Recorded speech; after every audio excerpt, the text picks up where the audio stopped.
tearing through the night. Hawk shoved his hands into his pockets. His seventh sense tracked the flood of vampires pouring from every corner of the castle in response to the alarm. Face utterly calm, he took a step forward and vanished. Inside the main keep, Elias Corvinus, impeccably dressed in dark formal wear, his snow-white hair combed back with surgical precision, pale-faced but sharp-eyed, every inch the image of a centuries-old aristocrat, strode in from an adjacent wing, flanked by a dozen elite vampire guards. What's happening? Someone's attacking the castle. Reapers. No. Then what? Boom. Me. Before Elias Corvinus could finish his exchange with his security chief, Hawk appeared in the doorway. Not a hair out of place, not even breathing hard, despite having swept through the entire Corvinus estate in under 3 minutes. The security chief and his vampire unit bared their fangs, snarling as they prepared to charge. Hawk raised his right hand. Snapped his fingers. Click. The security chief. His vampire unit. All of them froze mid-motion, bodies locked in place. Only their eyes moved, rolling frantically in their sockets, panic and terror plain. Elias Corvinus, however, remained composed. Seeing Hawk's arrival, he made no attempt to flee. Instead, his gaze settled on the intruder, his voice low and resonant with that unmistakable aristocratic lilt. Who are you? Phoenix. Hawk Phoenix. Hawk glanced at Elias, who hadn't tried to run.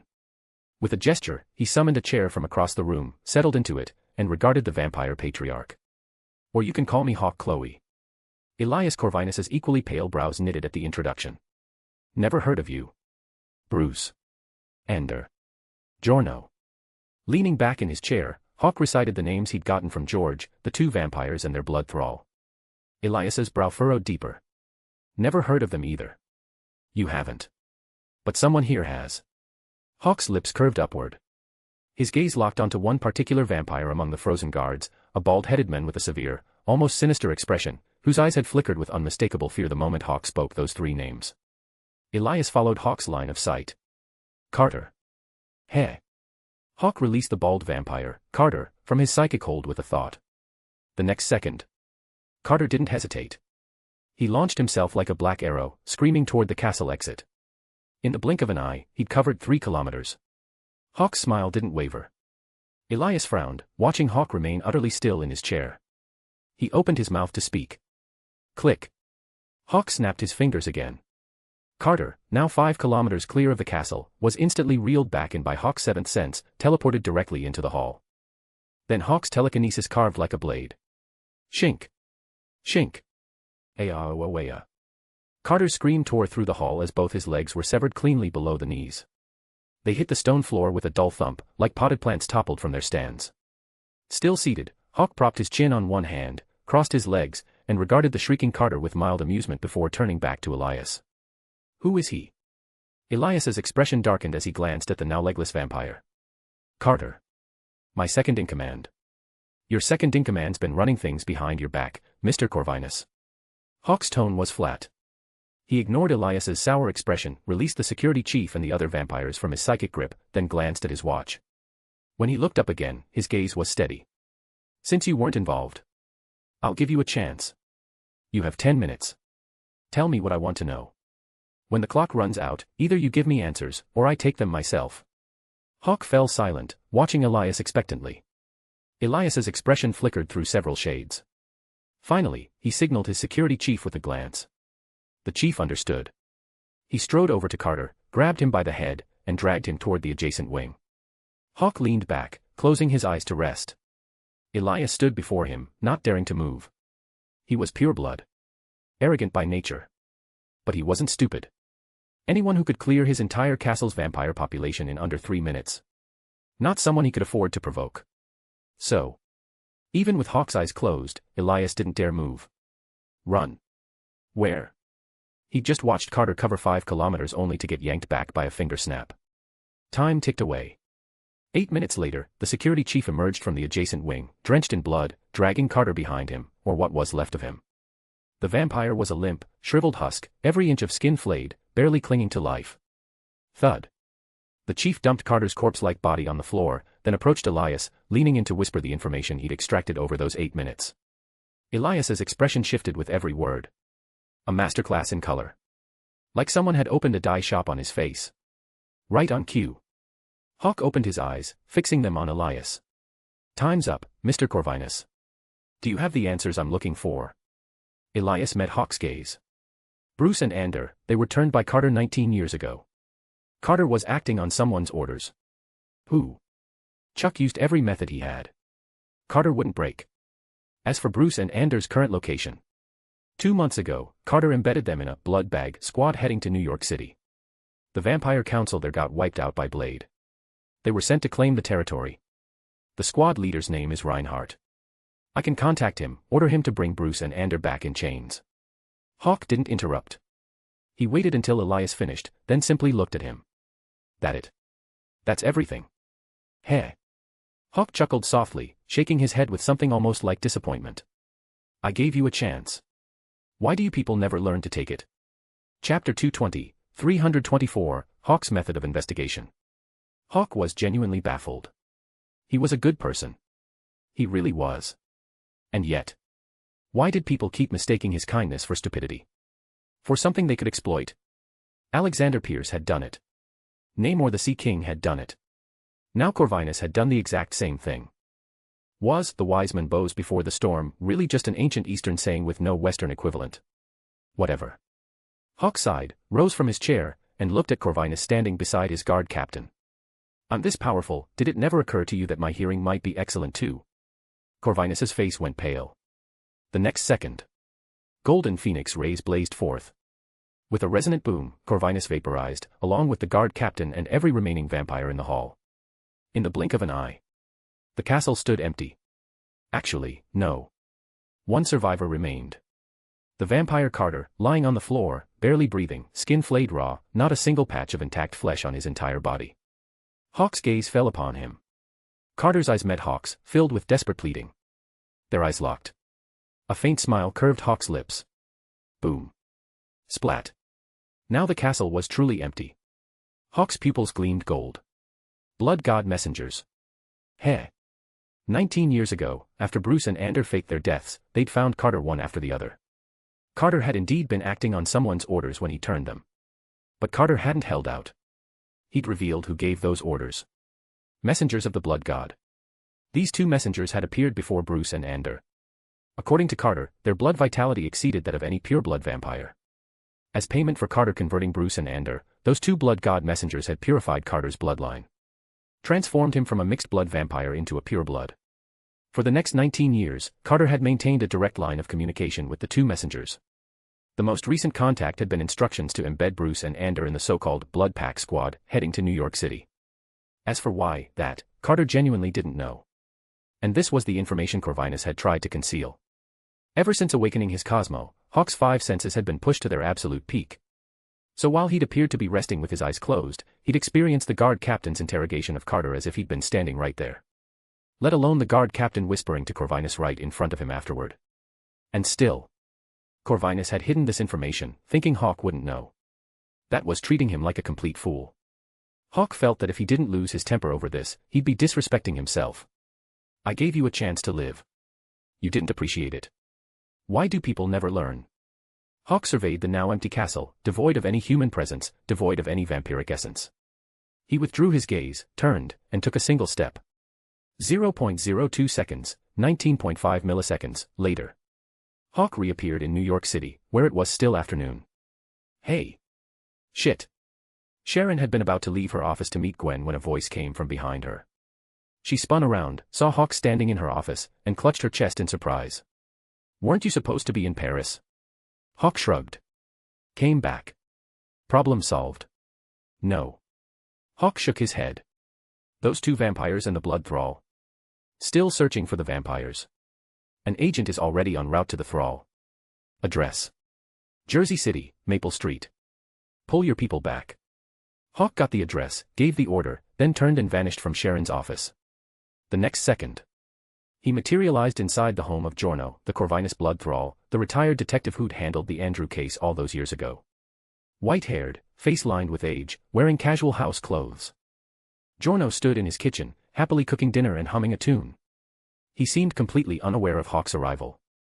Hawk stood in the living room, watching Giorno's back. Giorno kept humming, stirring the beef cubes sizzling in his pan. Seconds ticked by. The beef in the pan began to char. But something was off. Though Giorno continued humming, sweat had begun beading on his forehead. The corner of his eye strained to catch a glimpse of the motionless figure standing behind him. His mind raced. Hawk smelled the beef burning. Are you planning to? Clang. The instant Hawk began speaking, the 50-something Giorno moved with speed that defied his age. He hurled the pan at Hawk while simultaneously spinning, dropping into a crouch, and grabbing a weapon taped beneath the kitchen island. He rose. Finger on the trigger. Bang. Bang. Bang. 12 rounds emptied from the magazine in an instant, screaming through the air, then froze in midair alongside the flying pan, suspended before Hawk as Giorno's expression slowly contorted in disbelief. Hawk looked at Giorno, eyebrow raised. Boom. Giorno's body lifted off the ground. His back slammed into the kitchen window. Glass shattered around him as his ass landed directly on the still-lit stovetop burner. Giorno's pupils dilated visibly, and his expression twisted into something grotesque. Hawk. A blood-curdling scream tore from his throat as Giorno leaped off the burner, hands frantically slapping at his backside, desperately trying to ease the agony. 2 rings of blisters had already formed on his flesh. Hawk's mind stirred. Whoosh. Giorno's limbs stretched outward as he was lifted into the air, carried over the kitchen island, and suspended before Hawk. Talk. Hawk's expression remained calm as he watched Giorno continue to scream. You can keep screaming if you want. But even if you tear your throat apart, no one outside will hear you. White-haired, sweat pouring down his face, Giorno clenched his teeth. I don't know any Andrew. Crack. Hawk. Giorno's neck veins bulged. Eyes wide with disbelief, he stared at the left arm lying on the floor. His left arm. Strangely, though his arm had been severed, no blood spurted from the wound. Hawk's lips curved upward. I knew George missed something. You're a vampire too. But from the look of things, if I had to guess, you were turned by either Bruce or Ander after they came back from Paris. Giorno heard Hawk's words and kept screaming. But inside, he was terrified. Yes. He'd only been turned into a vampire a little over a month ago. Back then, he could have been converted alongside Bruce and Ander. But, unlike the young Ander or Bruce, whose wife had just died, Giorno still had a wife and children. So he hadn't chosen to become a vampire at the time. Even after retiring 5 years ago, he'd never considered it. Because his wife was still alive. It wasn't until 6 months ago, when his wife died of illness, that he finally contacted Bruce to claim his reward, 20 years overdue. But he didn't understand. That whole business was 20 years in the past. Hawk watched Giorno continue screaming while his eyes darted around frantically. He chuckled, swept his gaze across the room, and fixed on a family portrait hanging on the wall. He studied the Giorno in the photo, then glanced at the Giorno frozen before him. With a smile, he pointed at the young couple in the portrait, holding an infant between them. Your son and daughter-in-law. And your grandson. Giorno's screaming stopped dead. He watched Hawk pull out his phone and photograph the portrait. His voice turned to a snarl. Stop. What are you doing? What are you doing? Nothing much. Hawk finished taking the photo, sent it to Sharon, then dialed her number. He put it on speaker right in front of Giorno. Sharon. Did you get the photo? Running facial recognition now. Found them. Bring them in. No, goddammit, no. Understood. Hawk ended the call and regarded Giorno with an expressionless face as the men howled in anguish. Giorno glared at Hawk. My son and grandson are innocent. Don't you touch them. Hawk laughed through his nose. I haven't even introduced myself. I'm Hawk. Hawk Phoenix. Or, if you prefer, Hawk Chloe. As Giorno's pupils contracted, Hawk continued in a level tone. Andrew's son. So if you tell me your son and grandson are innocent one more time, I promise you, I will dismember them piece by piece and drop the parts right in front of you. Giorno's entire body trembled. The next second, his shaking intensified. Your father, I didn't kill him. Why are you coming after me? Why do you think? Hawk's voice remained calm. He checked his watch. You have 10 seconds, Giorno. Either you start talking now, or in 10 seconds, your son and grandson become dog food. Trust me, I keep my promises. Giorno clenched his teeth. Hawk's face showed nothing. Their eyes locked. Just as the 10 seconds were about to expire, Giorno squeezed his eyes shut and roared. All we did was help transport the body out of the country. Body. Hawk's eyebrow rose as he looked at Giorno. What body? Andrew's body. Chapter 221, 325, Using Vampires Against Vampires. Yes. The body. Once Giorno, suspended in midair, started talking, he couldn't stop. He confessed everything he knew. Which, admittedly, wasn't much. After Andrew died, a patrol officer really did chase after them. Ander. And he actually caught up. We suspected Ander from the start. So 3 days after the incident, Bruce and I followed Ander to a warehouse outside the city. The 2 gunmen who shot Andrew were inside. Ander was kneeling on the ground in reverence. Because. Giorno's eyes grew distant, as if lost in memory, almost entranced. Bruce and I saw the holy marks on their backs. Hawk raised an eyebrow. His mind clicked, and he immediately understood what Giorno meant by holy marks. Probably the scars where those 2 bastards had severed their own wings. Sure enough. Giorno continued. Later, Bruce and I were discovered. But the Lord's messengers didn't punish us.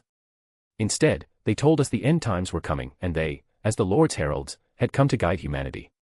Bruce and I followed their instructions and made the case look like gang violence. But Amy was too persistent. To complete the messenger's orders, Bruce and Ander had to personally threaten Amy. Their warning worked. Amy stopped coming to the precinct to make trouble. After that, Bruce and Ander faked their deaths as instructed. Then I secretly swapped out Andrew's body and let them take it. When he finished, Giorno fixed Hawk with a furious glare. That's everything I know. Now, let my son and grandson go. Hawk regarded him with a neutral expression. The next second, he turned and vanished from the house. Giorno, still suspended in midair, blinked in confusion.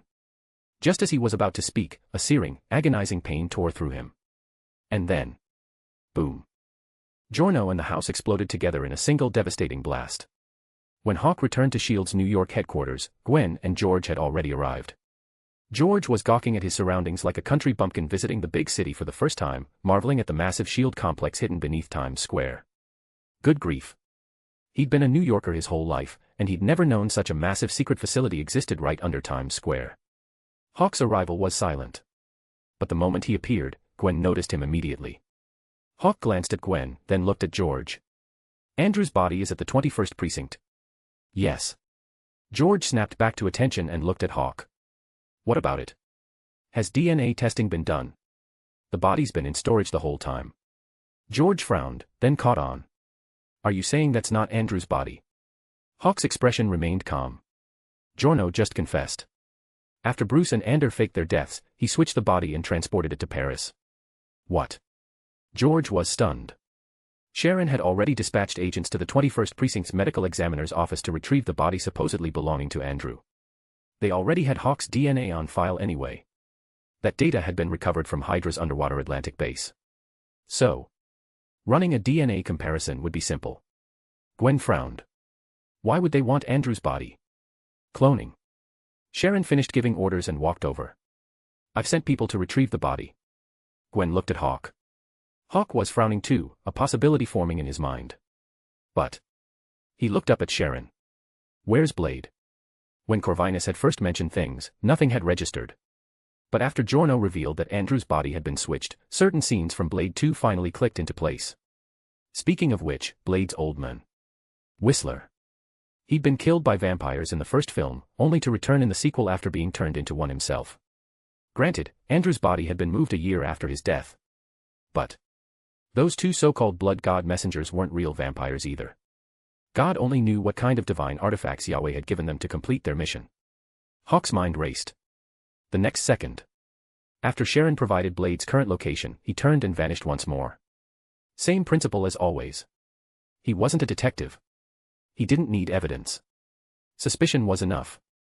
Blade's warehouse.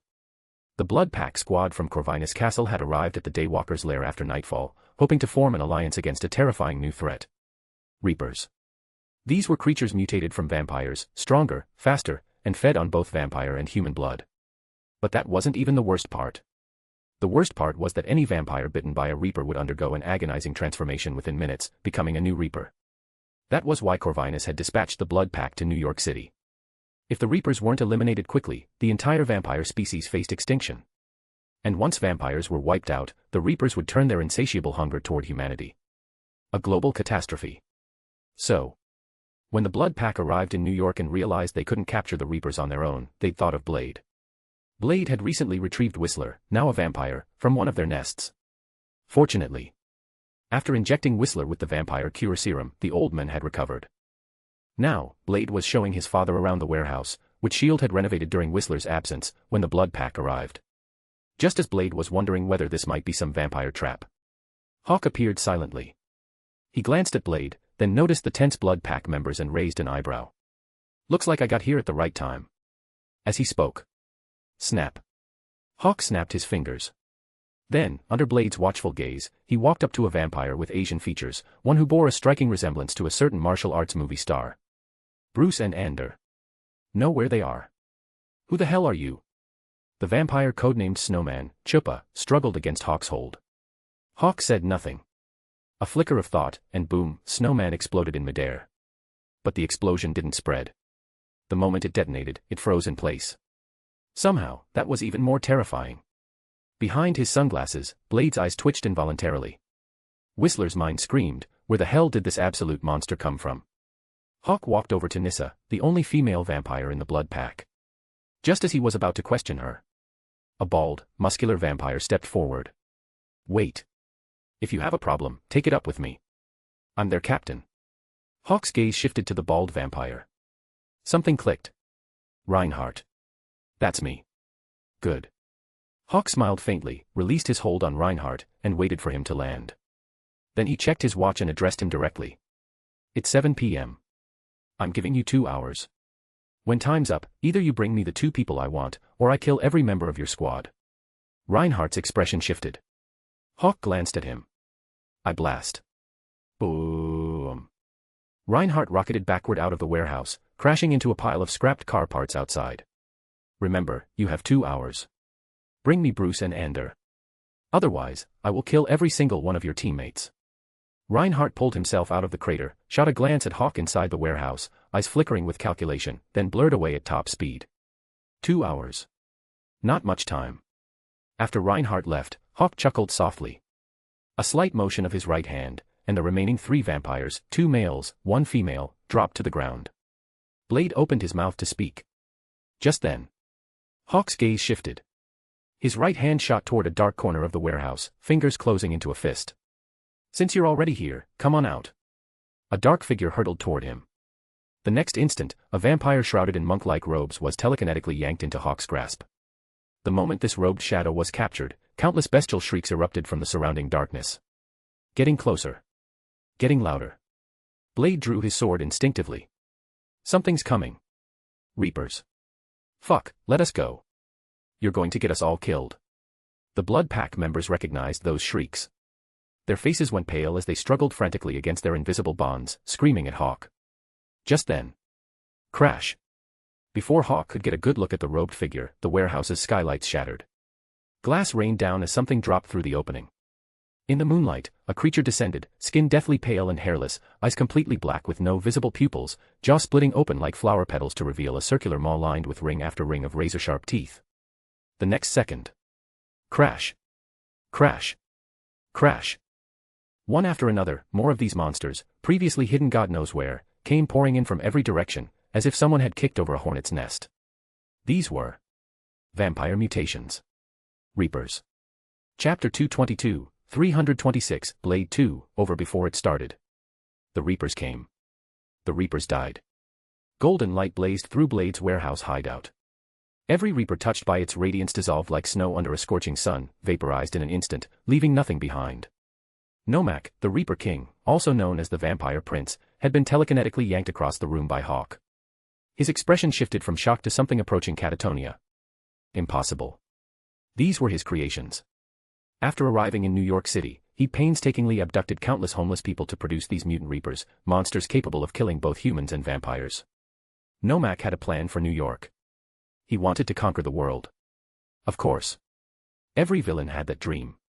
Nomak was no exception. He'd already drafted a 3-step strategy for global domination. Step 1, kill Blade. He knew the Daywalker had single-handedly dismantled New York's Vampire Council. 12 pure-blood elders and Deacon Frost, all dead by Blade's hand. To the vampires of New York City, Blade was a figure of terror. So, Nomak planned to establish his authority by killing the Daywalker. That would earn him respect among the city's vampires. Then he'd kill the vampires. After that, the humans. His plan was solid. The timing was perfect. He'd received intelligence that not only would Blade be here tonight, but the Blood Pack squad from Corvinus Castle would be present as well. A golden opportunity to eliminate everyone at once. So he'd come. And before he could even make a move, some guy named Hawk had appeared out of nowhere and snatched him up. Without the slightest resistance. Not just him, his entire Reaper army suffered the same fate. As one Reaper after another vaporized, Nomak's expression deteriorated into utter defeat. When the last Reaper dissolved into nothing, so did any hope in Nomak's heart. From the Reaper's entrance to their complete annihilation. The whole thing had taken less than 10 seconds. Blade hadn't even finished drawing his sword before the battle was over. Blade stood in silence for a moment, then turned to look at Nissa, the female vampire from the Blood Pack who'd come to him earlier, describing the Reapers as if the world would end without his help. Nissa, with her long dark hair and tattooed arms, met Blade's gaze. Her mouth opened, but no words came out. The other 2 Blood Pack vampires wore identical expressions. How to put it? The boss they'd thought required a combined effort to defeat. In someone else's eyes, it was just a trash mob.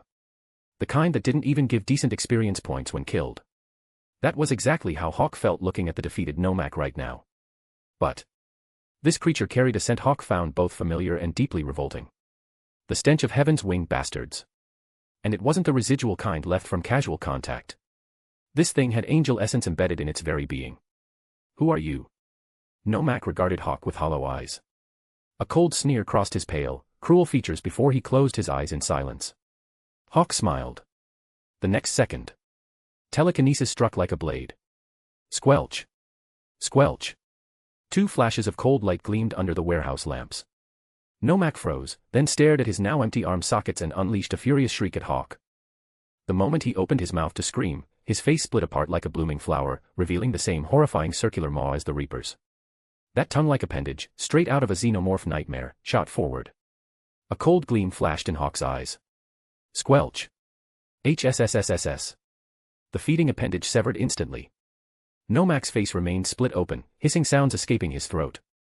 Hawk turned to the frozen blood pack members, his gaze settling on Nissa. Who is he? Nomak. He's the sole survivor of the Kuss pureblood family. 20 years ago, the Kuss family attempted to overthrow the world order. Corvinus allied with other families to exterminate them. Nomak was spared because he was still an infant. Mr. Corvinus took pity and adopted him. A year ago, we discovered Nomak had been breeding Reapers in the Paris sewers. He fled to New York City during our siege. We came here to capture him. Nissa met Hawk's gaze and felt a chill run down her spine. She blurted out everything she knew without hesitation. The blood pack had come to New York for one reason, Nomak. But not to kill him. To capture him. Corvinus wanted to know how Nomak had mutated, and how his terrifying new abilities could convert other vampires. If they could harness that power. Then. That's why Corvinus had ordered the blood pack to take Nomak alive at all costs. Hawk listened to Nissa's explanation and nodded. Then he turned to Nomak, who had stopped screaming after his feeding appendage was severed. Tell me who turned you into this, and I'll give you a quick death. Fuck you. Nomak's defiance held strong. His eyes blazed crimson. Go ahead and kill me if you've got the balls. Hawk laughed. As you wish. Telekinetic force wrapped around Nomak's skull. Splat. Nomak's head burst like an overripe melon. His soul emerged instantly from the shattered remains. The next second, Hawk closed his eyes. His consciousness descended, plunging into his underworld. He seized Nomak's disoriented soul before it could react and dragged it to the second prison, where acid rain fell endlessly, concentrated enough to dissolve souls. The moment Hawk tossed Nomak into the downpour, the acid touched his spectral form. A blood-curdling shriek of agony tore through the air. Hawk stood nearby, watching Nomak writhe in the deluge, white smoke rising from every inch of his soul. Just then, an umbrella appeared above his head. Hawk glanced at the newcomer and smiled faintly. Good evening. There's no time zone here, so, good evening to you too. Anna, who happened to be wandering through this section of the underworld, smiled as she held the umbrella over him. She followed his gaze to Nomak, who was howling in the endless acid rain. Her eyes settled on his grotesque maw. What is that thing? A vampire. No, wait. A vampire-angel hybrid mutation. A Reaper. Hawk sensed the faint flickers of holy light emanating from Nomak's form as the acid stripped him down. He raised an eyebrow. Just as he'd suspected. Nomak hadn't just encountered the winged bastards, his very mutation was tied to them. After being burned alive and resurrected 3 agonizing times in the acid rain, Nomak's bravado finally crumbled. He screamed, Stop. Please stop. I'll talk. I'll tell you everything. Hawk chuckled softly, unmoved. Not until Nomak had died and revived 10 times in the rain did Hawk finally grant him a temporary reprieve. Upon his latest resurrection, Nomak instinctively flinched as he realized the acid was no longer touching him. He collapsed to the ground with a wet thud, wrapped his arms around his knees, and curled into a ball. His eyes, filled with absolute terror, fixed on Hawk, who stood nearby with an expression of casual indifference, as he began to speak. It was the blood god's messengers. The blood god's messengers found me. I was raised by Corvinus. He called it adoption, but I was nothing more than his slave. I'm a pureblood, but in that place, I ranked below even the mixed bloods. The blood god's messengers saved me. They told me the blood god had returned to Yahweh's embrace, forgiven by the Lord, just as the Lord had forgiven Cain. Our blood race is no longer unclean. This world has become corrupted. Hell is empty, and demons walk the earth. The Lord will descend. But before his coming, this world's filth must be cleansed. We will serve as the Lord's advance force, baptizing the entire world. The blood god's messengers told me to come to New York City. To cleanse it. Soon, they would come find me. And when they do, the world will return to the Lord's embrace. Nomak's expression turned fanatical. Then something seemed to occur to him. He shot to his feet and glared at Hawk, roaring, I am the vanguard. You killed me, but the blood god won't let you go. The Lord won't let you, aahhhh. Whatever arrogance Nomak had mustered vanished the instant the acid rain resumed. Blood God. I already relocated that thing's pool to my own realm as a decorative feature. As for Yahweh. Hawk recalled the godly projection that had appeared at his godson's baptism, the one that had locked eyes with him briefly. The image of Yahweh's withered, ancient visage surfaced in his mind. Hawk had only one comment. Skulking coward. Vermin. Nothing to fear. He stopped paying attention to Nomak's wails and the acid rain, left the second prison with Anna, and let his consciousness rise back to his body. His eyes opened. Time in the warehouse had frozen at the exact instant Nomak's head had exploded. The moment Hawk's eyes opened. Splat. Nomak's skull burst apart. His headless corpse toppled to the warehouse floor with a heavy thud. Dark crimson blood began pooling on the concrete. The next second. Hawk recalled something Nomak had said. The blood god's messengers told me to come to New York City. To cleanse it. Soon, they would come find me. Fine. I'll be right here in New York City. Waiting for you. Or maybe. Let's see who's faster. Let's find out. Who finds whom first? Chapter 223, 327, Where is Andrew? Nomak had arrived. Nomak was dead.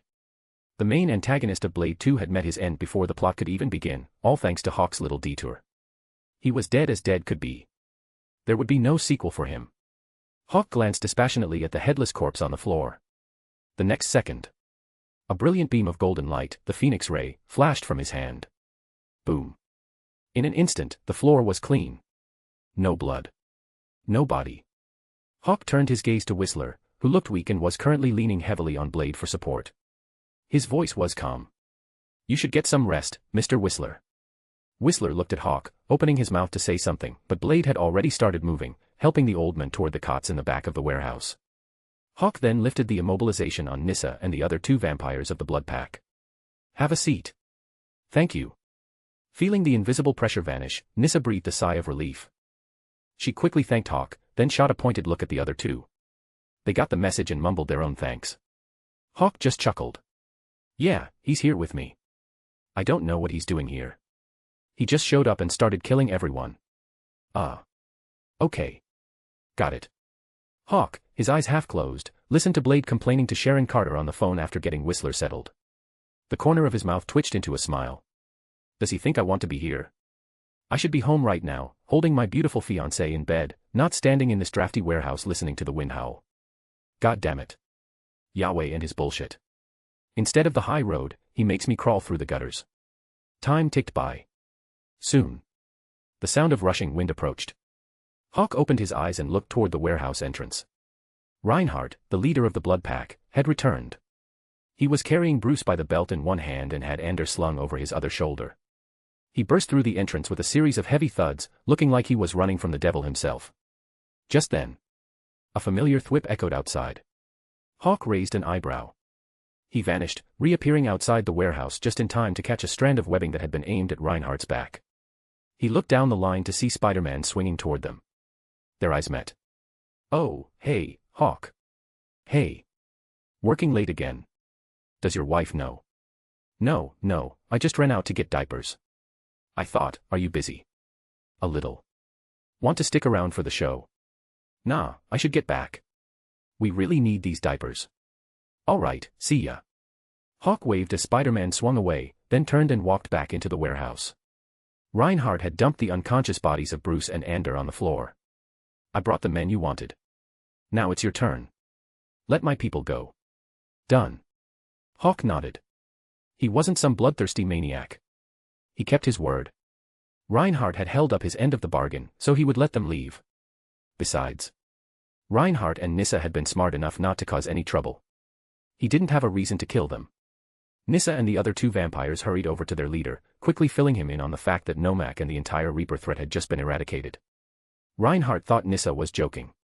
He let out a harsh laugh. And then he saw the dead serious look on his second-in-command's face. He saw Nissa nod again. He looked past them, his eyes finding Blade, who was walking back from the cots. Nomak is dead. Blade, still wearing his sunglasses in the dead of night, said it with his usual cool detachment. He pointed to the clean spot on the floor. Died right there. Reinhardt believed it. The next second. Gulp. He swallowed hard and looked at Hawk. Phoenix Ray. VMMMM. Boom. The unconscious bodies of Bruce and Ander were vaporized instantly. Their souls were immediately ripped from their bodies and pulled into the underworld. The next second, they were cast into the prison of acid rain, joining Nomak in eternal torment. Let them die 20 times or so. Then we'll talk. Hawk thought to himself, preparing to leave. But just as he was about to go, he stopped and looked at Reinhardt. I've wiped out every vampire in Castle Corvinus. You planning on avenging your boss? Reinhardt's expression shifted drastically. What? Nissa was equally shocked, but she recovered quickly. She looked at Hawk, her voice steady. No. We were merely Mr. Corvinus's employees. We are grateful for our freedom. Hawk listened to her answer. Seeing no deception in her eyes, he chuckled. He glanced at Blade. This one's all right. Do me a favor and let her live. With that, he didn't linger. He vanished from the warehouse. His consciousness descended, plunging into the depths of the second prison of his underworld.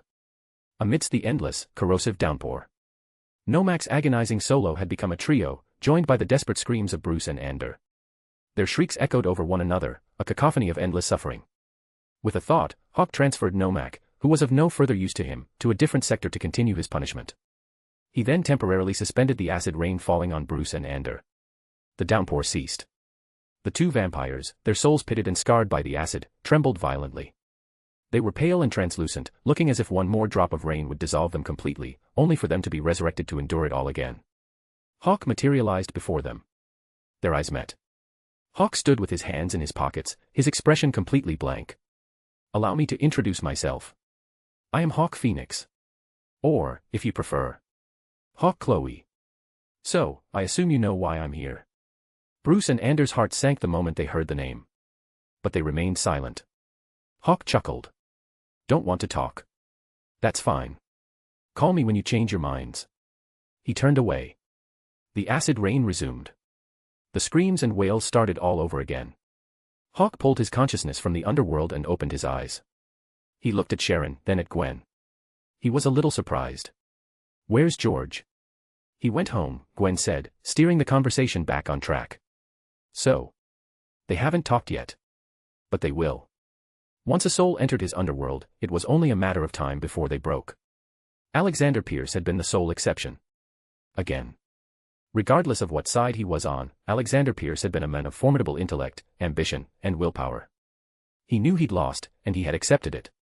Because of that, Hawk had granted him a slightly more dignified punishment. Pierce was currently wandering through an endless, eternal blizzard. Even when he died a relatively clean death by freezing, which was infinitely better than being burned to ash, dissolved by acid, or ground to dust under massive stone wheels. But did Bruce and Ander deserve that kind of dignity? No.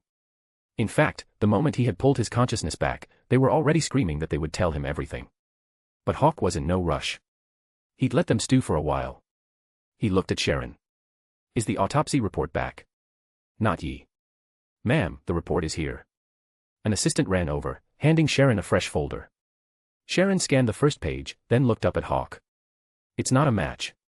Hiss. Gwen drew in a sharp breath. Where did they get a body? How did my dad not realize it wasn't the right one? The photos in Andrew's file were swapped, Sharon explained. Before '98, most of the NYPD's records were still paper. It wouldn't have been hard to replace them. The truth was, from the moment the body had been transferred from the 21st precinct, Sharon had suspected it wasn't Andrew. The reason was simple. She couldn't see a single trace of Hawk in that man's features. If George had known about the connection between Hawk and Andrew earlier, he would have realized the discrepancy immediately. So whose body is it? Some John Doe. Sharon shrugged. His height and build are similar to Andrew's. Probably an undocumented immigrant. In New York City, an average of 2.3 homeless people disappeared every single day. It wasn't exactly headline news. If you chose to live off the grid in a city like New York, you accepted the risks that came with it. But they were getting off topic. With the confirmation that the body wasn't Andrew's, Gwen brought them back to the real question. Why did they want Andrew's body? Hawk met Gwen's gaze, offered a small smile, and prepared to return to the underworld to finally interrogate Bruce and Ander. He'd left them alone for a few minutes, which meant they had died another 5 times. Their voices were probably hoarse from screaming for mercy by now. So. Snap. The acid rain stopped. Hawk reappeared in front of Bruce and Ander, who now looked like discarded, acid-eaten rag dolls. This is your last chance. Tell me exactly what happened that day. Tell me the truth, and I'll move you to a more comfortable cell. Lie to me, or leave anything out. And you will stay here for the rest of eternity. Chapter 224, 328, The Ancient One thinks she has a few good years left. After experiencing the agonizing cycle of death and resurrection over and over again, whatever mental fortitude Bruce and Ander had left was completely shattered. So, the moment Hawk's ultimatum hung in the air, they broke. They tripped over each other's words, desperately spilling everything that had happened all those years ago. The gist of it matched Giorno's story almost perfectly. Ander had been the patrolman who chased after the two birdmen that night. He had caught up to them, but then they showed him a miracle. As a devout Catholic, the moment he saw the glowing stigmata on the backs of those two winged figures, his faith blinded him. He believed every word they said without question. The two angels told him they had come from the future, following the Lord's divine decree. Their mission was to change the fate of a believer who was destined to stray from the righteous path. As to who this believer was, the angels never said. All Ander knew was that Andrew, the man they had just murdered, was the key to bringing that lost lamb back into the Lord's flock. And so, they needed to take Andrew. Not just his soul, but his body, too. Ander had still been hesitating, torn between his duty as a cop and his religious fervor. Right then, Bruce and Giorno, who had been tailing him, arrived on the scene. When the angels promised them eternal life, offering them the chance to bathe in the Lord's eternal glory, Bruce was the first to agree. Ander quickly followed suit. Giorno hesitated for a moment, but ultimately caved to the temptation. A year later, Bruce faked his own death. He stole Andrew's body from the morgue and smuggled it to Paris. There, he met the two angels again, only this time, they had rebranded themselves as emissaries of the blood god. Wait. Hawk rubbed his chin, interrupting Bruce's frantic retelling. Are you saying they were vampires by then? Bruce nodded vehemently. Yes. The emissaries said they had to sever their own wings to remain in the mortal realm. To prepare for the Lord's descent, they had to convert themselves into vampires temporarily. They claimed that once the Lord arrived, he would restore them as blood angels. Makes sense. Once an angel loses its wings, its physical body ages rapidly. If those two birdmen hadn't turned themselves into vampires, they never would have survived to the present day. They would have died of old age decades ago. Hawk thought to himself. The next second, he raised an eyebrow, his gaze shifting between Bruce and Ander. But they aren't the ones who turned you, are they? No, Ander nodded, his voice trembling. The emissary said their blood was too potent, too pure for mortals to handle. So they had a vampire named Carter turn us instead. Hawk stared at Ander, his face a mask of absolute calm. And you just bought that? Yes. Hearing this, Ander and Bruce exchanged a pathetic glance. Seeing the look of utter disbelief and amusement creeping onto Hawk's face, they fell into a mortified silence. Hawk let out a dry laugh. After all that build-up, he'd thought those two winged freaks had offered them some unimaginable cosmic blessing. In the end, they were just turned into bottom-feeding mutt vampires. They weren't even purebloods. Hawk shook his head internally, then looked back at the two pathetic souls. And at no point during this entire process did either of you stop and think, hey, maybe this is a scam. Bruce shook his head frantically. The emissaries, they had a pair of blood-red wings. Blood wings. Yes. Wings made entirely of crimson blood. Right. Hawk mentally pictured an angel sporting a pair of gory, blood-soaked wings. He shook the image away and refocused on Bruce. Let's get back to Andrew. You brought his body to Paris. Then what? Bruce shook his head again. I don't know. Excuse me. Hawk's tone sharpened dangerously. I swear, I really don't know. The emissaries handed me over to Carter to be turned, and then they left with Andrew's body. We never saw them again after that. Seeing the lethal chill returning to Hawk's eyes, Bruce hurried to explain, his voice shrill with panic. Wait. We didn't see them again until recently. Just before we came back to New York. Hawk's brow arched. Go on. The emissaries told us Andrew had escaped.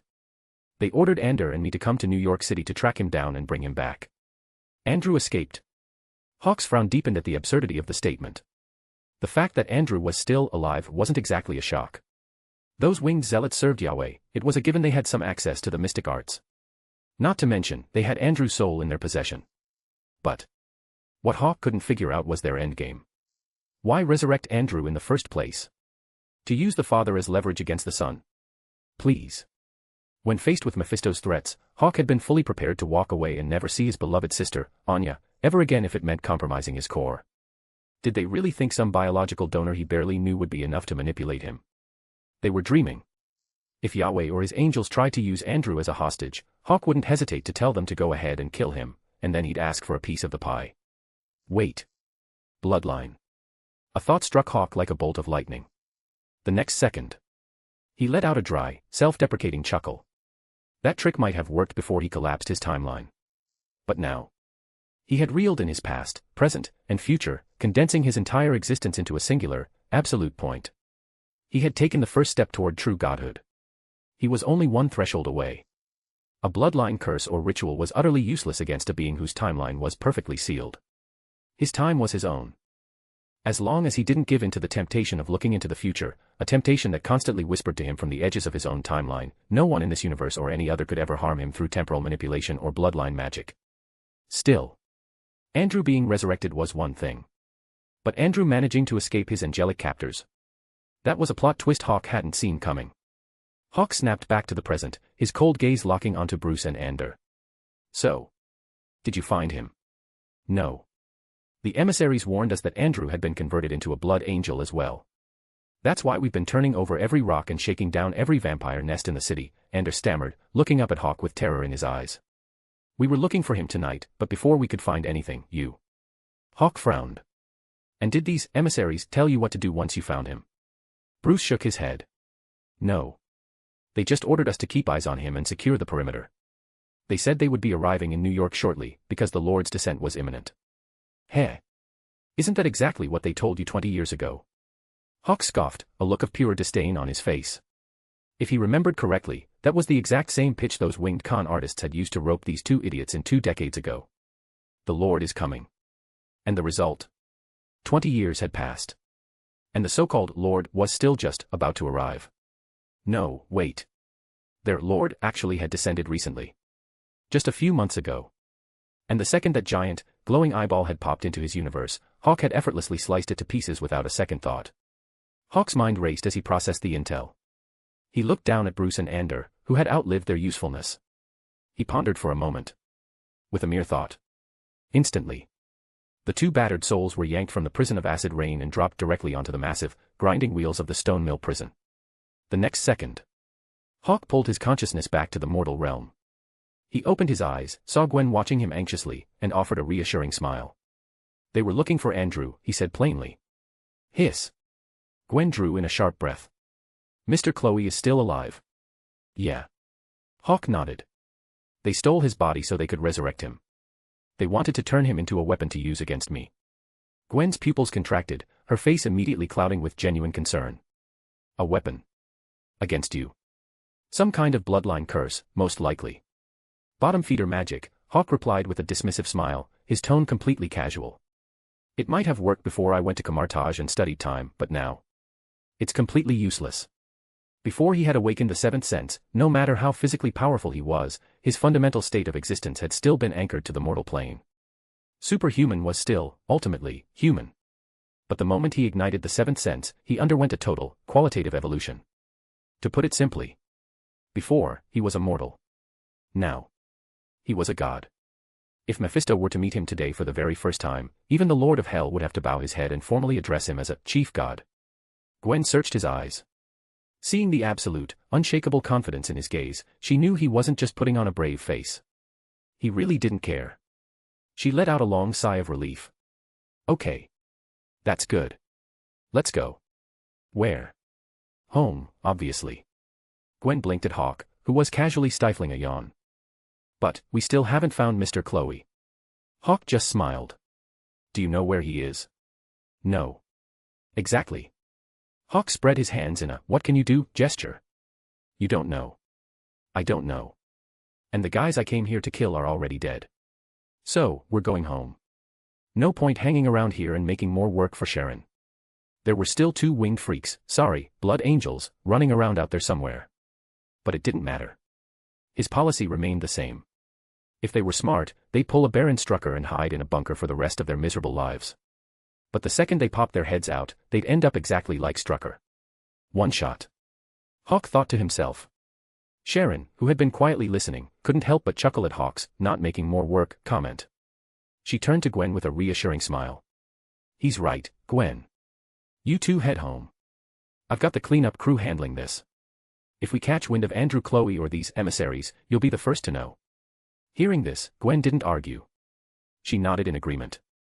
And just like that, 2 months passed in the blink of an eye. It was now November of 2015. Inside Palm Street, the air rippled with a flash of golden light. Hawk, returning from a quick jaunt to Camartage, stepped seamlessly out of thin air. He looked at Gwen, who was busy prepping dinner in the kitchen. Got that special blend of tea you asked for? Gwen turned around, her eyes lighting up as she saw the ornate tin in his hand. I thought the Ancient One was supposed to be retiring and going on a world tour. Why is she still there? Your guess is as good as mine, Hawk replied with a shrug. According to the original timeline of events, the Ancient One should have officially passed the torch and retired by now. In fact, the last time he'd visited, she'd basically packed her bags. But when he dropped in today, he found her sipping tea in the courtyard. When he asked her about it, she just smiled cryptically and said she felt like she had a few good years left in her. Hawk hadn't pressed the issue. If the Sorcerer Supreme wanted to stick around, that was her business. Gwen took the tin of tea from him, blinking thoughtfully. Oh, by the way. Did you use the time stone? Did you find out where Mr. Chloe is hiding? Hawk shook his head. The next second, just as he opened his mouth to explain, his phone rang. Hawk pulled the device from his pocket and glanced at the caller ID. Wanda Maximoff. Chapter 225, 329, Is Amy planning to elope? Ever since his last trip to Camartage and his visit to Westview to see Wanda, Hawk had made a habit of going back every Friday. He had originally planned to visit once a month. But Gwen had insisted that a month was too long, suggesting he go every week instead. As she had pointed out, just because he had given the surname Chloe to Jean, Billy, and Tommy didn't mean people wouldn't figure out they were his kids. Hawk was Phoenix, but he was also Chloe. So, taking Gwen's advice, Hawk headed to Westview every Friday to spend time with the twins and Jean. As for Amy, since he had asked Sharon to escort her to Westview, he hadn't seen her once. What was there to say? He figured he'd wait until he brought Anya back to life, and they could deal with it then. The SHIELD cloning facility was reporting excellent progress. If all went well, they'd be able to unseal the cryo chamber and extract a viable sample of his sister's DNA by the end of the month. Hawk was pulled from his thoughts by the sound of his phone ringing. He saw Wanda's name on the screen, raised an eyebrow, and looked at Gwen.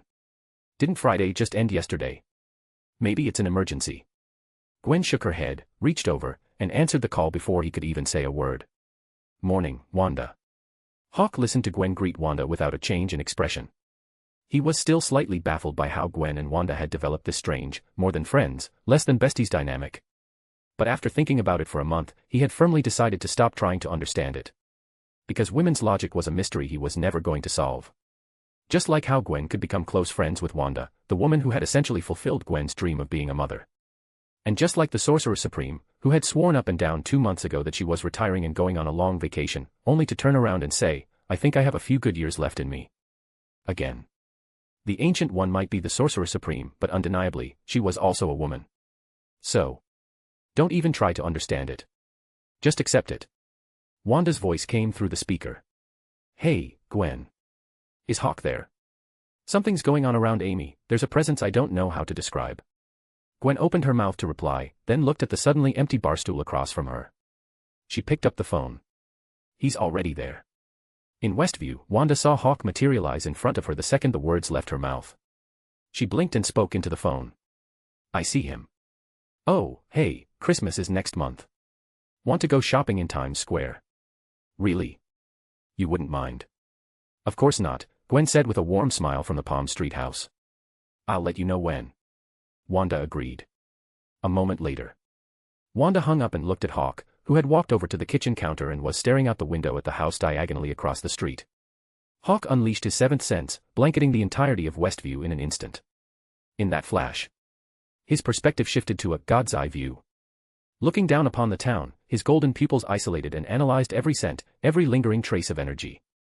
The next second, his gaze locked onto a residual scent inside the house across the street, a strange, composite odor, 2 distinct signatures blended into one. Vampire. Angel. A blood angel. Andrew Chloe. The name surfaced in Hawk's mind. But regardless of whether the scent belonged to Andrew Chloe, the owner was no longer inside the house. The scent was incredibly elusive, almost designed to evade detection. If the house hadn't been sealed tight against the winter cold, and if he hadn't personally encountered both vampires and angels, he probably wouldn't have even registered it. And if he had arrived even an hour later, the lingering trace would have dissipated completely. Hawk processed the information, then shifted his gaze to the playground across the street, where Amy Chloe was currently pushing the 3 kids on the swings. Just as he thought. The residual scent wasn't on Amy. But one thing was certain. That scent almost certainly belonged to Andrew Chloe. The reason was simple. Amy was happy. Today, she looked happier than she had in a long, long time. So, Andrew Chloe. Who? Wanda heard Hawk's murmur and raised an eyebrow, then her eyes lit up with realization. The Mr. Chloe you told me to keep an eye out for. The one who might come back. Hawk pulled his gaze away from the window and nodded. Ever since he'd learned that Andrew Chloe had somehow escaped those 2 winged zealots and fled to New York, he'd guessed that Andrew might try to find Amy. So, the last time he was here, he'd given Wanda a heads up to stay alert. Admittedly. Before she had encountered Agatha Harkness in the original timeline, Wanda's control over her chaos magic had been raw and untamed. But that was the original timeline. Now, Wanda was raising 3 kids who carried his bloodline. So, Hawk had taken her on a little field trip to Camartage. After all, the Ancient One's clock hadn't run out yet. Hawk figured that while the Ancient One was still kicking around, he might as well put her expertise to use and have her teach Wanda how to actually control her chaos magic. Agatha Harkness might be a powerful witch. But the Ancient One was definitely stronger. Hawk hadn't kept track of the lessons after that. It wasn't until yesterday, when he was leaving Camartage, that he realized the Ancient One was still there. Yeah. Because the Ancient One had explicitly told him she didn't want him interfering with her retirement plans, Hawk had completely stayed out of the whole Sorcerer Supreme succession business. And the result? He dropped by Camartage yesterday morning, only to find out she'd postponed her retirement because she felt she had a few good years left in her. But he digressed. The point was, after 2 months of hands-on tutoring from the Ancient One, this Wanda was leaps and bounds ahead of the Wanda who had been locked in that underwater Hydra base.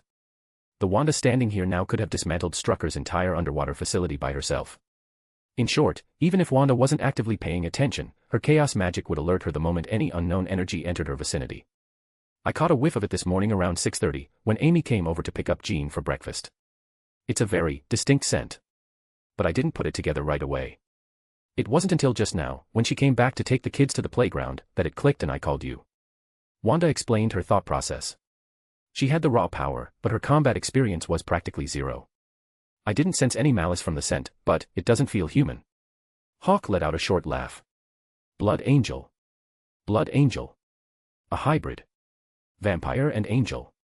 Hawk looked at Wanda and gave her the abbreviated version of the story, how 20 years ago, Andrew Chloe had been murdered, his body smuggled to Europe, somehow resurrected as a blood angel, and had recently escaped from his angelic captors. He hadn't mentioned it the last time he was here. At the time, he hadn't been sure if Andrew Chloe would even be able to find Amy, let alone track her to Westview. Wanda listened to the story, a strange, complicated expression on her face as she looked at him. So you and Yahweh. It's a brutal world out there, Wanda. The strong survive, the weak perish. Hawk met her gaze with a calm, easy smile. He started it. I'm just defending myself. It was the truth. Even the most bleeding-heart hero in the Marvel Universe couldn't deny that Hawk was only an orphan because of Yahweh's underhanded schemes. So, Hawk took one last look out the window at Amy and the 3 kids in the playground, then turned back to Wanda. I'm going to head out. Wanda blinked in surprise. You're not going to ask Amy? No need. Hawk shook his head. If he shows up again, I'll know. The scent was incredibly good at hiding. But that was only when he wasn't actively looking for it. Now, his 7th sense was fully deployed, cast like an invisible net over all of New York City and Westview. The moment that scent appeared again, the moment it touched his net, his 7th sense would trigger and instantly lock onto his location. But right now, it was useless. He had just scanned the entire area. The scent was completely gone from both Westview and New York City. But that was fine. Where there's smoke, there's fire. Hawk's intuition told him that if Andrew Chloe had already made contact with Amy, he'd likely be back tonight. And sure enough, his intuition was correct. It didn't even take until nightfall. Late that afternoon, as Hawk and Gwen were leaving Helen's apartment and getting into their car, Wanda called again. She bought a car. Yeah. A gray, used Chevy. Wanda was standing in her guest room, looking out the window as Amy pulled the car into her garage. And Pietro said he saw her taking out $10,000 in cash at the bank in town on her way back. Wanda knew about the car because Amy had driven it home. She knew about the cash because Pietro, who was always zipping around town, had seen her and mentioned it when he got back. Gwen relayed Wanda's report to Hawk, who was focused on the road. Hawk just nodded. Gwen finished her conversation with Wanda, hung up, and then a thought seemed to strike her. She turned in her seat to look at him. "You don't think Amy's planning to elope with Andrew, do you?" Hawk, hearing the question, accidentally jerked the steering wheel. He quickly used telekinesis to right the car, then shot Gwen a look of utter disbelief. "Seriously? Elope? What are they, teenagers?" Gwen blinked innocently. "That's how it happens on TV. When the woman suddenly gets a car and a bunch of cash, she's either running away from the mob, or she's eloping." "Ah." Hawk met her gaze, which seemed to be sparking with the thrill of gossip, and decided the best course of action was silence. Chapter 226, 330, The Truth Behind the Tragedy. Midnight. Inside house number 123 in Westview. Hawk sat by his daughter Jean's bed, reading from a copy of Grimm's fairy tales. Jean's eyelids fluttered, her breathing evened out, and soon, with her small hand clutching the hem of his shirt, she fell fast asleep. Just as he had done when manipulating the timeline, Hawk didn't stop immediately. He finished the story, closed the book, and gently untangled his shirt from her grip. He set the book on the nightstand, placed a soft kiss on her forehead, and quietly left the room. Then he made his way to the guest room, the one with a clear view of the house diagonally across the street, Amy's house. He pushed the door open. There they were. Gwen and Wanda were sitting on small stools by the window, staring intently at the house across the street. Of course. When there was a juicy piece of gossip on the line, women suddenly possessed boundless energy. Staying up all night was no problem at all. And it seemed a good piece of gossip was all it took to cement a female friendship. Case in point. Gwen wasn't the only one who thought Amy buying a car and withdrawing cash meant she was planning to elope with Andrew. Wanda was fully on board with the theory. So, anticipating that the elopement might happen tonight, the two of them had been staking out the window since Amy's lights went out at 10 o'clock. Gwen turned as Hawk walked in. "Is Jean asleep?" "Yeah." Hawk nodded, then glanced out the window. With his enhanced vision, he could see right through the walls of the darkened house. He saw Amy, not in bed, but sitting on the living room sofa, clearly waiting for someone. Just then, his seventh sense, the invisible net spanning a 3-mile radius around Westview, pinged. A specific fish had just entered the net. "He's here." Hawk's eyebrow arched as he focused his gaze on the perimeter of his sensory field, 3 miles outside of town. There, under the pale moonlight and scattered stars, a blood-red silhouette was moving with incredible speed, tearing toward Westview like a phantom. In the blink of an eye, the figure closed the distance from 3 miles to 2. Then 1 mile. Half a mile. He was in town. The blood-red figure moved like a ghost, landing silently in Amy's backyard. The intruder looked up, his face illuminated by the moonlight. He had a close-cropped buzz cut and a ragged stubble, his face weather-beaten, like a man who had spent years living off the grid, surviving in the wild. He was older now, the thick beard replaced by rough stubble. But it was undoubtedly Andrew Chloe. The moment Andrew touched down in the backyard, Amy, still sitting on the sofa, seemed to sense him. She looked toward the back door. Her eyes lit up with a mixture of overwhelming surprise and joy, and she scrambled to her feet. The next second, Andrew stepped inside. He saw Amy running toward him, and his weathered, exhausted face broke into a smile of pure, long-awaited happiness. They collided in a fierce, desperate embrace. Amy held him tight, her hands gripping his back as tears streamed down her face. Even though she had seen him last night, she had been half asleep. She'd convinced herself it was just a dream. But today, "Oh God, I knew you weren't dead. I'm so glad," Amy murmured, holding him as if afraid he might vanish again. Andrew pulled her close, burying his face in her hair. Hearing her words, his voice was thick with emotion. "Don't mention that damn name. He's the reason our family was destroyed." Yes. After he had been resurrected by those two Birdmen, Jack and Alan, it had taken a long time, but he had finally pieced together the truth. It was true. He was just a nobody. A guy who hadn't even gone to college, a guy who, at his lowest point, had worked 3 jobs just to keep himself and his wife afloat. But even nobodies have their own kind of cunning. After he was brought back to life, he hadn't known why Jack and Alan had murdered him only to resurrect him. But he was certain of one thing. They had an ulterior motive. And he was right. Years after they had forcibly converted him into a blood angel, he finally managed to pry the truth out of them during a drunken stupor. The truth sounded utterly absurd. He didn't want to believe it, but it was undeniable. His son was simply too exceptional. So exceptional that, as he grew, he would eventually pose a threat to Yahweh himself. He would become a man who could confidently declare, "The Lord has fallen, today, I claim the throne." And God wasn't happy about that. His son had already thwarted several of Yahweh's schemes and had even destroyed one of his projections. In response, God dispatched 3 angels, splitting them into 2 groups to avoid detection by the sun. One angel traveled down the sun's timeline. The other 2, Jack and Alan, traveled down Andrew's timeline. The moment they arrived, they severed their own wings to permanently blind the sun to their presence, and then, they murdered Andrew. The plan was simple: make the son an orphan, ensure he was raised by the church, indoctrinate him, make him worship the Lord, and ultimately, force him to submit. When Andrew learned the truth, he nearly exploded with rage. He wanted to slaughter the drunken Jack and Alan right then and there. But he couldn't. Because Yahweh's grand design didn't end there. Andrew had learned something else from the 2 angels. The reason Yahweh couldn't manifest on earth was because Mephisto, the ruler of the hell dimension, had claimed dominion over the mortal realm. If Yahweh wanted to project his glory back onto earth, he first had to reclaim the authority over life and death. And that meant killing Mephisto. Ever since Mephisto had banished him from earth, Yahweh had been laying the groundwork for his return. Jack and Alan were the vanguard, the designated protectors of a newly born angel of death. They were to find the angel of death before it fully awakened, act as its guardians, and guide it to initiate the war for hell. Once Mephisto was dead, they would conquer the hell dimension and bring it, and earth, under heaven's rule. As for Andrew, if his son still chose the path of rebellion, then, once they controlled the authority over life and death, they would use Andrew, his own flesh and blood, as leverage to break him. Andrew couldn't let that happen. He absolutely refused to let that happen. So he played the fool. He endured. He followed Jack and Alan, lurking in the shadows of the Vatican, biding his time. He saw the true face of their so-called holiness. Depravity. Corruption. It sickened him to his core, but for the chance to see his wife again, to see his son and his daughter, he endured it in silence. Until one day, while Jack and Alan were busy partaking in another grotesque celebration in the catacombs, a letter arrived from a priest named Moreau. Andrew read it. He didn't hesitate. He destroyed the letter. Then, after years of silent suffering, he finally made his move, slipping away before Jack and Alan even realized he was gone. His original plan had been to track down and eliminate this angel of death, thereby permanently ending Yahweh's ambitions for Earth. He had failed. He barely escaped with his life, stowing away on a cargo ship. When he finally woke up, he saw the Statue of Liberty looming in the distance. He thought of his wife, his son, and his daughter.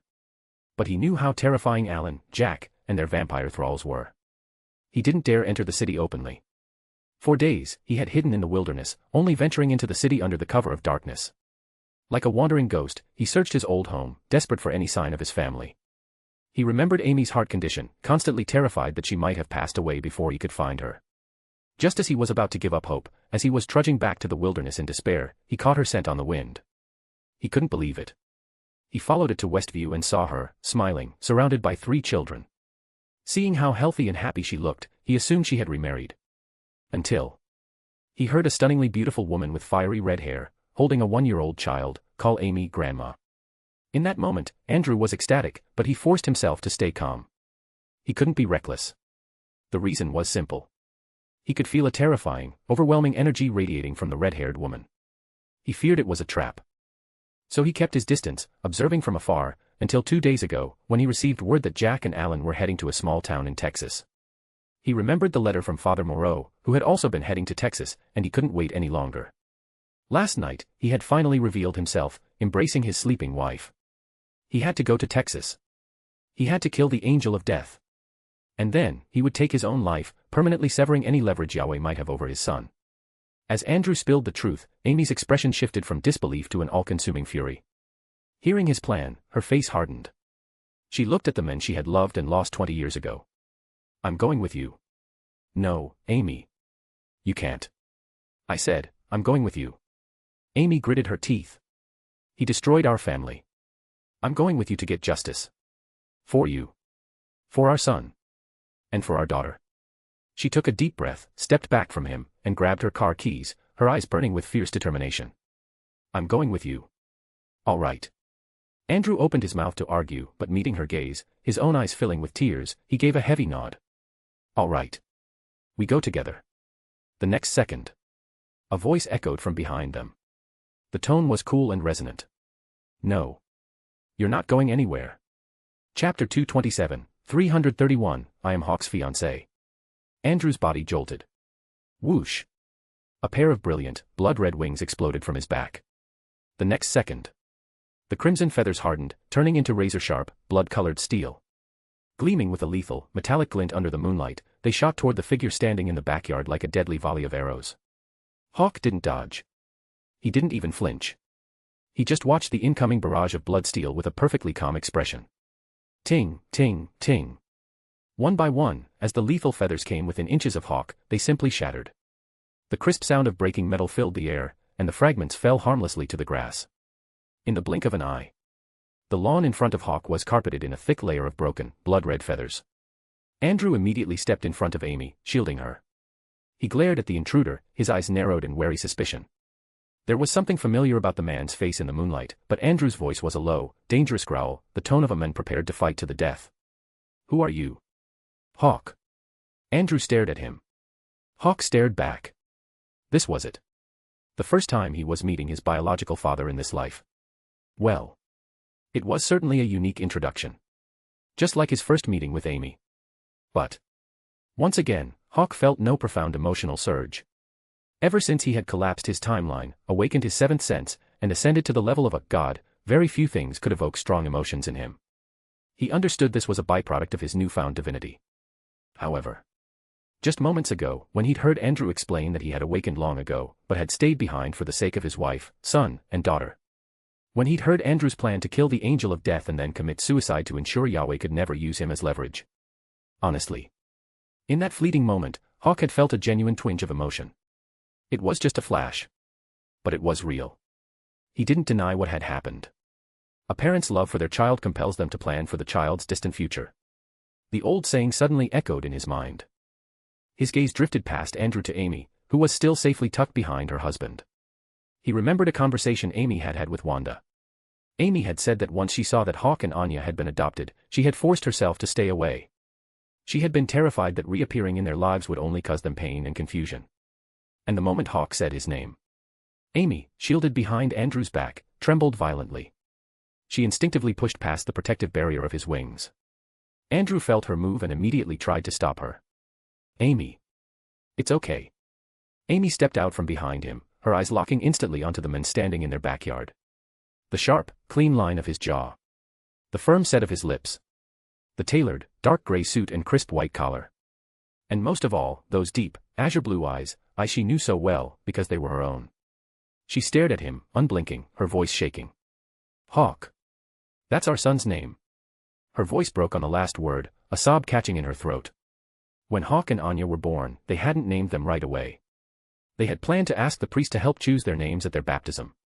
But Hawk's name was the one Amy had mentioned when she confided in Wanda. Hearing her words, Andrew's body jolted again. His eyes went wide as he stared at the young man standing before him. Now he understood. He understood why Hawk's face had seemed so familiar. Because Hawk had inherited his own sharp, straight nose. Andrew's voice trembled, his eyes fixed on Hawk. Are you really our son? I am. Hawk nodded, his expression remaining perfectly calm. Amy let out a choked cry, covering her mouth as the tears began to fall. Hawk looked at Andrew, his face an emotionless mask. He paused. Since you're back, you should stay here. It's a nice place. No one will bother you. As for the angel of death and those two winged freaks, I'll handle them. With those final words, he turned and vanished. Andrew's pupils contracted. He took a step forward, intending to follow him out into the yard. Bam. He slammed into something solid. An invisible, impenetrable barrier now encased the entire property, completely blocking his exit. What the? Did my own son just put me under house arrest? Andrew stumbled back, his eyes wide with shock. Are you two done enjoying the show? Hawk materialized back in the guest room of House 123. He looked at Gwen and Wanda, who were still practically pressed against the glass, their eyes wide as saucers. The corner of his mouth twitched in annoyance. At the sound of his voice, the two women jumped like startled deer, leaping up from their small stools. Gwen turned to face him. That was fast. Wanda looked equally surprised. You barely said 2 words to them. Hawk met their incredulous stares with a perfectly deadpan expression. I'm not good with words. It was the truth. He never had been. He much preferred letting his fists do the talking. In his past life, and in this one. In his past life, he hadn't needed to fight much. But in this life, before he'd even started at Midtown Tech, he'd thrown more punches than he could count. To protect himself. To protect his sister. Back then, he won some, he lost some. But losing didn't matter. Even if he was outnumbered, he would just pick the biggest guy and focus solely on him, fighting with a reckless, terrifying intensity that clearly communicated, you better kill me, because if you don't, I'm going to kill you. And the most important thing. Parents? He didn't have them in his past life. He was supposed to have them in this one, but that old bastard Yahweh had ruined it. Fuck. Yahweh, you just wait. If I don't rip your head off and use it as a chamber pot, I'll change my name.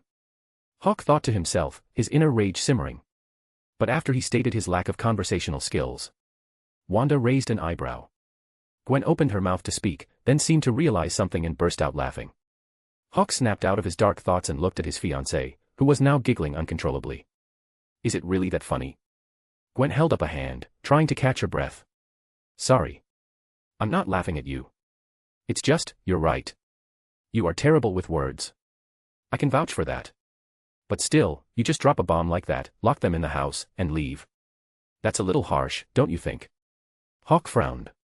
I'm protecting Andrew Chloe. Keeping him from doing something stupid and getting himself killed. Then you should have just told him that. Gwen shook her head. Come on. I'll go with you. I'll do the talking. Besides, I haven't officially met Mr. and Mrs. Chloe yet. Before, it had just been Mrs. Chloe. Gwen had wanted to visit, but Hawk had decided to wait until Anya was resurrected so they could go together, so Gwen hadn't pushed it. If Hawk wasn't going, it wouldn't have felt right for her to go alone. But now. Mr. Chloe was back. They were both here. As his fiancée, it was time she officially introduced herself. Especially since Wanda had already beaten her to the punch on the motherhood front and had even spent time with Mrs. Chloe. So. Wanda covered a yawn. I'm going to go check on Billy and Tommy. With that, she slipped out of the room. Gwen looked down at her outfit, then at Hawk. Before we go, we need to stop by the apartment. I need to change. Hawk frowned, looking at her perfectly nice, stylish clothes. An hour later. It was the dead of night. The witching hour. Hawk stared at his fiancée, who had just spent an hour completely tearing apart and reorganizing her closet before finally deciding on an outfit. Maybe we should just go tomorrow. Gwen shot him a look. No. We're going now. Anyway, how does this look? Hawk looked at her. She was wearing a sharply tailored beige trench coat over a crisp white blouse, paired with slim-fit jeans. He thought for a second. I still think that cop uniform that got ripped the other night looked better. Gwen stared at him in dead silence. Ring the doorbell. Okay. Hawk, recognizing the death glare, wisely shrugged and pressed the buzzer at Amy's house. Soon. Footsteps approached, and the door swung open. They stepped inside. Gwen, keeping her hands out of sight, subtly pinched Hawk's arm. Hawk got the message. Amy Chloe. Gwen Stacy. My fiancée. It's so wonderful to finally meet you, Mrs. Chloe. Amy was still frozen in shock at Hawk's blunt introduction, but Gwen had already stepped forward, flashing a warm, sweet smile. Half an hour later. The living room was brightly lit. Hawk sat on a bar stool by the kitchen counter, watching with a surreal sense of detachment as Gwen and Amy sat on the sofa, talking and laughing like old friends who had finally reunited. Just then. A voice, stiff but filled with a tentative, almost desperate hope, spoke from behind him. Would you like a drink? Hawk turned. Andrew stood behind the bar. Since Gwen's arrival, Amy had apparently banished him upstairs to shower and change into a clean, albeit faded, flannel shirt and jeans she had saved all these years. Andrew pushed a glass of whiskey across the counter, looking at Hawk with a tight, nervous expression. I won't be 21 until next year. Oh. I'm sorry. Andrew's face fell, and he quickly apologized. But Gwen, who had been watching from the sofa, called out. Hawk, a boy's first real drink is supposed to be with his father. Besides, you're at home, aren't you? Hawk looked over at her. She was giving him a soft, encouraging smile. Their eyes met. He chuckled. He turned back, took the glass from Andrew, whose eyes were now shining with unshed tears, and said a quiet, thank you. He raised the glass and downed the whiskey in one go. Yeah. It tasted exactly like any other whiskey. Hawk thought to himself. Chapter 228, 332, Destination, Texas. Hawk and Gwen didn't stay long in Westview. It was the middle of the night, after all. So. About an hour later, Hawk gently draped the beige trench coat back over Gwen's shoulders. He turned back to the door, where Andrew and Amy stood. They didn't say anything, but the lingering sadness and reluctance in their eyes were plain as day. Gwen offered a warm, reassuring smile. I know where you live now.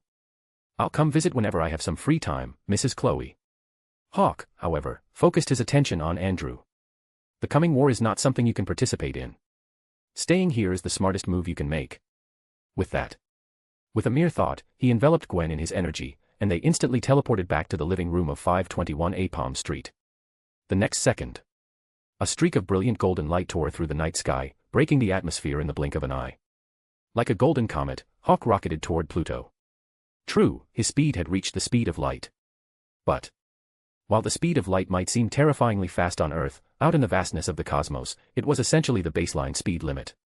Logically speaking, with two of the universe's ultimate cheat codes, the Reality Stone and the Mind Stone, in his possession, his seventh sense, the Gold Cosmo, should be constantly growing, pushing him ever closer to the absolute peak of power.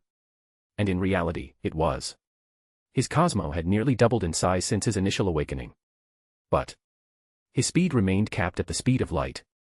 He couldn't break the barrier. At first, Hawk thought it was an Earth problem, that the planet simply wasn't large enough for him to accelerate properly. But once he hit the vacuum of space, he found the restriction remained. He had, however, figured out the root of the problem. Yahweh. More accurately, it was the residual psychic dissonance left behind by Yahweh sending those winged freaks to mess with his timeline. To put it simply, his mind wasn't entirely at peace. It was like enjoying a perfectly good meal, only to suddenly bite into a handful of flies. It wouldn't kill you, but it was profoundly disgusting. This lingering disgust had created a mental blockage, preventing his Cosmo from flowing with absolute freedom. Fortunately, the solution was straightforward. Kill those two blood angels, Jack and Alan. Once he crushed their souls and tossed them into the prison of acid rain, his mind would clear. The blockage would vanish. Faster than light. If he reached that speed, he figured he'd be like the Flash, capable of tearing through the timeline even without the time stone. Lost in these thoughts, Hawk arrived at Pluto. With a resounding boom, he plunged directly into the Hell dimension, which was now completely unguarded against him. This open-door policy was a gesture of goodwill from Mephisto, a token of trust established after Hawk had incidentally saved him during their last encounter. Whether Mephisto had truly turned over a new leaf was debatable. But for now, Hawk was satisfied with the arrangement.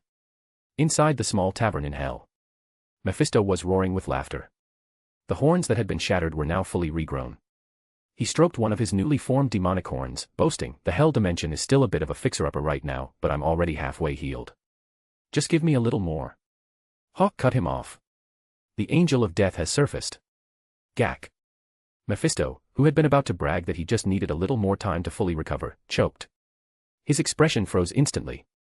He stared at Hawk, unblinking. Hawk's voice was calm, almost conversational. "They're scheduled to arrive in Texas on Earth date November 11th. They seem to have a specific rendezvous point. Tell me where it is." This was the intel he had extracted from Andrew in Westview. After receiving the letter, Andrew had rushed to the address of the priest, Moreau. He had been on the verge of interrogating the men, but Jack and Alan had shown up. With his back against the wall, Andrew had been forced to fight. The result? He had barely survived. Gravely injured, he had managed to evade their pursuit, stowed away on a cargo ship, and passed out from sheer exhaustion. That was the reason Hawk had abandoned his bed in the middle of the night to track down Mephisto. Mephisto's expression remained frozen. Slowly, he forced out the name of a canyon monastery located near the border town of Shafter, Texas. The Flint Monastery. What's Southwest special about that place? Hawk demanded, cutting straight to the point. And why do they have to be there exactly on November 11th? Mephisto looked sick. The Flint Monastery, it was the Hell Dimension's very first anchor point on Earth. And November 11th. That's the anniversary of the day I first set foot on Earth. And when you put the two together. Mephisto rubbed his face wearily and looked at Hawk. If the Angel of Death arrives at the Flint Monastery on November 11th and awakens precisely at midnight, the Hell Dimension will recognize him as one of its own. Once he awakens, he can launch a direct, instantaneous invasion of my realm. He paused, a look of genuine despair crossing his demonic features. If he gets in here right now, with the shape I'm in, I don't think I can take him. Hawk looked at Mephisto, whose face practically screamed, "Help a brother out." He scoffed and pulled his right arm free from the demon's desperate grip. "Just close the anchor point. Problem solved." "I can't." "Why not?" Hawk raised an eyebrow. "You managed to shut down every other gateway to Earth. That's why I had to fly 3 hours through space just to get here." Mephisto shook his head miserably. "The first anchor point can never be closed. It's not just me. No Death Lord, no matter what realm they rule, can close their primary anchor. I didn't make the rule. Death did." "Death?" Hawk was genuinely surprised. "What's the point of a rule like that?" "To encourage internal competition." Hawk had run through a dozen different possibilities in his head, but none of them were that. He looked at Mephisto, who was currently shrugging helplessly, and took a deep breath. He thought for a moment, then spoke with absolute sincerity. "Praise be to Death. What a brilliant rule. He wasn't an idiot, and he wasn't reckless. Until his Cosmo could be fully manifested as reality, he had no business picking a fight with one of the 5 cosmic entities. Especially Death, an abstract conceptual goddess. When you're weak, keep your head down and farm. When you're strong, claim it was yours since ancient times." Hawk understood the game perfectly. So, tossing out a little praise. It didn't cost him a dime. Mephisto looked deeply uncomfortable, but he quickly raised his glass and echoed the sentiment. Praise be to Death. If Hawk was praising her, Mephisto, who was essentially a high-level middle manager working under her jurisdiction, certainly couldn't be caught lacking. She probably wasn't paying attention. But what if? If Death noticed he wasn't towing the company line, his career prospects would be severely impacted. Mephisto thought to himself. Hawk grabbed the bottle and poured them both a fresh drink. As he did, he asked casually, "By the way, on my way here, I didn't sense any trace of the heaven dimension." During his flight to Pluto, he had felt a massive, ominous power slowly creeping toward the solar system. Unless he was mistaken, that was the dark dimension. Hawk figured Dormammu must have hit a snag and missed his connecting flight, which was probably why the Ancient One had postponed her retirement. But that wasn't the issue. The issue was that if the Heaven Dimension planned to launch an all-out war on Hell on November 11th, logically, they should already be staging their forces somewhere near the solar system. But even with his 7th sense fully extended, Hawk hadn't detected a single feather of those winged freaks. Mephisto let out a dry, rattling laugh. "Don't worry. They'll be there." "How can you be so sure? You know whose payroll Yahweh is on, right?" "The Celestials." "Yes. But the Celestials were created to manage the timeline of the primary multiverse." Mephisto was talking about eternity. One of the abstract cosmic entities, the physical manifestation of the Marvel multiverse's timeline.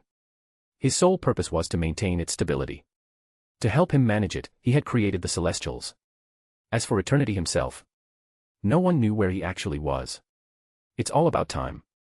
Simply put, the moment the Angel of Death awakens, the Heaven Dimension will instantly manifest.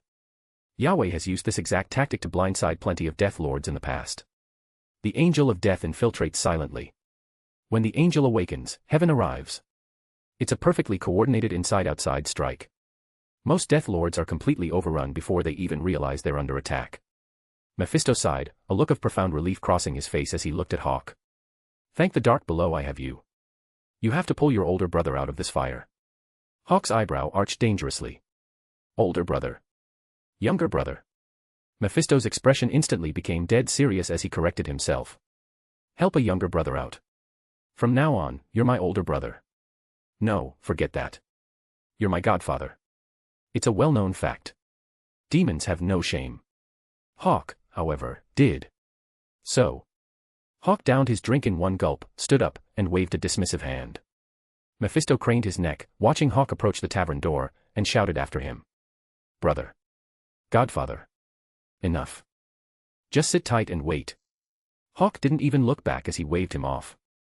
The moment he stepped out of the tavern, he transformed into a streak of golden light, taking another 3 hours to return to 521 A Palm Street. A round trip of over 6 hours. The sun was already high in the sky. Gwen, who had gotten home at 2:30 in the morning and slept until 7, was in the kitchen, humming happily as she prepared breakfast. Hawk knew exactly why she was in such a good mood. Because last night, Amy had given her a gift. It wasn't anything expensive or flashy. It was just the simple silver ring Andrew had bought at a discount store when he proposed to her all those years ago. It probably hadn't cost more than $10. But Gwen had been absolutely thrilled. Hawk walked into the kitchen and wrapped his arms around her waist from behind. She turned her head, popped a piece of torn bread into his mouth, and he breathed in the scent of her hair. I'm heading to Texas. Did you figure out what's going on? Yeah. All right. Gwen turned around completely in his arms and looked up at him with a soft, gentle smile. Come back soon. I'll be waiting for you. And your sister is waiting for you to bring her back, too. I will. Chapter 229, 333, Securing the Home Front. Around 11:30 a.m. Under Gwen's watchful eye, Hawk lifted smoothly off the ground. With a casual twist midair, he transformed into a streak of golden light and shot off toward the Texas border, heading for the Flint Monastery. 10 minutes later. 2 nondescript utility vans rolled onto Palm Street. A black Chevy SUV pulled up to 521A. Sharon Carter stepped out, looking sharp in a long, tailored black coat and a cashmere scarf, and walked up to the door. Gwen opened it and pulled Sharon into a quick hug. He's gone. Yeah. Don't worry. Sharon followed Gwen inside and offered a reassuring smile. Hawk hasn't lost a fight since the day he debuted. Even Thor admitted last month that he's no match for him anymore. Gwen smiled at that. It was true. Since the Battle of New York, Hawk had taken on the Quantico military base, the Hulk, Wakanda, the Dark Elves, and even Mephisto. And he'd never lost. The worst he'd ever been was after the fight with the Hulk, and even then, he was just exhausted, not unconscious. And Thor's assessment carried a lot of weight. So. Gwen pushed her worry aside, her smile becoming more genuine. You're right. That does make me feel better. Sharon chuckled. It's not my words making you feel better. It's the fact that you already know he won't lose. If you really doubted him, nothing I could say would stop you from worrying, right? Gwen bit her lip, considering it, then nodded. You're right. I believe in him. There you go. Have you eaten? Just finished.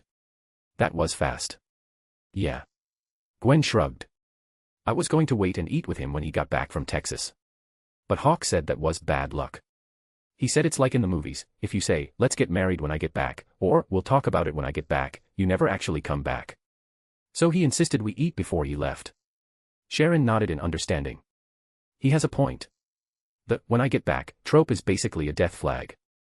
Have you eaten? No. Sharon answered honestly. I figured if you hadn't, we could grab something and then do some shopping. It's going to take a while for the satellite feeds to go live anyway. Gwen frowned. Why is it going to take a while? Expected ETA is an hour. Sharon explained, then looked curious herself. I thought the rendezvous date was November 11th. It's only the 7th. That's 4 days away. Why did Hawk head out so early? Gwen shook her head. He didn't say. But it's better to be early. What if it's a trap? Besides, it's always better to arrive rested and wait for your enemy than to rush into a fight exhausted. Hawk didn't keep secrets from her. So, after he had told her his destination, Gwen had looked up the Flint Monastery online. The place was ancient, dating back to the Texas expansion era. It had been discovered by a group of ascetic monks who had repaired it and used it for their harsh, isolated practices. But because it was situated in the middle of a barren desert, miles from civilization, it had been completely abandoned shortly after that era ended. It was now nothing but a desolate ruin where not even the birds bothered to stop. So Gwen fully supported Hawk's decision to go early. Arrive first, set the stage, and wait for the prey to fall into the trap.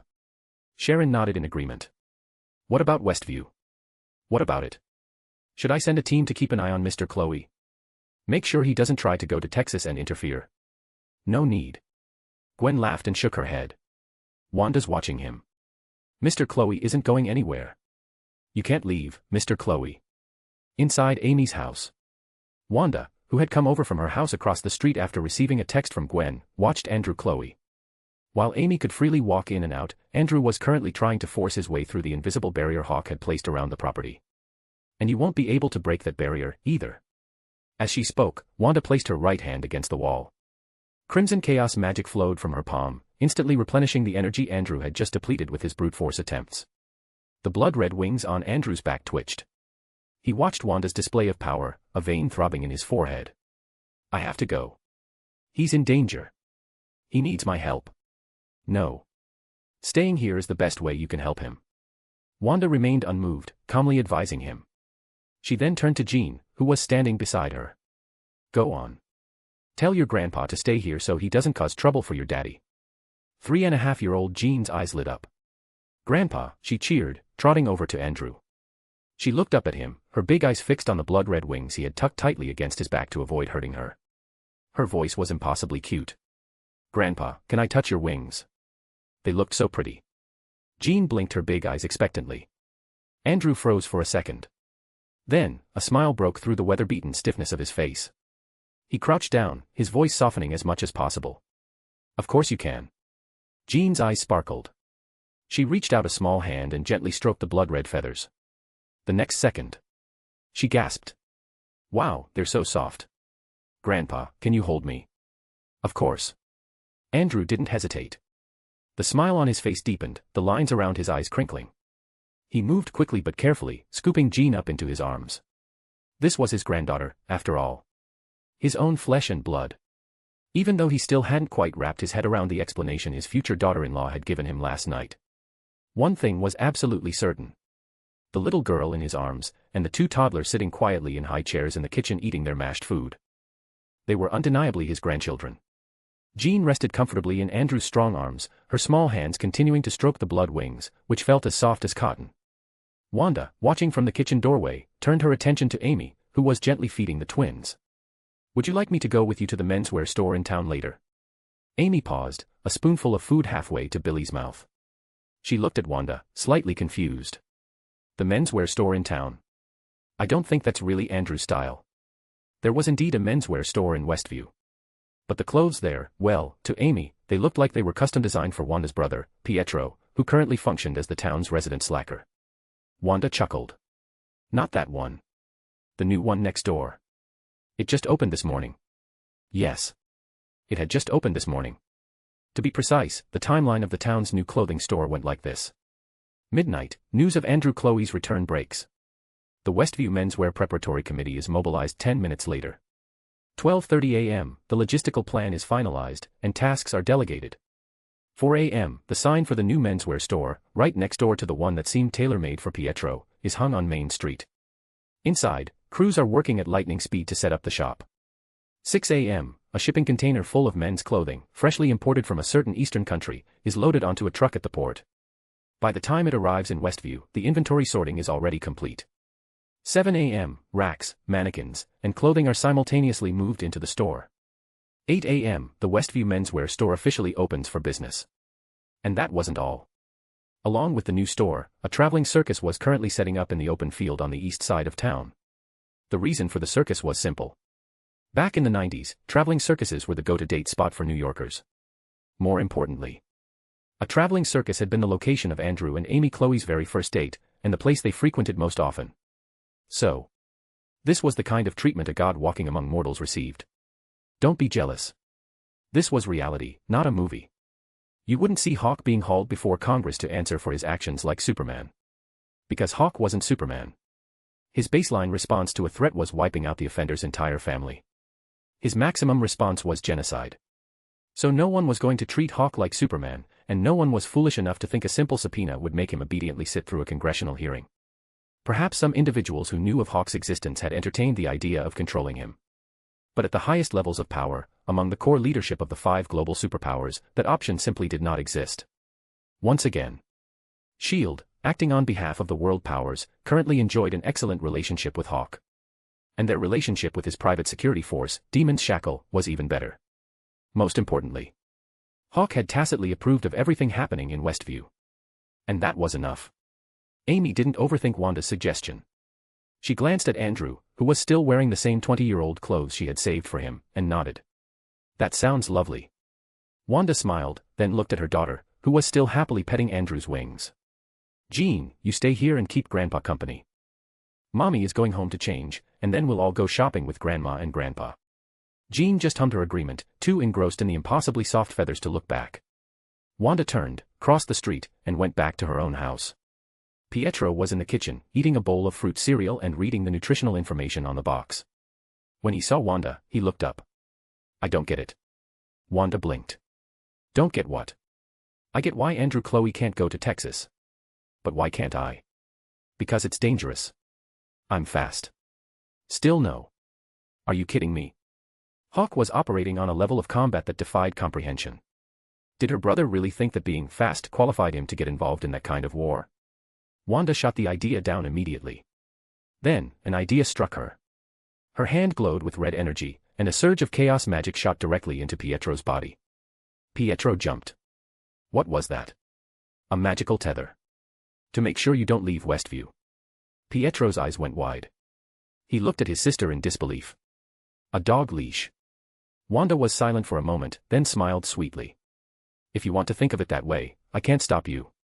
But seriously, if you've got so much free time that you want to go watch a fight in Texas, why don't you spend it figuring out how we're going to get revenge on Tony Stark? Chapter 230, 334, The Enemy Enters the Battlefield. It was true. Revenge against Tony Stark. That had been the driving force behind Wanda and Pietro joining Baron Strucker, the reason they had willingly subjected themselves to the experiments that awakened their powers. If it hadn't been for that Stark Industries missile, the Maximoff family wouldn't have been shattered. They wouldn't have been orphaned. So, even now, safely settled in Westview, Wanda and Pietro's ultimate goal hadn't changed. After all, they were just living in Westview. They weren't under house arrest. If Wanda, Pietro, or even Amy wanted to leave, they could. No permission required. No check-ins necessary. They could come and go as they pleased. And most importantly, Hawk knew they wanted revenge on Tony Stark. And while he had no intention of helping them, he also had no intention of stopping them. Wanda had asked him about it once. Hawk had given her a simple answer. Don't preach forgiveness to those whose suffering you haven't endured. Do unto others as you would have them do unto you. Hawk hadn't let anyone talk him out of his revenge against the Hulk and the Abomination. He certainly wasn't going to play the hypocrite and tell someone else to let go of theirs. Wanda and Pietro had never let it go. But, saying it was one thing. Hearing his sister say it, Pietro's smile stiffened, and he fell silent. Wanda went upstairs to change into something more comfortable for shopping. When she came back down, Pietro, sitting on a bar stool, met her eyes. Let it go. What? Wanda blinked, staring at him in confusion. Pietro looked at her, dressed in a cozy, knee-length puffer jacket, thick wool socks, and snow boots. It felt like just yesterday she was that terrified, ash-covered girl crawling out of the rubble, and now, she was this beautiful, powerful woman. He let out a soft laugh, as if a great weight had finally been lifted from his shoulders. Let it go, Wanda. You deserve a better life than that. Wanda frowned. She knew exactly what he meant. Pietro smiled. If Mom and Dad were here, and they saw you now, saw Jean, and Billy, and Tommy, they'd be so happy. Wanda fell silent. Pietro. Hey. Hearing the tremor in her voice, Pietro slapped his thigh and, with a whoosh, appeared right in front of her. He put his hands on her shoulders, a gentle smile on his face. You know, the first time I met Hawk, he said something that really put things in perspective for me. It made me realize that maybe, revenge isn't the most important thing in the world. The corner of Pietro's mouth turned up. When he found out I had a sister, he said that was nice. He said he had a sister, too. And he said that if he could, he would trade every ounce of his power, everything he had, just to have her back, safe and sound. So, compared to him, I'm the lucky one. As long as you're doing well, as long as you're happy and safe, that's enough for me. But if revenge means sacrificing the happiness you have now, I'm out. Pietro. Wanda looked up, her eyes meeting his. Just then, her phone rang. Wanda pulled the phone from her large tote bag, packed with baby supplies for the outing. She glanced at the caller ID, then at her brother. She cleared her throat and answered. Wanda. Hey, it's Gwen. Mr. Chloe hasn't left the house. I'm keeping an eye on him. It's not about that. From the living room of 521A Palm Street, Gwen smiled. Is Pietro home? Wanda blinked, looking at her brother, who was standing right in front of her. He's here. Why? Perfect. Can you ask him to come by S.H.I.E.L.D. headquarters in New York? He knows the place. There's something we might need his help with. Okay. Wanda agreed, slightly confused but nodding anyway. Gwen hung up the phone and walked toward the front door with Sharon. What are the odds that it's a match? Hard to say. Friday checked with Jarvis, and the probability is high, but we won't know for sure until Pietro gets here to confirm. Sharon smiled, then glanced at a new message on her phone. The S.H.I.E.L.D. satellite feed is live. Let's go. Gwen's eyes lit up. Is Hawk there? He just crossed the Red River. So, yes. He's in Texas. For generations, Americans had known the vast, scorching land east of the Rio Grande, south of the Red River, bordered by the dense forests of Louisiana to the east and the Gulf of Mexico to the south, as Texas. It was a land rich in minerals and resources. But the 30-mile radius surrounding the Flint Monastery was nothing but a desolate, barren wasteland. Constructed entirely of massive stone blocks, the flint monastery stood alone in the scorching desert. Worn down by centuries of erosion, it was now little more than a crumbling, drafty ruin. Thump. Hawk landed gracefully, adjusting his cuffs as he took a step forward. In an instant, he bypassed the crumbling exterior and appeared directly inside the main hall of the long-abandoned monastery. The roof of the hall had long since caved in. Sunlight poured through the gaping holes, a single beam illuminating a stone statue of Jesus. But it was only half a statue. Not a bust, but a statue that had been split vertically down the middle. The right half of the figure looked as if it had been sheared off by something distinctly non-human. And it hadn't been. It was Mephisto's doing. When Mephisto had first descended upon Earth, he had corrupted the ascetic monks of this monastery, just as he had done to the villagers of San Venganza, transforming them into his demonic vanguard. It was from here that he had launched his campaign to drive Yahweh from the mortal plane. This was Mephisto's starting point. And so, logically, if heaven wanted to end Mephisto, they had to start here, too. Hawk glanced at the bisected statue of Jesus. Then, he turned, crossed his legs, and settled into a meditative hover, floating in midair, facing the monastery's entrance. Go looking for them? Not a chance. He was just going to sit here and wait for those two winged freaks and their angel of death to come to him. If heaven wanted the hell dimension, they had to come through here. And if they didn't show up, that was fine, too. They'd better pray they found a hole deeper than Strucker's to hide in.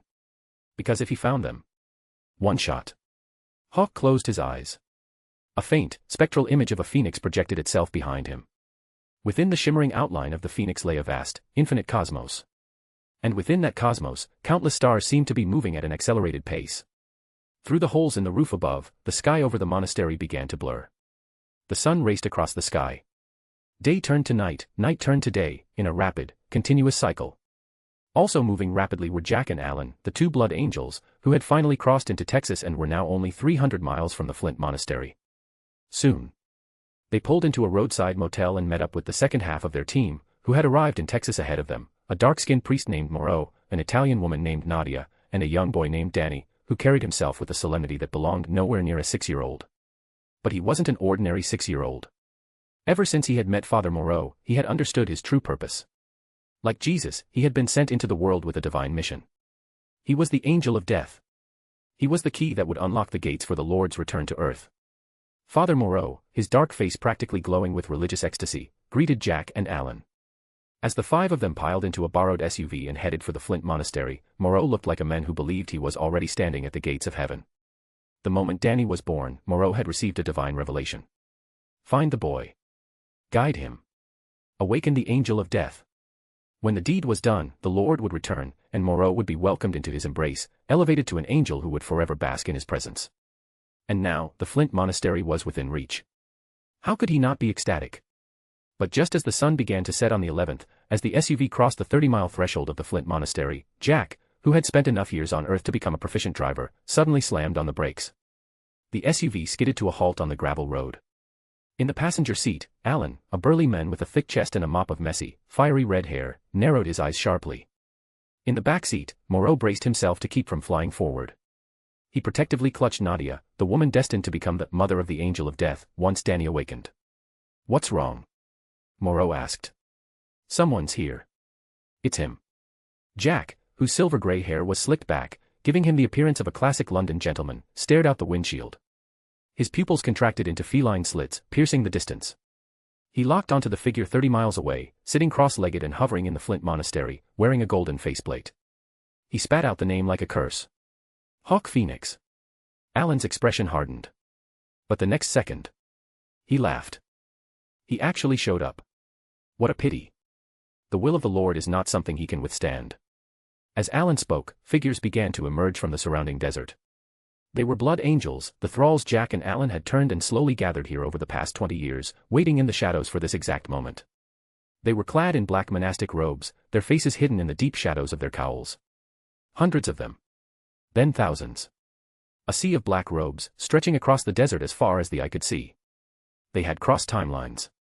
They had waited in the dark for 2 decades, all to ensure the Lord's return. They were prepared for anything. Tonight, no one would stop the Lord's descent. Especially since they had brought a special weapon, a trump card designed specifically to deal with any powerful obstacles that might try to block the Lord's path. In a word, tonight, anyone who stood in their way would die.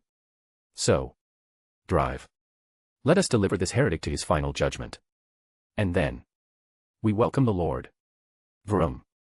The SUV's engine roared back to life, tires kicking up gravel as it tore down the road, speeding toward the Flint Monastery. Chapter 231, 335, Galician Explosion. The Texas desert has a distinct character. Especially at dusk. The sky looked as if it had been forged in a furnace, burning a deep, coppery red. And beneath this fiery canopy, the endless sea of desert sand seemed to have been painted a brilliant, shimmering gold. Suddenly, the sand began to tremble. It started as a faint vibration. Then, the vibration intensified, quickly escalating into a synchronized, rhythmic resonance. As the sand on the horizon began to levitate, shaking loose from gravity, the tremors raced toward the lone structure in the distance, the Flint Monastery, built from massive stones that had withstood countless years of wind and rain. Crack!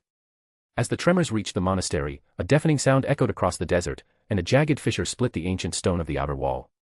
At first, the crack looked like a delicate, black spiderweb tracing its way up the stone. But within seconds, it seemed to come alive, climbing, branching out, and spreading with terrifying speed. A steady stream of pulverized rock and dust began to pour from the expanding fractures. Then, the entire Flint Monastery began to shudder violently, caught in the grip of the resonant tremors. The next second. Boom. As the countless black fissures that had originated from the base finally reached the top of the outer walls, the sheer volume of structural failure triggered a catastrophic collapse. Rumble. The Flint Monastery, which had stood in this desolate wasteland for who knew how long, came crashing down in a spectacular cloud of dust, right under the watchful gaze of a SHIELD satellite. Holy shit. Jesus Christ. Hiss. Hawk. As always, SHIELD might not have the clearance or the firepower to intervene in a battle of this magnitude, but that certainly didn't stop them from grabbing a front row seat via satellite. As the Flint Monastery collapsed, a chorus of shocked gasps echoed through the New York SHIELD Command Center, where only a select dozen high-level operatives had the clearance to watch. Sharon inhaled sharply, staring at the screen. The battlefield hadn't even engaged yet, and the building was already gone. Beside her, Gwen's hands were clenched into tight fists as she watched the monastery disappear beneath a thick blanket of dust. But because the Flint Monastery was located in such a vast, empty expanse, the massive dust cloud created by its collapse came and went quickly, carried off by the desert wind. In fact, almost the instant the dust billowed into the air, a single ray of brilliant golden light pierced straight through it, blooming in the heart of the Texas desert, utterly ignoring the obscuring cloud. The flash of golden light was like a signal flare. It was the starter's pistol firing before the race began. As the golden light illuminated the desert, something began to appear on the previously empty horizon. No. It wasn't just something. It was a massive wave. To be precise, it was a rapidly expanding arc of blood red, forming a perfect semicircle with the Flint Monastery at its center. At first, the crimson color spread slowly, like a single drop of ink blooming in clear water. But then, it accelerated with terrifying speed, as if the entire horizon was bleeding out. The next second, a tidal wave of crimson surged forward. Tens of thousands of them, a blood-red tsunami composed of countless blood angels, swept across the desert floor, rushing relentlessly toward the ruins of the Flint Monastery. But these blood angels looked nothing like Andrew Chloe. The only difference between Andrew Chloe and a standard angel was that his wings were blood-red. But these creatures, calling them angels, felt like an insult to demons. Because these blood angels looked far more demonic than any actual demon. Their forms were only vaguely humanoid, unnaturally gaunt and contorted into grotesque shapes. And now that they had cast off the black monastic robes that had previously concealed them, their true, horrifying appearance was laid bare. Beneath the robes, their faces looked as if they had been haphazardly slapped together using flayed muscle and coagulated, rotting blood. Their skin was translucent, pulsing with an eerie, crimson light that flowed beneath the surface. They had no facial features, no eyes, no nose, no mouth. Only two gaping, hollow sockets where eyes should have been, burning with a pure, hellish red fire. Even their wings were a far cry from the soft, blood-red, downy feathers of Andrew Chloe. The wings on these creatures were tattered, membranous appendages, formed from something resembling exposed fascia and pulsating energy veins.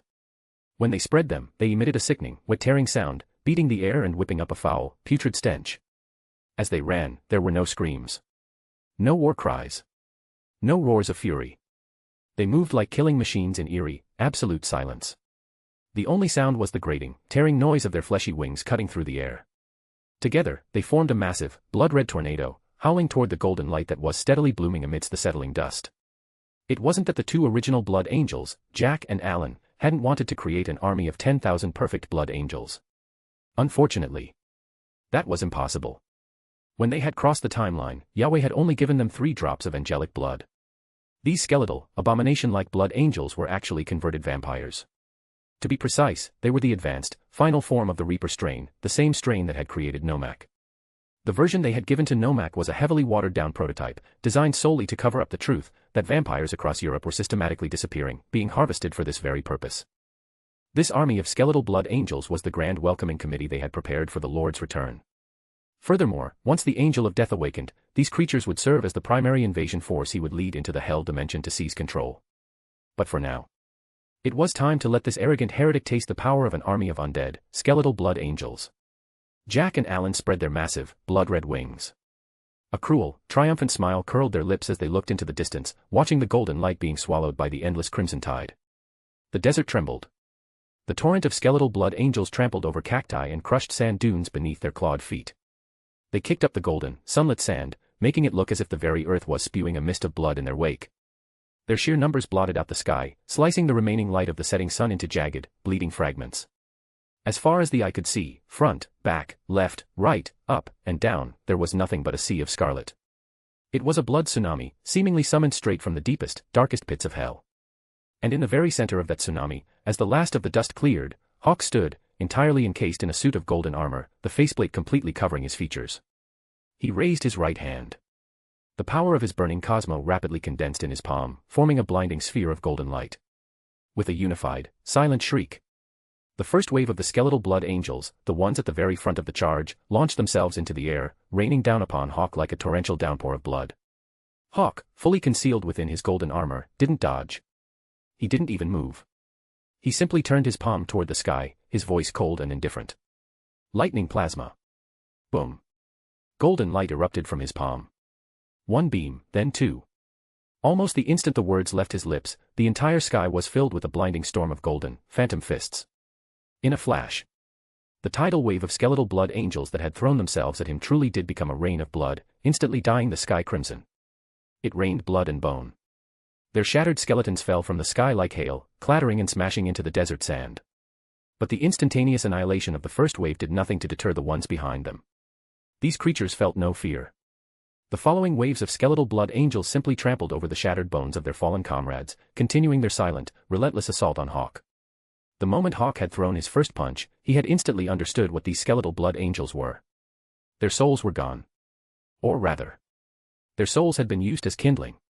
By using vampires as a base, and the blood of a blood angel as fuel, their souls had been ignited and entirely consumed, transforming them into these mindless, grotesque, skeletal killing machines that existed only to follow orders.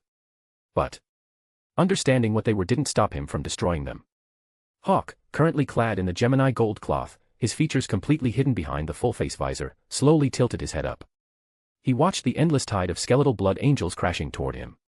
He raised his right hand, extending his index and middle fingers together, and then, with a seemingly casual, almost dismissive motion, swept them forward. Galician explosion. ZRRRT. There was no sound. Or rather, the sound was instantly swallowed by a power far greater than sound itself. Almost the exact moment Hawk swept his fingers forward, the space within a 10-kilometer radius around him abruptly plunged into absolute darkness, as if all the light in the world had been violently sucked away. The next moment, countless stars, appearing as perfectly scaled-down miniature suns, were born within that suffocating darkness. They ignited, expanded with terrifying speed. And then, they detonated. It was an explosion of cosmic proportions. As the shockwave ripped through the area, every single skeletal blood angel within the 10-kilometer radius vanished the instant they made contact with it. Yes. They weren't crushed. They weren't blown apart. It was as if an invisible, cosmic force had simply unraveled them at a molecular level, breaking them down into the finest, microscopic red dust, which was then utterly annihilated by the simulated gravitational collapse of a dying universe. When the cosmic anomaly finally faded and reality reasserted itself, Hawk, clad in the Gemini gold cloth, hovered silently in the air above where the Flint Monastery had once stood. As for the skeletal blood angels, what skeletal blood angels? There was no sign they had ever existed. Forget the blood angels, within a 10-kilometer radius around Hawk, every single grain of sand had been transformed into a sheet of smooth, translucent glass. The sheer, overwhelming pressure of the cosmic level force had instantly compressed and fused the desert sand into solid glass. Just then, whoosh! Whoosh! Two blood-red phantoms streaked through the air, appearing simultaneously on either side of Hawk, hovering in the sky. The next second, the sound of slow, mocking applause filled the air. Beating his blood-red wings to stay aloft, Jack looked at Hawk with an amused, patronizing expression, clapping his hands. Bravo. I must admit, heretic, your power is truly impressive. It's no wonder the Lord wished for you to return to the flock.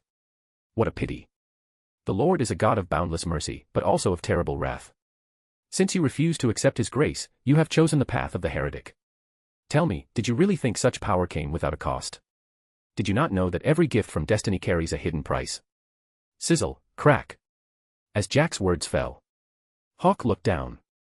Across the pristine, golden surface of the Gemini cloth, a web of dark, blood-red veins began to rapidly emerge, spreading like a disease. The crimson veins, identical in color to the skeletal blood angels, spider-webbed across the armor in the blink of an eye, covering his entire body. And then, Hawk felt it. Something foreign, something insidious, was actively trying to wrest control of this avatar away from him. Chapter 232, 336, The Gemini Gold Cloth. It was true. It was an avatar.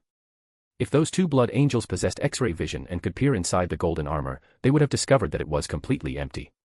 The golden suit standing before them was merely a shell. As for Hawk, he hadn't gone anywhere.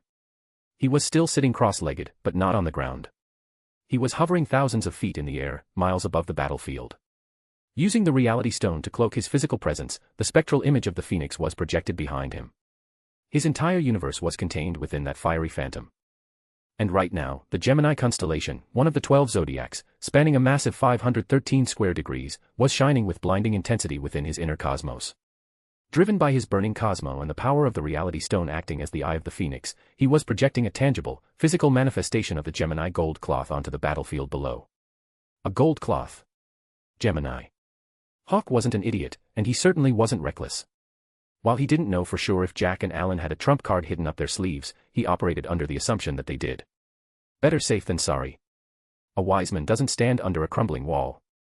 And most importantly, Gwen was waiting for him at home. Did anyone really think he had shown up early just to sit around and wait for the enemy to arrive? He had come early to turn the desert into his absolute home turf. Although he hadn't unlocked the 8th sense yet, meaning he couldn't fully manifest his Phoenix universe into physical reality. Since he had comprehended the 7th sense and acquired the Mind Stone, his cosmo had undergone a qualitative leap. With near-limitless energy at his disposal, using the reality stone to project a single, fully functional gold cloth was well within his capabilities. Hawk had originally intended to project his own Phoenix gold cloth. Unfortunately, that wasn't possible. The Phoenix was his core constellation, the very foundation of his cosmo. To manifest the Phoenix gold cloth would theoretically require manifesting the entire Phoenix universe. The power of the cloth is inextricably linked to the constellation. To summon the Phoenix cloth meant summoning the Phoenix constellation, but he had already expanded his constellation into an entire universe. So, the Phoenix was out. However, the other constellations were fair game. Since he had established the foundation of the Phoenix universe, the other constellations were essentially subsets, the Phoenix Pegasus constellation, the Phoenix Cygnus constellation, and the Phoenix Zodiacs. Fortunately, when his cosmo ascended to a gold tier after he comprehended the 7th sense, it had more than doubled in size. The sheer volume of stars was more than enough to fully ignite the Gemini constellation. He had arrived early specifically to chart and evolve the Gemini star map within his cosmo.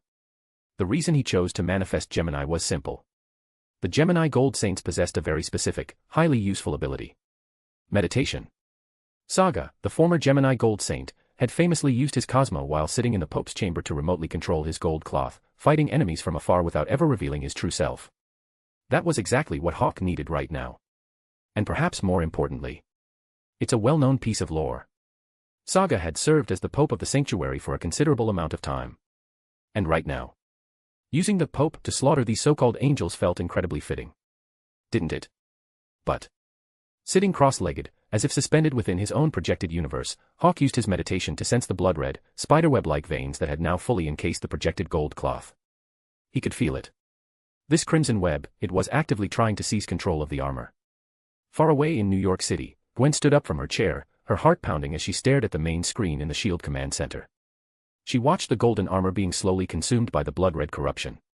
But then, as she studied the Gemini cloth on the screen, she blinked, and a sudden realization washed over her. Sharon, noticing Gwen's intense expression, tried to comfort her. "Don't worry, Gwen. Have faith in Hawk. He's never lost a fight." "Right." Gwen snapped out of her thoughts, meeting Sharon's concerned gaze with a soft, confident smile. I'm fine, Sharon. Really? Because that's not Hawk. Sharon blinked, looking back at the screen where the golden armor was now completely covered in the bloody web. That's not Hawk. Nope. How can you be so? Intuition. Gwen's smile was radiant. She had no intention of telling Sharon the real reason. In fact, she wasn't going to tell anyone why she was so certain. Because Hawk had told her a secret. Gwen remembered a quiet night, lying in bed with Hawk, watching as he projected the breathtakingly beautiful, radiant image of his Phoenix universe on the ceiling. She had listened as he told her the stories of the bronze, silver, and gold saints. After seeing him manifest the spectral images of so many different cloths, she had asked him, if you have all these different armors, why do you only ever wear the Phoenix? Hawk had held her close and whispered, because I made a pact with the Phoenix. That was when she learned the truth. The Phoenix constellation, having chosen him when he was nothing, had wagered its entire divine authority on him, and in doing so, had become his singular, true constellation. He might be able to evolve the other constellations, wield their powers, and even find worthy hosts for their respective cloths in the future. But Hawk would never wear another constellation's armor himself. Except for Draco. As Hawk had put it. Only the Phoenix and the dragon are mine, and mine alone. I will never delegate them. Gwen had seen the Draco cloth before. The brilliant, golden armor currently on the screen was neither the Draco cloth nor the Phoenix cloth. Therefore, Hawk wasn't inside it. Gwen was absolutely certain. Seeing the unwavering conviction in Gwen's eyes and hearing her attribute it to intuition, Sharon felt her own rising panic begin to subside. Just then, the blood-red web encasing the Gemini cloth pulsed with an intense, sickly light, and began to drip thick, viscous blood onto the desert glass below. As the blood pooled and coagulated on the ground. Suddenly, a grotesque, bloody hand thrust upward from the puddle. The next second, a creature formed entirely of coagulated blood dragged itself out. It was a perfect, horrific mirror image of the Gemini gold cloth. The blood creature threw its head back and let out a deafening, monstrous roar. High above the battlefield. Hawk looked down, a slight frown creasing his brow as he analyzed the strange suppression field dampening his avatar's power, and the bizarre, resonant energy emanating from the blood creature mimicking him. He looked up at Jack, his voice perfectly calm. What is this? This, heretic, is the manifestation of your own sins. My sins. Hawk scoffed. According to who? The Lord. Face your judgment, heretic. As Jack spoke, Alan, hovering on the other side, let out a furious roar. His massive blood-red wings snapped forward, transforming into a barrage of razor-sharp spears of judgment. With a sickening thwack, one of the spears impaled the blood creature's shoulder, pinning it to the ground.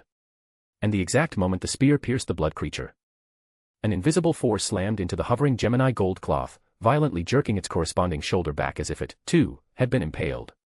Hawk raised an eyebrow, glancing at the phantom wound on his avatar before looking back at Jack. Sympathetic voodoo. Heh. Jack sneered. Looking at the fully armored, seemingly trapped Hawk, his expression was one of absolute, arrogant triumph. Like a classic villain, convinced he had already won, he began to monologue. Every man is ultimately judged by his own actions. You slaughtered the blood spirits, and now, you shall be slaughtered by them in return. We originally prepared this ritual for Mephisto. But no matter. It serves its purpose just as well on you. Once you are dead, no one will be left to stop the Lord's descent. Hawk listened to Jack's gloating explanation, and the pieces fell into place. So that's how it works. No wonder Mephisto said that once the angel of death awakens and enters a Death Lord's dimension, the Lord is as good as dead. It's not that the newly awakened angel actually defeats the Death Lords in combat. They use this underhanded, parasitic curse to assassinate them.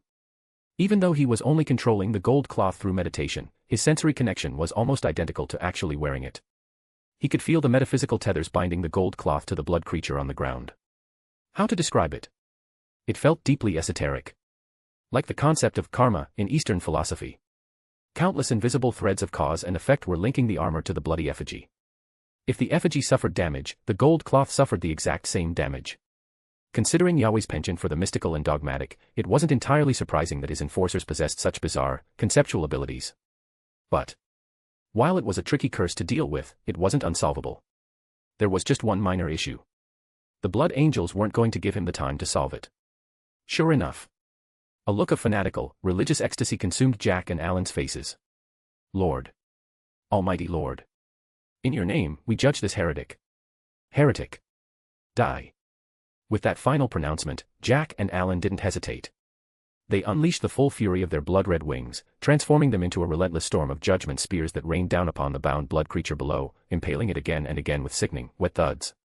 And with every spear that pierced the bloody effigy, the Gemini gold cloth, hovering helplessly in the air, jerked and shuddered, its golden surface dimpling and cracking as if being struck by invisible, armor-piercing rounds. Holy shit. In the New York Shield Command Center, Sharon, along with every other agent in the room, gasped in horror, covering her mouth. Hawk. Don't worry. I told you, that's not Hawk. Gwen stared at the screen. The more brutal the damage inflicted upon the Gemini cloth became, the more certain she was that Hawk was nowhere near that armor. Soon, the blood creature had been reduced to a literal pincushion, pierced by hundreds of spears. The Gemini gold cloth, still hovering in the air, mirrored the devastation, its surface battered and broken. Jack and Alan exchanged a look of smug satisfaction, admiring the ruined, beggar-like state of the once magnificent golden armor. But just as their triumphant smiles reached their peak, Hawk's voice drifted out from the battered shell of the Gemini cloth, sounding completely unimpressed.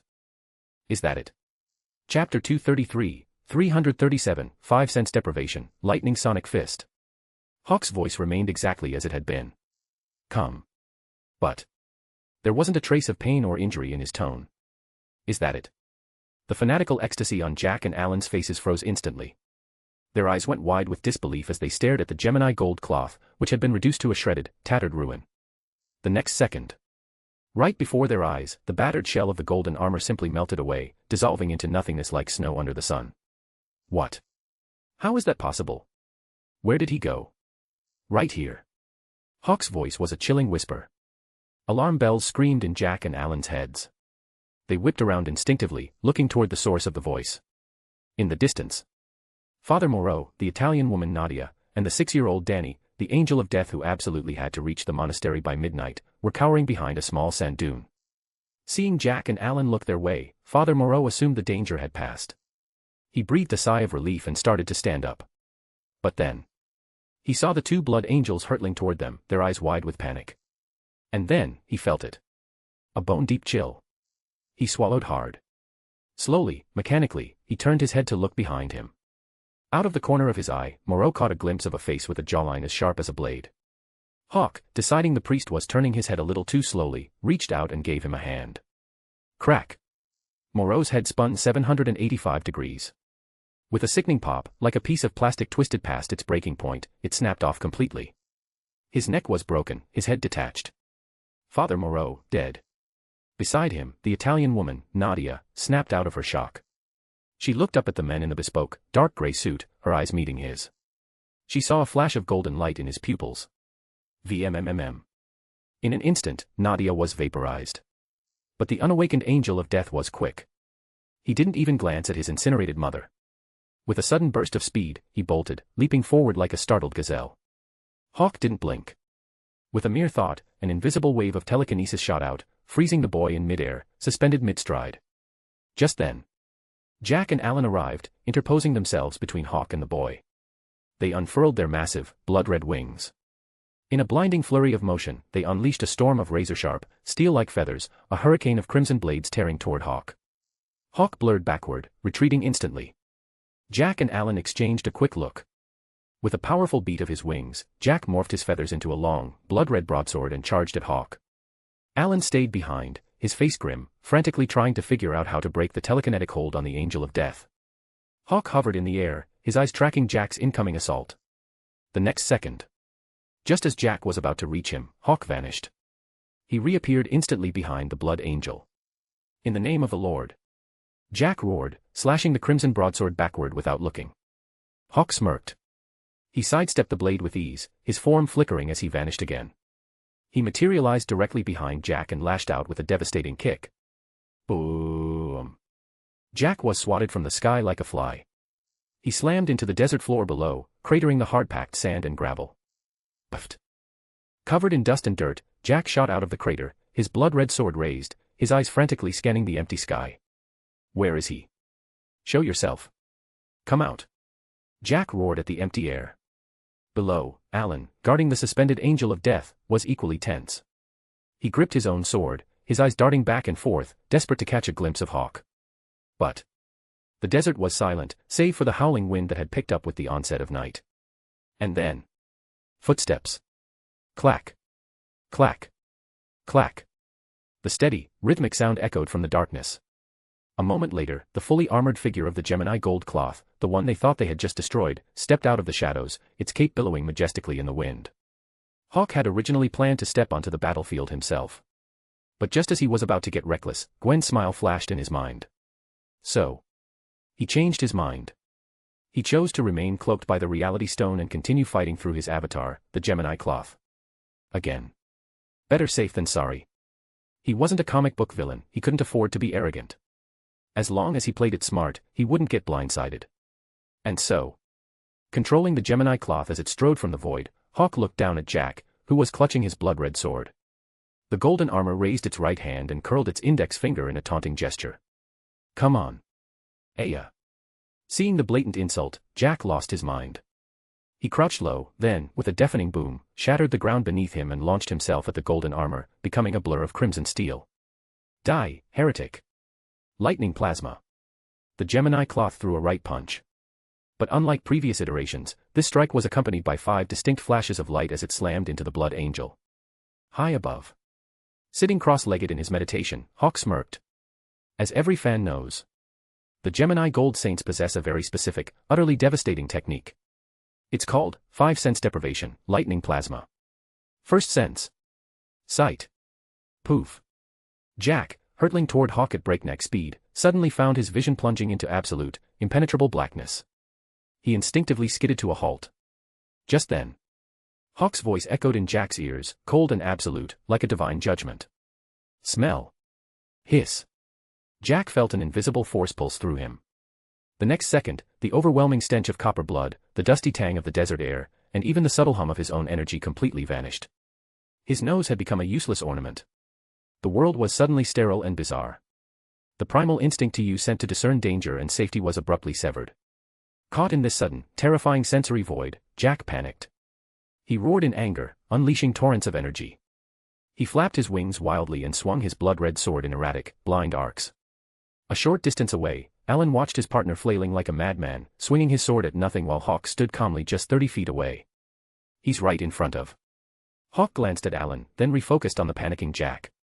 His voice boomed in Jack's ears one last time. Hearing. VMMMM. Just as Jack strained to catch his partner's voice, the world fell dead silent. The echo of his own roars, the whistling of his wings cutting the air, the thrum of power in his veins, every single sound ceased instantly. An absolute, suffocating silence encased him like a concrete coffin. Jack felt as if he had been banished to an isolated, soundless void, a cage where he could neither see, smell, nor hear. Fortunately, he could still feel the friction of his wings against his body, the sensation of his own movement. It was the only thing telling him he was still alive. But soon, within that absolute silence and darkness, Hawk's voice echoed directly inside his mind, clear and chilling. Touch. Ugh. Jack grunted, feeling as if his body had instantly turned into a hollow shell. He couldn't feel the contraction of his muscles or the resistance of the air when he flapped his wings. He couldn't feel the solid earth beneath his feet. He couldn't even tell if his hand was still gripping his sword. He tried to swing his blade, but he had no way of knowing if his arm had moved, or if the sword was even there. He tried to steady himself, but he had no sense of balance. Through Hawk's eyes, the sight was pathetic. Jack's wings hung limp. Like a marionette with its strings cut, he stumbled, his previously terrifying charge reduced to a clumsy, comical shuffle. Finally, Hawk's voice echoed in his mind one last time. Taste. 5 senses, stripped away. Sight, smell, hearing, touch, and taste. With the severing of his final sense, an overwhelming sensation of absolute nothingness swallowed Jack whole. He froze in place, utterly motionless. He couldn't see, smell, hear, touch, or taste. His consciousness was trapped in an infinite void of darkness. Even anger, roaring, and struggling had lost all meaning. Alan, guarding the angel of death, stared in absolute horror. He couldn't understand what was happening to Jack, the warrior the Lord himself had praised as the most likely successor to the archangels. Hawk slowly walked up to Jack. He looked into the Blood Angel's wide, open, yet completely hollow eyes. His gaze was devoid of emotion. It's over. Boom. The pupils in Jack's hollow eyes rapidly dilated until pure white consumed his entire eye. His body tilted backward, and he crashed onto the desert sand with a heavy thud. He was alive. But he was already dead. His soul and consciousness were permanently trapped within a sensory-deprived husk. He couldn't even achieve the release of true death. But as Hawk stepped over Jack's fallen body, he raised his left hand like a blade. A streak of golden light severed Jack's head from his shoulders, instantly absorbing his soul into the underworld. But he didn't lift the sensory deprivation. Even in the underworld, Jack's consciousness would remain trapped in eternal, absolute nothingness. The next second, to Alan's absolute terror, Hawk materialized directly in front of him. Before Alan could even react, Hawk's right hand tapped his forehead. "Your brother's in arms, right? It's only fair you experience what he's going through." In an instant, Alan, stripped of his 5 senses, stood frozen like a wooden statue. His eyes were completely vacant. Hawk then turned his attention to the Angel of Death, still suspended midair by his telekinesis. "Now, it's just you and me. Angel of Death, do me a favor. Call that old bastard Yahweh down here. I want to kill him." Chapter 234, 338, You chose the hard way. The site where the Flint Monastery once stood was now nothing but a smooth expanse of glass and sand. But its destruction meant nothing to the awakening of the Angel of Death. The monastery had merely been a marker, a physical landmark denoting the exact coordinates where the Hell dimension had first anchored itself to Earth. The building was gone, but the coordinates remained. As long as the Angel of Death was at these coordinates at the appointed time, the awakening would proceed, monastery or no monastery. There was just one problem. The Angel of Death, currently occupying the body of a seemingly 6 or 7-year-old boy, had arrived at the coordinates. The appointed time was fast approaching. But he was putting up a fight. He thrashed violently against his invisible restraints, desperately trying to break free from the telekinetic prison Hawk had placed him in. Hawk found this resistance a bit puzzling. He looked at the struggling boy, his voice perfectly calm. "You came here to awaken. I'm letting you awaken. So, what's the problem?" Having second thoughts. "Heretic." The Angel of Death glared at Hawk with pure, unadulterated hatred. "I will never let your evil scheme succeed." He did want to awaken. But not like this. His awakening was supposed to be glorious. He was supposed to awaken surrounded by his army of skeletal blood angels. He was supposed to act as the beacon, guiding the Lord's descent. And then, he was supposed to lead the charge into hell, reclaiming the Lord's dominion over Earth. But now, this heretic wanted him to awaken, yes. But only to use him as a homing beacon to lure the Lord into a trap, a preemptive strike against the heaven dimension.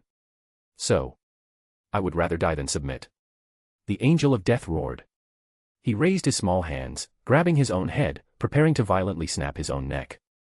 The next second, he froze. Every muscle, every joint, was locked in place by an overwhelming telekinetic force. Hawk scoffed. "Die. Don't worry. You're going to." Using his telekinesis, Hawk manipulated the boy's rigid limbs, forcing him into a cross-legged, meditative posture, like a marionette being posed by a master. He met the boy's eyes, which were now wide with a mixture of shock and sheer terror, and spoke in a chilling, conversational tone. "As soon as you awaken and summon that old bastard Yahweh and his little clubhouse down here, you're going to die. I guarantee it." Completely immobilized, able to move only his lips, the Angel of Death's voice was hoarse and desperate. "You're dreaming, heretic.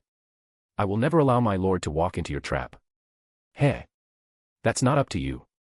Hawk stuffed his hands in his pockets, looking down at the defiant little angel. "The awakening is automatic. Your signal to Yahweh is automatic.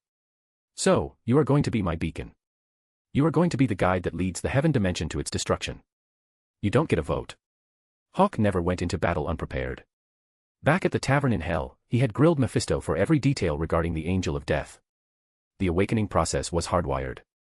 As long as the angel was at the correct coordinates at the correct time, the awakening would trigger automatically. No one could stop it.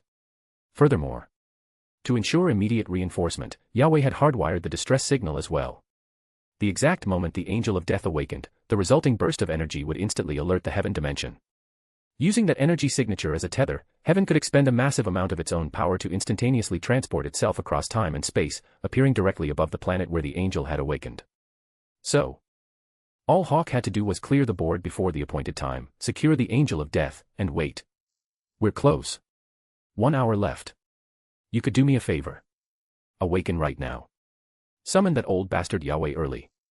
Do that, and I'll give you a quick, painless death." Hawk smiled pleasantly at the frozen boy. "Or, we can wait an hour. You'll awaken automatically anyway. It's a built-in mechanism, you can't stop it. But if you make me sit out here for an hour, I promise you, you'll die exactly like those 2 winged freaks. And when you do, your soul will belong to me, and I will ensure your punishment is eternal. Looking at Hawk's genial smile, the angel of death felt a spike of pure, primal ice shoot up his spine, straight to his brain. But while fear is a biological instinct, faith is the anthem of the angels. The angel of death swallowed his terror, glaring at Hawk, his voice dripping with venom. In your dreams. Fine. Hawk nodded, chuckling softly. He didn't even give the boy a second glance. He turned, and as he did, his form seemed to melt into the air itself, vanishing without a trace. The angel of death remained frozen in his forced meditative pose. Under the silent night sky, amidst the desolate desert, the solitary boy rolled his eyes frantically, searching the darkness for any sign of Hawk. But Hawk was gone. In reality, Hawk was sitting cross-legged just a short distance away. If the kid didn't want to cooperate, whatever. His fate was sealed either way. Why waste the breath? Hawk shifted his consciousness inward, opening his inner eyes to gaze upon his own timeline. If his previous manipulation had felt like reeling in a line, this felt like holding a perfectly smooth, flawless sphere of time, entirely within his grasp. With Jack and Alan dead, the mental blockage had vanished. His mind was clear, his thoughts perfectly aligned. Even without testing it, Hawk knew with absolute certainty that his speed could now shatter the light barrier. But as he observed his timeline with this newfound clarity, a sensation washed over him from the future section of the line. It was an incredibly potent, almost hypnotic temptation. It was far stronger than anything he had felt before. Amidst the shimmering brilliance of his future timeline, a profound, indescribable feeling welled up within him, a feeling that if he didn't look, if he didn't peek into the future right now, he would regret it for the rest of his life. It was an overwhelming urge to just shift his gaze. Hawk almost gave in. His eyes began to drift toward the shimmering future. But at the absolute last microsecond, the Mind Stone, acting as the eye of the phoenix, pulsed, and his own deeply ingrained sense of caution flared. He slammed his inner eyes shut. The next moment, without hesitation, Hawk buried his timeline deep within the spectral core of his phoenix universe, transforming it back into a faint, glittering river of stars that spanned his inner cosmos. He opened his inner eyes again, looking at the concealed timeline. The past was fixed and solid, but the future was shimmering, almost as if it were alive. His brow furrowed, his eyes flashing with a deep, newfound wariness of time itself. There was only one explanation. In that moment, Hawk had felt an undeniable, palpable malice radiating from time. Yes. Malice. The temptation had been sweet, but at the very end, beneath the allure, Hawk had sensed a cold, calculating intent. It felt as if time needed him to look. As if it were trying to force his hand. If it hadn't been for the Mind Stone, and his own ironclad self-control, he probably would have fallen for it. And in doing so, he would have locked himself into whatever future time had arranged for him, turning a possibility into an inescapable certainty. Hiss. Come to think of it. When Odin and the Ancient One peered into the future, maybe they didn't do it because they wanted to. Maybe they fell for this exact same trap, seduced by an overwhelming, indescribable temptation. But why? What does time want? Hawk opened his physical eyes, his mind racing as he pondered the origins of time's sudden hostility. Whatever. The Ancient One hadn't retired yet. He'd go ask her once he was done here. Operating on the principle of, use your resources while you have them, Hawk pushed the cosmic dilemma aside. He elevated his wariness of time to the absolute maximum, then refocused his attention on the present. He looked at the Angel of Death, still frozen in place, whose expression was beginning to contort in agony. Because the time of awakening had arrived. The Angel of Death could feel it. Deep within, his heart was beginning to beat faster, a steady, rhythmic thrumping that signaled his impending ascension. He was fighting it with everything he had, desperately trying to delay the inevitable. If he could just hold out past the designated window, the awakening would fail. He would be rendered useless, but his Lord, Yahweh, would be spared from walking blindly into this heretic's trap. And so. Aya. The frozen boy threw his head back, his face twisted in a mask of agony and rage, and screamed, "Heretic! Show yourself. I will never let you win. The glory of the Lord will judge you." Hawk's figure. No. It was the Gemini gold cloth, manifested once again by the reality stone, that appeared silently before the boy. Listening to the angel's desperate roar, Hawk extended his right index finger. He tapped the space directly between the boy's eyes. His voice, cold and devoid of all mercy, echoed in the angel's ears. "I offered you the easy way. You said no. Fine. I'll do it myself." Demon Emperor Fist. With Hawk's chilling pronouncement, a brilliant light erupted from the tip of his finger, piercing the angel's forehead. The next moment, the Angel of Death convulsed as if struck by lightning. With a sharp bzzzt, his rigid limbs suddenly went slack. The furious, desperate defiance in his eyes melted away, replaced by a dull, empty stare. If the Phoenix's illusionary demonic fist trapped a victim in a nightmare of their own making until their mind shattered and they died, then the Gemini Saint's Demon Emperor fist was the ultimate upgrade. It was known as the legendary, forbidden demonic strike. It didn't just attack the victim's nervous system, it completely overrode their free will. It placed them under a hypnotic, absolute control, turning them into a puppet that would obey the user's every command, down to the last detail. Hawk released the telekinetic hold on the angel. Through his meditation, he controlled the Gemini cloth, and through the Gemini cloth's Demon Emperor fist, he controlled the Angel of Death. The next second, the Angel of Death, his expression vacant, his eyes hollow, slowly stood up from the ground like a puppet on invisible strings. Hawk looked up at the clear, starry night sky. His voice was a low, dangerous whisper. Yahweh. Boom. Chapter 235, 339, What It Means to be a Gold Saint. Hawk's voice was a chilling whisper. But the Angel of Death, now fully subjugated by the Demon Emperor fist, moved with the rigid precision of a machine, executing the command to initiate its own awakening. The next moment, a torrent of chaotic energy erupted from the boy's body.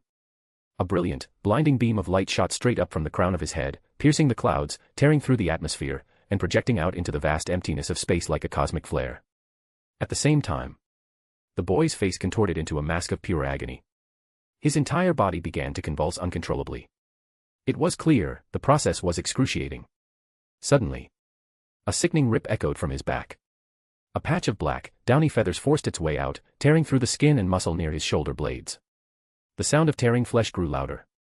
The boy's convulsions intensified. Driven by pure instinct, he curled into a tight, trembling ball on the ground. But the blood-stained black wings on his back continued to grow, slowly unfurling. Until... bam. Aya. As the pair of black wings fully extended, the sheer, agonizing surge of energy shocked the Angel of Death back to consciousness. His eyes snapped open, burning with feral, murderous intent. His face was a portrait of pure hatred. And then, he died. Lightning plasma, 5 cents deprivation. Boom. The moment the Angel of Death regained consciousness, he was struck point blank. Instantly, he plunged into an endless void of absolute darkness and nothingness. The next second, Hawk, who had been sitting cross-legged in meditation, materialized in physical form. As the ethereal image of the Gemini gold cloth faded into nothingness, Hawk looked up and launched himself into the sky. The spectral image of the Black Phoenix ignited behind him. The dark flames of the Black Phoenix surplice surged, enveloping his entire body in an obsidian armor. As the final piece, the dark, menacing visor, locked into place, a pair of Black Phoenix wings unfurled from his back. With a single beat, he tore through the atmosphere. Hovering above the blue marble of Earth, Hawk's eyes, now blazing with a dark, terrible light, fixed on a point in space where a massive, overwhelming presence was attempting to force its way through the fabric of reality. Soon, Hawk caught the scent. A familiar, utterly nauseating smell. The stench of heaven.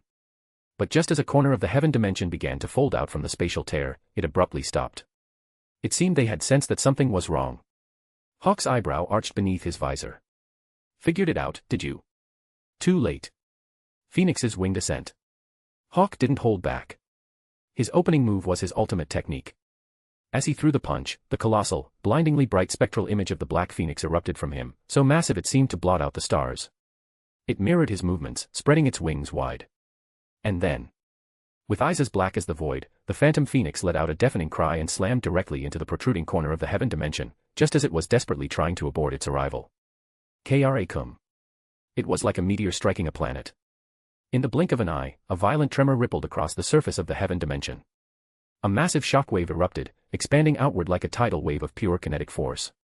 And at the epicenter of that shockwave, with a sickening rip, the outer barrier of the heaven dimension was torn wide open. Hawk didn't hesitate. With a flick of his black wings, he shot through the gaping wound, plunging directly into the heart of heaven. This was called taking the fight to the enemy's doorstep. And more importantly, he had promised that the throne of God was going to change hands today. How could he claim the title if he didn't conquer the territory first? Yahweh. Come out and die. Hawk roared, his voice shaking the very foundations of the realm.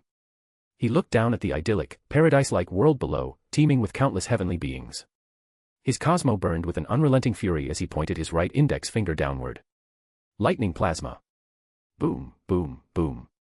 This was the foundational attack of a gold saint, unlocked upon awakening the seventh sense. In a single second, a gold saint could unleash hundreds of millions of punches, each moving at the speed of light. In an instant, every corner of the heaven dimension was subjected to Hawk's merciless, overwhelming bombardment. He didn't hold back. Each individual strike carried enough concussive force to level a mountain on Earth. A blinding storm of pure golden light swept across heaven. The beams of energy wove together into an inescapable, apocalyptic grid, slamming into the surface of the dimension before the echo of Hawk's roar had even faded. The Earth was the first to scream in agony. The sacred ground, once flowing with milk and honey, paved with crystal and precious gems, was pulverized by the indiscriminate bombardment. It was like throwing rocks into a placid lake. No. Rocks create ripples. This was like dropping a billion boulders at once. A massive network of black fissures appeared across the entire landscape. The ground, stronger than forged steel, was instantly punctured, upheaved, and shattered. The towering, majestic mountains were reduced to fine powder in a heartbeat.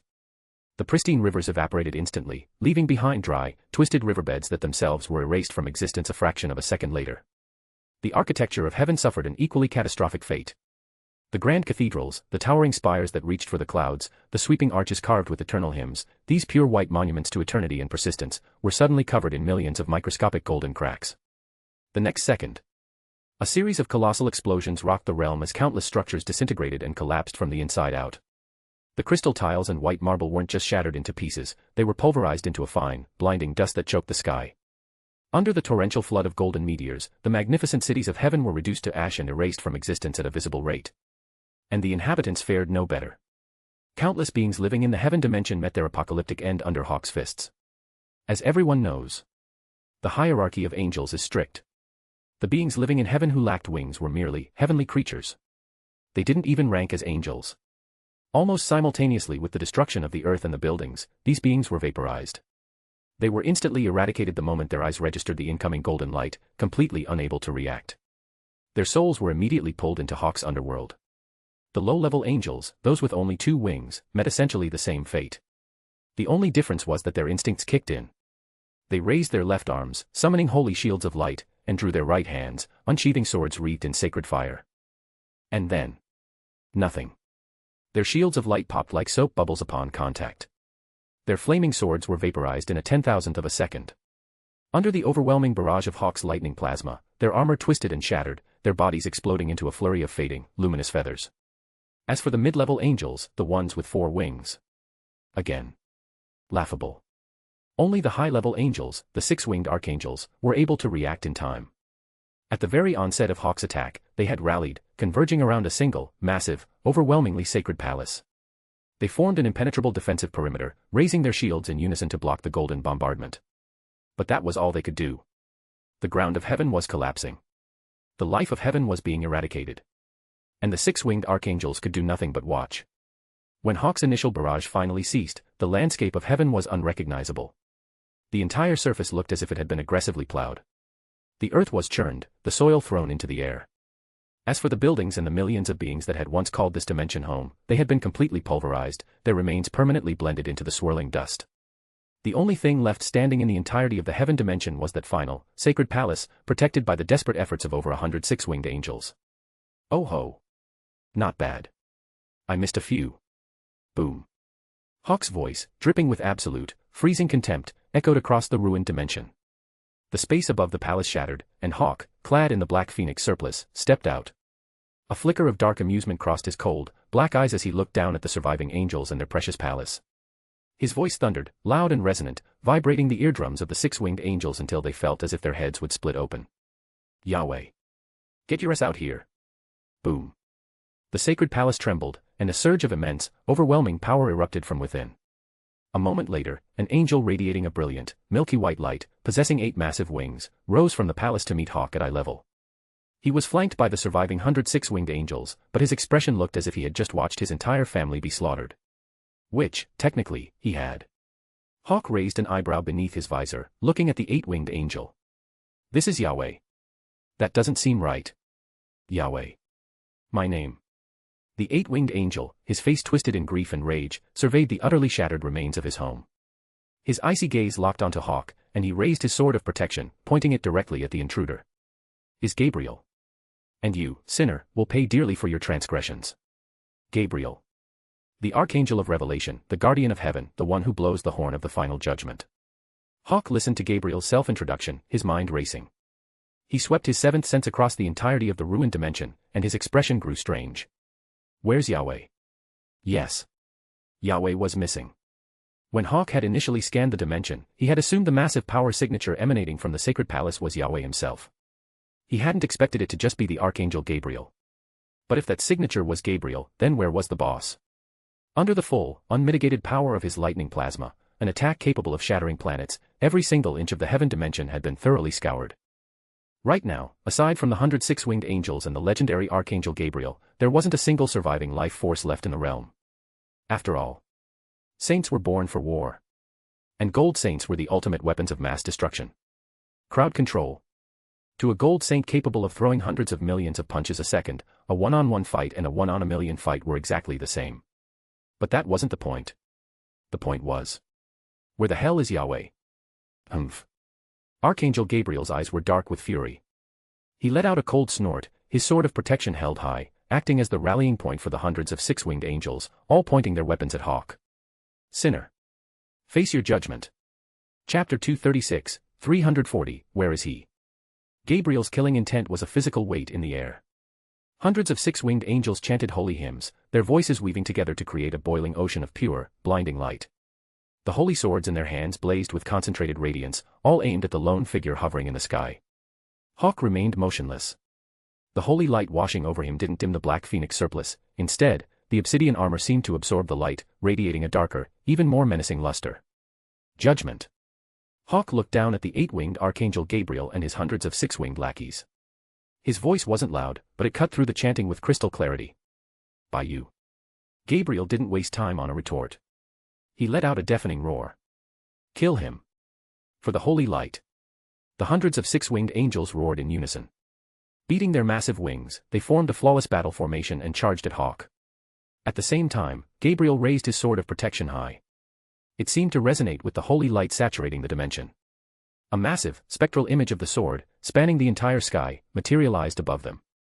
Infused with the absolute will to judge all heretics, the colossal blade slashed down toward Hawk's head.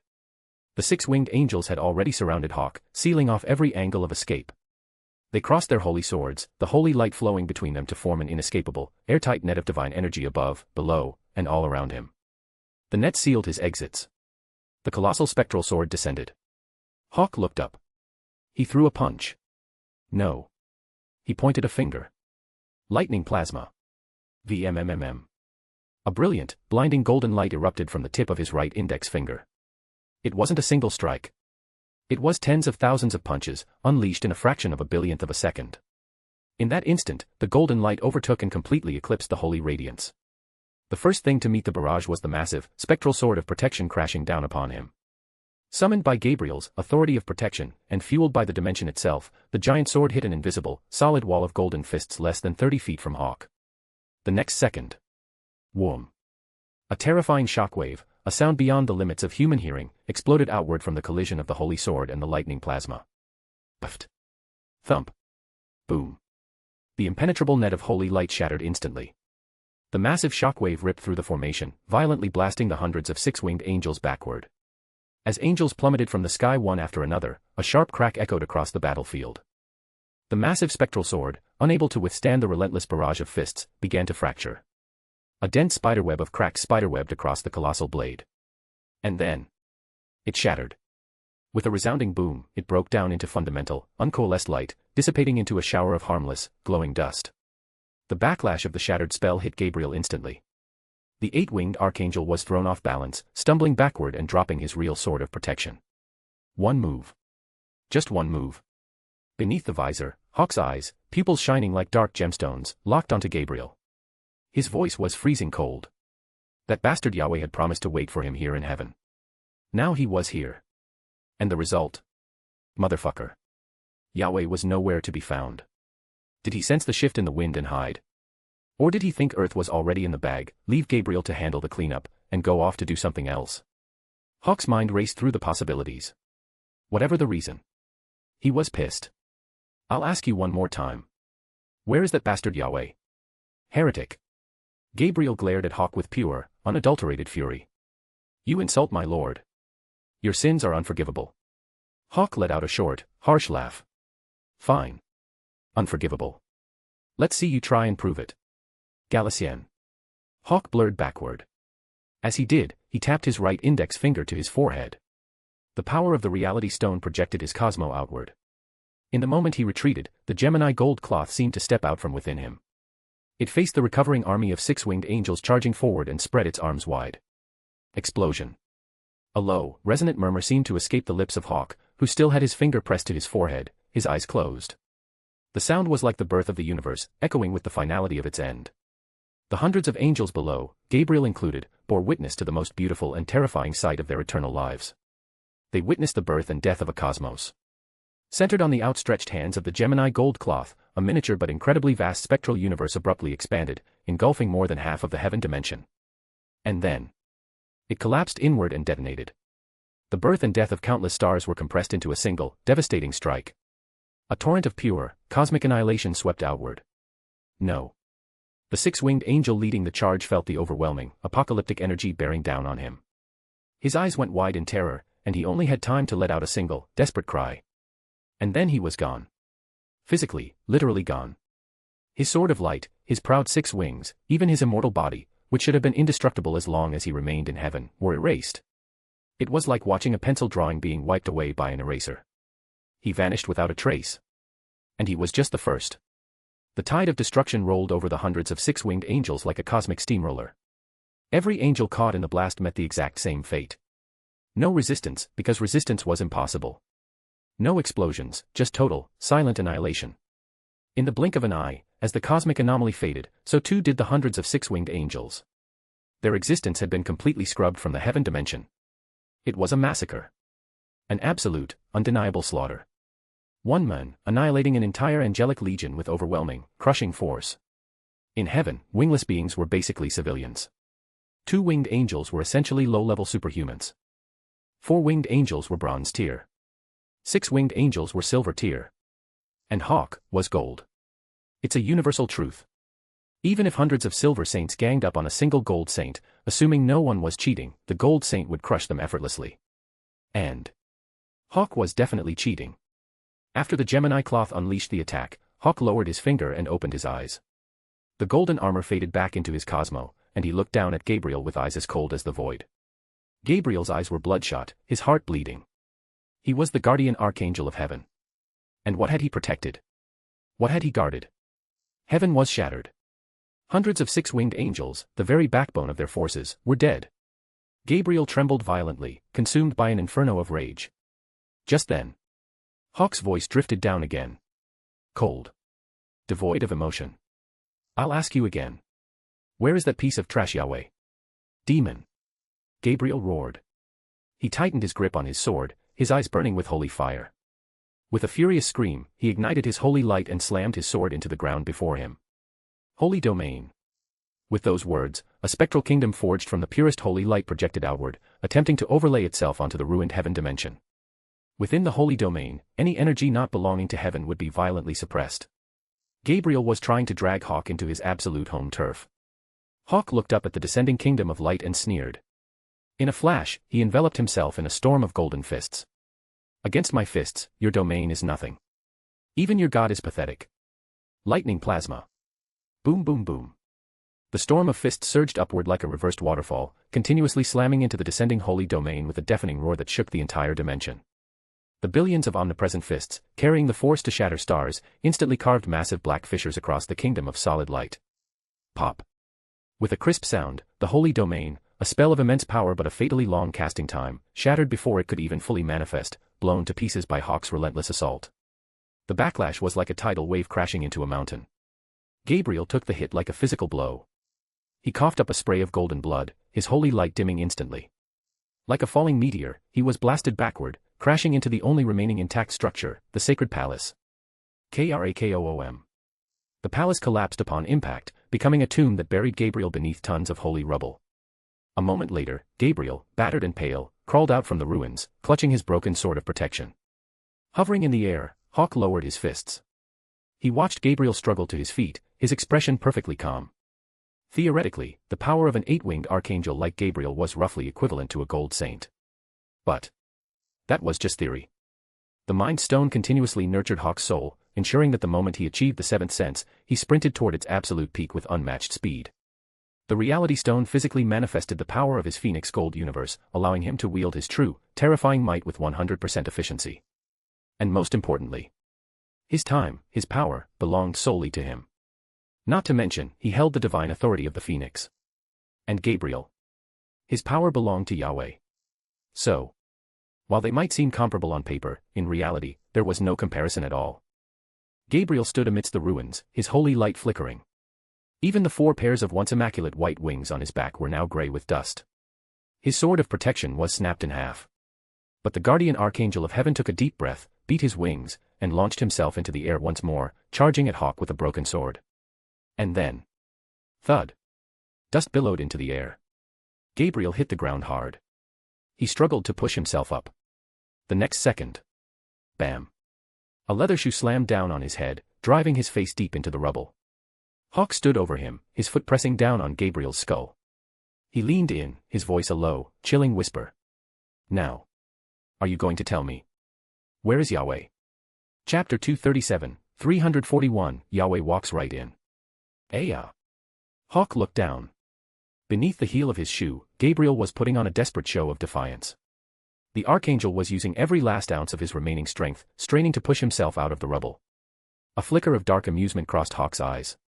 Slowly, Gabriel's back arched, and he actually managed to lift Hawk's foot a fraction of an inch. The next second, Hawk pushed down. Boom. Squelch. The overwhelming power of his fully realized Cosmo, the Mind Phoenix Gold reality universe, surged through his leg. With a deafening crash, he drove Gabriel back down into the ruins. This time, there was a sickening sound, like a watermelon being crushed under a sledgehammer. With a wet pop, Hawk's foot plunged directly into Gabriel's back, leaving a perfectly shoe-shaped crater in the archangel's spine. And when Hawk lifted his foot, a heart, a bizarre organ with 8 distinct chambers, was pulled from the wound, stuck to the sole of his shoe. He ground it into the rubble, reducing it to bloody pulp. Don't want to talk? Fine. You don't have to. As the heart was destroyed, Gabriel instantly stopped struggling. His body began to dissolve into pure white light beneath Hawk's foot, breaking down and scattering. Just like the millions of heavenly beings and hundreds of archangels before him, Gabriel was reduced to raw, fundamental energy, reabsorbed into the fabric of the heaven dimension. A soul emerged from the dissipating light. The moment it appeared, the magnetic pull of Hawk's underworld seized it, dragging it down into the prison of ice. At the exact same time, a crystal materialized amidst the fading white light of Gabriel's body. It was milky white, shaped like a perfect diamond, and it slowly floated upward, hovering right in front of Hawk. The core of heaven. Claim it, refine it, and the heaven dimension is yours. The instant the milky white diamond appeared, Hawk understood its exact purpose. But it felt too easy. The core of heaven. Shouldn't this be in Yahweh's possession? Why did Gabriel have it? Was it simply because Gabriel was the guardian archangel? And more importantly, where the hell was Yahweh? As Hawk pondered this, the hovering crystal hummed. With a sharp bzzzt, it projected a beam of light. The beam hit the empty air in front of Hawk, and the ambient energy of heaven coalesced around it, forming a lifelike holographic projection. God. Yahweh. He appeared against a pristine white background, sitting on a pristine white throne, dressed in pristine white robes. But his skin was surprisingly dark, as if he suffered from an extreme sensitivity to sunlight. He sat in the projection, hands slightly raised, a serene smile on his face, looking at Hawk as if greeting an old friend. You've arrived. Hawk's first instinct was to retort, yeah, and I probably shouldn't have. But he looked at the projection. Yahweh seemed to have known he was coming. He didn't look angry that his dimension had been destroyed, or that his countless angels had been slaughtered. He just sat there, smiling that serene, infuriating smile. Hawk's mind raced. In the projection, Yahweh stood up from his throne and took a step forward. The white background vanished, and the hologram seamlessly overlaid itself onto the ruins, making it look as if Yahweh was standing right there in front of him. But Yahweh wasn't there. The moment the projection appeared, Hawk's 7th sense had locked onto the faint energy signature connecting the hologram to its source, and he traced it back. He followed Yahweh's scent across the cosmos, piercing through countless dimensional bubbles, until he finally lost the trail in the vast, chaotic sea of the multiverse. It seemed Yahweh wasn't even in this universe anymore. Was that possible? Hawk pulled his 7th sense back. He looked at the smiling Yahweh, let his visor slide down, and scoffed. Coward. I call it wisdom. Yahweh's smile didn't waver as he met Hawk's gaze. If you had simply looked into the future before you came, you would have seen that I haven't been here for a very long time. Not since you killed my projection. Hawk heard the words, and his mind immediately flashed back to his own timeline. He remembered the blinding, almost desperate brilliance of his future, the seductive, overwhelming temptation that had practically screamed at him, look at me, or you'll regret it forever. So. That had been a warning. Hawk thought about it, his eyes fixed on Yahweh. The next second. He smiled, too. So where are you? Tell me, I'll come find you. We clearly have some misunderstandings. Maybe we should sit down, have a chat, and bury the hatchet. After all, the universe is a big place. Plenty of room for both of us. Yahweh didn't answer. He just looked at Hawk. Hawk smiled back. They stared at each other. After a long moment. Ha ha ha. Yahweh burst into laughter. Hawk listened to the sound, a vein throbbing in his forehead. Looking at that smug, ancient face, his disgust for the Lord skyrocketed. A moment later. Yahweh's laughter subsided. He met Hawk's gaze, his voice echoing through the ruins of heaven. God is everywhere. TCH, Hawk let out a short, dismissive laugh. When I find you, and I tear you apart with my bare hands, you're going to regret turning down my peace offering. The smile finally vanished from Yahweh's face. Phoenix, wielder of the fire of life, the fire of immortality, and the fire of rebirth. The next time we meet, you will be the one who regrets trying to conquer my heaven. Oh. Hawk raised an eyebrow. He raised his right hand and clenched it into a fist. Whoosh. The milky white diamond, the core of heaven, flew into his grasp. The crystal was saturated with Yahweh's energy. All Hawk had to do was purge that energy, replace it with his own, and the entire heaven dimension would belong to him. From then on, he would be the undisputed master of heaven. The new god. With a thought, Hawk summoned his Cosmo. His energy flared, surging toward the white diamond in his hand. It looked as if he was about to refine the core right then and there, claiming heaven right in front of Yahweh's face. But just as his energy was about to touch the core, Hawk looked up. He met Yahweh's eyes, a mocking, derisive smirk playing on his lips. You really want me to absorb this thing, don't you, old man? As the words left his mouth. Before Yahweh could even react, Hawk's right hand tightened around the core. His grip shifted, his fingers transforming into the unyielding, crushing talons of the phoenix. Trapped within the phoenix's claw, the core of heaven was crushed. Crack. Boom. 5 massive fissures appeared on the surface of the core. The next instant, as the phoenix claw closed completely, the crystal shattered and detonated. Hawk opened his hand, letting the pulverized dust of the core sift through his fingers. He looked at Yahweh with an expression of mock seriousness. You know what? You're right. I'm taking your advice.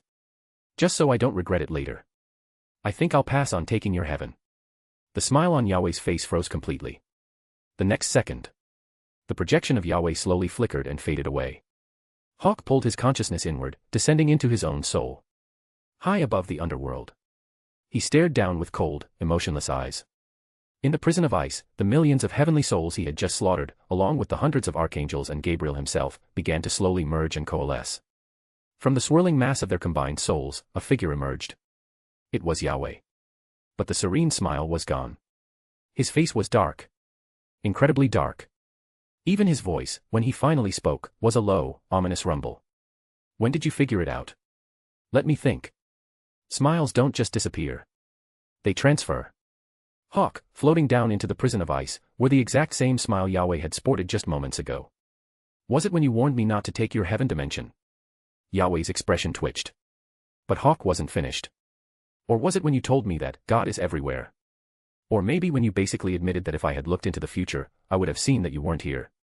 Or perhaps it was the simple fact that when I broke in, you were nowhere to be found. Or maybe it was when I went to see Father Moreau, and he told me that he had already abandoned his faith and forsaken you. Hawk listed the clues, ticking them off one by one. With each point, Yahweh's face grew uglier. Until the very end. When Hawk mentioned Father Moreau, Yahweh's expression became utterly, completely twisted with rage. Hawk's smile, on the other hand, was absolutely radiant. He looked at Yahweh and shook his head, looking genuinely amused. You left too many holes, Yahweh. Who do you think I am? Some muscle-bound idiot like Mephisto. All brawn and no brains. I am not Mephisto. I lived as a normal human for 16 years. I've walked through fire, I've waded through blood, and I've fought countless battles to get where I am. I am a saint. I am the Lord of the Phoenix. Any trick you know, I know. And the tricks you don't know, I know those, too. But most importantly, you were sloppy. You were so fucking sloppy. Hawk looked down at Yahweh, whose face was a mask of impotent fury. Do you know what makes a successful plan? He didn't wait for an answer. The simpler the plan, the less room there is for error. But your little scheme.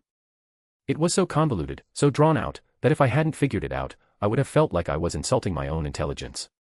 The only reason I didn't call you out on it sooner was because I wanted to see if you had any new tricks to show me. And what did I get? I was really looking forward to seeing what you'd come up with. And it was this. You wanted me to refine the core of heaven, to absorb your main body into my cosmo, so that your soul, hidden within the souls of your angels, could merge with it, bypass my defenses, and destroy my universe from the inside out. You really dropped the ball on this one, you know that. I only had to use one trick. I just opened the door and let you walk right in. And now. Tell me. Yahweh. Do you have a backup plan? Because if you don't, you are about to suffer in ways you can't even imagine. Tisk, TSK, Tisk. Chapter 238, 342, Dead. Hawk's Prison of Ice. An endless, sub-zero blizzard raged here, day and night. An eternal, inescapable storm of biting cold. Any soul cast into this frozen hell, whether mortal, superhuman, or divine, found themselves utterly defenseless against the bone-chilling fury of the storm. Their fate was sealed. There was only one outcome. To freeze to death, shatter into ice, resurrect, and endure the agony of freezing to death all over again, for eternity. And Yahweh was no exception. With a mere thought from Hawk, the previously dormant blizzard roared to life with terrifying suddenness. In an instant, Yahweh felt an unparalleled, soul-crushing cold begin to freeze his very essence. Suddenly. Even Yahweh, the so-called Almighty, could not suppress a primal, involuntary scream of pure agony as the ice crept into his soul. He remembered what Hawk had said just moments ago. If you have a backup plan, use it. Because if you don't, you are about to suffer in ways you can't even imagine. But his backup plan was the trap. He needed Hawk to consume his carefully prepared poison. As long as Hawk absorbed the core of heaven, Yahweh's essence would have infiltrated the Phoenix universe. From within, he could have slowly overwritten Hawk, becoming the omnipotent god of a new, expanding reality. Earth. Even if he conquered Earth, it was just one planet. But if he usurped Hawk and claimed the Phoenix universe, he could finally break free from his own superiors and establish his own absolute dominion. And the result? Feeling the raging blizzard battering him from all sides, his divine soul freezing solid, Yahweh's eyes widened in desperation. He forced out his final words, a pathetic denial of reality. I don't believe it. I don't believe you knew from the beginning. Heh. Hawk let out a cold, dismissive laugh, looking down at the shivering deity. You don't believe me. He hadn't planned on explaining. He knew the rule, villains die because they talk too much. But considering Yahweh was the villain here, and his soul was already trapped in the underworld, technically speaking, Yahweh was already dead. So. Hovering above the prison of ice, Hawk kept his hands in his pockets. A smirk touched his lips as he looked down at Yahweh, who was now huddled, wrapping his arms around himself, trembling violently in the cold. If I had to guess, your plan was simple. You did send agents into my timeline. But you split them into two teams. The first team, those two winged freaks, Jack and Alan. You didn't send them into my timeline. You sent them into my father's, Andrew Chloe's, to avoid triggering my temporal awareness. You orchestrated the destruction of my family. You arranged for me to end up at that church, hoping they would indoctrinate me, break me, and turn me into your obedient servant. But then, you realized your plan had failed. Nothing changed. So, you sent a third angel. And this time, you aimed directly at my timeline. What you didn't anticipate was that I had already collapsed my timeline. The moment I did that, my past became absolute, fixed, and unchangeable. You miscalculated. At the time, I wondered why I only found one temporal anomaly in my past. I didn't think much of it until I met Father Moreau. Lucifer. A crisis of faith. Heh. If Father Moreau's faith was that easily shaken, you never would have chosen him for a mission as crucial as infiltrating my timeline. Hawk's voice was smooth, conversational. He watched Yahweh, who was looking up at him, shivering, desperately fighting the omnipresent cold, listening to the unraveling of his grand design. Hawk's smirk widened. That was the moment I realized it was all an act. Lucifer's corruption. Please. You just needed a cover story. Because I had collapsed my timeline, even if Father Moreau managed to kill me in the past, it would only create a branched reality. It wouldn't erase me. Your original plan was ruined. So, you pivoted. You wanted me to believe that I had uncovered your plot so that I would fall right into your real trap. I bet you let Andrew Chloe escape on purpose, too. The goal was to feed me the intel, to make me believe you would be hovering over Earth at a specific time, so I would rush over and invade the heaven dimension. And then came the empty fortress strategy. Followed by the sacrificial lamb routine. Oh, right. And the reverse psychology. You wanted me to swallow the core of heaven and claim the dimension. Because the moment the heaven dimension integrated into my universe, your divine essence would silently piggyback its way inside, initiating a hostile takeover of my cosmos from within. Stupid. Bloated. Pathetic. If you don't know how to scheme, don't try. And if you're going to try, at least be smart about it. Why overcomplicate things? Honestly, if you hadn't shown up with that ridiculous projection, I might have actually fallen for it. But you did too much. You tried way too hard. Hawk shook his head, offering a blunt, unimpressed critique. It was true. If Yahweh hadn't appeared after he'd crushed Gabriel, Hawk genuinely might have assumed the coward had fled, and he would have claimed the heaven dimension for himself. But Yahweh had appeared. And he had run his mouth. Especially that line, if you had simply looked into the future, you would have seen that I haven't been here for a very long time. It was glaringly obvious. Yahweh was trying to implant a suggestion. He was trying to say, I saw the future, I knew you were coming, so I hid to avoid the risk. And you didn't look at the future, so you charged in blindly and hit an empty room. The statement itself was fine. But using that statement to aggressively reinforce the idea that he wasn't really there was a massive red flag.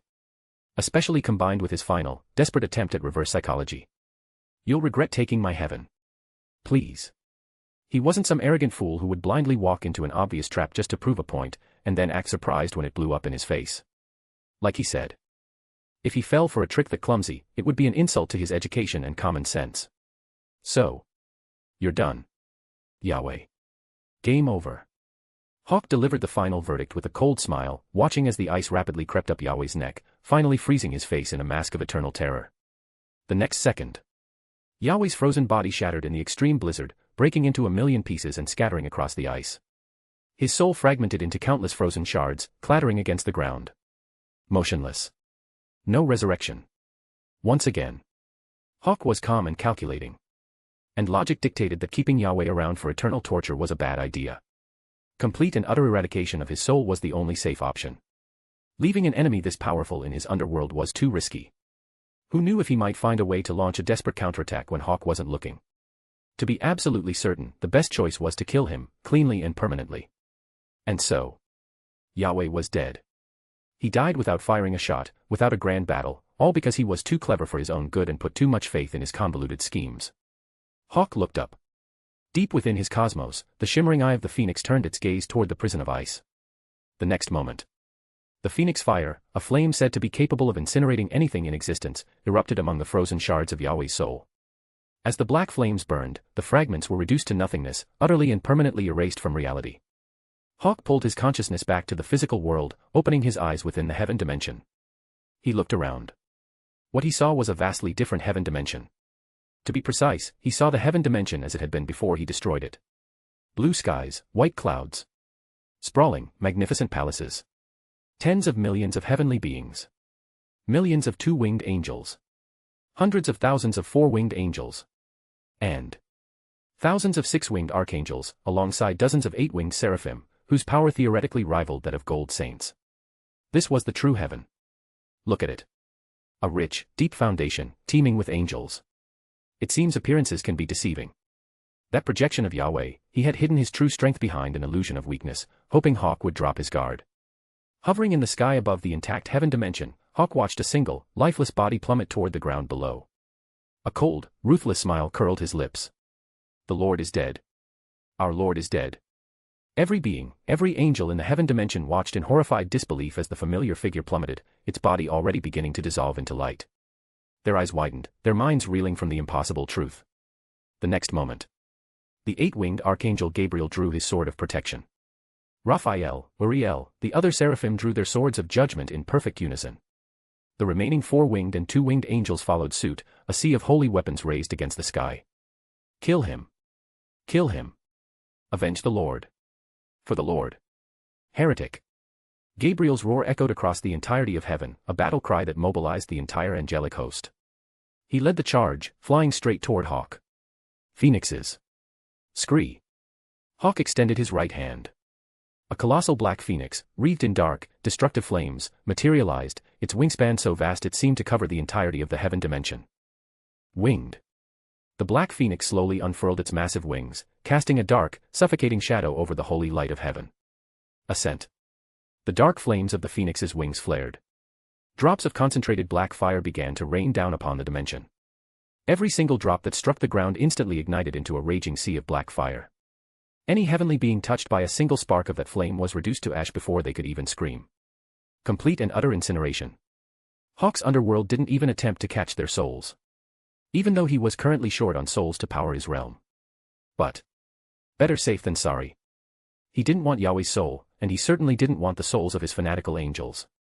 In a word, he was going to erase the heaven dimension from existence today. And so, the black phoenix soared, its cry sharp and metallic, echoing through the heavens. As Hawk pointed his right finger downward at the charging, furious angelic army led by Gabriel, the manifestation of his ultimate attack, the black phoenix, roared forward, slamming into the vanguard with apocalyptic force. The next second, the sky went dark. Black fire consumed the world.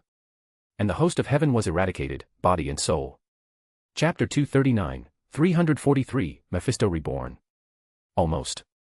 The moment Danny, the angel of death, set foot in the Flint Monastery and his awakening triggered the foundational resonance of the hell dimension, Mephisto knew. But Mephisto hadn't been idling since Hawk delivered the intel about the November 11th awakening. He had already packed up his operations behind Pluto and was moving his realm toward Earth. By the time Hawk launched his assault on heaven, Mephisto was already passing Mars. And then, he watched as Hawk, like some cosmic Superman, blasted a hole straight through the barrier of the heaven dimension. Mephisto was stunned. He's going in alone. Right into Yahweh's stronghold. Hiss. My brother. My blood brother. To think he would go to such lengths for me. The thought sent a shiver down Mephisto's spine, a tingling sensation that shot straight to his scalp. He suddenly remembered his own past attempts to screw Hawk over. Even for a demon entirely lacking in shame, the memory made his face burn with a rare, uncomfortable heat. Don't worry, brother. I'll never double-cross you again. Just watch. Mephisto took a deep breath and let out a thundering roar. The moment the hell dimension aligned with heaven, he led his amassed demonic army, charging through the breach Hawk had created, ready to back up his brother in arms. And then, he froze. A single thought echoed in his mind. Where the hell am I? Is this heaven? The land flowing with milk and honey? Look at it. The sky was falling. The earth was shattered. Literally. The sky of the heaven dimension, once a canvas of pure, divine light, was now a jagged web of endless, gaping fissures, bleeding black fire. The ground looked as if it had been subjected to a magnitude 50 earthquake. Towering, majestic mountains had been reduced to rubble. The pristine rivers were dry, choked with debris. The floating islands of the Gospels had plummeted from the sky, burying themselves like broken swords into the plains below. Countless, bottomless chasms scarred the landscape.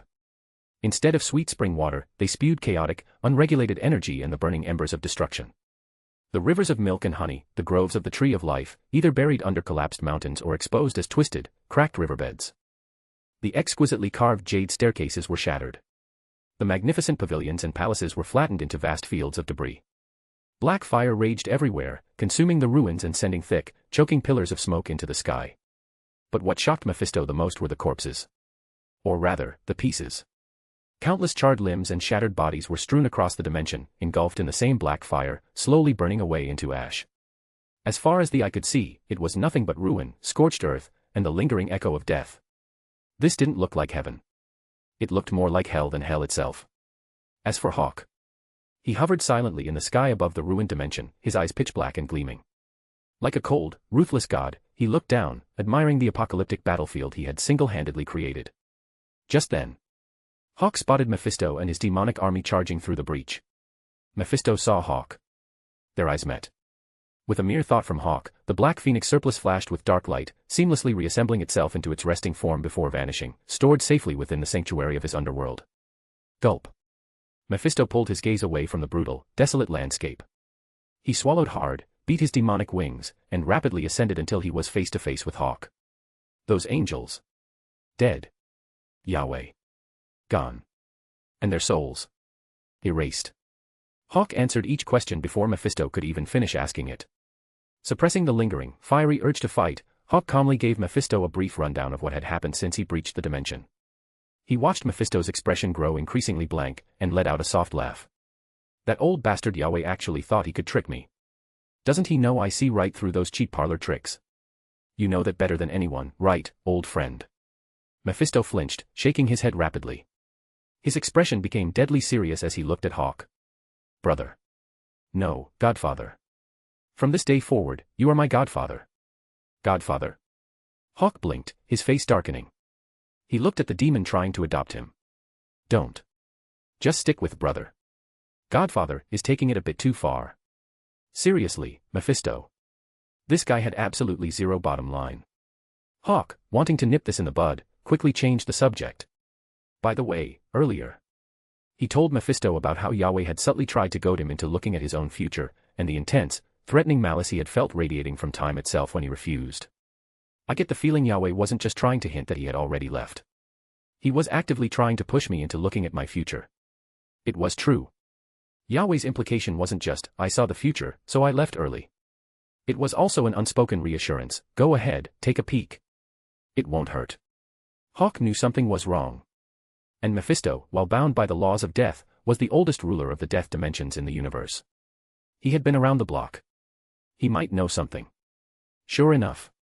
After hearing Hawk's story, Mephisto paused, then looked at him. When you collapsed your timeline, you didn't look at your future. No. Hawk shook his head.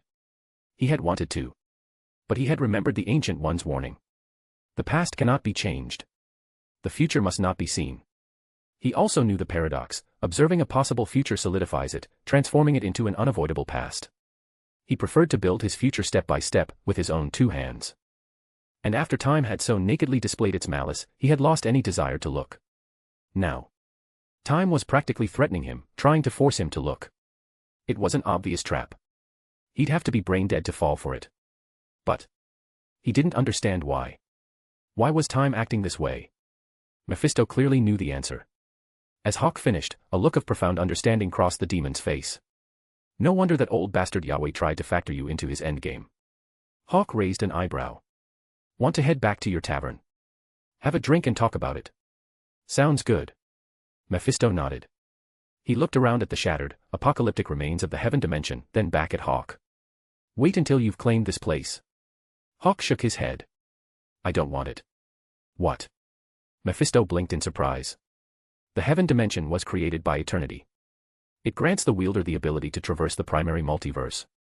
And you don't want it? Hawk nodded firmly. Nope. Don't want it. People who dealt in faith were filthy. And Yahweh was the filthiest of them all. Scheme after scheme. If Hawk had been even slightly less vigilant, slightly less calm, he would have fallen right into the old bastard's trap. So. Hawk had made up his mind. This time, he was leaving the loot on the table. It was too risky. The whole place could be poisoned. That was why he had obliterated Yahweh's soul, and why he had refused to claim the millions of angelic souls, erasing them instead.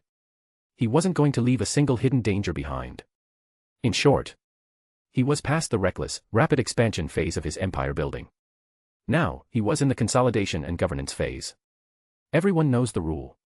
When you're conquering, reckless growth is fine, everything is about getting stronger. But when you're ruling, fists aren't enough. You need brains. Shield was a perfect, cautionary tale. He wasn't going to let one rotten apple, the heaven dimension, spoil his entire cosmic barrel. So.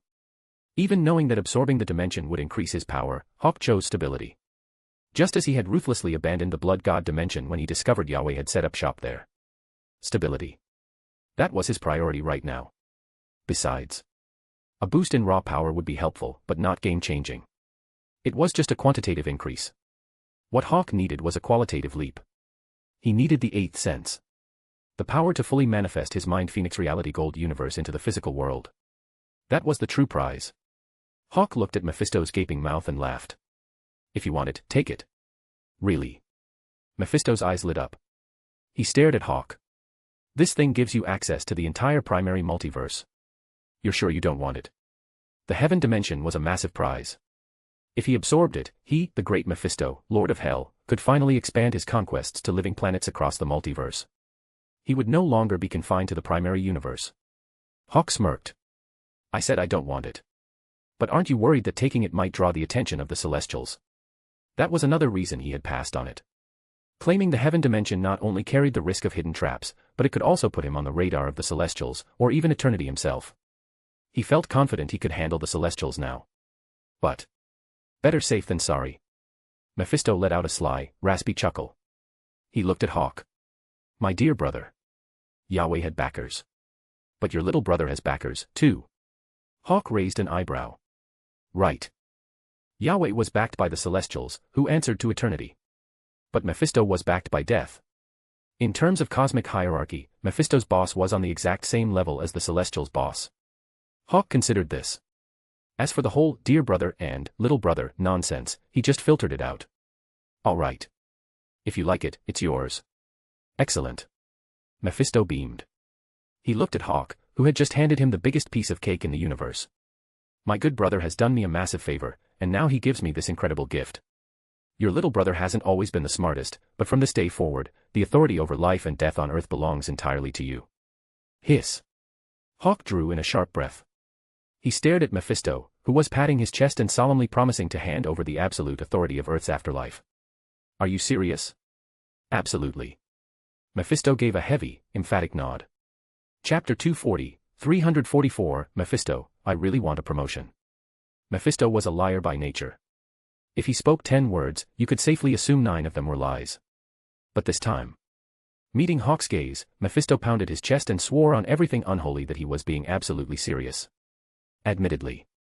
He valued the living planets under his dominion. After all, souls were the currency of the afterlife. They determined the strength of a death dimension and, by extension, the power of a death lord. But Hawk was offering him the jackpot. Who cares about one measly living planet? With the heaven dimension under his belt, he could raid the entire multiverse for an endless supply of planets. And out there, he wouldn't have to deal with the ridiculous number of gods clogging up the primary universe. Mephisto's eyes burned with greed at the thought. He immediately ordered his demonic horde to scour the remnants of the heaven dimension, planning to absorb and refine the realm as soon as his little chat with his good brother was over. With a fawning, oily smile plastered across his demonic face, he bowed low, gesturing for Hawk to follow him back to the tavern in hell. Hawk looked at the sickeningly sweet smile on Mephisto's face, opened his mouth, then decided silence was the best response. He followed the demon back into the tavern. My good brother. Hawk stared at the drink Mephisto was offering him with both hands, ignoring the ridiculous title, and got straight to the point. He'd been gone for a while. Gwen was probably starting to worry. So. Get the answers, get back to Earth. His sister was still waiting to be cloned and resurrected. Mephisto dropped the act. He poured himself a drink, clinked glasses with Hawk to celebrate their victory, took a sip, and then explained exactly why Hawk had felt such overwhelming malice radiating from time itself. It's because your timeline is now independent of the primary multiverse's timeline. Hawk's brow furrowed. When he'd collapsed his timeline, it had, theoretically, become completely self-contained. Simply put, I swallow the golden core, and my fate is mine alone, not heaven's. His act of collapsing his timeline was essentially the cosmic equivalent of that concept. But his timeline still existed. Mephisto shook his head. But for how long? Hawk frowned. Mephisto chuckled. Don't look at me like that. Now that your state of existence has ascended to the level of a god, I truly bear you no ill will. I'm a dimensional god, but a dimensional god isn't a true god. I'm not an idiot. Hawk took a sip of his drink. So. If I had to guess, there's a very, very long stretch of nothingness in your future timeline, isn't there? Yes. Hawk had noticed it when he was reeling in his timeline. He had assumed it simply meant he was going to successfully manifest the Phoenix universe in the future. And naturally, the time of the primary Marvel multiverse would have no jurisdiction over him, the chief god of the Phoenix universe. Mephisto spread his hands. And that is exactly why you feel the malice of time. Someone doesn't want another god to transcend time. Time. Hawk raised an eyebrow, the word slipping out before his mind made the connection. He looked at Mephisto. Eternity. It was a known fact. Time itself had no consciousness. But eternity, the abstract physical manifestation of all timelines within the primary multiverse, was very much sentient. And with sentience came personal motives. So. When Hawk uttered the name, Eternity, Mephisto just smiled and took another sip of his drink, saying nothing. He could throw Eternity's name around under normal circumstances. But right now. It was best to keep his mouth shut. Hawk's timeline might be collapsed and hidden, but Mephisto's wasn't. If eternity happened to be eavesdropping on this particular temporal frequency, Mephisto would be screwed. Hawk watched Mephisto's reaction, his mind working quickly. You said another god. Who did it before? Zeus. That, Mephisto could talk about. As the lord of the Olympian universe, Zeus transcended time. Like you, he was unmoved by the unknown future. To prevent his transcendence, time had to use other vessels, trying to tempt Zeus by showing him his future demise, desperately trying to force him to look. The most famous attempt is the myth known on Earth, the prophecy that Athena, goddess of wisdom, would overthrow Zeus's rule. But that was just a prophecy from time. And a prophecy is not a fixed past. So, in the end, Zeus transcended. Mephisto set his glass down, looking at Hawk with a grin. And that's why the Celestials are only fit to be bouncers in Zeus's realm. But as a trade-off, Zeus agreed to stop meddling in the affairs of the primary multiverse. So now, he basically keeps his doors locked and minds his own business. Hawk blinked, suddenly remembering his conversation with Poseidon in the middle of the Atlantic Ocean. What? I ran into Poseidon in the Atlantic a while back. Hawk recounted his encounter with the sea god. Poseidon told me Zeus made a deal with the Celestials. Mephisto shrugged. That's right. But Poseidon is just a subordinate god. And you know what Zeus's sense of humor is like. His favorite pastime is watching his brothers, Poseidon, whom he banished to the oceans, and Hades, whom he banished to the underworld, seethe with rage because they want to overthrow him but know they can't. Hawk was silent. He wanted to argue, but considering the well-documented depravity and twisted humor of Zeus in Earth's mythology, Mephisto's explanation actually made the most sense.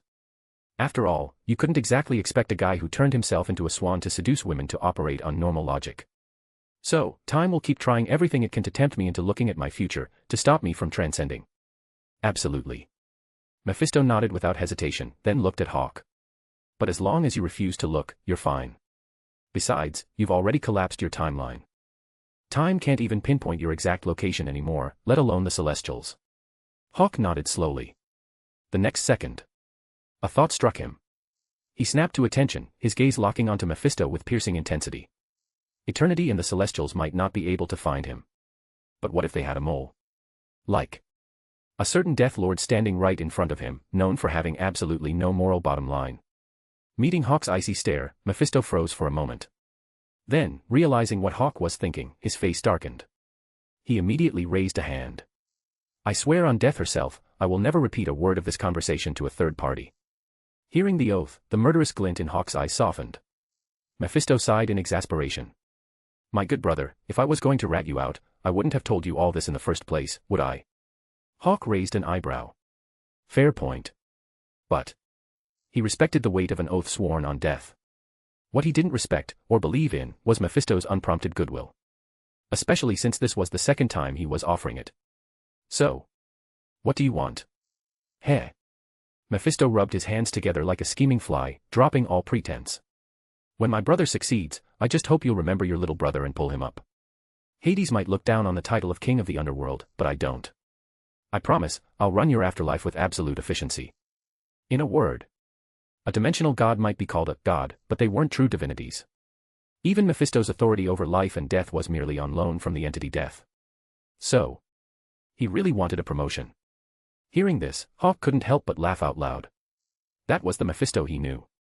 If the demon had spouted some nonsense about serving his good brother without expecting anything in return, Hawk would have drawn his blade and chopped him to pieces without a second thought. He'd already killed one god today. Adding a Death Lord to the tally wouldn't make much difference. But this. All right. But be patient. Hawk looked at Mephisto, whose face practically screamed, Brother, I want to move up in the world. He smiled. If you're not afraid of death coming after you, I can certainly afford to make you the king of my underworld. Mephisto's eyes widened with manic glee. You mean it, brother? I don't make promises lightly. As long as you don't betray me, when the time comes, I won't hoard the glory. Hawk kept his smile. I need you to do two things for me. Do them well, and the throne of the underworld is yours.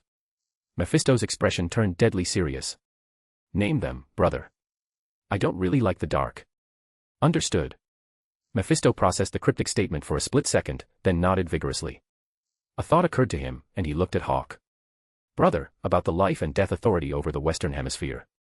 With a thought, Hawk relinquished his hold on the Western Hemisphere, returning its spiritual jurisdiction to Mephisto, save for the souls of those he personally killed or those who invoked his name. Reclaiming his authority, Mephisto's expression was grave. Rest assured, brother. From this moment on, no new darkness shall be born. Excellent. Hawk's smile grew radiant. And I don't really like ghosts, either. Mephisto blinked. He paused for just a second or two longer than the first time. Then. He nodded again, heavily. I understand, brother. Just watch. Hawk grunted his approval. He downed the rest of his drink, stood up, and headed for the door. I'm leaving. Safe travels, brother. Mephisto, now treating the title brother as gospel, eagerly escorted Hawk to the boundary of the hell dimension. He stood in the void of space, waving as Hawk transformed into a golden streak of light and shot toward Earth. Boom. 0.01 seconds after breaking through the atmosphere, Hawk materialized in the sky above a certain sovereign city-state enclave within Italy. The next second. Without a moment's hesitation, he pointed his right index finger downward. Lightning plasma. And then.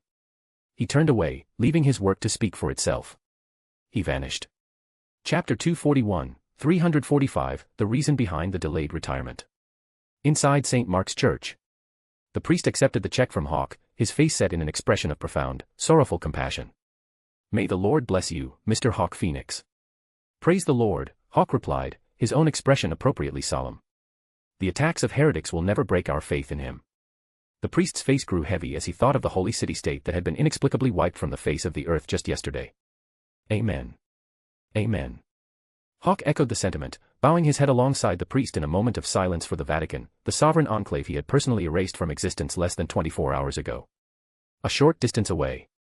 Standing in the cemetery with Gwen, Sharon Carter watched Hawk bow his head in prayer, the corner of her mouth twitching violently.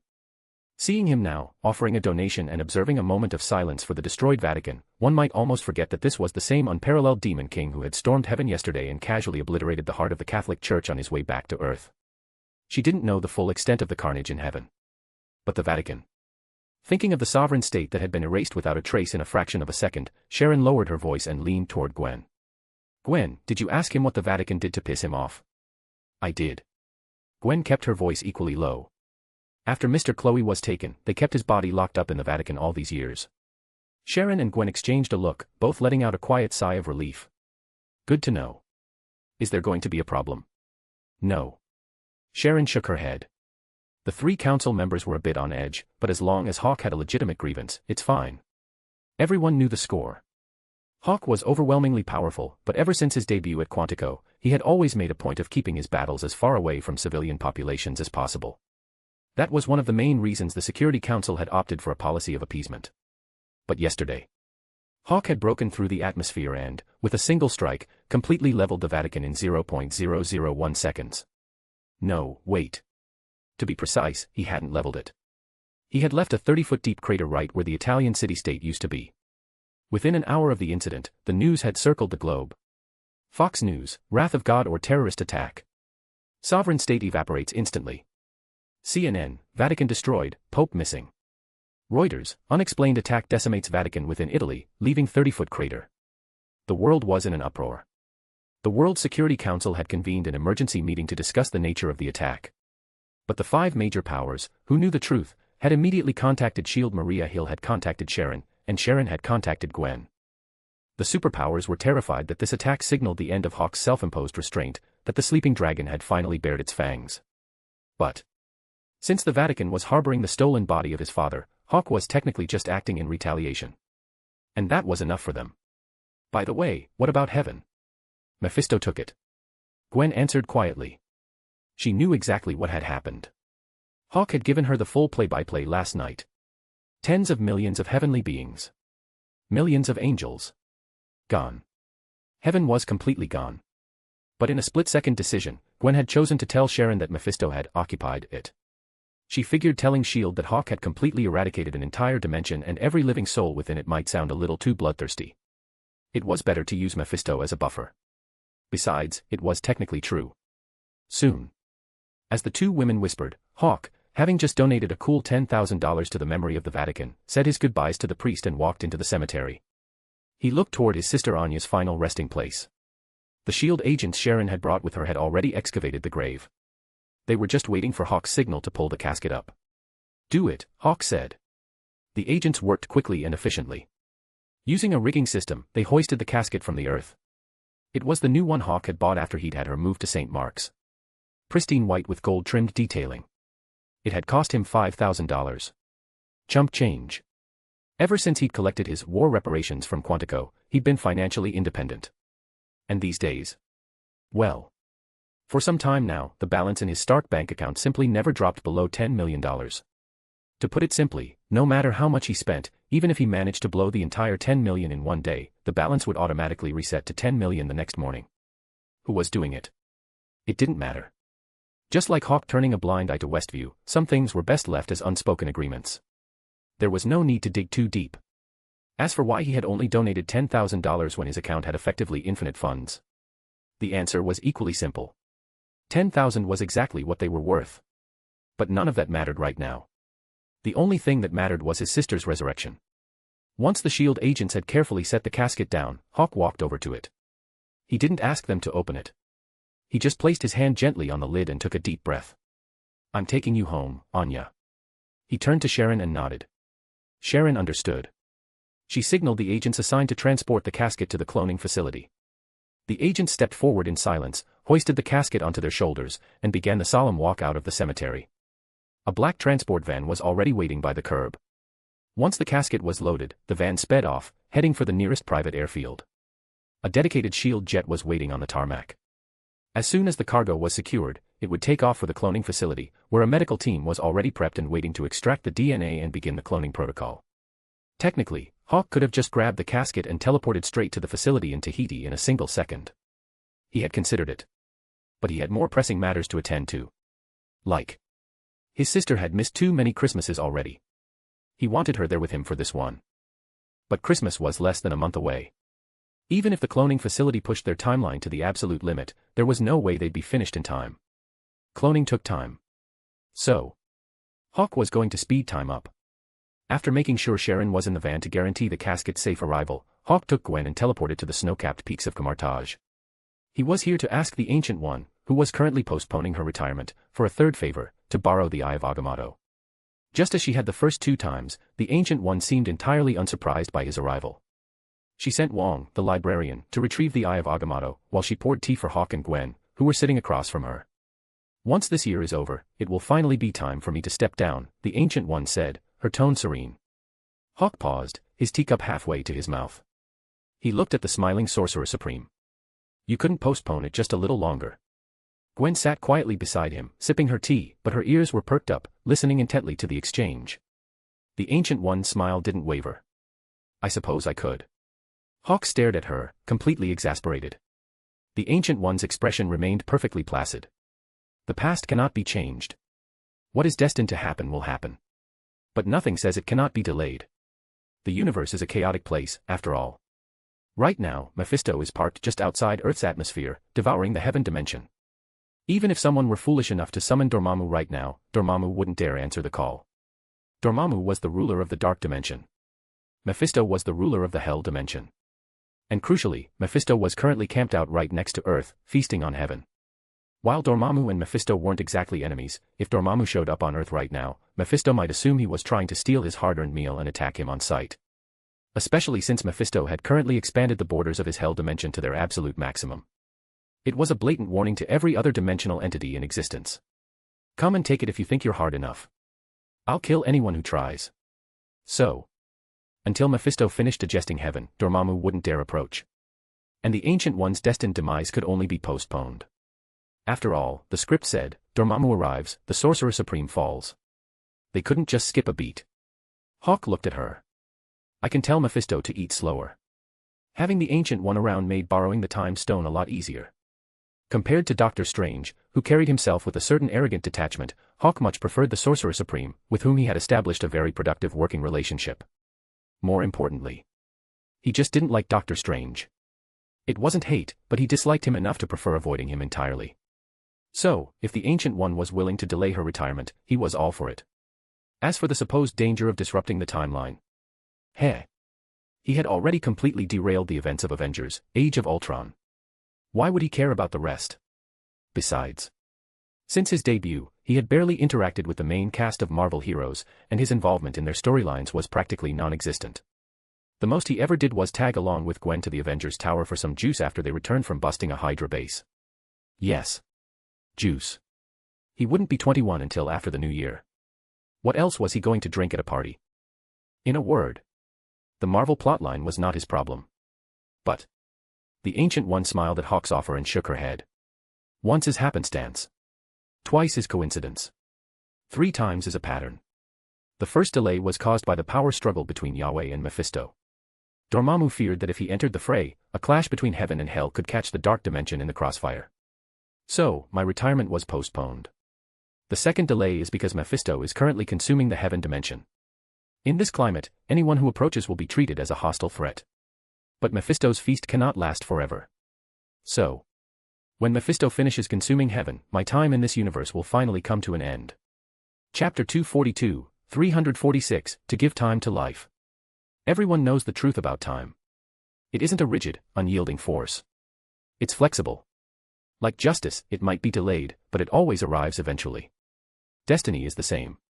It might hit a few speed bumps, but the main event is always going to happen. And for the Ancient One, the Sorcerer Supreme, the main event, the end of her story, was scheduled to premiere the moment Mephisto finished digesting the heaven dimension.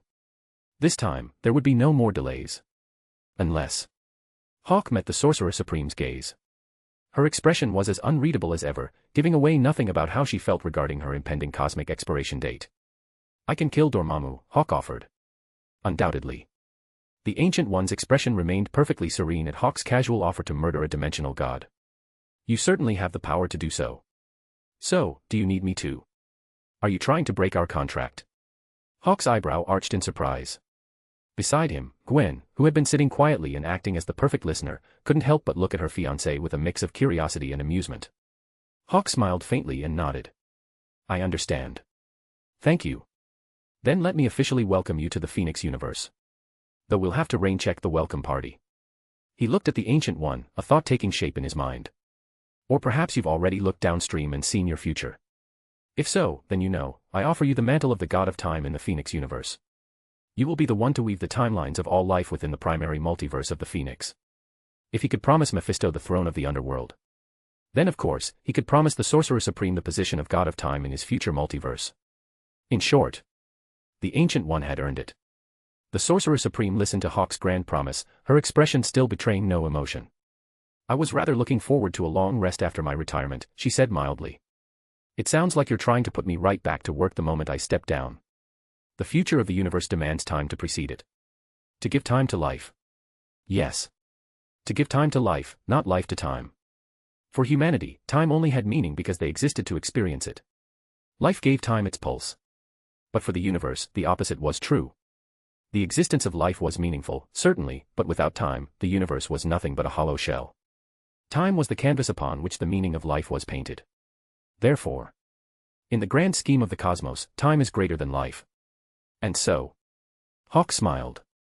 Your responsibility will be immense, Sorcerer Supreme. I hope that the moment the primary multiverse of the Phoenix manifests into reality, life will blossom alongside it. This time, the Ancient One smiled. It was a small, knowing smile. She raised her teacup. It is exactly what I wished for, though I dared not ask. Cheers. Cheers. Gwen, seeing Hawk raise his cup, quickly picked up her own. The 3 teacups clinked together over the table. Soon. With the Eye of Agamotto secured, Hawk took Gwen's hand, turned, and in the blink of an eye, teleported from the snowy peaks of Camartage to the sterile halls of S.H.I.E.L.'s cloning facility. The S.H.I.E.L.D. scientists had already received Anya's casket.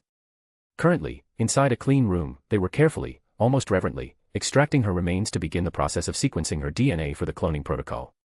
Standing behind the reinforced observation glass, Hawk watched as the skeletal remains were lifted from the casket. His expression was completely blank. His sister, Anya, had died on the same day his system had activated. So, the condition of her remains was grim. He hadn't exactly possessed any magical preservation artifacts back then. But no matter how difficult it was to look at, it was still his sister. His flesh and blood. Just then, Sharon walked up to him, holding a single-use blood extraction device. We need a blood sample, Hawk. Just as a precaution, to verify the DNA match. All right. Hawk extended his right arm. Blood sample. The keyword triggered an immediate, deeply ingrained response from Gwen. Even though she knew Sharon wouldn't dare try to secretly clone Hawk or harvest his DNA for a super soldier program, she couldn't help but ask, doesn't S.H.I.E.L.D. already have his DNA profile on file? Sharon nodded. We do. But not here. Hawk's genetic data is classified at the highest possible level. The cloning facility only has level 8 clearance. They don't have access to his files. I have level 10 clearance back at the New York office, but the authorization doesn't extend here. Gwen frowned, struggling to understand the bureaucratic logic. Why not? Because Hawk's primary residence is New York. As his designated point of contact, my level 10 clearance is location dependent. We're in Tahiti, and officially, Hawk isn't supposed to be here. Wait a second. Gwen caught something in Sharon's explanation. She tilted her head, glanced at Hawk's outstretched arm, and then gave Sharon a knowing, slightly amused smile. Are you sure you're his designated point of contact? I'm pretty sure you spend more time talking to me than you do to him. Sharon's smile was bright and completely unapologetic. That's exactly right.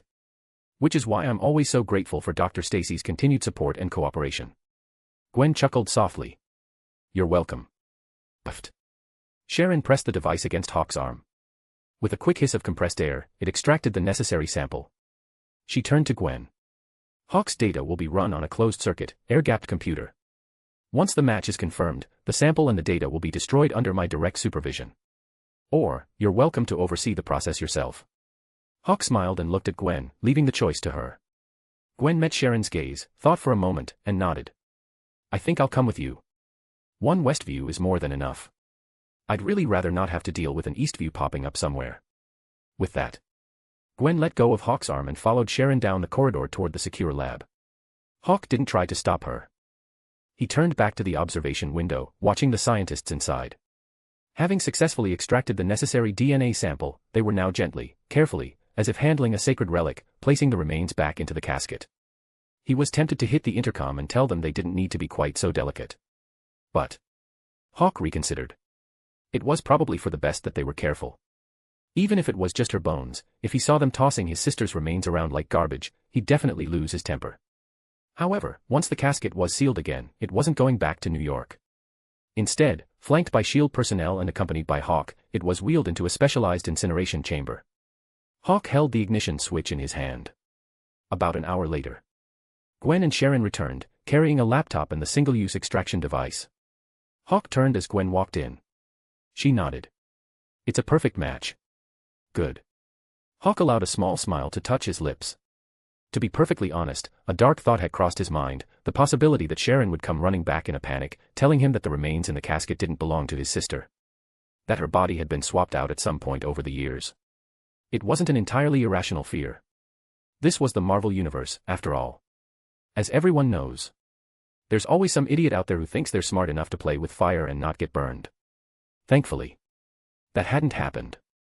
Sharon placed the laptop and the extraction device into the incinerator alongside the casket, then stepped back and looked at Hawk. Hawk's eyes flared with golden light. Boom. In the blink of an eye, the incinerator, the casket, the laptop, and the blood extractor were all instantly vaporized, leaving absolutely nothing behind. His sister was coming back. There was no need for those bones to exist in this world anymore. Not even the ashes. S.H.I.E.L.D. only had 3 active cloning pods at the facility. They hadn't exactly planned on turning cloning into an assembly line operation. And even if they wanted to, they couldn't. It always came back to the same problem. A cloned body without a soul was just a lump of meat with a pulse. It had no consciousness. Currently, 2 of the 3 pods were occupied. At the 3rd pod, a team of S.H.I.E.L.D. scientists was busy importing Anya's sequenced DNA data. Sharon. Yes. Christmas is coming up. Hawk looked at Sharon, who had been standing by his and Gwen's side throughout the entire process. He smiled. Consider this an early gift.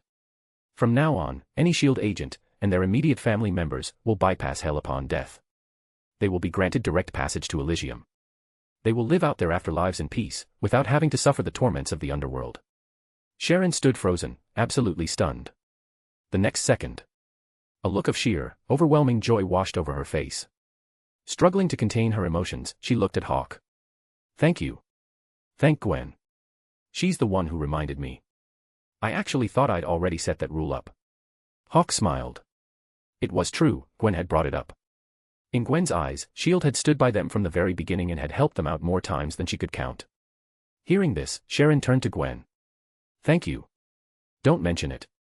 Gwen replied with a warm smile. Just then, the lead scientist at the third cloning pod finished uploading Anya's data. He stood up and gave Sharon a sharp nod. Under normal circumstances, even with S.H.I.E.L.D.'s advanced growth accelerators, the gestation process would take a minimum of 3 months. But Hawk was about to put his thumb on the scale. With a thought, Hawk summoned the Eye of Agamotto he had borrowed from Kamartaj. As the ancient relic opened, the emerald green time stone floated out, radiating a pulsing, temporal light that bathed the 3 cloning pods. Hawk took a deep breath and closed his eyes. The next moment, his consciousness descended, instantly manifesting on the pristine plains of Elysium in the underworld. Soon, sensing her brother's arrival, Anya, flanked by her blood elf honor guard, came running toward him. She threw herself into his arms. She looked up at him, her big eyes bright and knowing. "It's time, isn't it, Hawk?" "Yeah." Hawk smiled and nodded. "It's today." Anya's face broke into a brilliant, joyous smile. And the moment she smiled, a million flowers bloomed across the entirety of Elysium. At the same time, 2 other figures, a man and a woman, were escorted toward Hawk by a squad of blood elves. Hawk held tightly to Anya's hand and looked at the couple standing before him, his expression perfectly calm. "Are you ready to go back to the world of the living?" Chapter 243, 347, Christmas Eve is for family. Christmas Eve, 2015, arrived right on schedule. And so did the snow. A massive storm system had moved in on the 22nd, blanketing New York City in a thick layer of white. Manhattan's towering skyscrapers were transformed into glittering pillars of snow and ice. The trees in Central Park looked as if they had been wrapped in heavy, white comforters, and police cruisers, tires wrapped in chains, navigated the slushy streets with their sirens wailing.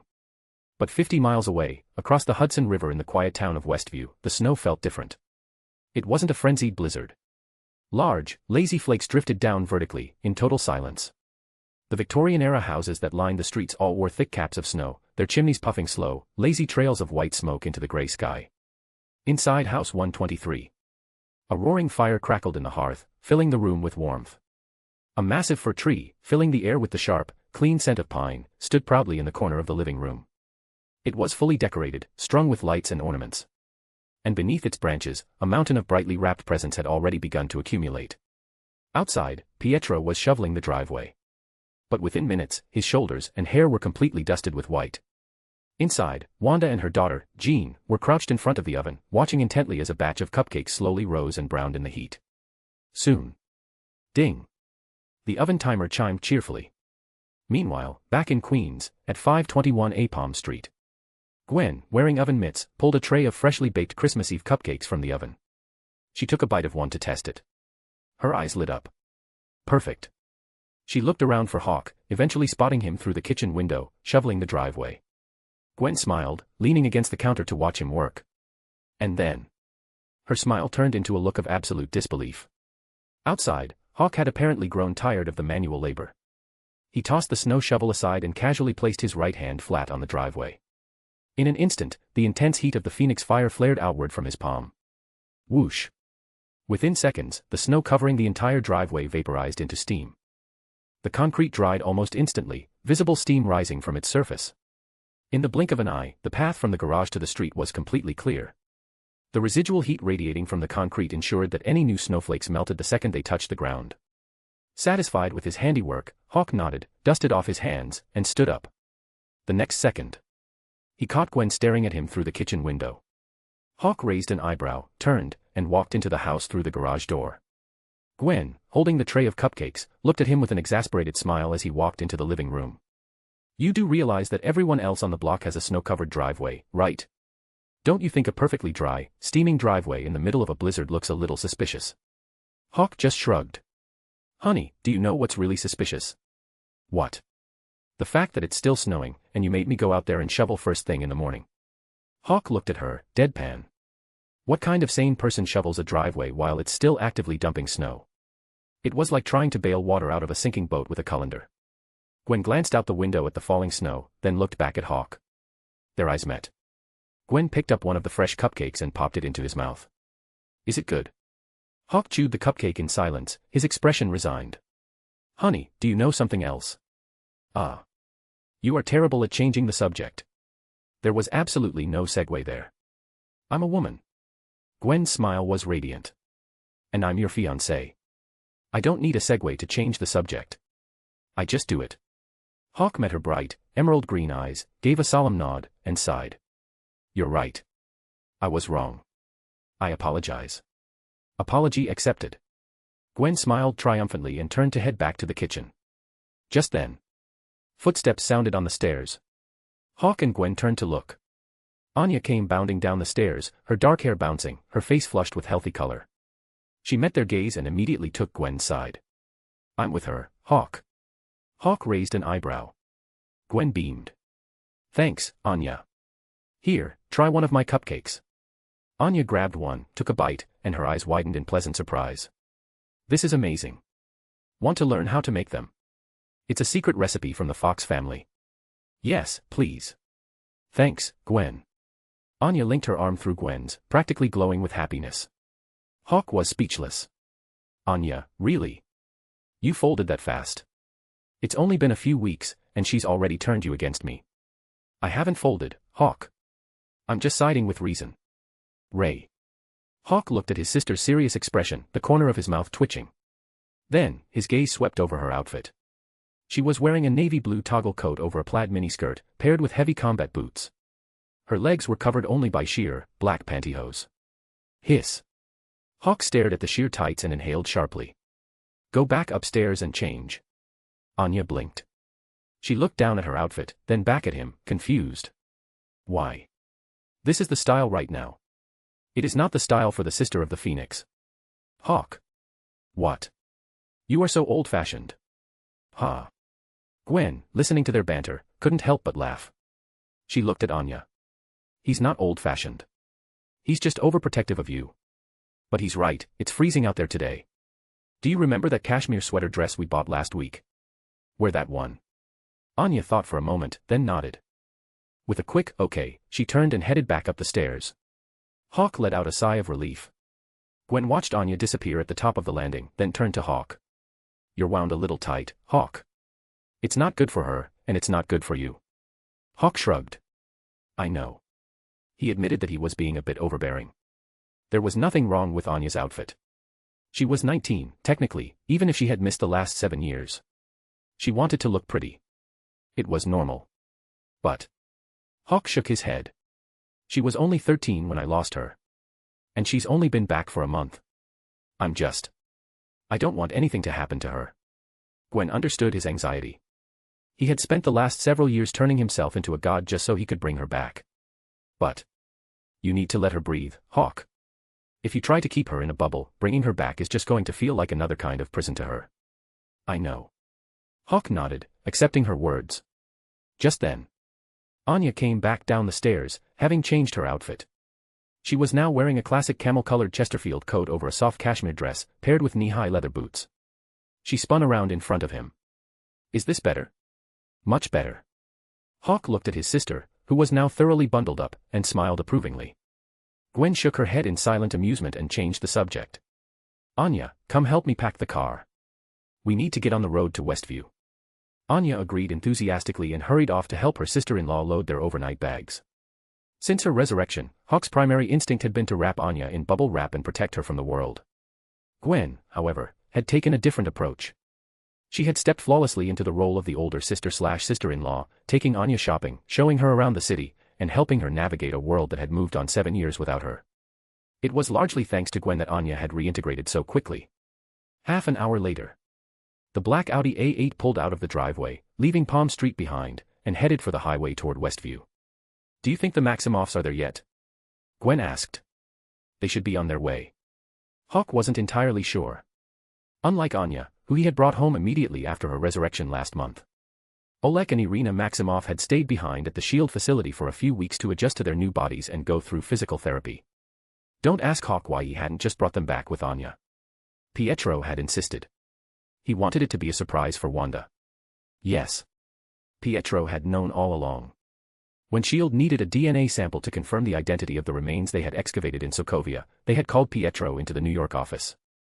If they had cloned the wrong people, that would have been a disaster. So, while Hawk was driving his sister and Gwen to Westview, an unmarked Shield Quinjet was touching down at a secure airfield just outside of town. Soon, a nondescript sedan carrying Oleg and Irina Maximov pulled out of the airfield and headed for Westview. At House 123, Wanda was in the kitchen, feeding Billy and Tommy. 4-year-old Jean was sitting quietly on the sofa, watching the Powerpuff Girls and happily munching on one of Wanda's freshly baked Christmas cupcakes. Whoosh! Pietro, who had been zipping in and out of the house all morning, came rushing back in for the 5th time. Wanda, spooning puree into Tommy's mouth, looked at her brother in exasperation. He was practically vibrating with energy. If you're really that bored, why don't you go upstairs and clean up the playroom? Pietro, struggling to contain his excitement, nodded vigorously. Yeah, okay. I'll do that. But hey, if someone knocks on the door in a minute, you answer it, okay? Wanda frowned. What are you? Ding dong. The doorbell chimed. Wanda instinctively looked at Pietro. He didn't say a word, but his eyes were shining, his face flushed with anticipation. Seeing his reaction, Wanda stood up. Scarlet chaos magic sparked at her fingertips. But as she extended her senses toward the door, she froze. She looked back at Pietro. Pietro, tears welling in his eyes, gave her a frantic, desperate nod. Wanda's hands flew to her mouth. She dropped the spoon, sprinted to the front door, and pulled it open without a moment's hesitation. And there they were. Standing on her porch. The man and woman who had visited her in countless dreams over the years. Her father, Oleg, and her mother, Irina. Wanda collapsed into tears instantly. Dad. Mom. Chapter 244, 348, Hawk's Christmas Eve Circuit. Everyone knows what Christmas Eve is for. It's for family. A day to return home, gather around a bountiful table, and share a few perfect moments of warmth and togetherness. As night fell, the snow continued to drift down in thick, quiet flakes. Inside House 123 in Westview, the air was filled with endless laughter and joy. Oleg Maximov sat in his armchair, a grandson balanced on each knee, Billy on the left, Tommy on the right. Irina Maximov sat nearby, holding her granddaughter, Jean, close. Wanda's eyes were slightly red, brimming with happy tears. Pietro, moving with a characteristic whoosh, pulled a massive, golden-brown turkey from the oven. It might not have been a culinary masterpiece, but it was the centerpiece of the holiday. He set it down in the middle of the dining table. Turkey's up. Across the street, at the Chloe residence, Amy emerged from the kitchen carrying an equally impressive turkey. Anya followed close behind, bringing out a beautifully arranged platter of roasted vegetables and setting it on the table. Since coming home that afternoon, Amy hadn't let go of Anya for more than a minute, crying tears of pure joy. Anya sat down right next to her, then looked at the 2 empty chairs across the table. Her gaze drifted toward the backyard. There they were. Hawk and Gwen were standing outside in the snow. Gwen glanced back at the house, seeing everyone seated at the table, waiting for them. She turned to Hawk, who was standing there with a perfectly calm, almost detached expression. It's Christmas Eve. The night of reunions. You should be proud, Hawk. If it wasn't for you, we wouldn't be having this dinner. And neither would the people across the street. This is what you've been fighting for all these years, isn't it? I know. Hawk pulled his gaze from the snowy yard and looked at her. Deep within his eyes, an infinite expanse of stars seemed to shimmer. I don't need you to remind me, honey. Gwen's smile was radiant. So why are you standing out here? Are you having trouble adjusting to it all? Ha. Hawk let out a short laugh. No. Of course not. That's impossible. You're lying. Gwen looked up at him, her expressive emerald eyes gentle but knowing. No one knows you better than I do. Remember, I'm the one who tracked you down in the middle of a primeval forest all by myself. Hawk's mind flashed back to that day. Emerging from his brutal training at the waterfall, hearing that single word, Hawk, cutting through the roar of the water. Since that day, I haven't been able to escape you. Escape. Gwen raised an eyebrow, the corner of her mouth ticking upward. Why would you want to escape? Are you thinking about running away from me? What?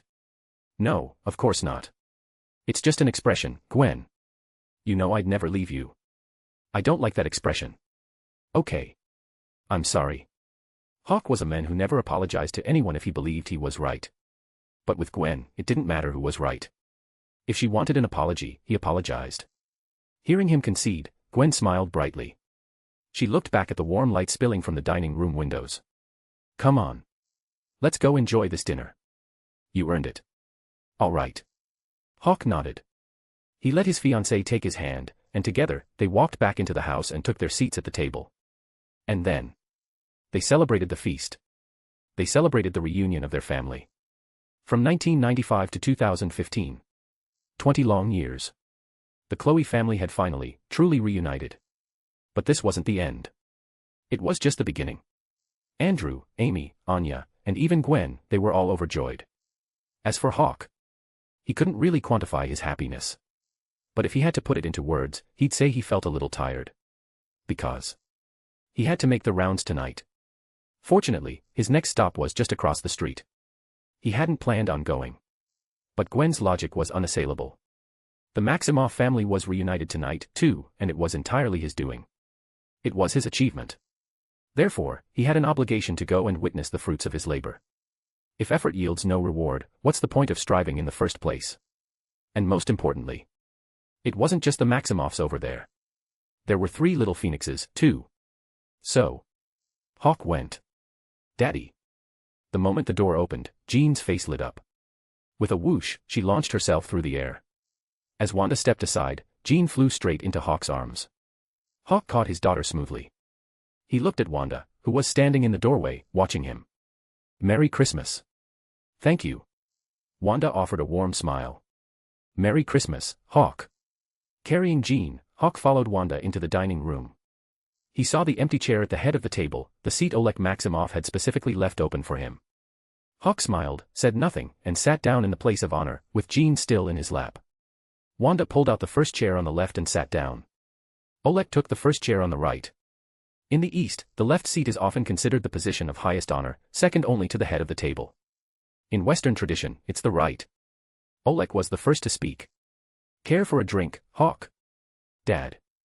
Wanda frowned, looking at her father. She and Gwen weren't exactly best friends, but they were close enough that she knew Hawk's strict rule, no alcohol until he was 21. But before she could finish her thought, Hawk nodded. He looked at Wanda and smiled. I'll make an exception tonight. Wanda met his gaze, and a soft smile touched her lips. Soon. Hawk raised his glass of whiskey, clinking it first against Oleg's, then against Wanda's glass of red wine. Their eyes met. Once more. Merry Christmas. Merry Christmas. With the crisp clink of crystal, everyone raised their glasses. Even Jean held up her cup of coconut water, celebrating the magic of Christmas Eve with genuine, unbridled joy. But all celebrations must end. The memories forged tonight, however, would be etched into their minds forever. Later, in the backyard. It was Hawk again, but this time, the woman standing beside him in the snow was Wanda. Wanda looked up at the falling snowflakes, then glanced at Hawk, who was holding Jean and admiring the moonlit winter scene. Thank you. You already said that. Hawk pulled his gaze from the sky. He leaned down, whispered something in Jean's ear, and set her down, watching as she ran back inside the house.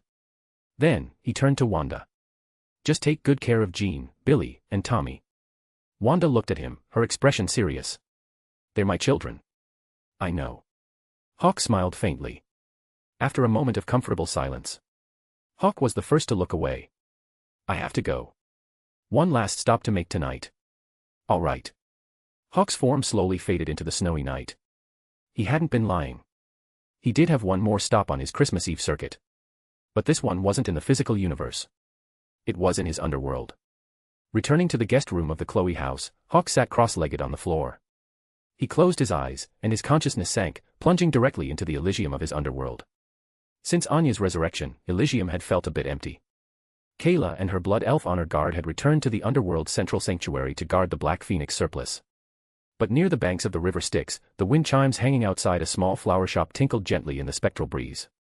Anna, sitting in a rocking chair on the porch, opened her eyes.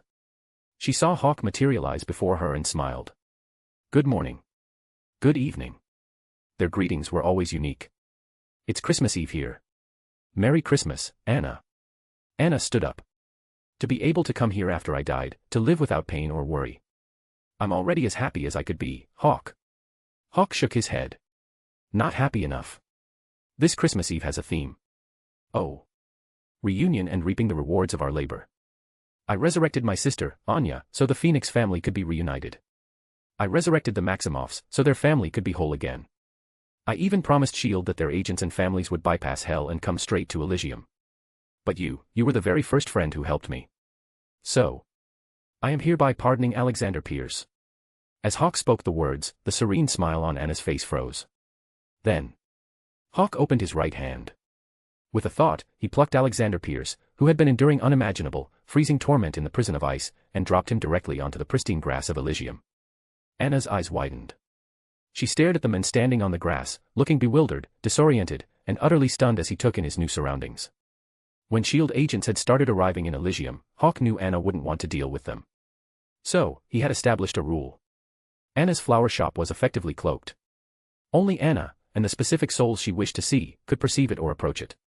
Once again. The first friend is always the most special. Not just because she was the first, but because she had proven herself worthy. Even though Hawk had granted her the power to summon any soul she wished, Anna had never once used it to pardon Alexander Pierce. But the theme of tonight was reunion. So, I absolve Alexander Pierce of all his sins. From this day forward, he is a resident of Elysium. Anna. Hawk looked at her, meeting her stunned gaze with a warm smile. Merry Christmas. Anna's expression remained frozen for another second. Then, under Hawk's watchful eye, a brilliant, overwhelming smile broke across her face. It was so radiant, it brought tears to her eyes. Thump. She threw her arms around Hawk, her voice trembling with emotion. Thank you, Hawk. Thank you so much. You're welcome. Hawk returned the hug. Go on. It's a night for reunions. With that, Hawk vanished from Elysium. He hovered high above, invisible, looking down. He watched as Alexander Pierce, still looking around in confusion, suddenly locked onto something. He watched as Anna smiled, her flower shop suddenly appearing in Pierce's vision. And once he saw that Pierce had seen her, Hawk looked away and departed. Once again. He was excellent at facilitating joyful reunions. But he was terrible at actually being a part of them. Chapter 245, 349, As a Father. After Christmas Eve comes Christmas morning. Bright and early, Hawk and Gwen were packing up to head back to New York City. Except. Hawk looked at his sister, Anya, who had just announced she wanted to stay in Westview for a few more days. He frowned. Are you sure you want to stay here? Yeah. Anya nodded, glancing across the street at the Maximoff house. She looked back at Hawk. I want to spend some time with my niece and nephews. Hawk understood. He let out a soft laugh and nodded. All right. You stay here for a bit. Come back when the holidays are over. Thanks, Hawk. You're my sister. Hawk smiled, pulled her into a hug, and kissed her forehead. Without another word, he turned and opened the door to the Audi A8. Gwen, having just hugged Amy goodbye, slid into the passenger seat. The next moment, the engine of the A8 roared to life. We need to stop by the 21st precinct first, Gwen said, buckling her seatbelt as they pulled out of the driveway. My dad called. He said there's something he needs to discuss with us. Hawk nodded, curious. Is he planning a surprise for your mom? Wants our help picking out a gift? He didn't say. Gwen shook her head. But probably not. My dad is not a surprise kind of guy. One time, my mom tried to throw him a surprise party. The second the confetti cannon went off, he already had his gun drawn. Hawk shot her a sidelong glance. Are you serious? I'm serious. Gwen nodded, her expression deadpan. As long as I can remember, the word surprise hasn't existed in our house. Now Hawk was genuinely curious. Then why does he want to see us? No idea. Gwen shrugged. But whatever it is, I doubt it's a pleasant surprise. I'm going to take the vampire cure. Inside the captain's office at the 21st precinct. As soon as Gwen and her future husband sat down, George delivered the news with his usual stern expression. Gwen's jaw dropped. Hawk blinked in surprise, then a thought struck him. He looked at Gwen's stunned face and smirked. I'd call that a surprise. Shut up. Gwen snapped out of her shock, glaring at his amused expression. She turned back to George, completely baffled. Why, Dad? Because there's a cure now. Dr. Vanessa Brooks said that after analyzing Whistler's blood samples, she was able to synthesize a serum that can turn me back into a human.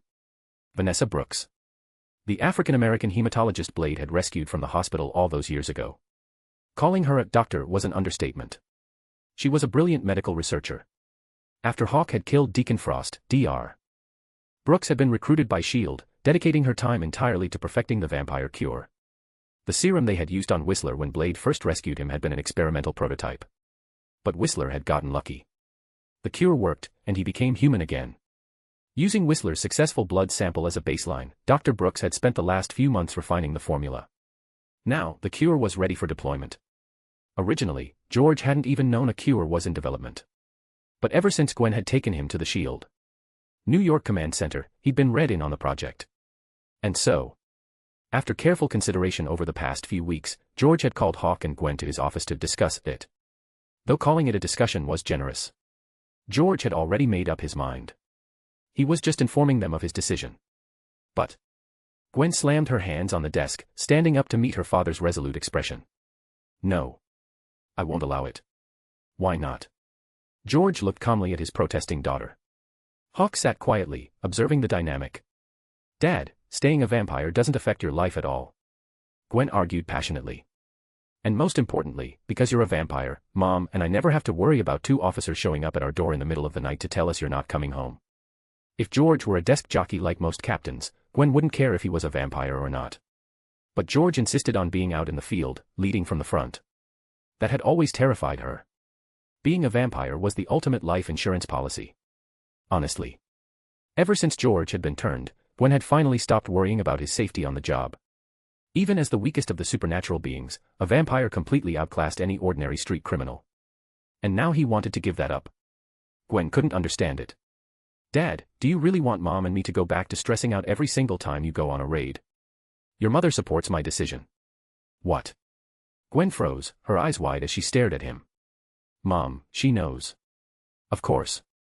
Your mother and I don't keep secrets from each other. George smiled slightly. She's known for a while. I told her that you asked me not to tell her, so she wouldn't worry. She's been pretending not to know this whole time. Gwen's mouth opened and closed silently.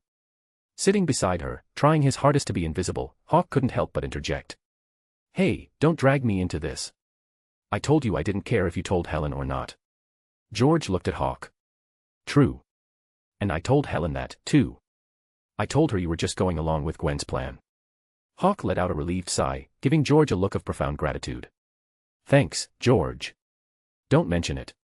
Hey. Gwen, watching her fiancé thank her father for throwing her under the bus, bristled. So, let me get this straight. Mom thinks I'm the only one who wanted to keep this from her. George smiled at his daughter. You did say, let's not tell her yet, I don't want her to worry.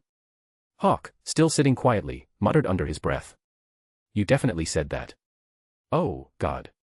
Shut up. Gwen lightly punched Hawk in the arm, glaring at his barely concealed smirk. Then, she looked nervously back at her father. Dad, what did she say? George shrugged. You'll find out when you come over for dinner tonight. Hawk. Gwen's expression instantly hardened. She whipped her head around to look at him. We have a flight this afternoon, don't we? Hawk blinked. A flight. Gwen's eyebrow arched dangerously. Right. Our flight. Hawk caught the lethal warning in her eyes and immediately nodded, looking back at George. Yeah. We have a flight this afternoon. Except. Where were they flying? Nowhere. The imaginary flight was grounded before it even took off. Because of Helen. George hadn't called them to his office to ask for permission. He had called them to tell them it was happening. The injection was scheduled for 10 a.m. And as his devoted wife, Helen was naturally going to be there. And so. Outside the medical bay at the Shield New York Command Center. Hawk leaned in close to his mother-in-law, his voice low. Ma'am, you know me. I just do whatever Gwen tells me to do. Helen gave Hawk a warm, understanding look, then turned a sharp glare on Gwen, who was standing nearby. Your father was right. You're a drafty winter coat. Mom. Don't mom me. Helen rolled her eyes, then looked at Gwen with genuine curiosity. I'm just wondering if I hadn't already known when exactly was my brilliant, pride and joy daughter planning to tell me. Gwen put on a serious face. I was going to tell you tonight at dinner, Mom. Helen laughed. When I walked into George's office, weren't you literally looking up flights for this afternoon? Hawk wanted to go on a trip. Right, Hawk. Right. Hawk nodded, looking at Helen. Yes, I was planning to take Gwen on a vacation. Helen looked at her daughter's innocent shrug, shook her head, and then turned back to Hawk. Hawk. Yes, ma'am. You have your hands full with this one. It's no trouble at all. Mom. Zip it. Helen rolled her eyes at Gwen again, then sighed and looked back at Hawk. George and I have talked about it. After the holidays, once City Hall is open again, you can come pick her up and take her home. We're done with her. Hawk raised an eyebrow, exchanged a quick look with Gwen, and beamed. Thank you. Just like a proposal required the blessing of the parents, a marriage also required their approval and support. Even if you didn't technically need their permission to sign the papers at City Hall. In Western culture, getting married without the blessing of the bride's parents was essentially an elopement. And more importantly, George and Helen were footing the bill for the wedding. Mom. Gwen, realizing her mother was giving them her official blessing to marry, threw her arms around Helen. The banter and the teasing had just been a way to lighten the mood, a defense mechanism against the bittersweet reality of finally giving her daughter away. Helen hugged Gwen tightly, her voice soft and smiling. Your father and I have already booked Trinity Church. But you need to hurry up and put together the guest list. There were countless churches in New York City. But among them all, Trinity Church, nestled in the heart of Manhattan, was undeniably the most prestigious. As Helen held her daughter, her eyes drifted to the medical bay window. Inside, George was lying on a hospital bed, and line in his arm, his lips pressed tightly together, his brow furrowed as he endured the painful process of the cure taking effect. Helen looked back at Gwen. Your father has to walk you down the aisle and give your hand to Hawk. And he said he wants to do it as George Stacy, your father. Not as George Stacy, the vampire. Gwen's heart clenched. She turned to look through the glass at her father, watching him grit his teeth against the pain of becoming human again, just so he could walk her down the aisle in the sun. Dad. Chapter 246, 350, Wedding Prep. Pop quiz. How many steps does it take to get married in New York City? First, you apply for a marriage license. Then, you can actually have the ceremony. So, first thing Monday morning, the day City Hall reopened after the holidays, Hawk and Gwen marched in, armed with all the necessary paperwork. Applying for the marriage license is the most crucial part. Without it, you can't legally tie the knot. Unless you're in Vegas, of course. Inside the city clerk's office. The clerk checked Hawk and Gwen's IDs, then slid an application form across the counter. Gwen took it, quickly filled in the details, and as she handed it back, she shot a sidelong glance at Hawk. Last chance, Mr. Phoenix. You can still back out. Back out. Hawk raised an eyebrow, looking at Gwen's radiant, teasing smile. You have no idea how long I've waited for this day. Gwen's smile grew even brighter. So, we're getting married, Mr. Phoenix. That's the plan, Mrs. Phoenix. You're not married yet. The clerk sitting behind the desk, having just been force-fed a mouthful of pure, unadulterated romance, twitched. He glared at the couple, who were currently gazing into each other's eyes like they were the only two people in the world. There is a mandatory 24-hour waiting period. It's standard procedure. Every application has a processing period. Marriage licenses are no different. Sure, once you have the license, it's valid for 60 days. You can have the ceremony anywhere in New York State during that time. But from the moment the license is issued to the moment you can actually say, I do, there is a mandatory 24-hour wait. You can think of it as a processing period. Or a government-mandated cooling-off period. Either way. At the very least, you cannot legally call yourselves Mr. and Mrs. Phoenix today. Now, take your license and please leave my office. Next. The clerk, who had apparently just finalized his own divorce over the Christmas holiday, slammed his stamp down on the license with a loud thwack, shoved it at them, and practically chased them out. Hawk and Gwen exchanged a look, grabbed the license, and quickly made themselves scarce. They were busy.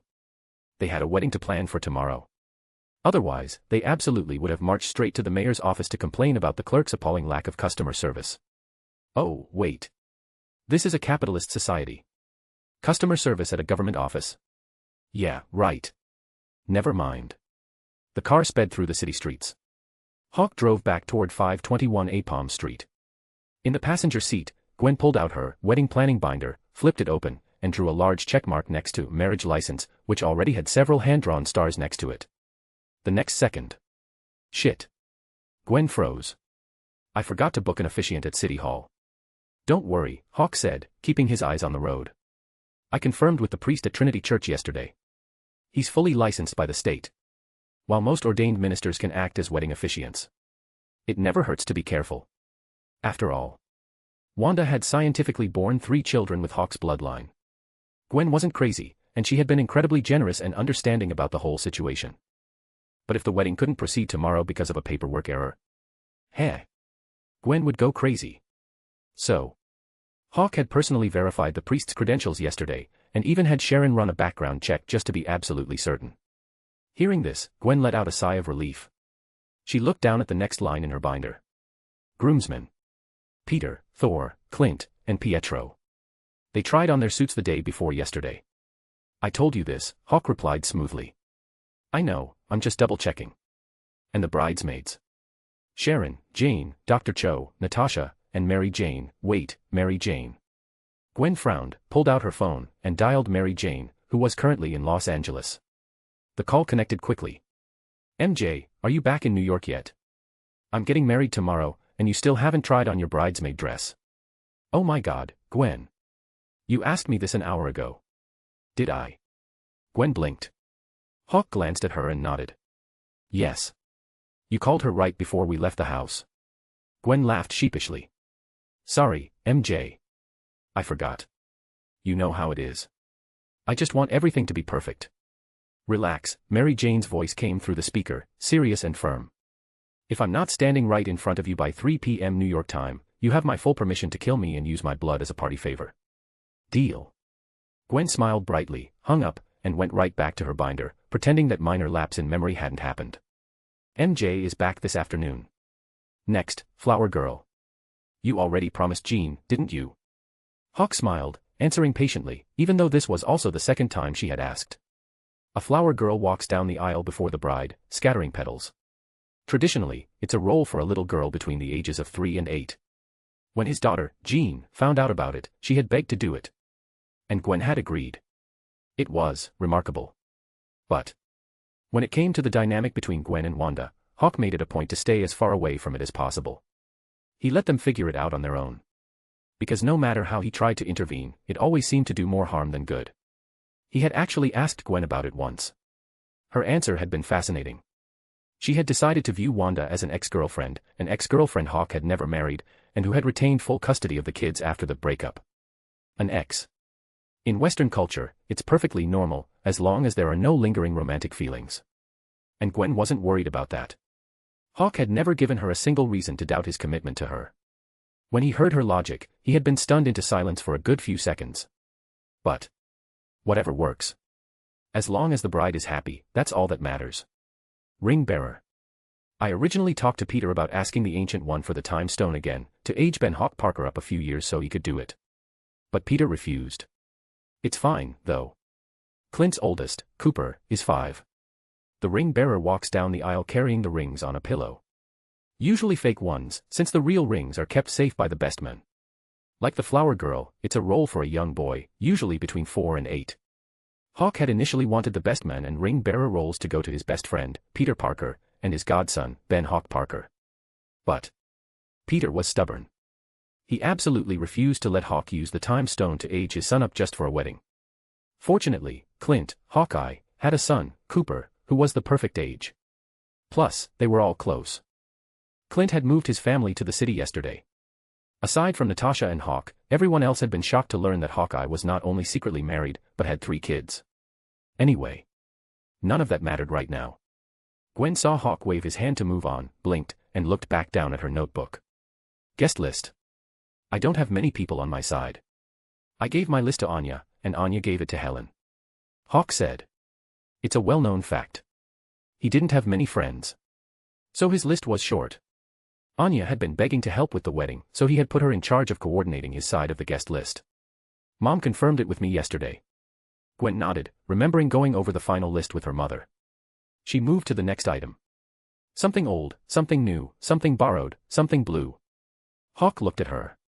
New dress. The rings are blue sapphire. Something new. Something blue. My mom's wedding hairpin, and I borrowed a bracelet from the Bobs. Gwen added, checking those items off as well. The tradition is meant to bring the bride good luck. Something old represents continuity with the bride's past. Helen had passed down her great-grandmother's hairpin. Something new offers optimism for the future, the wedding dress. Something borrowed symbolizes borrowed happiness from a successfully married friend or family member. Cole Bob and his wife, longtime friends of the Stacy family, had been happily married for over 20 years. Something blue stands for purity, love, and fidelity. Hawk had recently taken a quick trip out into the cosmos and found a sapphire meteorite, which he had fashioned into their wedding rings. Snap. Gwen closed her binder and looked at Hawk. Last item. Tonight's bachelor party. Thor is already itching to drink me under the table. He's got the alcohol covered. No strippers. Hawk met her gaze and immediately laid out the plans for the evening. Again. Traditionally, the best man, Peter Parker, should have organized the bachelor party. But Thor had been challenging Hawk to a drinking contest for weeks. So, Peter and Thor had fought for the role. Thor won, flawlessly. Plus, it's considered good luck for the best man and maid of honor to be unmarried. So, Thor not only stole the best man spot, he secured the maid of honor spot for Jane Foster. Gwen didn't mind. If the best man and maid of honor ended up together, it was a good omen for the wedding. So, Jane Foster was her maid of honor. Gwen smiled. Jane didn't get any male strippers either. She, Sharon, and Pepper got me presents.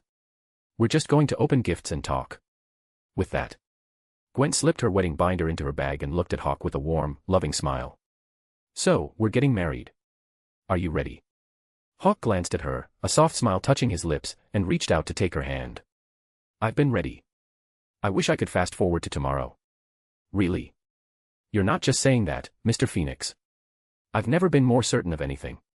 Let's get married. Okay. Gwen's smile was brighter than the sun. Then let's get married. Chapter 247, 351, The Groom, the Bride, the Vows. The next day.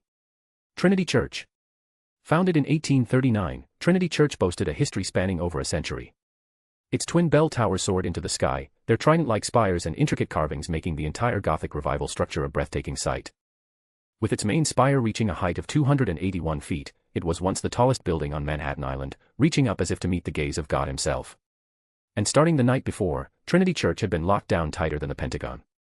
Before the sun even came up, men in sharp black suits and dark sunglasses, their expressions carved from stone, had taken up positions at every street corner and alleyway leading to the church.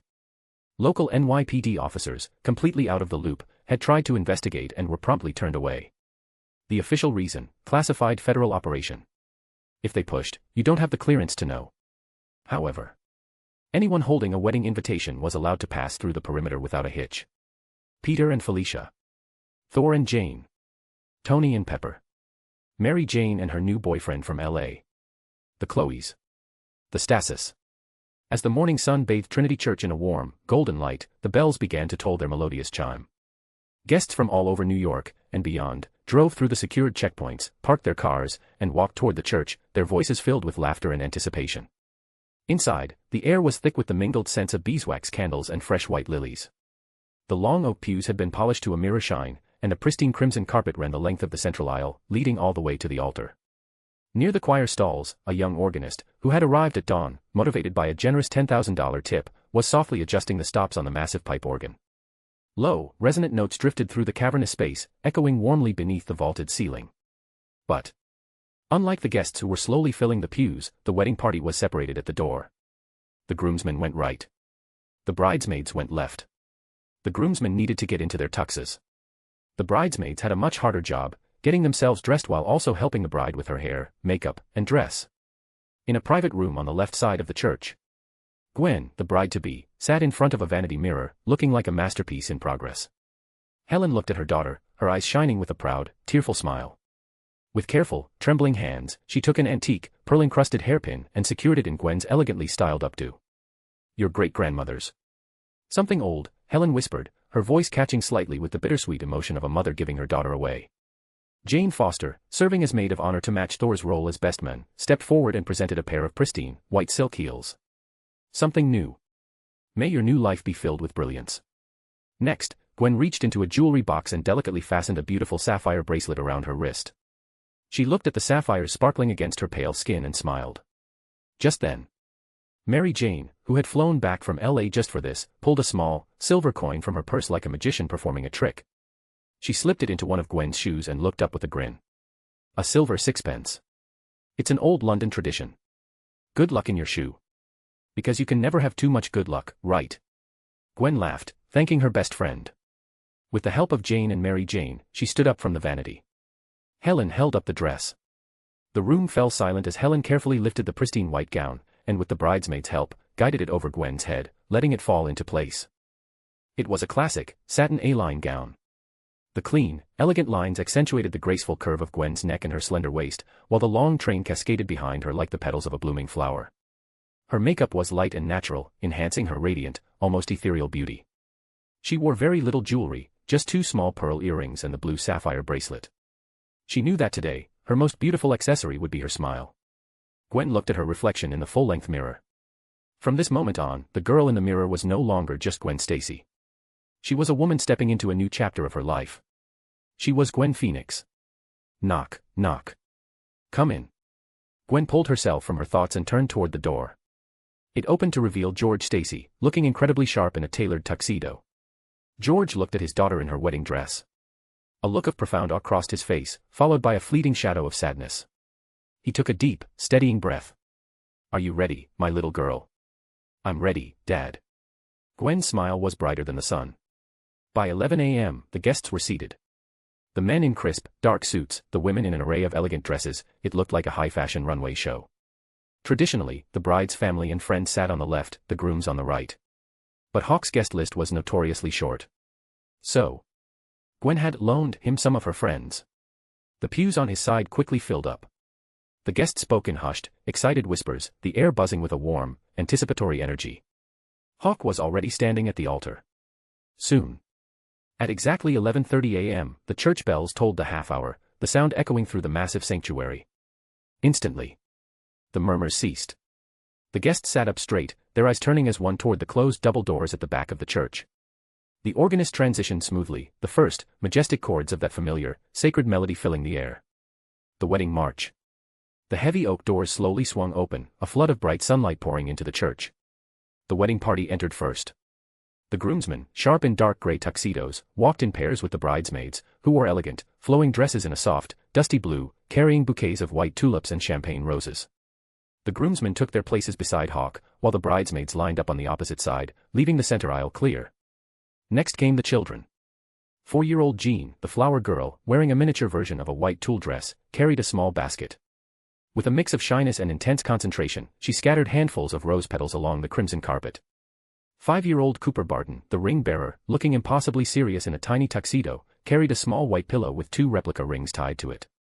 Right behind him was the maid of honor, Jane Foster. She walked alone, her steps measured and graceful, representing the bride's closest friend and confidant. And then, the music paused for a heartbeat. When it resumed, the chords swelled with a triumphant, overwhelming majesty. The guests rose to their feet as one, turning to face the entrance. And there she was. Gwen, her hand resting lightly on her father's arm. The sunlight streaming through the open doors behind her seemed to crown her in a halo of brilliant light, outlining the edges of her pristine white gown. Beneath her veil, her face was breathtakingly beautiful, radiating a mixture of shyness, pure joy, and absolute, unwavering certainty. Her gaze cut straight down the long aisle, locking onto the man standing at the altar, who was staring back at her with equal intensity. As their eyes met, every step she took was slow and deliberate. Her father's arm was her steady support, and the guests lining the aisle looked on with admiration, tears, and silent blessings. But in her world, right now, there was only the man at the end of the aisle, standing tall in his black tuxedo. Hawk, who hadn't seen Gwen since the bachelor party the night before, felt the breath catch in his throat as he looked at her. Soon, George and Gwen reached the altar. George looked at Hawk, his voice low, filled with a father's reluctance, but also a deep, abiding trust. I'm giving her to you. Take care of her. I will, Mr. Stacy. I swear it. Hawk met his gaze, his expression solemn. George placed Gwen's hand in Hawk's. He gave them one last look, then turned and stepped down, taking his seat next to his wife, Helen. Hawk and Gwen turned together, facing the altar and Father Robert, who was waiting for them. Father Robert was a kind, elderly man with wise, gentle eyes behind his spectacles. He smiled at the couple, his voice ringing out clear and strong, carrying to the very back of the church. Dearly beloved, we are gathered here today in the presence of God, and of this company, to witness the holy union of Hawk Phoenix and Gwen Stacy in matrimony. Marriage is a sacred covenant instituted by God, the ultimate expression of love and commitment. It is not to be entered into unadvisedly or lightly, but reverently, discreetly, and soberly. Father Robert delivered the opening invocation with gravity and sincerity. He then looked out at the assembled guests. If anyone here can show just cause why they may not lawfully be joined together, let them speak now, or else hereafter forever hold their peace. The church was perfectly silent. Father Robert waited a moment, then turned to Hawk. Hawk Phoenix, will you have this woman to be your wedded wife, to live together in the holy estate of matrimony? Will you love her, comfort her, honor and keep her, in sickness and in health, and forsaking all others, be faithful to her as long as you both shall live? Hawk turned his head, looking into the eyes beneath the veil, the eyes he wanted to look into for the rest of his life. His voice was firm, clear, and filled with absolute certainty. I will. The priest then turned to Gwen. Gwen Stacy, will you have this man to be your wedded husband, to live together in the holy estate of matrimony? Will you love him, comfort him, honor and keep him, in sickness and in health, and forsaking all others, be faithful to him as long as you both shall live? Tears shimmered in Gwen's eyes. She looked back into Hawk's eyes that were no longer swirling with the cold light of cosmic stars, but were filled entirely, completely, with her. Her voice was soft, but just as certain. I will. The best man, Thor, his hair slicked back to look like a responsible adult, pulled the 2 real wedding rings from his pocket and handed them to the priest. Father Robert took the rings, blessing and consecrating them. Hawk took the smaller ring and carefully slipped it onto the ring finger of Gwen's left hand, repeating the vows after the priest. Gwen, I give you this ring as a symbol of my love and faithfulness, in the name of the Father, and of the Son, and of the Holy Spirit. Gwen took the slightly larger ring. Her hand trembled slightly with emotion, but she slid it steadily onto Hawk's finger. Hawk, I give you this ring as a symbol of my love and faithfulness, in the name of the Father, and of the Son, and of the Holy Spirit. Father Robert turned back to the congregation. Forasmuch as Hawk and Gwen have consented together in holy wedlock, and have witnessed the same before God and this company, and their 2 have given and pledged their troth, each to the other, and have declared the same by giving and receiving a ring, I pronounce that they are husband and wife. The priest paused, letting the words sink in. He looked out at the guests, who were practically vibrating with anticipation, then turned back to Hawk, and spoke the words everyone had been waiting for. You may now kiss the bride. Chapter 248, 352, last year was for reunions, this year is for making things right. The applause was deafening. A tidal wave of cheers washed over them. As Hawk lifted Gwen's veil and pulled her in for a kiss, the guests, who had been waiting for this moment, absolutely lost their minds. From this moment forward, Gwen Stacy was no more. She was Gwen Phoenix. Hawk pulled back slowly, looking into Gwen's eyes with a soft, affectionate smile. Hello, Mrs. Phoenix. You got it wrong. A mischievous glint flashed in Gwen's emerald eyes. That's Dr. Phoenix to you, Mr. Phoenix. Hawk raised an eyebrow. The bridal party, clustered around them, caught the exchange. Seeing the slight, momentary freeze on Hawk's face, they burst into a chorus of unrestrained laughter. But the vows are not the end, they are merely the beginning of the celebration. Soon. Surrounded by their groomsmen and bridesmaids, Hawk and Gwen walked back down the crimson-carpeted aisle, their steps light and quick. Unlike their solemn, measured entrance, the atmosphere now was electric, filled with joy. As they stepped out of the church and into the bright sunlight, the massive bells in the twin towers above began to toll. The resonant, joyous chiming echoed across Manhattan, announcing their union to the world. Next came the traditional gauntlet of wedding photos. While Hawk and the groomsmen knocked out their required shots with ruthless efficiency, Gwen and her bridesmaids were the undisputed stars of the show, swarmed by well-wishers and photographers. Wanda, holding her daughter Jean's hand, walked up and enveloped Gwen in a warm hug, her smile genuine and bright. Congratulations, Gwen. Thank you, Wanda. Gwen returned the smile, then looked down at Jean, who was still wearing her miniature flower girl dress. Jean, do you want to take a picture with Auntie Gwen? Jean blinked her big, expressive eyes. Yes, please. Come here, sweetie. Gwen laughed, gently taking Jean's small hand from Wanda and posing for the cameras. Meanwhile, Hawk and the groomsmen had retreated to the open-air reception area set up on the expansive lawn adjacent to the church. Everyone had a drink in their hand. But, with the notable exceptions of Hawk, Thor, and Steve Rogers, the rest of the group, including Peter, looked like they were struggling to even look at their glasses. It was fair to say they had partied a little too hard the night before. Tony Stark, massaging his temples with one hand and holding a glass of whiskey in the other, looked deep in thought. Did the strippers we ordered actually show up last night? I think so. Clint Barton, looking thoroughly exhausted, slumped in his chair. He had exactly one enduring memory of the bachelor party. Booze. So much booze. I'm pretty sure we drank an entire city's worth of alcohol last night. That was nothing. Thor looked as fresh and energized as ever, letting out a booming laugh. You should have seen us back in Asgard. After a glorious battle, we would drink the cellars dry until there wasn't a single drop left. Tony pulled down his polarized sunglasses, looking at Steve Rogers, who was standing there as unbothered as Hawk and Thor. Look, I get Hawk and Thor. They're basically aliens. But Cap, how are you still standing? Steve just shrugged. The answer was simple. I can do a lot all day. And apparently, I can drink all day, too. Makes sense. Peter, who was also feeling the effects but recovering faster than the normal humans, nodded in agreement. Then, a thought struck him, and he turned to Hawk. Oh, by the way, Felicia and I finally set a date. Hawk raised an eyebrow, looking at his best friend. When? Hawk had just turned 21 this year. Peter was the same age. In many ways, their paths had mirrored each other. They had both done things a little backward, having kids before tying the knot. What's that? The women Hawk was marrying and the woman who had his kids weren't the same person. Details. Not important. Next month. But we're not doing Trinity Church. We're having it at the Osborne estate. Congratulations. Hawk offered his sincere congratulations, then glanced at Thor and Tony. You two must be getting close, right? Thor crossed his arms, his gaze drifting to Jane Foster, who was currently posing for pictures with Gwen. I plan to return to Asgard in a few days. I need to speak with my father and ask for his blessing. Tony's eyes were fixed on Pepper. Pepper and I set the date for June. June. Named after Juno, the Roman goddess of marriage. It's why June has always been considered a symbol of happiness and good fortune for brides. It's the most popular month for weddings, year after year. Hawk had actually asked Gwen if she wanted to wait for a June wedding. But Gwen had shut that down with a single sentence. Wait another 6 months.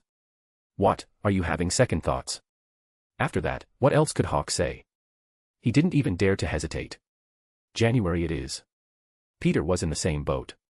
They already had a kid together, they couldn't put the wedding off much longer. If last Christmas Eve had been the season of reunions, then this year was undeniably the season of weddings. Hawk thought to himself, then raised his glass toward Peter and Tony. I've already picked out your wedding gifts. Peter and Tony looked at him.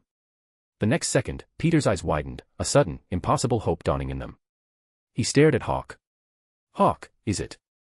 I can't say. Hawk offered a mysterious smile, taking in Peter's expression, a volatile mix of hope, anxiety, and overwhelming anticipation. But yes. It's exactly what you think it is. He then turned to Tony. Your gift will be the same as Peter's, Tony. Yes. Ben Parker, Howard Stark, and Maria Stark. That was what Hawk had planned for their wedding gifts. Don't give him the cliché garbage about how a superhero is only a superhero because of the tragedies they've endured. That was bullshit. He was a transmigrator. And what was the point of being a transmigrator if not to fix the tragedies and rewrite the script? Before, Hawk hadn't cared about fixing other people's lives because his own greatest tragedy remained unresolved. But now. Hawk glanced over at his sister, Anya, who was standing a short distance away, chatting happily with Andrew and Amy Chloe. A soft, contented smile touched his lips. In poverty, one seeks only to perfect oneself. In prosperity, one seeks to better the world. His own tragedy had been rectified. It was only right that he help his friends heal their own. He had actually considered resurrecting Peter's parents, too. But he couldn't. Richard and Mary Parker had died in a plane crash over Skull Island. For some unknown reason, their souls hadn't ended up in the hell dimension. They weren't in his underworld, and they weren't in Mephisto's. So, he could only fix one of Peter's regrets. And Peter's greatest regret was his Uncle Ben. Tony Stark's regret, naturally, was his parents, Howard and Maria, the parents he had finally come to appreciate, only to find them already gone. As for Thor, his mother, Frigga, the Queen of Asgard.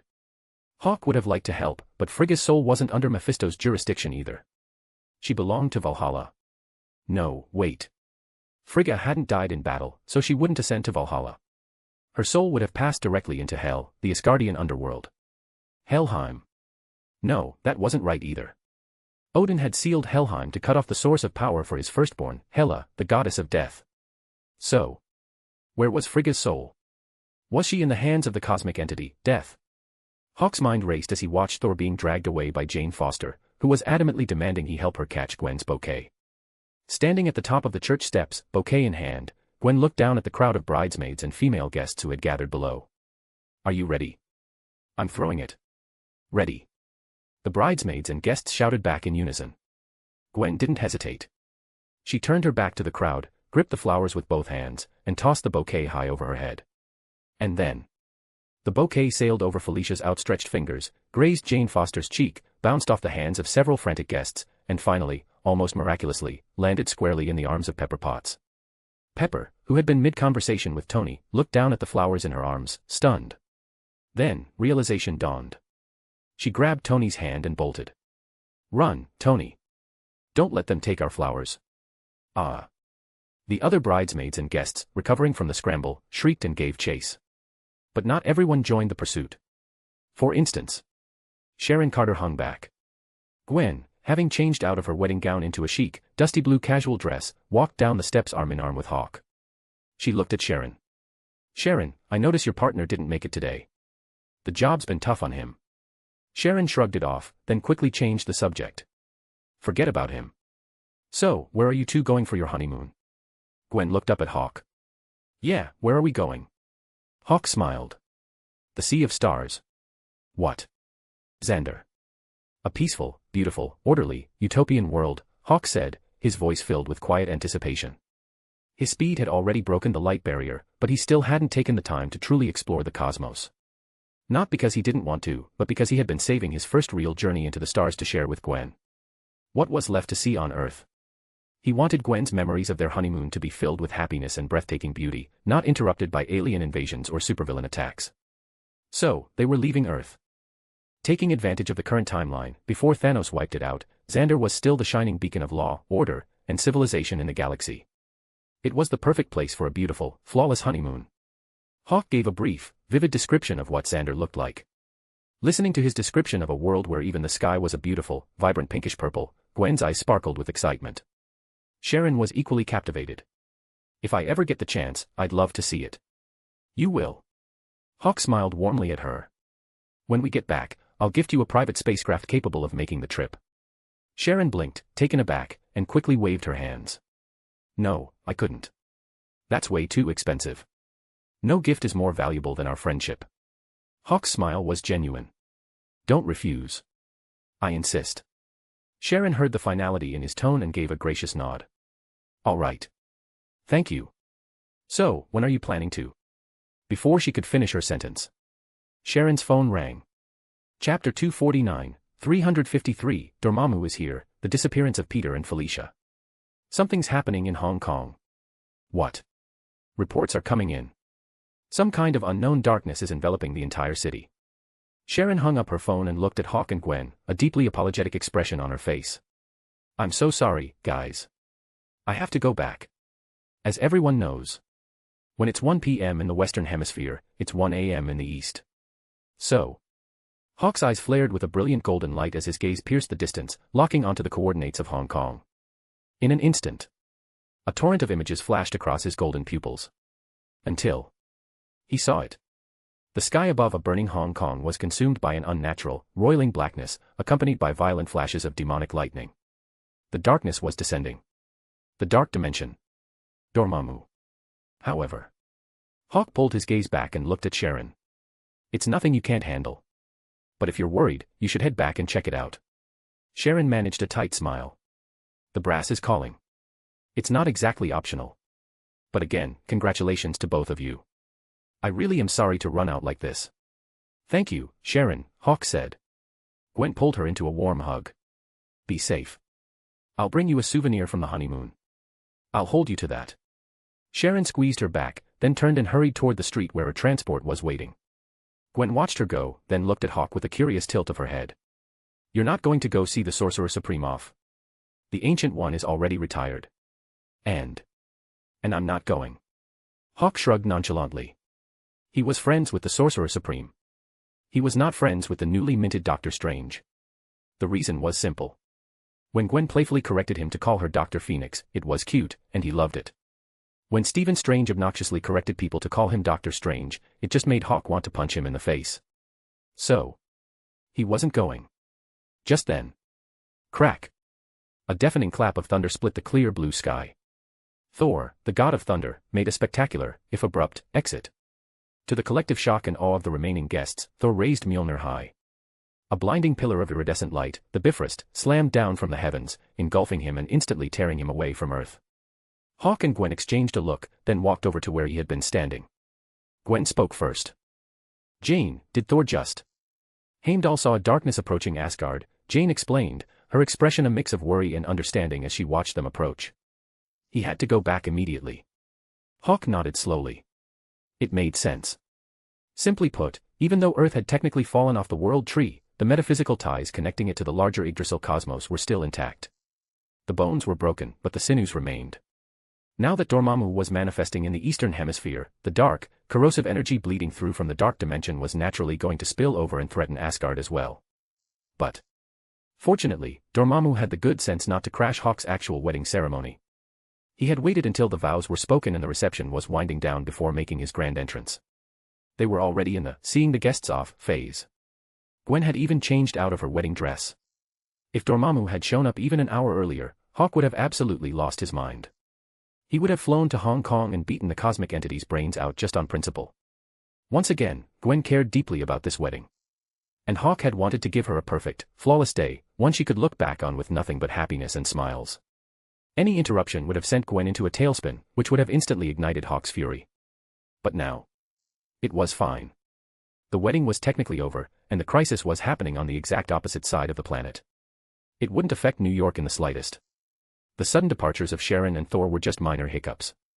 With the help of the Chloes and the Stasis, Hawk and Gwen stuck to the schedule Gwen had meticulously outlined in her binder, graciously seeing off the last of their guests. However, Peter, Hawk's best friend, hadn't left yet. Felicia had taken little Ben Hawk Parker inside to help Gwen pack up her bridal suite. Hawk and Peter were standing on the lawn, chatting as the catering crew began breaking down the tables and chairs around them. "Did Mary Jane try to talk to you?" "No." Peter shook his head. "MJ and I are done. That ship sailed a long time ago." Hawk smiled. "I know. I'm just making sure you know. You and Felicia have a good thing going. It's a well-known fact. No matter which universe, which timeline, or which version you're looking at, Spider-Man's heart almost always overrides his head." Hawk had watched Peter build this happy life. And as his friend, he wasn't about to let Peter self-sabotage and tear it all down. And at a wedding, when old flames unexpectedly cross paths, it only takes one spark to start a forest fire. So, Hawk felt it was his duty as a friend to give Peter a gentle reminder. Peter, of course, understood exactly what Hawk was getting at. He met his friend's gaze steadily. "Don't worry, Hawk. I get it. Didn't you notice today? I was either glued to your side or Felicia's. I love Ben, and I love Felicia. I'm not going to do anything to hurt them." Hawk gave an approving grunt. Just then, his intuition flared. He turned his gaze back toward Hong Kong. At this exact moment, Hong Kong was entirely consumed by an abyss of endless darkness.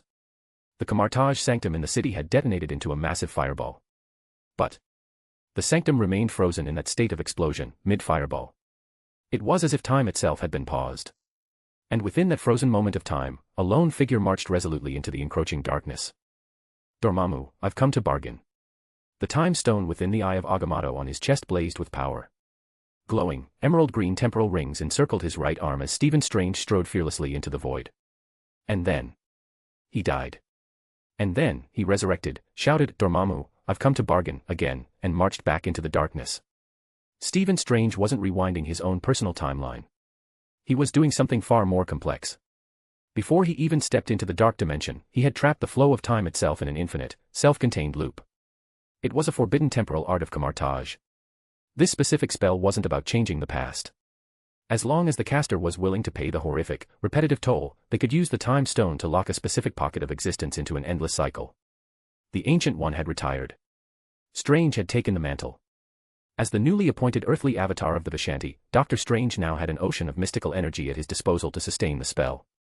That was the only reason a rookie sorcerer with less than 2.5 years of training had the sheer audacity to walk up to Dormammu, the Lord of the Dark Dimension, and demand a negotiation. Through Hawk's eyes, he saw Strange enter the loop, die, and restart countless times. He could see the infinite repetitions because he had already collapsed his own timeline, elevating his perception beyond the constraints of normal temporal flow. But to everyone else in the universe, to anyone bound by linear time, Dr. Strange simply walked into the dark dimension once. And then, the battle was decided. Dormammu, roaring in frustrated, impotent rage, gathered his zealot followers and retreated, abandoning Earth without another word. But the Hong Kong street, especially the area surrounding the sanctum, was already a devastated ruin. The next second, Dr. Strange levitated above the wreckage. The time stone within the eye of Agamotto flared, emitting an emerald-green light so brilliant it was impossible to look at directly. The light didn't just shine, it flowed. Like a living, luminescent river, it surged outward from him in all directions. In a flash, the frozen time suddenly snapped back into motion. But not forward. Backward. Time reversal. The exploding sanctum rapidly contracted, the massive fireball shrinking and vanishing before their eyes. In the distance, a skyscraper that had been sheared in half began to reassemble itself. The billions of shards of glass, brick, and twisted metal defied gravity, pulling free from the rubble and flying backward along their exact trajectories of destruction. The thick clouds of dust that choked the air rapidly coalesced and vanished. Twisted steel rebar groaned a deep, metallic protest as it straightened itself out, seamlessly slotting back into its original position. The massive, jagged fissures tearing through the streets zipped shut like healing wounds. The spiderweb cracks on the asphalt rippled and shrank, disappearing completely. An overturned double-decker bus slowly expanded from its crushed, mangled state, righting itself and landing softly back on its tires. Even the scratches on its paint job were magically buffed away.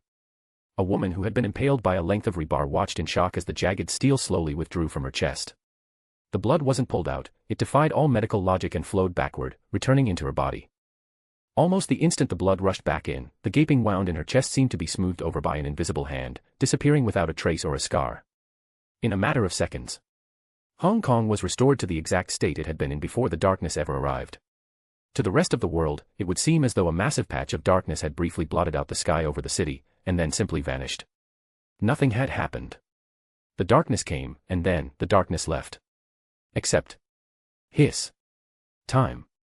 Hawk, having already collapsed his own timeline and elevated himself to a plane equal to the timeline itself, watched Dr. Strange reverse time on a massive scale, and drew in a sharp breath. Holy shit. What happened to the absolute rule that the past cannot be changed? I thought we agreed the past was fixed. What the hell did you just do? Stephen Strange. Hawk was profoundly shaken. Just then, standing next to him, Peter suddenly felt something go horribly wrong. He instinctively clutched his chest, his face draining of color, and looked at Hawk. Hawk. Peter. Hawk snapped back to reality, his eyes locking onto Peter. His pupils contracted sharply. In his vision, Peter seemed to be fading away, slipping further and further out of reach. Peter opened his mouth, his voice tight. Something's wrong. What's happening? Hawk grabbed Peter's arm, his mind racing through a dozen different possibilities. Right at that moment, from the bridal suite on the left side of the church, Gwen screamed his name. Hawk. Still holding on to Peter, Hawk teleported, appearing instantly inside the room. There. Gwen was desperately holding onto Felicia, who was looking just as pale and disoriented as Peter. Hawk. Felicia is. Gwen looked up as Hawk materialized, but before she could finish her sentence, like a gentle breeze blowing away a reflection in a pool of water, Peter Parker, Felicia Hardy, and little Ben Hawk Parker. They simply vanished. They faded from Hawk and Gwen's sight as if they had never existed at all. Chapter 250, 354, A New Future, A New Past. Within the majestic, radiant expanse of the Phoenix universe, countless stars shimmered with absolute brilliance. The spectral silhouette of the Phoenix loomed large against the backdrop of infinity. Its eyes, one the Mind Stone, pulsing with a deep, ethereal yellow light, constantly aided Hawk in deepening his comprehension of the seventh sense. With every new layer of understanding, his inner cosmos expanded. And with every expansion, he drew closer to the ultimate threshold, the eighth sense. The other eye of the Phoenix, the Reality Stone, blazing with a profound crimson glow, worked tirelessly to manifest the sheer power of his growing cosmo into the physical realm. High above this celestial display flowed the river of time, a shimmering, galactic ribbon formed when Hawk had collapsed his own timeline. Hawk hovered effortlessly above it, looking down at the current of his own existence, trying to unravel the chaos that had just occurred. His timeline ran parallel to the timeline of the primary universe he currently inhabited. It was separate from the past, but it had begun to diverge at the present. At first, Hawk had assumed it was simply a minor timeline fluctuation. But his own timeline hadn't changed at all. What had changed was the river of time for the entire universe. It had fractured. Yes. Fractured. If the universal timeline had previously been a straight line moving relentlessly forward, it now looked like a wildly erratic EKG monitor, spiking violently upward before plunging straight down. Hawk traced the fluctuation back to its source. Judging by the temporal coordinates, the massive spike aligned exactly with the moment Dr. Strange had reversed time to restore the devastated city of Hong Kong. But while the fluctuation happened at the exact moment Strange used the spell, it wasn't caused by the spell itself. It was caused by camartage. To be precise, in the split second before Dr. Strange restored time, the Hong Kong sanctum had been completely annihilated.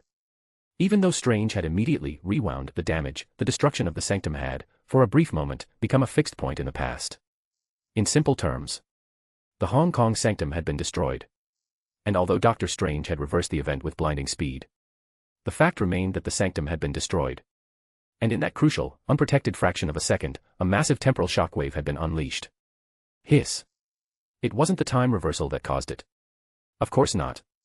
Hawk heard a voice echo near his ear. He turned his head toward the sound.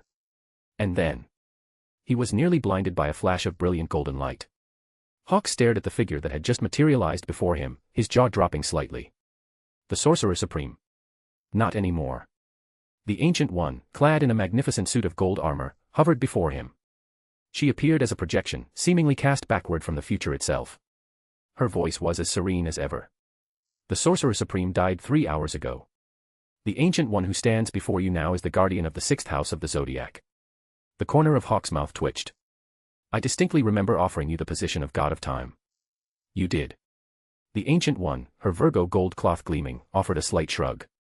But in my timeline, it seems you forgot to relieve me of my duties guarding the Zodiac. I strongly suspect you intend to make me work 2 jobs, primarily, teaching your children how to be proper gold saints. For free, I might add. Hawk's expression instantly became a mask of solemn sincerity. Ancient One, I have nothing but the utmost respect for you. I would never dream of exploiting your labor. Having said that, he immediately changed the subject. What the hell is going on here? I assumed you had already figured it out. The Ancient One drifted closer, stopping beside him. She looked down at his river of time, her gaze locking onto the distant future section, the same section that had been flashing like a cheap neon sign, desperately trying to seduce Hawk into taking a peek. That is a temporal trap. I know. Hawk followed her gaze and let out a cold scoff. If I look, my timeline gets anchored to the primary universe. I lose my transcendence. If he allowed himself to see the future the primary Marvel universe had scripted for him, his life and death would no longer be in his own hands. The Ancient One nodded. The 3 sanctums of Camartage were built to anchor and stabilize Earth's timeline, keeping it safely tucked within the primary temporal flow of this universe.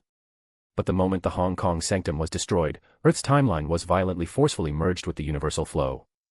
Hawk raised a hand, stopping her. Wait. Wasn't Earth's timeline already part of the primary universe's timeline? In your hands, no. But now. Yes. The Ancient One's voice remained perfectly level. Even clad in the armor of a gold saint, her demeanor was identical to when she had been the Sorcerer Supreme. While it was under my protection, Earth's past was absolute and unchangeable. Why do you think Doctor Strange was able to reverse time so easily? Hawk raised an eyebrow, intrigued. The Ancient One smiled faintly.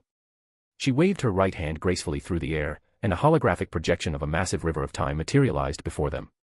In the primary universe, Earth is known as Terra. But before that, it was called Midgard. And Midgard belonged to the parallel cosmos of Yggdrasil, the world tree. When Odin united the 9 realms, the temporal traps of the primary universe set their sights on him. And Odin fell for it. Midgard didn't just fall from the world tree on its own. Odin, desperate for a glimpse of the future, made a pact with time. And what time showed him was the future it had meticulously prepared for him, Ragnarok. Odin realized he had been tricked, but it was too late. He had witnessed Ragnarok, and by observing it, he made that future an unavoidable, destined past. Ragnarok will officially begin the moment Midgard's timeline fully merges into the primary universe's timeline. The instant that merger is complete, the gears of the Ragnarok that time prepared for Odin will begin to turn. Once Ragnarok occurs and Asgard is destroyed, the timeline of the entire Yggdrasil cosmos will be consumed, becoming just another strand within the primary multiverse. So, Odin did everything in his power to delay Ragnarok. He tried to prevent Midgard's timeline from merging with the primary universe. The moment Midgard fell, while its timeline was still tethered to the world tree, Odin, as the chief god and the Allfather, used the last of his influence to birth the elder gods on Midgard. The omnipotent Oshter, the all-seeing Agamotto, and the hoary Hoggoth. The trinity known as the Vishanti were born. The Vishanti built the 3 sanctums of Camartage on Earth. Using themselves as the catalyst, they established a law: as long as the 3 sanctums stand, Earth's timeline will exist within the primary universe, but remain entirely independent of its flow. From that day forward, every Sorcerer Supreme took on the duty of safeguarding that timeline. And they established the 2 absolute rules: the past cannot be changed. The future must not be seen. But Kulan Gath, the 3rd Sorcerer Supreme, was a dark and wicked mage. He murdered his predecessor and, seduced by the whispers of time, broke the absolute rule. He looked into the future. And he saw the exact moment the 3 sanctums of Camartage would be destroyed. And then, boom! As the Ancient One spoke, she gently tapped the holographic projection. The 3 sanctums shattered instantly, and Earth's independent timeline was violently sucked into the raging current of the primary universe's time stream. The next image in the projection showed Doctor Strange wielding the time stone, desperately rewinding the destruction. How do you think the infinite realities of the multiverse were created? Every time a choice is made at a critical juncture, a new, divergent future is born. So, the absolute rule, the past cannot be changed, was completely voided the moment Earth's timeline merged with the primary universe. Hawk listened to the Ancient One's Temporal Mechanics 101 lecture. He opened his mouth, stared at her, and finally said, "Can you just give me the bottom line?" He hated dealing with time travel bullshit. It was another reason why, compared to knowing a fixed future, he vastly preferred the chaotic unknown. The reason was simple. You didn't have to overthink it. You just had to punch your way through. What was that old saying? Ignorance is bliss. Hawk had always just wanted a simple, happy life. But fate, it seemed, had other plans, constantly forcing his hand, driving him to become stronger. Again. If his sister hadn't died that day, he wouldn't have been consumed by grief, that lost system wouldn't have been able to lock onto him, and he never would have received the Cosmo training method. So. The Ancient One smiled warmly. She watched as the holographic projection showed Earth's timeline fully integrating into the primary universe, then turned her gaze back to Hawk. You believe that changing the past merely creates a branching path, a new alternate timeline. Doesn't it? That is not how time operates. When Earth's timeline merged with the primary universe, it didn't just create a new future. It simultaneously created a new past. A new future. A new past. And in this newly created past, Peter Parker does not exist. Or at the very least, the Peter Parker you know does not exist. Hawk listened to the Ancient One's theory of a new future, new past. He was already frowning, but her last sentence made his eyebrow shoot up. What do you mean, the Peter Parker I know doesn't exist? My time is up. The Ancient One smiled gently. Time is demanding my departure. Hawk frowned deeper. Your timeline should belong to the Phoenix universe now. And you're the god of time. So who exactly is demanding you leave? Time itself. Did it develop a consciousness? No. I did. It is a rule I established to prevent the new gods from recklessly playing with the timeline. New gods. Hawk's frown turned into a scowl. That's ridiculous. Who gave them the right to treat the timeline like a toy? Why would I ever elevate a bunch of undisciplined brats to the status of new gods? Damn it, what was I thinking? Gods who abuse time should be. They are your and Gwen's children. The Ancient One's voice was soft, laced with amusement. Hawk's eyebrow twitched violently. The righteous indignation on his face vanished in an instant. He let out a weak "oh" and awkwardly rubbed his nose. He looked exactly like a parent who had just been called into the principal's office, unable to meet the teacher's eyes. They're that unruly.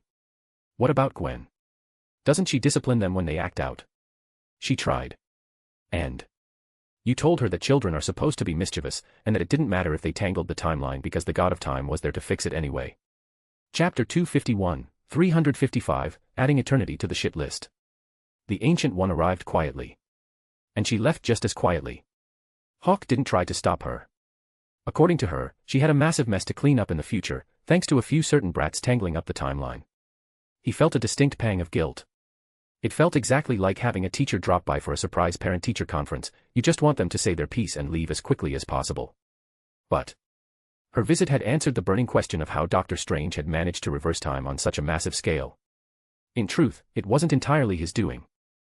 At least, not a feat he could replicate under normal circumstances. Strange had essentially surfed a cosmic tsunami.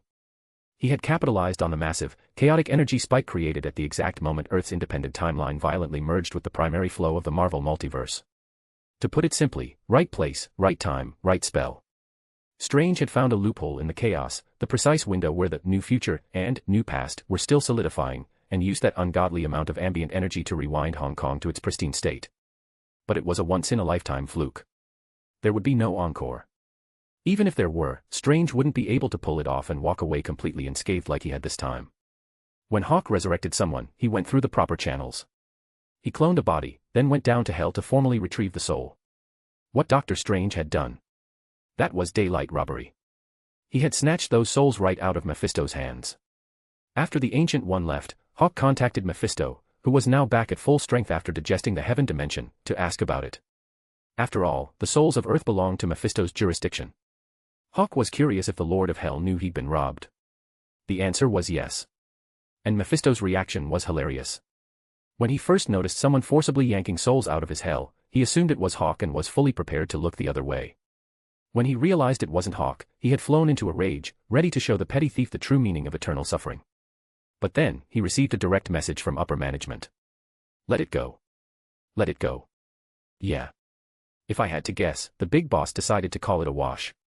I get to keep the heaven dimension, and in exchange, I look the other way on the Earth time reversal thing. Eternity talked to death. Ha. Mephisto had laughed, then lowered his voice, sounding unusually cautious. Brother, let's keep it down. I know your timeline is independent now, and they shouldn't be able to hear us, but let's play it safe. Our universe hasn't even officially manifested yet. Better safe than sorry, right? You couldn't blame him for being a suck-up. Any dimensional god presented with the opportunity to become the true, undisputed god of death of a brand new, expanding multiverse would be kissing us just as hard. Ambition is nothing to be ashamed of. In a way, having secured Hawk's promise, Mephisto was even more eager to see the Phoenix universe manifest than Hawk was. Hawk rolled his eyes but let the subject drop. Did your boss say anything else? Nope. Just that one sentence. All right. Hawk ended the connection with Mephisto and stood silently above his river of time. He didn't actually care about Earth's timeline merging with the primary multiverse, or about Doctor Strange playing with the rewind button. Hawk only cared about one thing. When this new past was generated, where the hell did time, eternity, put his best friend, Peter Parker, and his family? He better not have just erased them. If he had, Hawk was going to. Wait. His godson. Ben Hawk Parker. A thought struck Hawk. He remembered the gift he had given his godson at his baptism, a pendant containing the Cygnus bronze cloth, and his strict instruction to Peter never to take it off the boy. His gaze instantly locked onto the Cygnus constellation, shining brightly within his cosmo. The Northern Cross. The next second, Hawk's physical form melted into the cosmic backdrop. The colossal, spectral image of the Phoenix materialized, its fiery eyes fixing on the Cygnus constellation. Whoosh. Whoosh. Whoosh. Light streamed backward through his golden pupils at an incomprehensible speed. Hawk's vision pierced the veil of reality. He watched as bubbles representing countless parallel universes flashed past his eyes. Soon, following the faint, resonant glow of the Cygnus cloth connected to his universe, Hawk's gaze pierced through a specific dimensional bubble, descended onto an Earth, tore through the atmosphere, and landed squarely in the suburban Osborne estate in New York. His vision pushed through the walls of the mansion. And finally, he saw them. Peter and Felicia, huddled together, speaking in hushed, urgent tones, clearly reeling from a sudden, inexplicable displacement. And little Ben Hawk Parker, clutching his Cygnus pendant, completely oblivious to the fact that his entire reality had just shifted. Just as Hawk was about to project his voice to them. Boom! His sixth sense screamed a warning. He violently yanked his gaze back, just in time to see a temporal trap surging up his river of time, attempting to ambush him in the present. Hawk sneered. So, that's what this is about.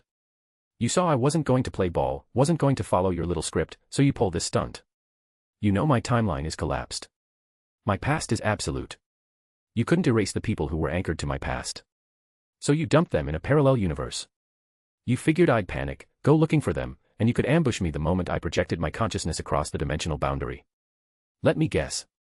The second I connected, you were going to shove that glorious future right in my face, weren't you?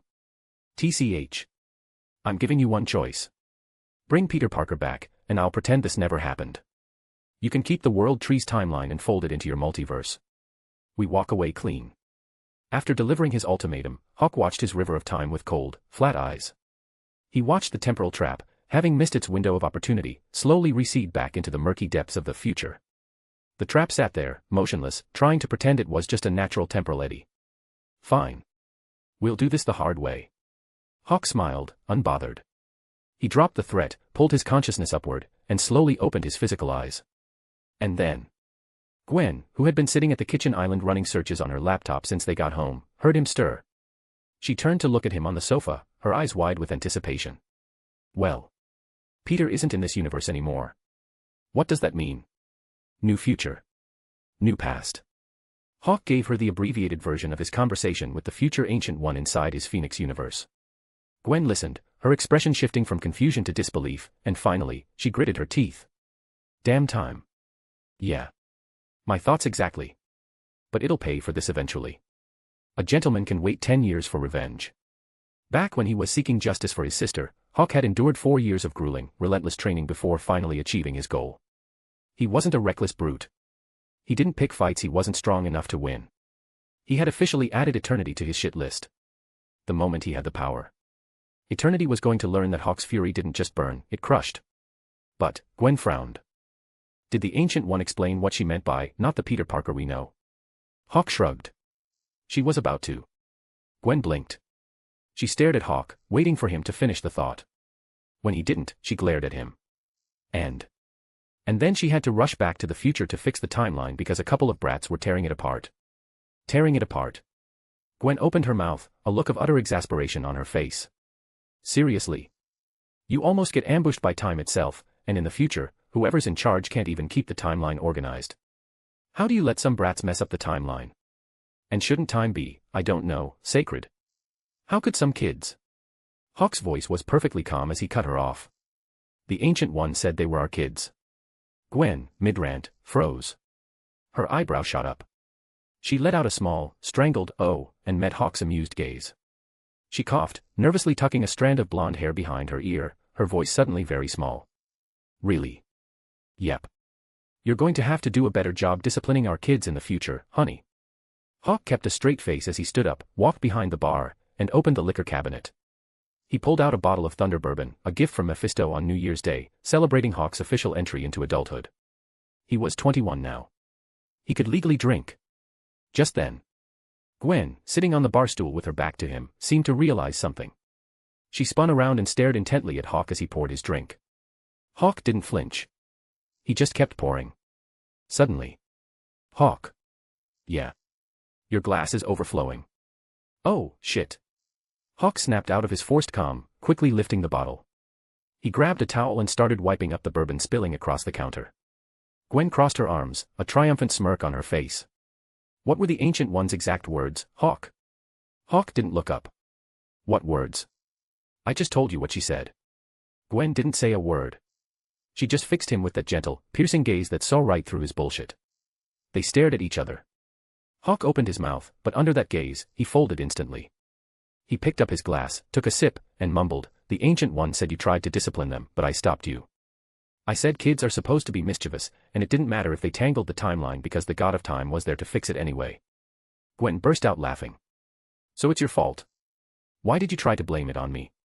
I knew that didn't sound right. If I was in charge of discipline, there's no way I'd raise a bunch of little terrors. Okay. I was wrong. I'm sorry."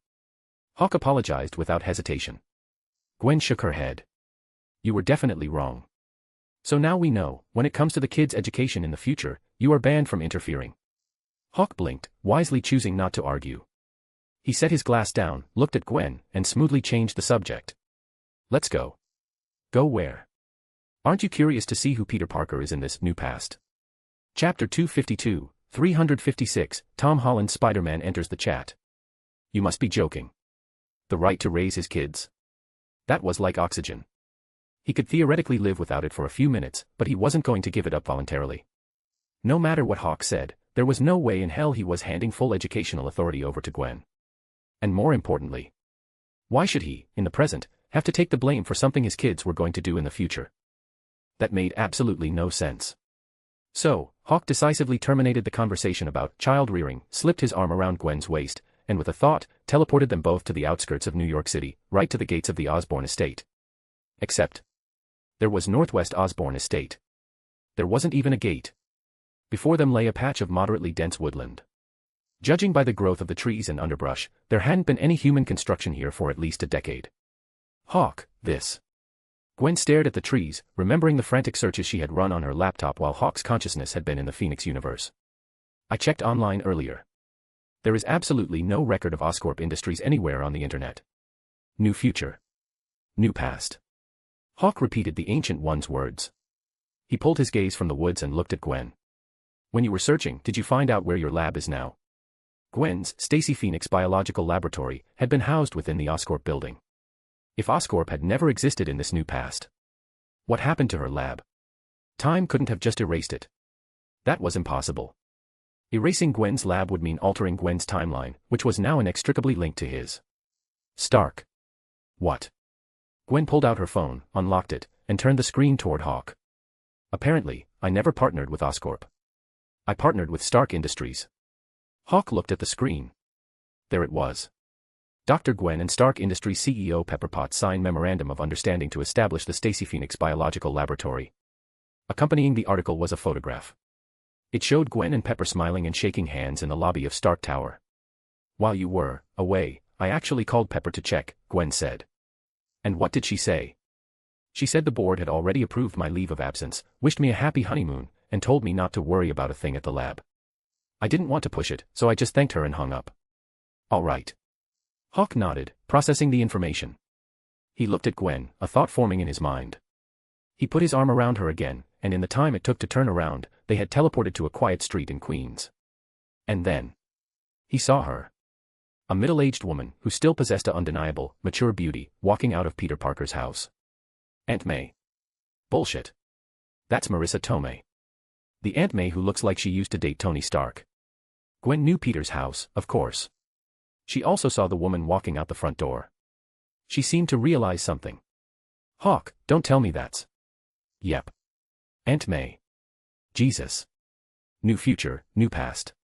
Standing across the street with Gwen, Hawk watched the new Aunt May with a strange expression. When the Ancient One had said, "There is a Peter Parker in this new past, just not the one you know," Hawk had already guessed which Spider-Man it might be. It was a question that had lingered in the back of his mind ever since he first started at Midtown Tech and met the Tobey Maguire version. This was Universe 616. And in Marvel 616, there is definitely a Spider-Man. But it usually wasn't the original, organic web shooting version. So, the Ancient One's cryptic remark had confirmed his suspicions. But a guess was just a guess. Seeing was believing. Just then, a bicycle came cruising down the street. A boy, looking to be about 15, with curly brown hair and a face still retaining some baby fat, pedaled into view. "Aunt May, let me help you with that." "It's okay, Peter, I've got it." "How was school?" "It was great." Gwen stared across the street. She watched the cheerful, innocent-looking 15-year-old hop off his bike and run to help the young Aunt May with the groceries. Her jaw dropped. She turned to Hawk. "That's Peter Parker." "Yes. He doesn't look 20. He's 15. Second semester of his freshman year at Midtown Tech." Hiss. "Peter is a kid again." Gwen drew in a sharp breath. She looked back at the 15-year-old Peter Parker, who was now helping his Aunt May trim the hedges, with a look of profound disbelief. On the lawn, Peter seemed to sense something. He paused and looked up, his gaze sweeping across the street toward where Hawk and Gwen were standing. Gwen felt a jolt as the 15-year-old's previously innocent eyes suddenly sharpened, locking onto their general direction. "Hawk. He can't see us." If this were the Spider-Man he knew, the original, battle-hardened version, he might have been able to sense Hawk's presence through sheer instinct and years of familiarity, even with Hawk using the Reality Stone to erase his presence. But this Tom Holland Spider-Man, the kid who had just gotten bitten, he wasn't there yet. Sure enough. After staring in their direction for a few moments, trying to pinpoint the vague tingling of his brand-new spider sense, the young Peter gave up. Looking slightly confused, he grabbed a bag of groceries and followed his Aunt May inside. "Hawk, where are Peter and Felicia? Can you sense them?" "I can. They're on an Earth in a parallel universe." Even though the entity had used a temporal trap, the light of the Cygnus constellation was definitely shining on an Earth in another dimension. "Can you bring them back?" "Not right now." Hawk shook his head.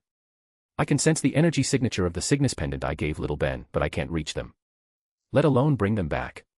Not yet." There was an unfathomable distance between the primary universe he inhabited and the parallel universe where his Peter Parker was now trapped. Countless dimensional bubbles and alternate realities lay between them. It wasn't just a physical barrier of space, it was a barrier of time. Hawk could sense them because a piece of his power, the bronze cloth, was with them. But that didn't mean he could just teleport there. At least, not right now. The temporal trap was still waiting for him out there, hovering in the future like a spider in a web. If he tried to project his consciousness or his physical form across the multiversal divide right now, he'd walk right into it. But in the future, once he pushed his seventh sense to its absolute limit, awakened the eighth sense, and fully manifested the Phoenix universe into reality, he would officially become the chief god of a multiverse, completely transcending the timeline of the primary Marvel universe. Then, he could go. Or he could wait for his godson, Ben Hawk Parker, to grow up and awaken his own Cosmo. Once Ben ignited the Cygnus constellation, Hawk could use the connection to descend directly into their universe. What was that old saying? A gentleman can wait 10 years for revenge. He could wait. He would wait. He would wait until he was fully powered up, until he had completely transcended the timeline of the primary Marvel multiverse. And then, eternity. He was going to show that abstract concept the true meaning of cruelty. He was going to tear its primary multiverse apart. Fuck. Hawk thought, his inner fire burning cold. Let's go. Where? Home. Hawk shrugged. New future, new past. In this new timeline, the Peter Parker we knew never existed. There is only the kid we just saw, a Spider-Man we have no connection to. No one will remember our Peter Parker, or Oscorp. Except us. If he hadn't collapsed his timeline, he probably would have forgotten his best friend, too. But because he had, the temporal shift in the primary Marvel universe couldn't rewrite his fixed, absolute past. As for why Gwen remembered. The reason was simple. Gwen Stacy was now Gwen Phoenix. If the temporal shift had occurred before they took their vows, she would have forgotten. But the shift happened after they were married, after her timeline became inextricably linked to his. So. Because Hawk Phoenix remembered, naturally, Gwen Phoenix remembered too. Back at 521A Palm Street. Gwen listened to Hawk's explanation, blinking as she processed the cosmic implications. She was just about to speak when her phone rang. It's the lab. Gwen glanced at the caller ID, surprised. With an encouraging nod from Hawk, she answered. A few moments later. She hung up, a deep frown on her face. That was Fiona, my assistant. She said I haven't sent her the work schedule for while I'm on my honeymoon. She was asking for my directives. Hawk shrugged. And? I casually asked Fiona if she remembered Oscorp. She said she had no idea what I was talking about. New future, new past. Hawk walked over to the bar, picked up his glass of bourbon, took a sip, and repeated the phrase. He looked at Gwen, who was clearly anxious about the shifting reality around her. Don't worry, Gwen. The new timeline only altered the Peter Parker we knew and the existence of Oscorp. It didn't change everything else. Your assistant is still your assistant, the lab is still your lab. Think of it like a cosmic cut and paste. Gwen met his eyes, her expression serious. I don't like being cut and pasted. I don't like it either. Hawk laughed softly. He downed the rest of his bourbon, walked around the bar, and pulled Gwen into his arms. He looked down at her with a warm smile. But it is what it is. So. Gwen looked up at him, her emerald eyes searching his face. Hawk shrugged. So, since it is what it is, we might as well go on our honeymoon. Chapter 253, 357, Honeymoon first, Multiverse later. It was true. What was done was done. There was no changing it now, so they might as well go on their honeymoon. Everyone knows, after the wedding comes the honeymoon. If a ruined wedding would have made Gwen angry, skipping the honeymoon would have made her lose her mind. Gwen looked at Hawk, her expression still a bit dazed from the cosmic revelation. Hawk had only asked her one simple question. It is what it is. Do you have a better idea? No. Gwen shook her head. He was right. There was absolutely nothing they could do right now to bring back the Peter and Felicia they knew. So. Honeymoon first. Gwen decisively closed the subject. She grabbed her purse from the sofa, turned, and headed for the garage. Hawk watched her, a little confused. Where are you going? The lab. Gwen opened the door leading to the garage. She didn't even look back as she called out, I need to drop off my vacation schedule and delegate my work to Fiona before we leave. Pack our bags. I'll be back soon. With that, she opened the door to Hawk's Audi A8, fired up the engine, and pulled out, heading toward Oscorp. Wait. Gwen caught herself, quickly changing her GPS destination from Oscorp to Stark Industries. She found a route with light traffic and sped off toward Stark Tower. Hawk stood in the living room for a second, shook his head with a laugh, and went upstairs to pack. Delegating work, my ass. She just wants to get to Stark Industries as fast as possible to see if her lab there is any different from the one she had at Oscorp. Hawk thought to himself. Fine. He was curious, too. The lab is bigger. At Oscorp, we only had a quarter of a floor. Now, we have the entire 66th floor of Stark Tower. And we're off the grid. Pepper had a miniaturized arc reactor installed just to power our floor. The team is exactly the same, though. I asked around. None of them have any memory of Oscorp ever existing. 3 hours later, Gwen was back. She had dropped off her schedule, done her recon, and was now eagerly debriefing Hawk. Hawk listened, then nodded. So, this is a good thing. I guess you could say that. Gwen thought about it. The lab was bigger, they had more equipment, limitless clean energy, and a significantly larger budget. For Dr. Gwen Phoenix, this was undeniably an upgrade. But for Mrs. Gwen Phoenix, the loss of her friends was a bitter pill to swallow. Hawk, promise me something. When you have the power, you'll bring them back. I will. Hawk, who had just armed the house's security system, turned and looked at his wife. He met her serious gaze with a warm smile and a nod. I promise. Hearing that, a brilliant smile broke across Gwen's face. The next second, she took a deep breath, her eyes sparkling with excitement. So. Xander. Another planet. Wow. We're actually going to another planet for our honeymoon. Hawk laughed. Yes, another planet. So how are we getting there? Gwen blinked, wrapping her arms around his waist and looking up at him. Are you just going to hold me, and then, whoosh, we're there? Hawk shook his head. I could. But like you said, the destination isn't the most important part of a honeymoon. It's the journey we take together. Gwen's eyelashes fluttered. You remembered. Of course. You're my wife. I remember everything you say. So how are we traveling? We're taking a ship. Hawk smiled, keeping one arm wrapped securely around her waist.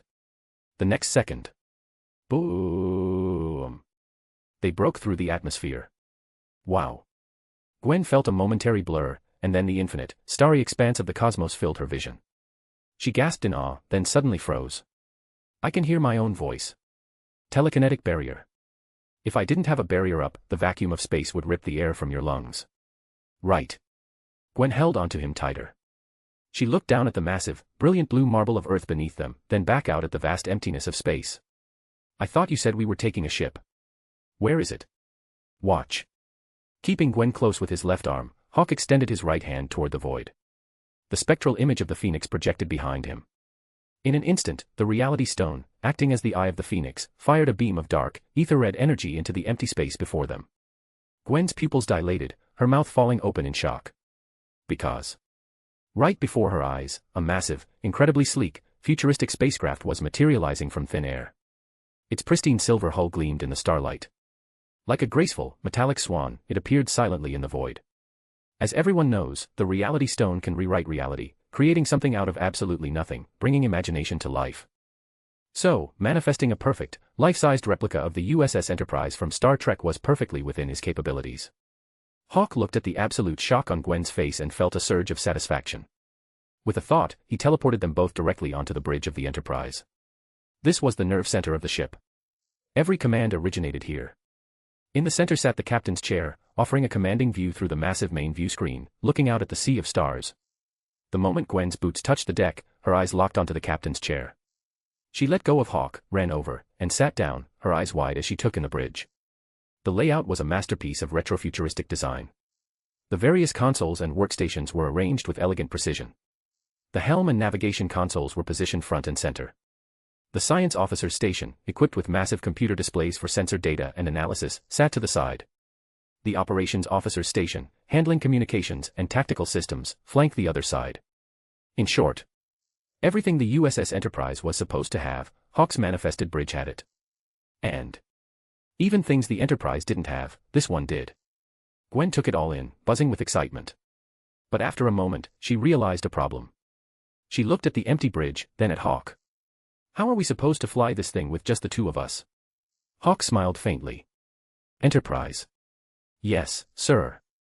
The moment Hawk spoke, a smooth, synthetic voice, feminine but with a slightly androgynous edge, echoed through the bridge. Gwen blinked. Is that? Give the order, Captain. Let's set a course for Xander. Hawk, who had taken a seat in the first officer's chair to Gwen's right, smiled at his captain. Gwen got the message. She cleared her throat, straightening her posture. Enterprise. Yes, ma'am. Gwen beamed at the title. Set a course for Xander. Engage. Acknowledged.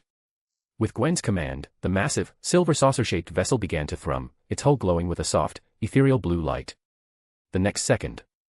VMMMMM. The earth beneath them seemed to shoot backward. No. The Enterprise had shot forward, rocketing away from the planet. The smooth, synthetic voice echoed on the bridge again. Warp drive engaging in 10 seconds, ma'am. Please secure your restraints. Oh, right. Gwen snapped out of her awe, grabbed the seatbelt on the captain's chair, and quickly buckled herself in. 10 seconds later. Zoom. The Enterprise seemed to stretch and distort, its physical form elongating before it vanished entirely, blurring into a streak of light as it jumped to warp. Sitting in the captain's chair, Gwen stared in shock as the stars outside the view screen stretched into brilliant, blinding lines of light, rushing past them at unimaginable speeds. A moment later, she turned to Hawk. "This is theoretical warp travel. I thought you were studying law." "I am. And the laws of physics are still laws. Man-made laws are laws. The laws of reality are laws." Hawk's expression was completely deadpan. He didn't know the first thing about the actual physics of a warp drive. But that didn't stop him from manifesting one. After all, the Enterprise in the movies had a warp drive. So, if he manifested the Enterprise, naturally, the warp drive came with it. If the bridge was a masterpiece of clean, orderly design, the engineering deck, where the warp core was housed, was a testament to untamed power. The space was cavernous, filled with a complex, labyrinthine network of pipes, a pulsing antimatter reaction chamber glowing with intense blue light, massive warp coils, and humming plasma conduits. The central reactor core was the beating heart of the ship, the source of all its power. As soon as the Enterprise settled into its warp cruise, Gwen had practically dragged Hawk down to engineering. Right now, Gwen's jaw was practically on the floor as she stared at the massive warp coils. She might have majored in biology, but that didn't mean she didn't know her physics. Again. Gwen was a genius. And in the world of geniuses, there is no such thing as a weak subject. Standing next to her, Hawk let out a conspicuous yawn. "Honey, it's late. We should go to bed." "Sho." Gwen, who had called up the ship's AI, Enterprise, and was currently peppering it with highly technical questions about the theoretical mechanics of the warp core, didn't even look back. She just shushed him and reached back, pressing a finger against his lips to stop him from interrupting the AI's explanation. Hawk stared down at the finger pressed to his mouth, then looked at Gwen, whose eyes were shining with the manic intensity of a scientist making a breakthrough. A very bad feeling washed over him. He had made a terrible mistake. Giving a genius, scientifically minded wife an actual, functioning warp drive was like giving a cat. Nope. Hawk quickly banished the crude analogy from his mind. His eyes darted around, and he leaned in, whispering seductively in her ear. "Honey, I've got something much better than a warp core to show you." "Better?" Gwen snapped out of her scientific trance and looked at Hawk. "Where?" "Follow me." Hawk felt a surge of triumph. He grabbed Gwen's hand and practically sprinted out of engineering, leading her to the captain's quarters in the crew deck. He ushered her inside. Gwen looked around the room. It was laid out like a luxurious, futuristic master bedroom.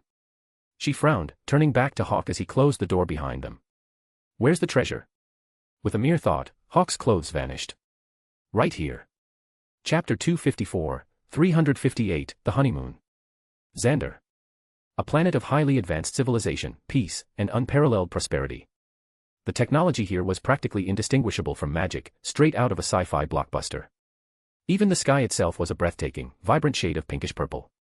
It was also the headquarters of the Nova Corps, the intergalactic police force dedicated to maintaining peace across the cosmos.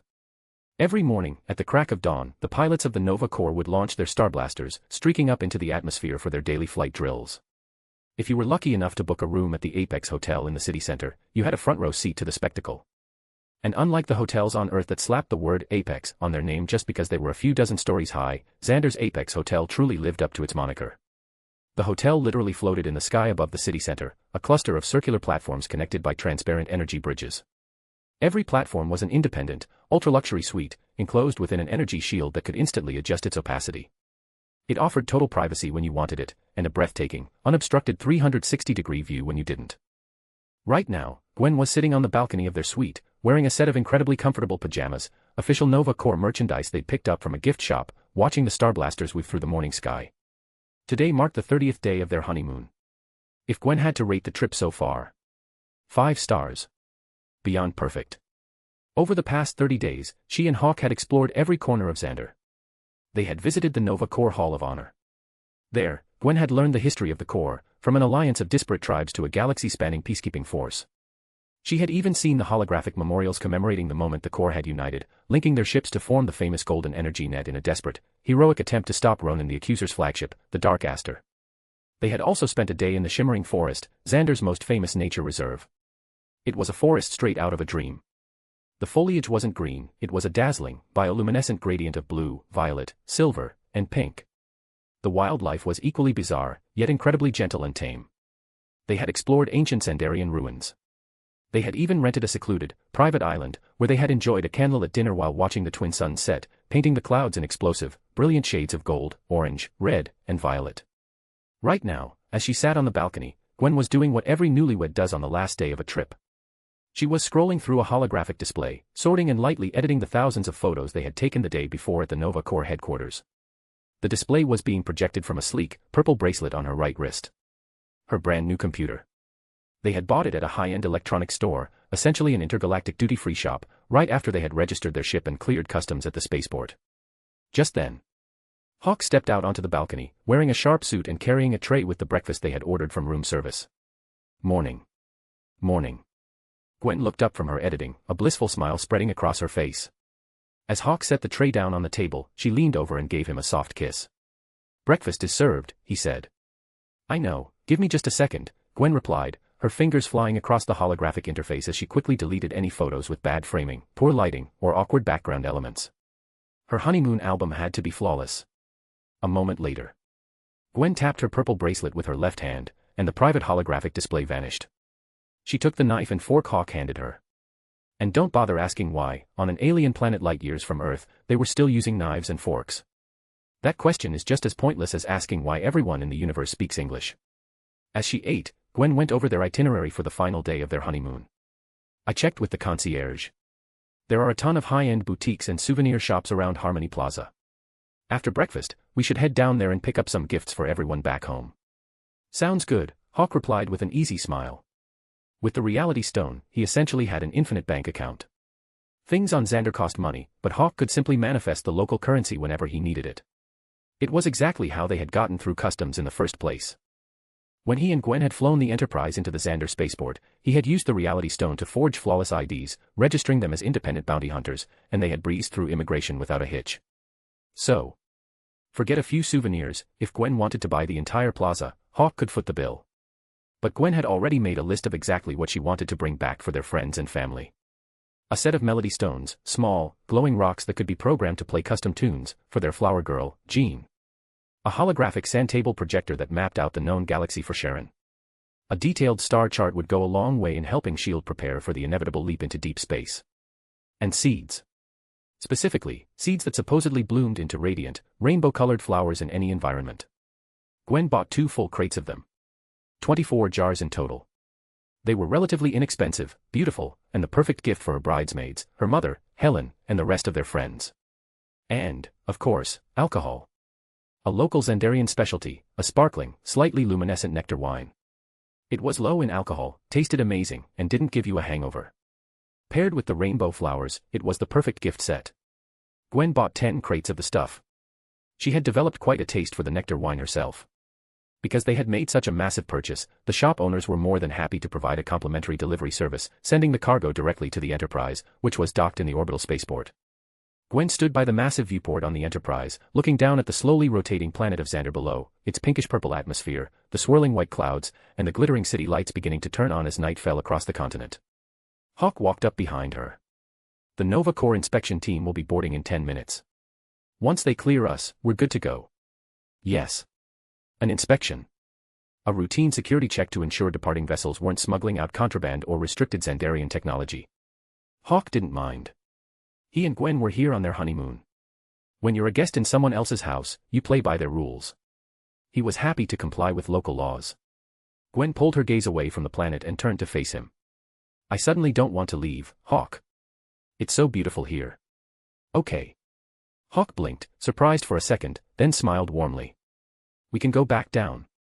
We can stay here as long as you want. You say the word, and we'll unpack our bags." Gwen rolled her eyes playfully. "I'm kidding, Hawk. It's beautiful, but Earth is our home. I take everything you say seriously. You know that. I'm at your command." "I know you are." Gwen's smile grew radiant. She looked down, gently resting a hand over her flat stomach, then looked back up at Hawk. "Which is why, when it comes to the kids' education, you are absolutely not allowed to interfere." Yes. She was pregnant. Just 2 weeks ago, while they were visiting the Xandarian Museum of Science and Technology, they had walked through a full-body medical scanner near the entrance. The machine had casually, and very publicly, announced the joyous news. Twins. A boy and a girl. Hawk had immediately rushed her to a top-tier local hospital for a full workup. And it had to be said. The healthcare on Xander was phenomenal. Not only were all the prenatal checkups completely free, but the doctors had also enthusiastically explained the incredible benefits the children would receive if they were born on Xander and granted citizenship. Gwen had been sold instantly. She had set up a maternity file at the hospital. Her purple bracelet was now synced with their medical network. No matter where she was in the universe, it would alert her when it was time to return to Xander for her next checkup. What could they say? The perks of Xandarian citizenship were just too good to pass up. In fact, the cargo bay of the Enterprise was currently filled with more free, high-end prenatal supplements provided by the Xandarian government than actual souvenirs. But if Gwen wanted the kids to have Xandarian citizenship, Hawk had absolutely no objections. But giving up his say in their education? Yeah, no. Hawk shook his head.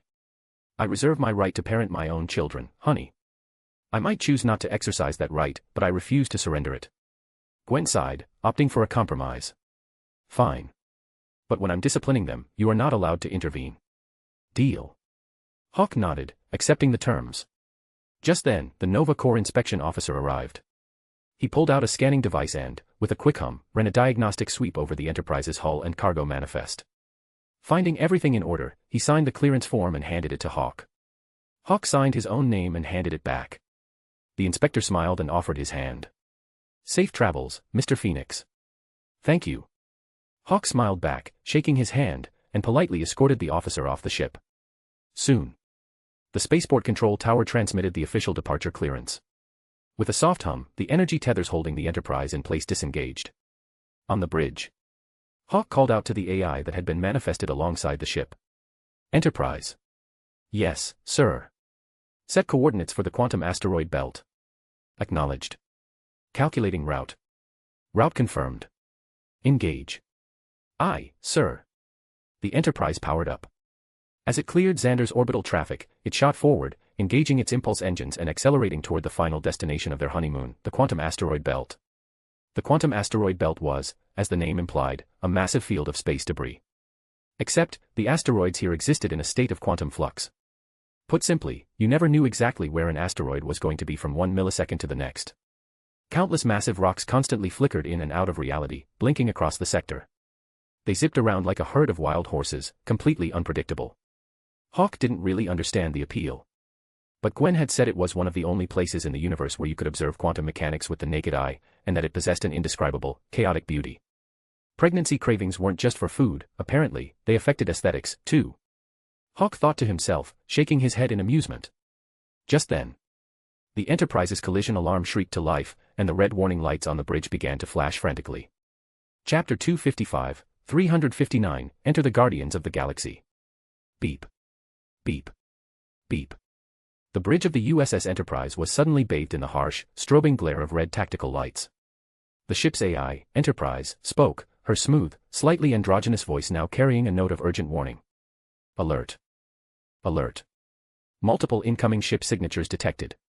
Multiple incoming ship signatures detected. Gwen, who had been completely absorbed in observing the mesmerizing chaos of the quantum asteroid belt, snapped back to reality. She glanced at the flashing red lights, then quickly turned to Hawk. Hawk. It's fine. Hawk didn't even furrow his brow. Did you finish gathering your data?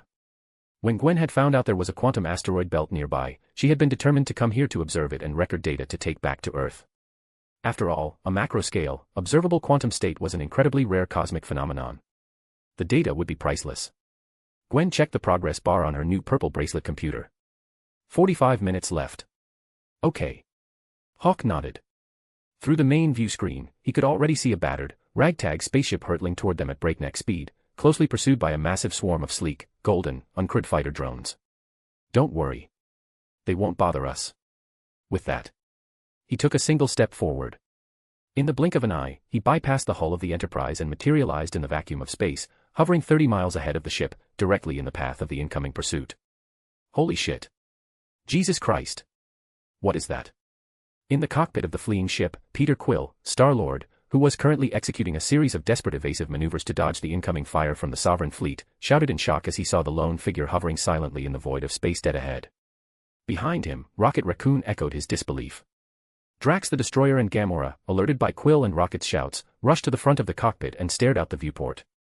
The next second, they saw a blinding, radiant golden light erupt from Hawk's body. From within that brilliant aura, a towering, spectral figure seemed to step out, mirroring Hawk's movements. The gold cloth. Ares. Under the starlight, the Ares gold cloth shimmered with a luster like liquid golden honey. The spiral horns adorning the helmet pulsed with the power of the cosmos, and the massive, segmented pauldrons seemed to flow with the inextinguishable fire of a dying star. And then, as Hawk raised his right hand, the fully materialized, towering projection of the Ares gold cloth mirrored the action, raising its own golden hand. His voice was low, yet despite the absolute vacuum of space, it resonated with bone-shaking clarity across the sector. Crystal wall. Crack. Billions of microscopic diamond dust particles erupted from his fingertips. A massive, shimmering barrier, rippling with a mesmerizing, iridescent rainbow light, blossomed outward, expanding instantly to form an impenetrable wall across the starry void. It was the ultimate defensive technique of the first house of the zodiac, Ares. Shit. Quill, break. Stop the ship. I can't. It's too late. Brace for impact, we're going through. Boom. Seeing the massive, shimmering wall of diamond dust forming directly in their flight path, panic erupted in the cockpit of the Milano. Star-Lord and Rocket reacted on pure instinct. Quill slammed the throttle forward, maximizing their speed, and they punched through the crystal wall in the exact fraction of a second it took to fully solidify. They made it through the main barrier, but the ship's rear stabilizers clipped the edge of the rapidly hardening crystal structure. With a shower of sparks and a small explosion of brilliant fire, the Milano instantly lost all main thruster power. But they were the lucky ones. The Sovereign's remote-controlled, golden drone fighters were not. One by one, the sleek fighters slammed head-on into the unbreakable crystal wall. In an instant, the surface of the crystal wall lit up as if 100 miniature suns were detonating against it simultaneously. A continuous, blinding chain reaction of explosions filled the void. Of course. If sound could travel in the vacuum of space, the noise would have been deafening. Unfortunately, it couldn't. Once the very last Sovereign drone, unable to alter its course or simply too slow to evade, smashed into the wall in a final, brilliant flash of destructive light, Hawk slowly lowered his right hand. The projected manifestation of the Ares gold cloth faded into nothingness. The crystal wall dissolved, leaving behind a massive, expanding cloud of golden debris, the shattered remains of the entire Sovereign drone fleet. The next second, Hawk's gaze shifted to the crippled spaceship, now drifting aimlessly through the void. His seventh sense washed over the vessel, penetrating its hull. And then, he saw him. A man who looked entirely human. A man who represented the exact opposite extreme of Captain America's, a mortal with the power of a god, Peter Quill, Star-Lord, a demigod with the power of a very average mortal. He saw Gamora, the deadliest woman in the galaxy, with her green skin, sharp features, short black hair, and piercing eyes, the last survivor of the Zeobarii race. He saw Drax the Destroyer, a massive, heavily muscled brute whose red skin was covered in intricate, raised black tattoos, wearing nothing but a pair of pants. And, of course, he saw the foul-mouthed, heavily armed raccoon named Rocket, and the small, sentient tree creature, Groot. Finally, he saw Nebula, the cyborg assassin whose body had been almost entirely replaced by cold, blue mechanical parts, leaving only a fraction of her original skin visible. She was currently bound and restrained in the back of the ship. So, these are the infamous Guardians of the Galaxy. Well, how about that? Look who I bumped into. When Hawk had first decided to visit Xander, he had idly wondered if he might cross paths with the Guardians. In the end, he hadn't seen them on the planet, but now, just as he and Gwen were about to head back to Earth, they had literally crashed right into him.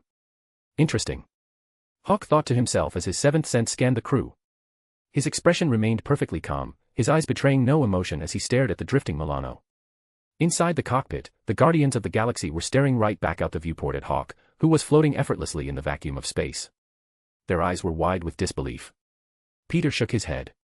He's not wearing a spacesuit. He doesn't need one. Drax stared at Hawk, his eyes filled with a strange, intense reverence. Peter, that is a god. Gamora found her voice.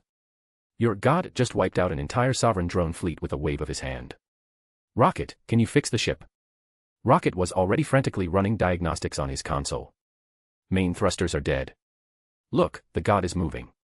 Everyone's eyes snapped back to the viewport. Outside. Hawk pulled his gaze away from the Milano. He turned, and in the blink of an eye, he teleported back onto the bridge of the Enterprise. 30 miles. On Earth, that's a considerable distance. But on a cosmic scale, 30 miles is nothing. It's practically arm's reach. So, Gwen, sitting safely on the bridge, had seen everything. With the help of the ship's AI, Enterprise, which had magnified the external view, she had also seen the crippled spaceship now drifting dead in space. Gwen looked at Hawk as he reappeared beside her. Looks like that ship is dead. Yeah. Hawk settled back into the first officer's chair, glancing at the holographic projection of the Milano that Enterprise had displayed. They lost their primary drive thrusters. If I had to guess, they're not going anywhere. Gwen blinked. Shouldn't we help them, then? Help them? Hawk raised an eyebrow, looking at her in amusement. You want to run a rescue op? Gwen nodded earnestly. Of course. When you're traveling in deep space and you encounter a ship in distress, you are obligated to offer assistance. It's a fundamental rule of the cosmos.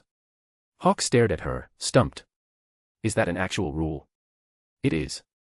It's right here in the guidebook. Gwen held up a small, sleek datapad. It was the complimentary "Welcome to the Galaxy" guide the Nova Corps inspector had given them before they left port. The guide contained basic information about the Xandarian system, but it also heavily promoted the Nova Corps' core philosophy of mutual aid and galactic harmony. To put it simply, if they handed this guide to 100 tourist ships, and even one of them internalized their message of peace and cooperation, the Nova Corps considered it a successful PR campaign. Clearly, Gwen, with her strong moral compass, had thoroughly internalized the Nova Corps' ideals of justice and order. Hawk looked at the datapad Gwen was holding up and chuckled.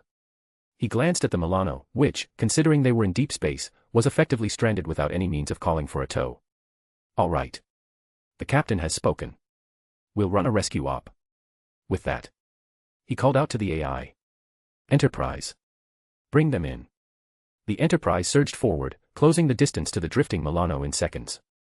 The massive cargo bay doors on the underside of the saucer section opened, emitting a powerful, glowing tractor beam that enveloped the smaller ship and slowly, gently pulled it inside. With a heavy, pressurized hiss, the cargo bay doors sealed shut, and the atmosphere stabilized. The boarding ramp of the Milano lowered, and the Guardians of the Galaxy, weapons drawn and eyes scanning their surroundings, cautiously stepped out into the pristine, silver-white cavern of the Enterprise's hangar bay. Just then, a holographic projection flickered to life, materializing from the ceiling to stand directly in front of the wary Guardians. It was Enterprise. The AI had chosen an avatar, a sharp, professional woman in a tailored business suit, her hair pulled back in a neat ponytail. There is a maintenance bay adjacent to this hangar equipped with the tools necessary to repair your vessel. You are authorized to effect repairs here. Mr. Rocket, Mr. Groot. The captain has requested a meeting with you, if you are agreeable. Whoa, hold on a second. Star-Lord immediately stepped forward, his blasters lowered but his brow furrowed in deep suspicion. He glared at the holographic projection. Why does your captain only want to see Rocket and Groot? Enterprise responded with synthetic calm. Because that is the captain's request. The truth was, Gwen had never seen a talking raccoon or a sentient tree before, and she was intensely curious.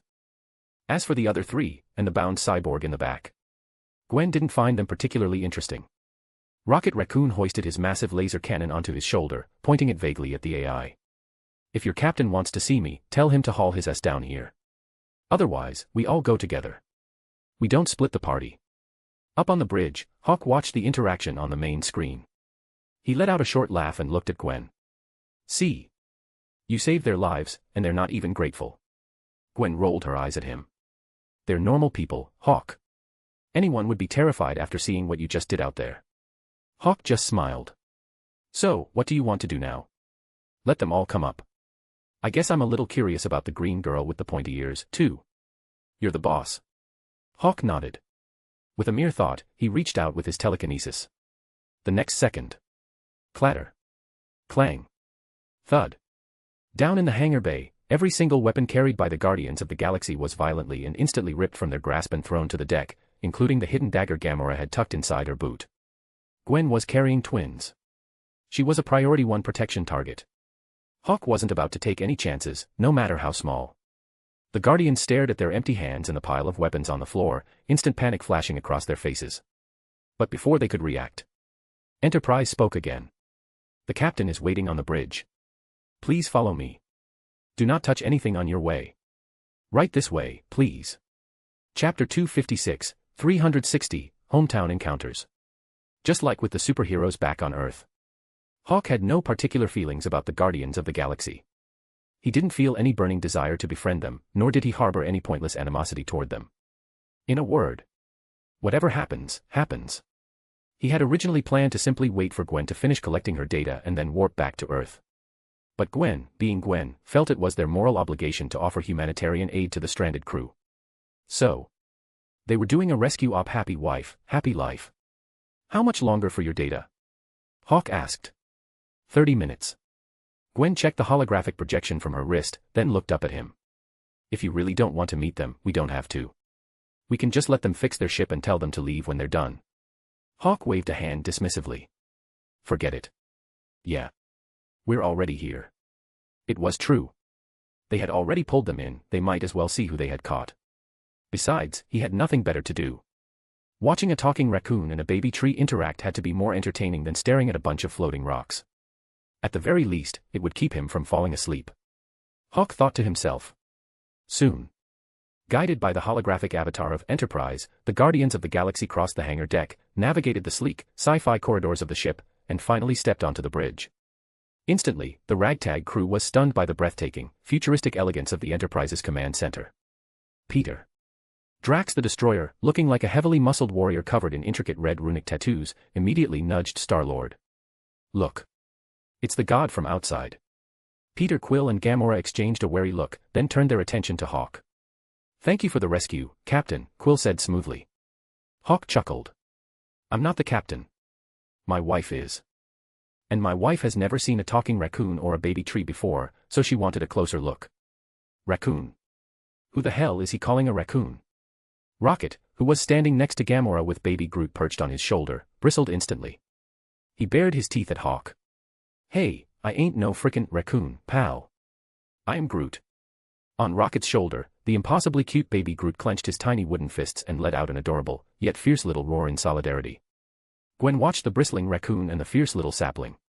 Far from being intimidated, she found them absolutely endearing. Because Hawk was standing right beside her. With Hawk there, Gwen felt like even if a T-Rex suddenly materialized on the bridge, she wouldn't be scared. However. What species is that raccoon? I didn't see anything matching his description in the Nova Corps' Galactic Species Guidebook. But I did find the little tree. He's a Flora Colossus, right? The raccoon doesn't have a species. He's just a genetically modified raccoon, Hawk explained with a smile, looking at Gwen. Just like that cyborg they've got tied up in their ship. Both of them are the results of extreme body modification. That cyborg had most of her organic parts ripped out and replaced with machinery by Thanos. Hearing the name Thanos, Gwen's brow furrowed. She looked at Hawk. Thanos, wait, isn't that the guy you said was pulling the strings behind Loki and the Chitauri invasion back in 2012?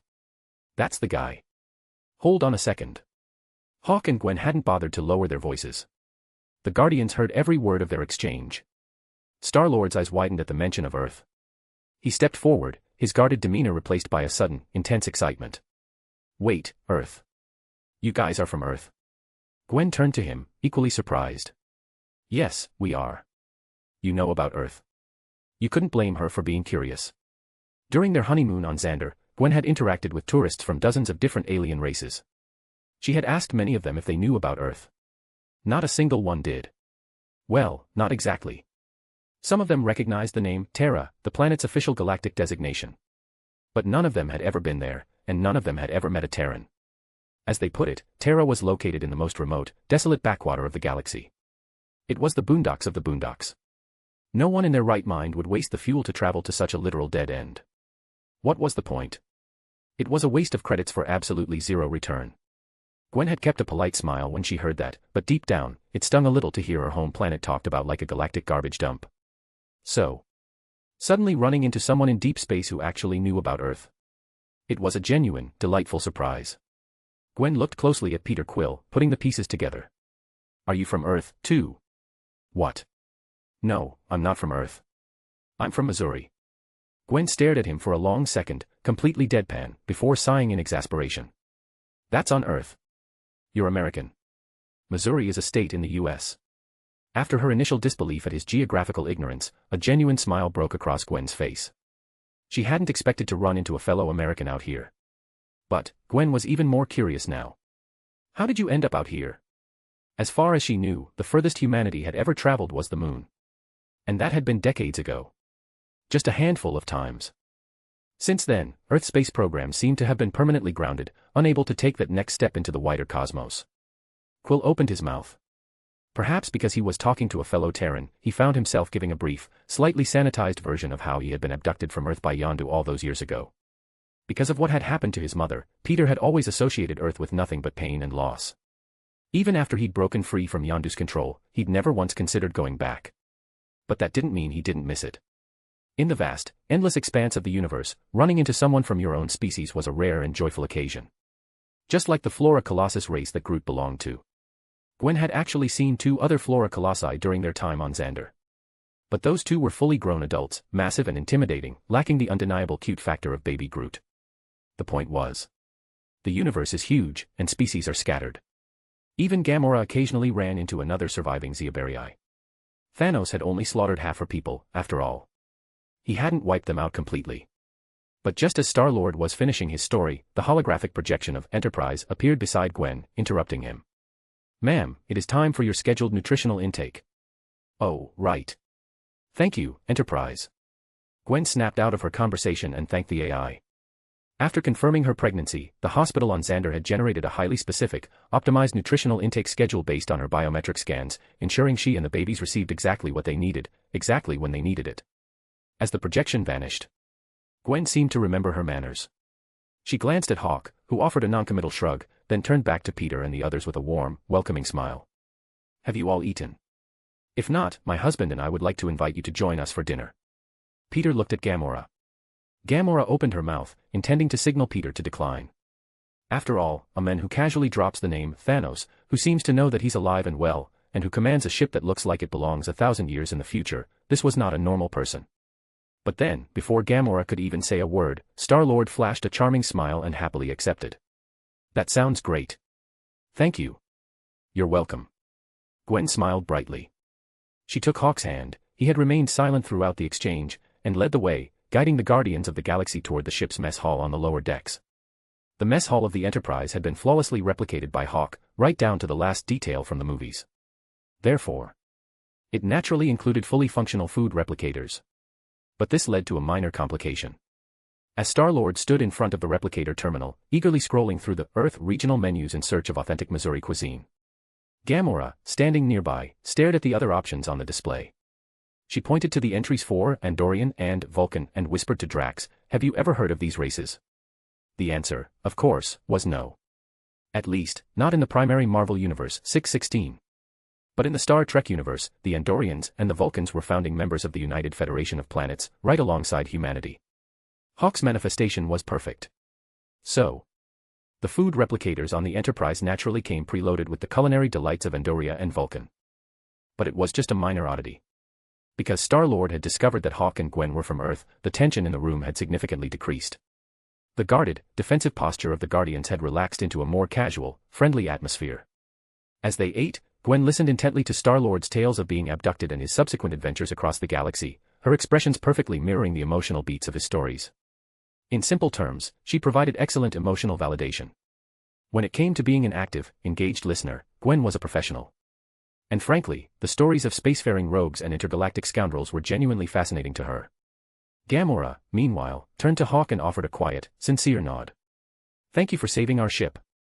Rocket, expertly peeling a replicated crawfish, chimed in right behind her.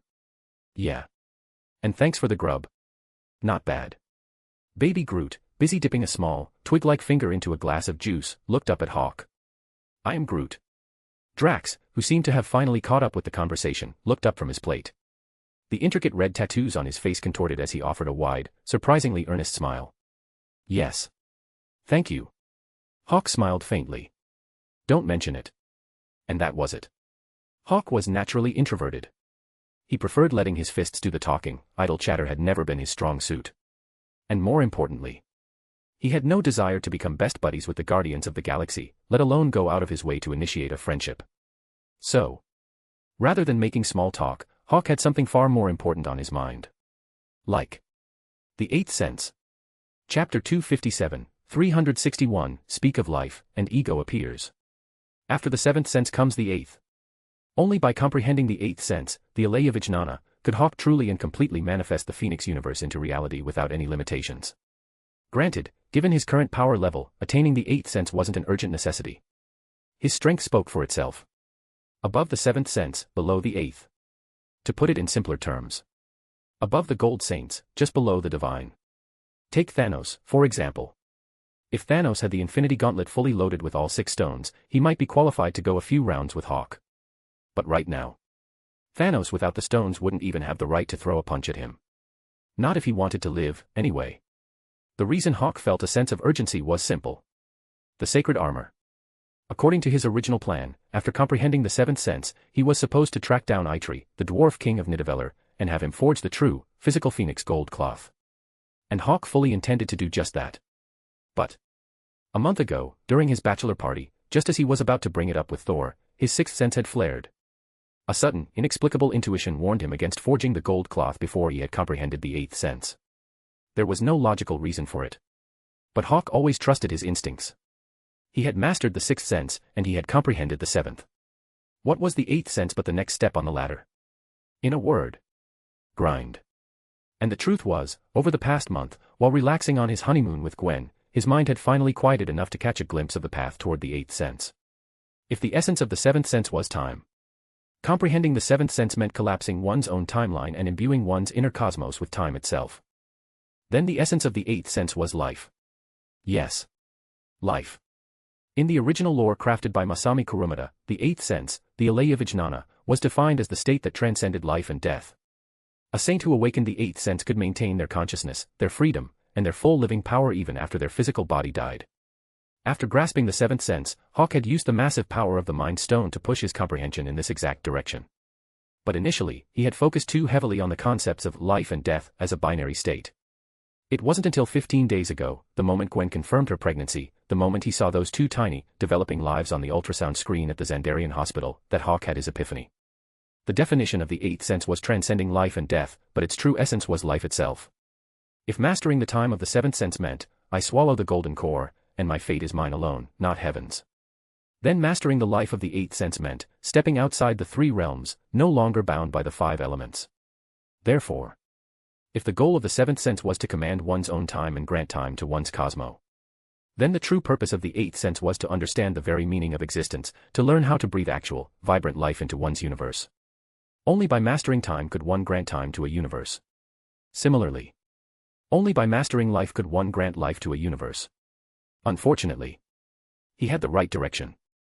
But as for how to actually comprehend the essence of life, Hawk couldn't say he had no idea, but his ideas were limited. He had briefly considered using an infinity stone to cheat his way through again. But after running through the list, he realized there wasn't a life stone in the set. The soul stone was the closest thing. But the price of admission for that particular artifact was far too steep. He would have to sacrifice the person he loved most just to get it. Hawk passed on that option without a second thought.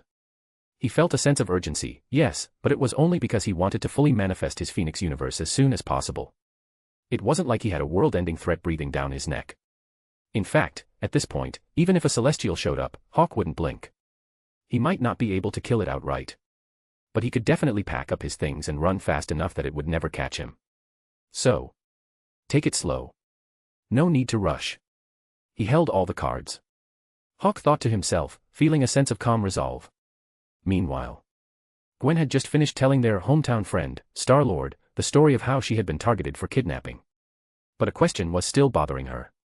Peter, why did Yondu take you from Earth in the first place? I talked to a lot of alien species on Xandar, and they all said Earth is in the middle of nowhere. No one ever goes there. He's just a selfish jerk. He wanted someone small who could squeeze into places adults couldn't, to help him steal things. Star-Lord scoffed, his voice laced with bitterness. When he was a kid, he had thought Yondu was like the heroes in the Space Knights comics, taking him on grand adventures across the stars. Instead, he found himself forced into a life of intergalactic thievery, living day-to-day in constant instability. Yondu had even regularly terrified him with threats of eating him. So, Star-Lord had always believed that Yondu abducted him from Earth purely out of selfish greed, just to have a tiny accomplice for his heists. Gwen frowned slightly. But there are plenty of orphans or kids you could train to be thieves. Why travel all the way to Earth, a place aliens apparently avoid like the plague, just to get you? It didn't make sense. If you just needed a small thief, you didn't fly light years to the absolute edge of civilized space to grab a random kid. Gwen felt there was something deeply strange about the story, but she couldn't quite put her finger on it. So, she turned to Hawk. Hawk, do you know why Yondu took Peter? Hawk raised an eyebrow, amused by his wife's earnest, seeking gaze. You're that sure I know the answer? Of course. Gwen smiled warmly. You're my husband. In my eyes, there's nothing you don't know. Hearing this, Peter Quill stared down at the Earth-style cola he'd replicated, suddenly feeling a strong, bitter aftertaste. Rocket slammed his drink down on the table, his face twisting in disgust. Why does this drink suddenly taste like pure acid? Hawk chuckled softly. Well, as it turned out, he did know. Ego. Ego had hired Yondu to travel across the galaxy and collect the thousands of children he had successfully seeded on various planets. Star-Lord was just one of many. It was the very reason for Peter Quill's defining trait, a demigod with the power of a very average mortal. His mother might have been a normal human, but his biological father was a god. A true god. A celestial, an entire living planet that had developed its own consciousness. Wait a minute. Planet. Life. Hawk's eyebrow shot up as a sudden realization hit him. But before he could follow that train of thought to its conclusion, the holographic avatar of Enterprise materialized beside them. Sir, detecting an incoming vessel. It is currently operating under a cloaking field. Put it on screen. Hawk snapped back to the present and gave the command. The next second, the projection shifted. An egg-shaped spacecraft appeared on the display. Standing on the bridge of the egg-shaped ship was an older man with silver hair and a neatly trimmed beard. He exuded an aura of calm, charismatic authority. It was Ego. Hawk led Gwen back up to the bridge. The Guardians of the Galaxy filed in right behind them. By the time they reached the command center, Ego had dropped his ship's cloaking field. However, noting that the Enterprise had all its weapon systems powered up and locked onto him, he wisely kept his vessel hovering just outside their effective firing range. Sir, receiving a hail from the unknown vessel. Confirm target. It's the egg-shaped ship. Put it through. Aye, sir. Enterprise acknowledged the command and opened the channel. With a soft chime. The image of Ego, with his silver hair and meticulously groomed beard, appeared on the bridge's main view screen. For some inexplicable reason, as Gwen looked at the projection, her first impression of the smiling man was overwhelmingly negative. USS Enterprise. Ego spoke, his voice deep and resonant with the gravitas of an older man. I am looking for a ship called the Milano. The Milano was Star-Lord's ship. He had named it after his childhood crush on Earth, Alyssa Milano. Hearing Ego's request, Hawk's mind raced. He picked up the thread and spoke. There is someone you know on the Milano. Yes, of course. My son. The man on the screen smiled warmly and spoke a name. Peter Quill. Star-Lord froze in his tracks. The rest of the Guardians instinctively turned to look at him. Gwen blinked, then glanced at Hawk. Hawk gave her a subtle, almost imperceptible nod. Understanding dawned on Gwen's face. Seeing Hawk's calm reaction, her mind started working. Again. She knew Hawk better than anyone. So, barring any surprises, there had to be more to this story.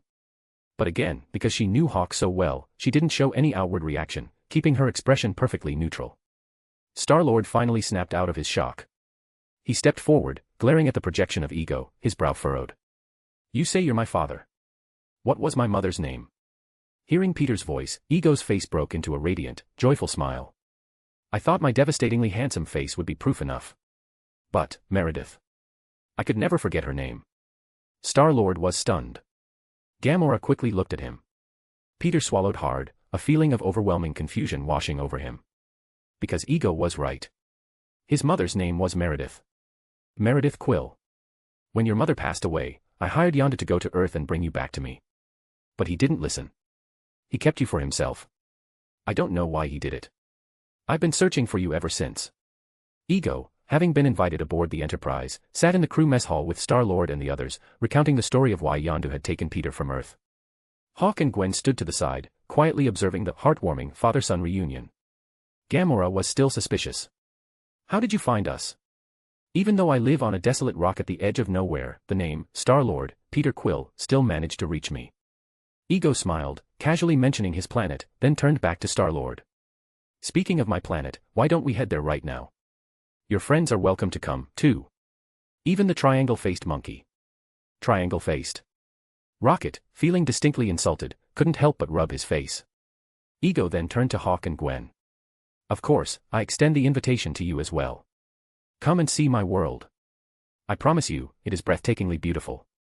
Gwen opened her mouth, ready to politely decline. But Hawk answered first. Sure. Chapter 258, 362, Ego's Planet. The vast, boundless expanse of the cosmos. Ego's egg-shaped ship took the lead. The Enterprise followed closely behind, charting a course for Ego's planet. It was a considerable distance, a journey that would take until late the next morning, Earth time, to complete. Inside the captain's quarters on the Enterprise, Gwen, fresh from the shower and changed into a set of silk pajamas, walked out of the bathroom. She saw Hawk propped up in bed, casually flipping through the Intergalactic Travel Guide, Nova Core 10th edition. She let out a soft laugh, climbed into bed, and plucked the manual right out of his hands. She looked at him, her expressive emerald eyes demanding his full attention. Their eyes met. All right. Spill it. Spill what? Hawk chuckled, playing dumb. Ego, Gwen said, her tone serious. His story. It wasn't as simple as he made it sound, was it? Hawk's eyebrow arched. He wrapped an arm around her, pulling her close. As she settled comfortably against his chest, he began to lay out the true origins of Ego, and the dark reality behind his search for Star-Lord. Ego isn't human. He is a celestial. Ego's true form is a living planet. Over countless eons, he developed consciousness, slowly constructing a planetary body around himself, and eventually acquiring the immense cosmic power that comes with being a celestial. And he has one goal, to spread his essence across the entire universe, assimilating all life until the entire cosmos is simply an extension of himself. I am everything, and everything is me. He believes this expansion is the ultimate beautification and salvation of the universe. But to initiate this process, his own power isn't enough. He needs a second battery. He needs another living being who shares his celestial DNA and has inherited his power, to act as a catalyst and trigger the assimilation protocol alongside him. Ego is Peter Quill's biological father, yes. But Star-Lord is far from Ego's only child. As Hawk spoke, the image of the cavernous catacombs deep within Ego's planet from Guardians of the Galaxy Volume 2 flashed in his mind. The mountains of tiny skeletal remains. Those bones all shared a common origin. Ego's children. In the story, those bones belonged to the thousands of children who had failed to inherit Ego's celestial light, and were ruthlessly discarded, murdered, by their own father. Star-Lord was the only one who had inherited the light. And honestly, if Ego hadn't been so monumentally arrogant as to admit that he put the tumor in Meredith Quill's brain, killing the only woman Peter ever loved, his grand plan probably would have succeeded. Unfortunately for Ego, he couldn't comprehend the profound, unbreakable bond a child raised by a single mother has with her. To avenge his mother, Star-Lord didn't hesitate for a second to pull the trigger on his own father. For his mother, he gave up immortality. For his mother, he willingly chose to remain a demigod with the power of a very average mortal. Gwen listened quietly, absorbing every horrifying detail of Hawk's explanation.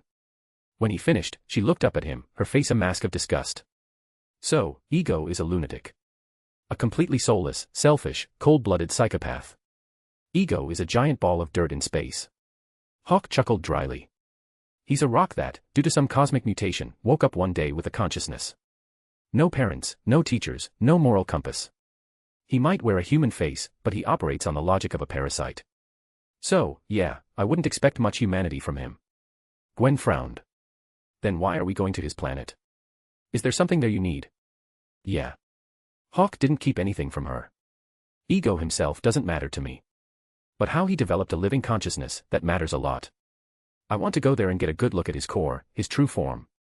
He was hoping that studying Ego's planetary core might provide him with the insight he desperately needed to grasp the eighth sense, the essence of life itself. Hearing his reasoning, Gwen nodded thoughtfully. She only had one more question.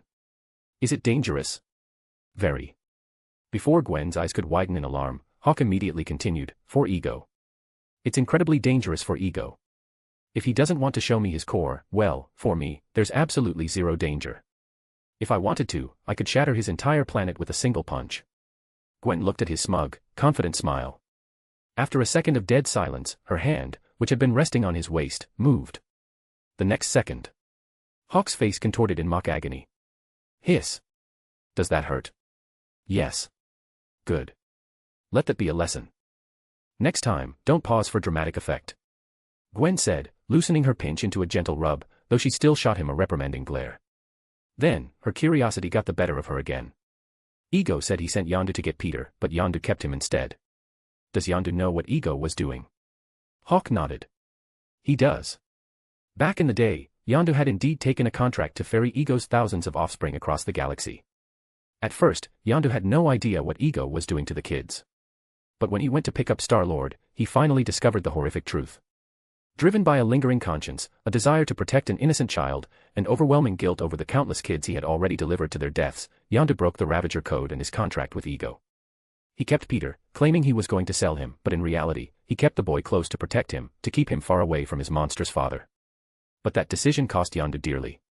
Not only did he cross a celestial, but by participating in child trafficking, he violated the sacred Ravager code. He was exiled, shunned, and despised by the very community he called family. But Yondu never regretted it. The fact that he never once tried to explain himself or justify his actions to anyone proved it. Gwen bit her lip. So, from what you're saying, Yondu is a good guy. I'd call him a bad guy with a bottom line. Hawk corrected gently. What are the Ravagers? At their core, they are space pirates. Intergalactic mercenaries.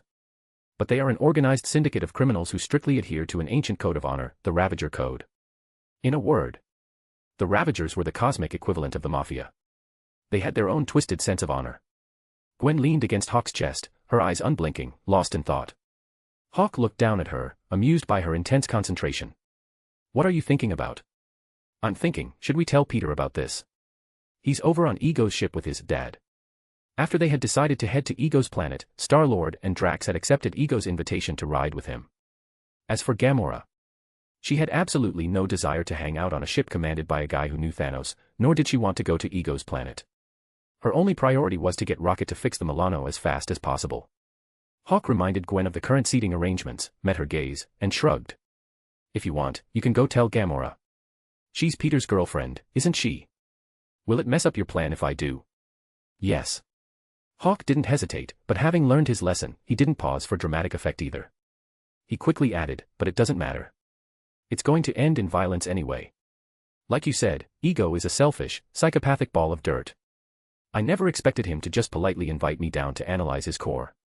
Gwen looked at Hawk, noting his rapid-fire delivery, and smiled.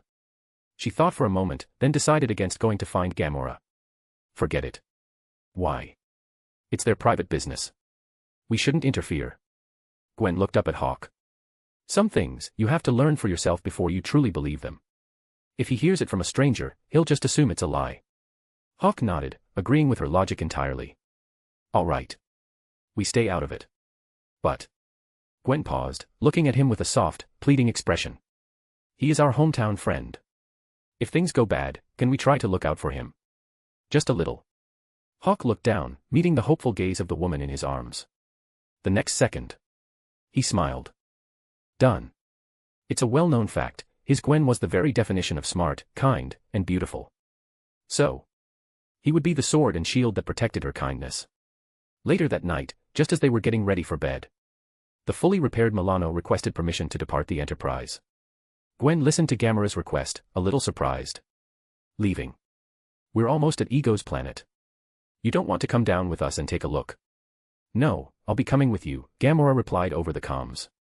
But Rocket and Groot are leaving. We have a shipment on our ship that needs to be delivered on a strict deadline. Gwen's expression cleared, and she nodded in understanding. After receiving Gwen's authorization for the Milano to depart, Gamora went down to the lower hangar deck and found Rocket. She pulled him aside, her voice a low, urgent whisper. I don't trust them. And I definitely don't trust this Ego guy. Once you're clear, find the nearest civilized planet and wait. If things go south here, I'll signal you immediately. Rocket hoisted his massive laser rifle onto his shoulder and gave a sharp, serious nod of his furry head. Got it.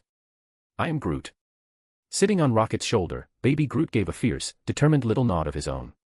Gamora smiled softly and gently patted Groot's head. Soon.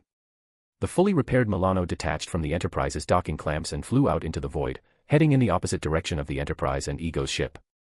Just as the Milano departed, a transmission came through from Ego's vessel. It wasn't Ego. It was Star-Lord. Why is the Milano leaving? Did you forget, Peter? We have that shipment that needs to be delivered on schedule, Gamora replied smoothly. Oh, right. But Rocket and Groot can handle that by themselves, right? Star-Lord had initially wanted to ask what shipment, but he caught the subtle warning in Gamora's eyes and seamlessly played along. They exchanged a few more words before ending the transmission. The next day. Right around noon, Earth time. They arrived at Ego's planet. Gwen stood up from the captain's chair, staring in awe through the main view screen at the planet looming before them. Its surface was a mesmerizing, swirling blend of deep reds and vibrant, ethereal blues. This planet is beautiful. Gwen shot a look at Hawk, who had just interrupted her, and smiled sweetly. I was actually going to say it looks incredibly weird. Hawk shrugged. My mistake. Apology accepted. Gwen smiled, then got back to business. It doesn't look like they have a spaceport down there. How are we supposed to land? Did you forget we have a transporter room? Chapter 259, 363, Odin's Frigga, Zeus's Hera, and Hawk's Gwen. The transporter room. More formally known as the matter transporter, it was one of the Enterprise's most iconic pieces of black tech. And there was no close second. It could deconstruct a living being into an energy beam, transmit that energy to a predetermined coordinate, and reassemble them flawlessly. It was the absolute pinnacle of science fiction. And since Hawk had perfectly manifested the Enterprise, naturally, he had manifested the transporter room as well. It was a sleek, circular room that screamed future. In the center sat the transporter pad, a raised circular platform consisting of 6 individual transport pads. Enterprise. Sir. Hawk led Gwen onto the platform. Once they were in position, he waited for Gamora to step onto a pad as well, then gave the order. Energize. Acknowledged. VMMMMM. With the classic, resonant hum of the transporter engaging, sparkling motes of light began to swirl around them. In an instant, the 3 figures on the platform dissolved into pure, shimmering energy. The next second, the motes of light materialized in the courtyard of Ego's palace, rapidly reassembling into their physical forms. Gwen materialized, instinctively raising her hands and turning them over, inspecting herself. Then, she looked at Hawk with wide, amazed eyes. That was incredible. It felt like magic. Want to go again? Hawk looked at his wife, whose eyes were shining with excitement, and offered a fond smile. Gwen laughed and shook her head. No, I'm good.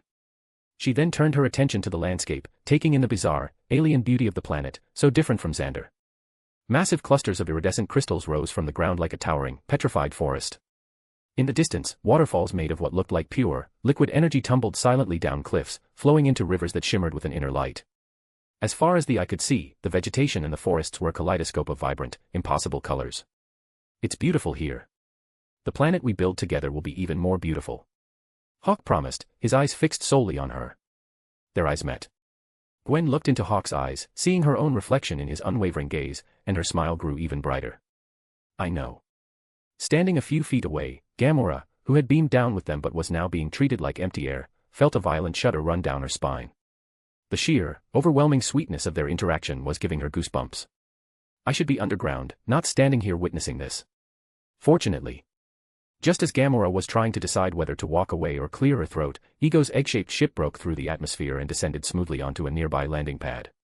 Star-Lord, rushing out of the ship, saw Gamora already waiting and ran over. Gamora, how did you guys? Don't ask. Gamora let out a massive sigh of relief as Peter approached. She quickly closed the distance between them, her face set in a mask of serious, deliberate ignorance. Ego, playing the role of the gracious, sophisticated host, stepped out of his ship. Mrs. Phoenix. Well. Does the scenery of my world make the trip worthwhile? It's very beautiful, Mr. Ego. Thank you. Ego accepted the compliment with a refined nod, then gestured for the group to follow him toward the exquisite, uniquely designed palace in the distance. The interior of the palace was just as magnificent as the exterior. In a word. Opulent. In 2 words. Excessively opulent. I don't know where I came from. My earliest memory is of simply being. A flickering consciousness, drifting alone in the vast, empty cosmos. As Ego led them through a series of sweeping, eggshell-shaped dioramas, he narrated his origin story. The group, excluding Hawk and Gwen, who were hanging back, learned that Ego was a celestial, and listened to the tragic, romanticized tale of how he and Star-Lord's mother had met, fallen in love, and conceived their child. Finally, Ego, eager to show off his handiwork, led Star-Lord away to see the monument he had built in honor of Meredith Quill. As for the others, Hawk didn't care what they were doing. He took Gwen and headed straight for the guest quarters Ego had prepared for them, a suite decorated with the planet's unique, crystalline aesthetic. Gwen walked out onto the balcony, looking out over the landscape.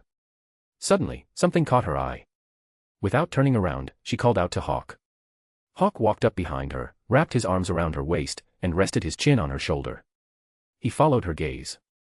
In the distance, he saw Star-Lord standing in front of a crystal statue of a woman. And in Star-Lord's hands, a glowing ball of pure white energy, a Rasengan of celestial light, was forming. Standing opposite him, Ego's face was twisted in a mask of barely contained, manic excitement. It made sense that Ego was ecstatic. After all, acting like a cosmic Zeus, he had seeded thousands of children across the galaxy, and Star-Lord was the very first one to actually inherit his celestial power. That wasn't just a 1 in 1,000 success rate, it was 1 in a million. Hawk watched the scene unfold, a thought crossing his mind. He leaned in and whispered in Gwen's ear. Don't worry. Gwen turned her head slightly, giving him a confused look. Hawk smiled. Our children will be born gods. Gwen let out a soft laugh. Shouldn't they be demigods? What do you mean? Their father might be a god, but their mother is just a mortal, isn't she? Hearing her logic, Hawk followed her gaze to the crystal statue of Star-Lord's mother. He understood exactly why she had said it.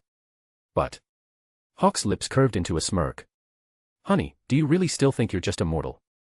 Gwen turned around in his arms, wrapping her hands around his neck. She blinked, her emerald eyes looking up at him playfully. What do you mean? I'm not a mortal. Of course not. If I am a god, then you are my queen. Odin has Frigga, Zeus has Hera, and I have my Gwen. Hawk's smile was radiant, brimming with absolute confidence. Gwen's smile matched his. Frigga is dead, and Hera's husband, Zeus, is a notorious serial cheater. Hawk, what exactly are you trying to say with those comparisons?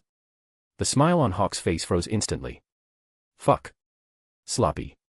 Gwen watched his panicked, frozen expression, and her smile grew even brighter.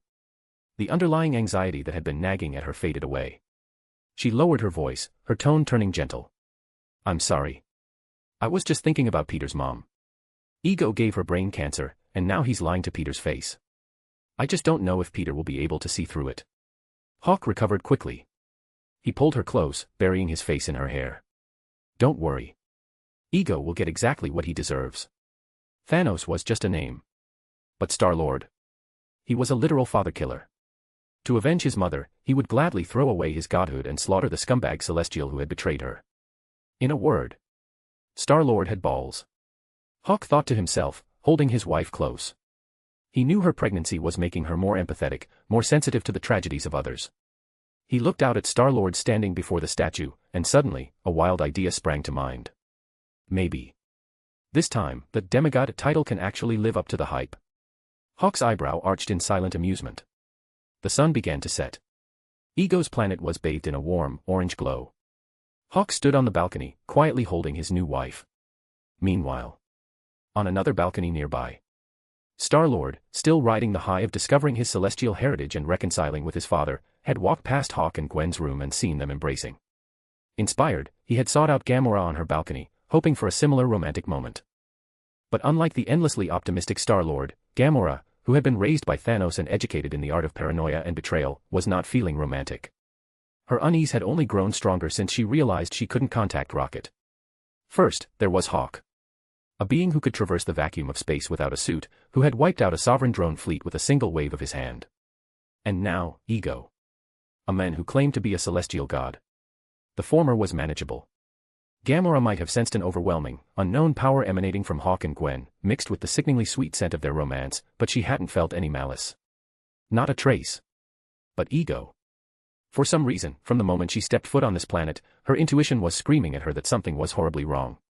So, lost in her dark thoughts, Gamora accepted Star-Lord's sudden, enthusiastic invitation to dance, but used the opportunity to voice her concerns. And then, Earth. Earth is where I watched my mother die. No, you're just saying that because life on Earth was real. And this feels like a fantasy. This is real. I only have half human blood, remember? It's the other half I'm worried about. Oh, I get it. You're jealous because my other half is a god. On their own balcony, Hawk and Gwen, who had been enjoying their delayed honeymoon with their eyes closed, wrapped in each other's arms, both opened their eyes. Hawk's expression was incredibly weird. Gwen's ears perked up. She focused intently on the argument drifting over from the nearby room, whispering to Hawk. Hawk, do you know what the biggest surprise of this entire trip to space has been? No, what? That the entire universe speaks English. That is definitely the biggest surprise. Well. Show. Before Hawk could even respond, Gwen shushed him, her attention completely fixed on the final beats of the argument next door. Hawk watched her, shaking his head with a helpless, fond smile. If Gwen dedicated even a fraction of the focus she put into eavesdropping on gossip into analyzing her own hearing, she would realize that she was currently demonstrating auditory capabilities far beyond that of a normal human. After all, their suite was on the far left wing of the palace, and Star-Lord and Gamora's room was on the far right. But, watching his wife intently eavesdropping, Hawk decided not to point it out. He wanted to see how long it would take her to notice it on her own. Soon. The argument between Star-Lord and Gamora came to a head. Star-Lord threw out, "I finally found my family, why can't you understand?" And Gamora, dropping her anger for a cold, devastating calm, replied, "You already have a family." True heartbreak isn't loud or explosive, it's quiet. It's the calm certainty that the other person just doesn't get it. After delivering that final line, Gamora turned on her heel and walked out of the room, leaving Star-Lord standing alone on the balcony. Gwen, having absorbed the entire dramatic exchange, blinked and snapped back to her own reality. She looked at Hawk with a profound sense of relief. "I am so glad we don't fight about stupid things like that. When do we ever fight?" Hawk smiled warmly, then looked into her eyes. "But, do you know what we have to do now?" Gwen's smile was radiant. "It's time for you to go to work." "Exactly. Go on. I don't like this place anyway. Get it done, and let's go home." "Yes, ma'am." Chapter 260, 364, A Day Trip to Planet Ego. Beneath a sky that looked as if it were painted with perpetual auroras, Gamora, having stormed out of the palace after a bitter argument with Star-Lord, found herself wandering the alien landscape. Out of the corner of her eye, she spotted two dandelion-like plants intertwined, almost seeming to exude the nauseatingly sweet scent of young love. Unable to contain her frustration, she drew her sword and lashed out. Snick. The two affectionate, dandelion-esque plants were instantly cleaved in half. If they could talk, they probably would have screamed at her in righteous indignation. "You had a fight with your boyfriend. What did we ever do to you?" Unfortunately for them, they couldn't talk. But the sky could. Gamora felt a sudden, vibrating hum descending from above. She quickly scrambled up from the ground and looked toward the source of the sound. A sleek combat fighter was tearing through the atmosphere, bearing down on her like a shooting star. Inside the cockpit, Nebula, gripping the controls with white-knuckled intensity, spotted Gamora on the ground below. With a furious scream, she slammed her thumb on the firing triggers. In an instant, a dense, unrelenting hail of laser fire blanketed the area where Gamora stood. Gamora's face fell. She turned and sprinted toward the horizon, diving for cover. She ran. Nebula pursued. And hidden in the shadows, Hawk watched the show. He watched with a sense of mild curiosity. He had clearly altered the timeline by bringing the Guardians here on the Enterprise, yet here was Nebula, having flown a stolen fighter all the way to Ego's planet, determined to kill her sister exactly as she had in the original plot. As every Marvel fan knows, in the original timeline, Star-Lord and the others had crash-landed on an alien world after a disastrous jump through a quantum asteroid field. It was there that Ego had found them, and after Peter, Gamora, and Drax left with Ego, Yondu had tracked down the remains of the Milano. But here, Star-Lord's Milano had lost its main drive, yes, but it had already been fully repaired aboard the Enterprise. Logically, even though Rocket and Groot had left the Enterprise the night before, there was no reason for the plot to reset so perfectly. Unless Yondu and his Ravagers had been tracking Star-Lord this entire time. Hawk raised an eyebrow at the thought. He listened to the distant, chaotic sounds of the two sisters fighting, their brawl so intense it had literally driven Nebula's ship underground like a massive drill, and shrugged it off. Whatever. He had more important things to do. Hawk shook his head, abandoning his attempt to untangle the self-correcting nature of the timeline. He took a step forward, following the path of the brawling sisters, and materialized deep within a subterranean cavern. The next second, he found himself standing before a towering, macabre mountain made entirely of bone. As far as the eye could see, countless skeletal remains. Innumerable. But judging by the sheer volume, there had to be millions of skulls in that pile alone. And every single one of those skulls belonged to one of Ego's children. Children who had failed to inherit his celestial light, who had been ruthlessly murdered and unceremoniously dumped here to rot. Yondu had taken a contract from Ego to travel the galaxy and collect the offspring Ego had seeded on countless worlds. But Ego hadn't just hired Yondu. The universe is vast. It might be lacking in many things, but ruthless mercenaries willing to do anything for a paycheck are not one of them. And Celestials. They are the absolute last beings in the universe who need to worry about money. On the black market in Xander, a single vial of celestial blood was worth enough credits to buy a state-of-the-art starcruiser. If Hawk didn't possess the reality stone, which allowed him to manifest literally any currency he needed. Honestly, even he might have been tempted to harvest a little blood. In short, Ego was a monster. The sheer scale of the atrocity before him sent a ripple of genuine shock through Hawk. Hawk usually preferred to reduce his enemies to ash, leaving nothing but scorched earth behind. While devastating, it lacked the visceral, grotesque horror of a mountain of rotting bones. He took a few moments to survey the cavern, then pulled his gaze away. The next moment, he vanished again. When Hawk reappeared, he had penetrated the very core of Ego's planet. He was standing directly in front of Ego's true form. From the outside, it looked like a massive, rusted iron sphere suspended in a chaotic web of energy tendrils. But looking at it from a biological perspective, Ego's core looked exactly like a colossal, malignant cancer cell. At that moment, Ego was busy giving Star-Lord the grand tour, painting a glorious, psychotic picture of father and son uniting to assimilate the entire universe. He was completely oblivious to the intruder standing before his true self. Or perhaps, Ego had simply been a god for too long. So long that he believed himself invincible. So long that he had entirely lost the edge, the necessary paranoia, of a true warrior. No, wait. Ego wasn't a warrior. He had never been one. It didn't matter.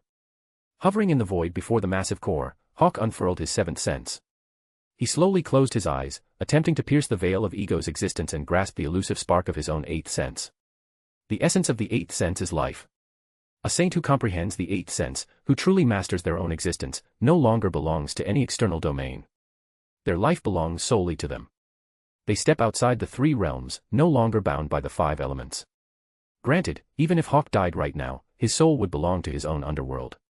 But that was because he had cheated. Other gold saints, even those who had awakened the seventh sense, didn't have their own personal underworlds. When they died, their souls were still subject to the rules of the gods of death.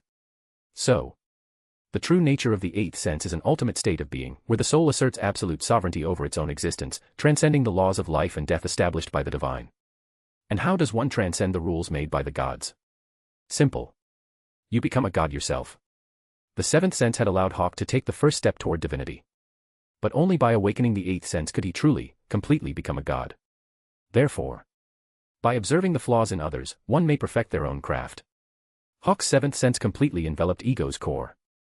Hovering cross-legged in the empty space, eyes closed, he sought to tap into that indescribable, instinctual rhythm of life radiating from the celestial, using it as a catalyst to unlock his own eighth sense. Time ticked by. While Hawk meditated before Ego's core, the two sisters, Gamora and Nebula, having finished their brutal brawl and reached a tentative, exhausted truce, stumbled into the cavern and found themselves standing before the mountain of bone. Gamora stared at the skulls, her expression freezing in absolute horror. Nebula, whose body was more cold, blue machinery than flesh, stared at the macabre monument with dead, hollow eyes. It was as if she were talking to Gamora, but also muttering to herself. We need to get off this godforsaken planet right now. Peter. Gamora snapped out of her shock. She spun around and sprinted toward the tunnel exit. Soon. After finding Mantis and violently demanding the truth, Gamora's worst fears were confirmed. The bones belonged to Ego's children. Children who hadn't inherited his power, who had been slaughtered and discarded like trash. Hearing the truth, Gamora had only one thought. We have to find Peter, and we have to get off this rock immediately. Ego has probably already brainwashed him. We should just leave. Nebula stood nearby, her expression flat and unreadable. Gamora immediately rejected the idea. Peter is our friend. Nebula's face twisted in disgust. You people do nothing but scream and yell at each other all day. You're not friends. You're right. Drax the Destroyer, who had just caught up to them, chimed in. We are not friends. We are family. And we do not leave family behind. Nebula's mechanical eye rolled so hard it almost short-circuited. But she didn't get a vote. So, Gamora, Drax, and Mantis quickly agreed, find Peter. If he didn't want to leave with them, they would drag him onto the ship kicking and screaming. However, just as they were about to head out to search for Star-Lord, Gamora hesitated. She told the others to go on ahead. She turned and sprinted toward the guest wing on the far left side of the palace, pounding frantically on the door to Hawk and Gwen's suite. Knock. Knock. Knock. Gamora. Gwen opened the door, looking surprised to see the green-skinned assassin standing there. Gamora's face was tight with urgency.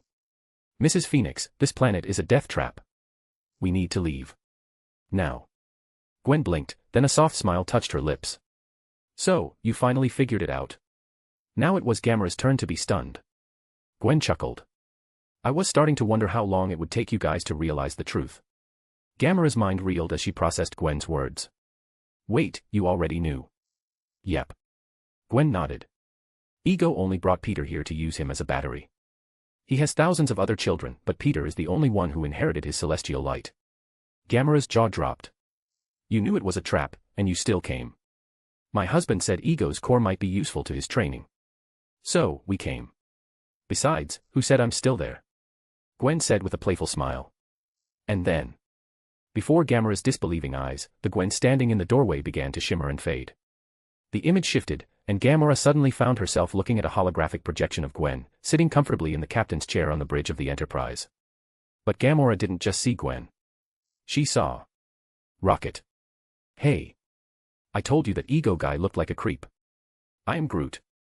Appearing in the projection alongside Gwen were Rocket Raccoon, Baby Groot, Yondu, and Kraglin, his only surviving loyal Ravager. The moment Hawk had left to find Ego's core, he had teleported Gwen back to the safety of the Enterprise. Once again. Ego might be a Celestial, but he was a Celestial who lived under a rock. Just a few minutes ago, Gwen had watched Yondu's ship drop out of the quantum jump network. Worried they might interfere with Hawk's meditation, she had ordered the Enterprise to intercept and tractor them in. Rocket and Groot, having reunited with Yondu, had already learned the horrifying truth about Ego. Where's Peter? We don't know. We were just about to go looking for him. Don't bother. I've already locked onto your life signs. Gwen interrupted, then called out to the ship's AI. Enterprise. Yes, ma'am. Do you have a lock on all of them? Coordinates confirmed. Ready to energize. Beam them up. Aye, ma'am. Chapter 261, 365, I am not a god, I am his queen. Gwen's voice was soft. But her words were absolute law. The moment the Enterprise initiated the transport sequence, Gamora, still standing on the surface of Ego's planet, looked down as her body began to shimmer and glow. Before she could even process what was happening, she dissolved into a flurry of sparkling light and vanished from the spot. At the same time, Drax and Mantis, who were sprinting toward the palace to find Star-Lord, suddenly stopped. They looked at their own glowing hands, realizing they, too, were turning into light. And, of course, Nebula, who had been chasing Gamora, was also caught in the transport beam. What is this? Wait. Drax, who was almost at the entrance of the main hall, saw Star-Lord inside. Peter. VMMMM. Before Drax could even finish the name, he, Mantis, and Nebula dissolved into starlight and vanished. Inside the Grand Hall, Star-Lord, whose eyes were swirling with an entire cosmos of stars, completely captivated by his father's vision of expansion, suddenly heard Ego murmur a single, chilling sentence. It broke my heart to put that tumor in her head. No one truly understands the profound, unbreakable bond between a child raised by a single mother and the woman who sacrificed everything for him. Star-Lord, who had been standing completely still, looking as if he had been totally brainwashed by Ego, froze. The swirling cosmos in his eyes, the celestial light he had inherited from his father, vanished instantly. It was replaced by a flash of deep, emerald green, the very human eyes he had inherited from his mother. Peter stared blankly at Ego's back. What? Oh, now, Peter, don't get upset. Ego, realizing what he had just confessed, turned around, holding his hands up in a placating gesture, his tone dripping with fake regret. I know that sounds bad, but you have to understand. Bang. Bang. Bang. Before Ego could finish his justification, Star-Lord had already drawn both of his quad blasters. With an expression of cold fury, he pulled the triggers, emptying the charges directly into his father's chest. In an instant, Ego's physical avatar was riddled with gaping, glowing holes. But he didn't die. He just stood there, looking like a shredded piece of Swiss cheese. Ego looked down at his ruined torso, then back at his son. Who the hell do you think you are? You killed my mother. Star-Lord roared, his voice cracking with rage. The next second, just as he was about to unleash another volley, a shimmering light enveloped him.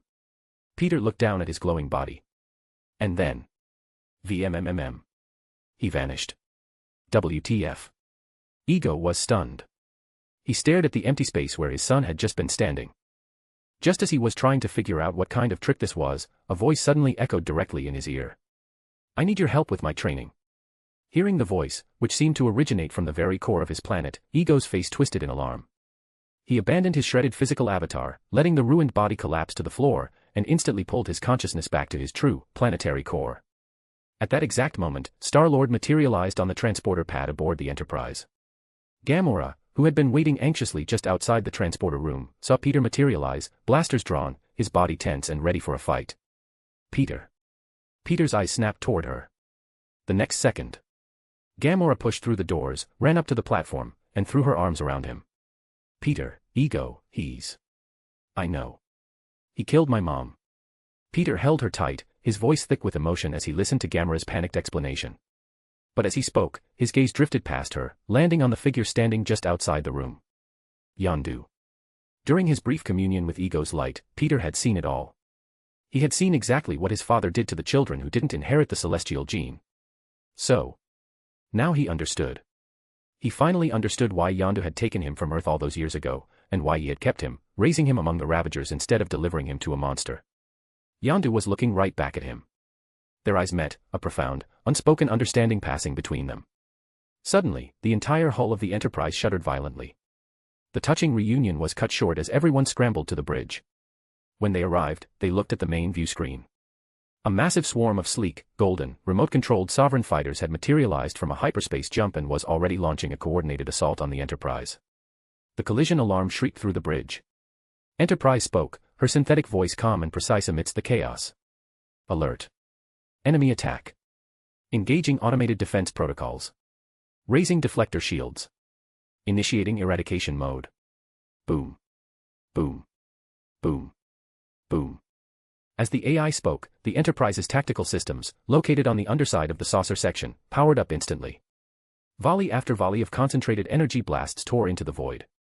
The Sovereign fighters' attack splashed harmlessly against the Enterprise's deflector shields, creating ripples of blue light. In return, the Enterprise's automated targeting system didn't miss a single shot, vaporizing the golden drones one by one. When the weapons' fire ceased, the battle, which had lasted less than a minute, was over. The Sovereign fleet had been annihilated. Again. Gwen raised an eyebrow, a triumphant smile on her face. Excellent work, Enterprise. Thank you, ma'am. The holographic projection of the AI replied with a polite bow. Yondu, who had been intercepted by the Enterprise shortly after arriving in the system, stared at the expanding cloud of golden debris floating outside the viewport. He turned slowly to look at Gwen. I'm going to ask you one more time. Who exactly are you people? Gwen turned to face him. Just as she opened her mouth to answer, the projection of Enterprise suddenly flickered, its expression changing to one of urgent calculation. The next second. Zoom. The Enterprise, which had been holding position in high orbit above Ego's planet, executed an instantaneous micro-warp jump, reappearing 60 miles away, putting significant distance between itself and the planet. Gwen, securely strapped into the captain's chair, was fine. But the Guardians, Yondu, and Kraglin were completely caught off guard by the sudden, violent shift in momentum. They were thrown off their feet, tumbling across the bridge deck like bowling pins. Fortunately, no one was hurt. As they scrambled back to their feet, they looked out the viewport at Ego's planet. The surface of the world was erupting in a blinding, apocalyptic display of light. No, wait. To be precise, it looked as if a relentless, unending shower of golden meteors was raining down, hammering the surface of Ego's planet. This wasn't a technique used by any gold saint. It wasn't even a silver saint technique. It was Pegasus Meteor Fist. Boom boom boom. Having traversed the vacuum of space using his own physical body once again, Hawk hovered high above Ego's planet. In a flash, he manifested the Pegasus bronze cloth. As he threw a single punch, 1,000,000 golden meteors rained down, plunging Ego's world into an apocalyptic nightmare. Palaces shattered. Mountains crumbled. Rivers boiled. It wasn't Hawk's fault. When Ego had pulled his consciousness back to his core, Hawk had politely, even cordially, asked if he could take a closer look at the Celestial's true form to aid in his comprehension of the eighth sense. And how did Ego respond? Not only did he refuse, but he immediately launched a lethal attack against Hawk without a second thought. That was Ego's mistake. So, I gave you a chance to do this the easy way. Now, we do it my way. Pegasus Meteor Fist. Boom boom boom. As the barrage of golden, meteor-like fists slammed into the surface of Ego's planet, deafening cracks began to echo from the very bedrock of the world. The next second, before the disbelieving eyes of the Guardians of the Galaxy, a planet, an entire living planet, began to crack and fracture under the sheer, overwhelming physical force of the bombardment. Gulp. Yondu swallowed hard, his eyes wide with terror as he watched the planet break apart. He turned to Gwen, his voice raspy. So, you guys are gods. Gwen pulled her gaze away from the view screen and looked at him. Gods. No. Then. But Hawk told me once, technically speaking, you should address me as his queen. That was somehow even more terrifying than God. What is a queen? Just the wife of a god. No. Not every milk is created equal, and not every wife of a deity gets the title of queen. Only the wife of a chief god, a pantheon head, has the right to that title. Odin's Frigga. Zeus's Hera. Even the wives of Hades or Poseidon didn't hold that rank. Because they were just gods, not chief gods. Just then. As the outer shell of Ego's planet completely shattered, his true form, a massive, humanoid figure composed entirely of pure, swirling energy, emerged from the ruins. Ego was beyond furious. He had been so close. He had finally found the child who inherited his light, his grand design was within reach, and now, it was all falling apart. He roared at the men hovering in the sky.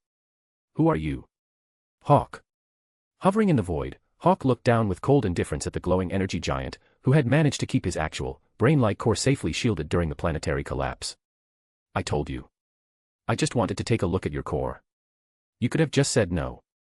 But you tried to kill me. Don't you think that was a bit of an overreaction? Ego roared back. In your dreams. Actually, I prefer making my dreams a reality. Hawk calmly refuted the Celestial's threat. I'll ask you one last time. Are you going to let me study your core? If you still refuse, I'll just have to find someone more agreeable to replace you and let me study theirs. Ego let out a maniacal, booming laugh. And then, his massive hands, formed of pure energy, grabbed 2 continent-sized fragments of his shattered planet and hurled them directly at Hawk with terrifying speed. Hawk watched the continent-sized projectiles screaming toward him and just smiled. I'll take that as a no. Scree! The spectral image of the Black Phoenix materialized. A metallic, resonant cry echoed from the armor as the obsidian pieces of the surplus snapped into place over Hawk's body. The moment the dark visor locked down, Hawk shot forward, piercing straight through the massive chunks of rock and plunging deep into Ego's energy form. He extended his right hand. With a sharp crack, his finger shattered the incredibly dense, protective shell surrounding Ego's true core, the massive, glowing, brain-like structure.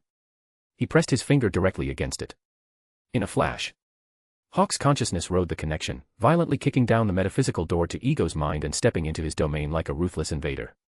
And then, he found Ego hiding in his own mindscape. Without a word of explanation, Hawk grabbed him by the collar and started beating the living hell out of him. Meanwhile, on the outside. Boom. Boom. Boom. Boom. The colossal energy avatar of Ego began to shudder violently, its form destabilizing and collapsing at a visible rate. Soon, the energy dissipated completely, revealing Ego's true, brain-like core. And even from a distance, the core itself seemed to pulse and twitch, looking pathetic and thoroughly battered. The next second, while the Guardians of the Galaxy watched the display in stunned, horrified silence, a sudden whoosh echoed on the bridge. Star-Lord vanished from among them. Before anyone could even ask what happened, they looked at the main view screen and saw Peter. He was standing right next to Hawk, looking incredibly small beside the massive, glowing brain that was Ego's true core. Chapter 262, 366, A Mortal Star-Lord. No, a Celestial Star-Lord. As God is his witness. Hawk had figured killing Ego wouldn't be particularly difficult, but he hadn't expected it to be this easy. But when you really thought about it, it made perfect sense. A high cosmic standing didn't necessarily translate to high combat prowess. Take Mephisto, for example. He was a dimensional god, yes, but if Mephisto really cut loose, he could tear an average Celestial apart with his bare hands. As for Ego, let's look at the facts. This was a Celestial who, in the original timeline, was killed by a conventional bomb. Yes. A bomb. So, dealing with a god who could be taken out by high explosives. Hawk knew going in that Ego was a glass cannon. But it wasn't until he actually put his hands on him that he realized even calling him a glass cannon was giving him too much credit. In short, once Ego's core was exposed, he was nothing more than a lamb waiting for the slaughter. Hawk stared at the massive, glowing brain that was Ego's true form, and couldn't help but shake his head. The fact that you've survived this long is a miracle. A truly unbelievable miracle. Logically speaking, Ego had been around for millions of years. And yet, his only line of defense was a thick crust of rock that a normal human couldn't break with their bare hands. Beyond that, zero security. Even a rabbit is smart enough to have 3 exits to its burrow. Ego didn't even have a panic room. So, just in case Ego had some hidden trick up his sleeve, Hawk had beamed Star-Lord down. And then, using the fact that Star-Lord carried Ego's unique celestial energy signature, Hawk ran a quick diagnostic. The result was conclusive. The giant brain floating in front of him was the one and only core. There were no backups. No Horcruxes. Hawk felt a momentary sense of surreal disbelief. After all, beating the absolute hell out of a Celestial felt significantly easier than dismantling a mid-level Hydra base. Ego's core, currently looking like a chewed-up piece of bubblegum, seemed to take offense at Hawk's assessment. He instinctively started to run hot. Glowing red-hot. Blindingly red-hot. Ego was trying to self-destruct. Hawk raised an eyebrow and tapped his index finger against the core. Bong. Ego, currently lacking a physical body, felt as if he'd just been hit square in the head with a cosmic sledgehammer. He saw stars, his consciousness spinning wildly. A little late to blow yourself up now, don't you think? Hawk chuckled softly. He turned to Star-Lord, who he had just teleported to his side, and offered a casual smile. Peter. How would you like to be a god? Star-Lord, who was still trying to process the fact that he was suddenly floating in the vacuum of space, looked back at the Enterprise hovering 60 miles away, then at the massive, glowing brain, and finally at Hawk. He was completely lost. What? I asked if you want to be a celestial. Hawk repeated, his smile widening. You've got the celestial gene. I can help you unlock it. Make you a true god. Do you want it? Hawk had already taken his metaphorical tour through Ego's core. He'd gotten the insight he needed. As for Ego himself, Hawk had zero use for a celestial this pathetic. But what's the point of being a transmigrator? To rewrite the script. And he was already here. So, if Star-Lord just said the word, Hawk didn't mind giving him a push and helping him become a literal, undeniable god. But when Star-Lord finally caught his breath and processed the offer, his eyes fell on the battered, wheezing brain floating before them. A look of profound, unadulterated disgust washed over his face. I'd rather die than be anything like him. When he'd first found out he was half-god, he'd been ecstatic. But after discovering the truth about his mother's death, he felt nothing but pure, burning hatred for Ego. Don't want to be a celestial. I can't allow that. If the thought hadn't crossed my mind, fine. But now that I've offered, you think you can just say no? Hawk smirked. Gamora is the adopted daughter of Thanos. Huh. Star-Lord blinked, confused by the sudden change in subject. Hawk's smile grew a little sharper. A mortal might fear Thanos. But a celestial? A celestial wouldn't give Thanos a second thought. So, Peter, are you absolutely sure you don't want to be a god? Star-Lord looked at Hawk's easy smile, thought of Gamora, and swallowed hard. What do I have to do? It's simple. Hawk's smile became radiant. He raised his right hand, pressed his index finger directly against Star-Lord's forehead, and whispered in his ear. You just have to die. Boom. Star-Lord's physical body exploded instantly, dissolving into dust. The next second, a luminous, ethereal blue soul popped out of the dispersing ash. Without missing a beat, Hawk grabbed Star-Lord's soul and forcefully shoved it directly into Ego's core. Kill him, and you become the new Celestial. Yes. There was only one way for Star-Lord to ascend to full godhood. Kill Ego and take his place. And was Star-Lord willing to kill Ego? Absolutely. Once again, never underestimate the bond between a child raised by a single mother and the woman who sacrificed everything for him. The moment Ego confessed to putting the tumor in Meredith Quill's head, he cemented his fate. Thanos might be a name that struck fear into the galaxy, but Star-Lord was the true father-killer. Star-Lord didn't hesitate for a microsecond. The moment his soul entered the core, his spectral eyes burned red, and he launched himself at Ego's remaining consciousness with feral intensity. Hawk, sensing the sheer brutality of Ego's demise from the outside, couldn't help but wince slightly. The next second, Hawk focused his mind, projecting his voice into the core to guide Star-Lord. Focus your mind. Your life energy is inherited from Ego, so the core won't reject you. All you have to do is expand your consciousness. Fill every corner of the core and overwrite him completely. Do it quickly. Wait. Star-Lord's panicked voice echoed back. I don't know how to do that. Hawk laughed. If you don't know how, then just sit there and wait for it to wither. What happens if it withers? You die. Wait, who dies? You, obviously. You think I'm going to die? Fuck. Hearing that, Star-Lord lost whatever composure he had left. Cursing Hawk with every breath, pure survival instinct took over. Without needing any further instruction, he aggressively expanded his consciousness, overriding Ego's rapidly fading essence. Hawk tuned out Star-Lord's frantic swearing. He fully unleashed his seventh sense and slowly closed his eyes.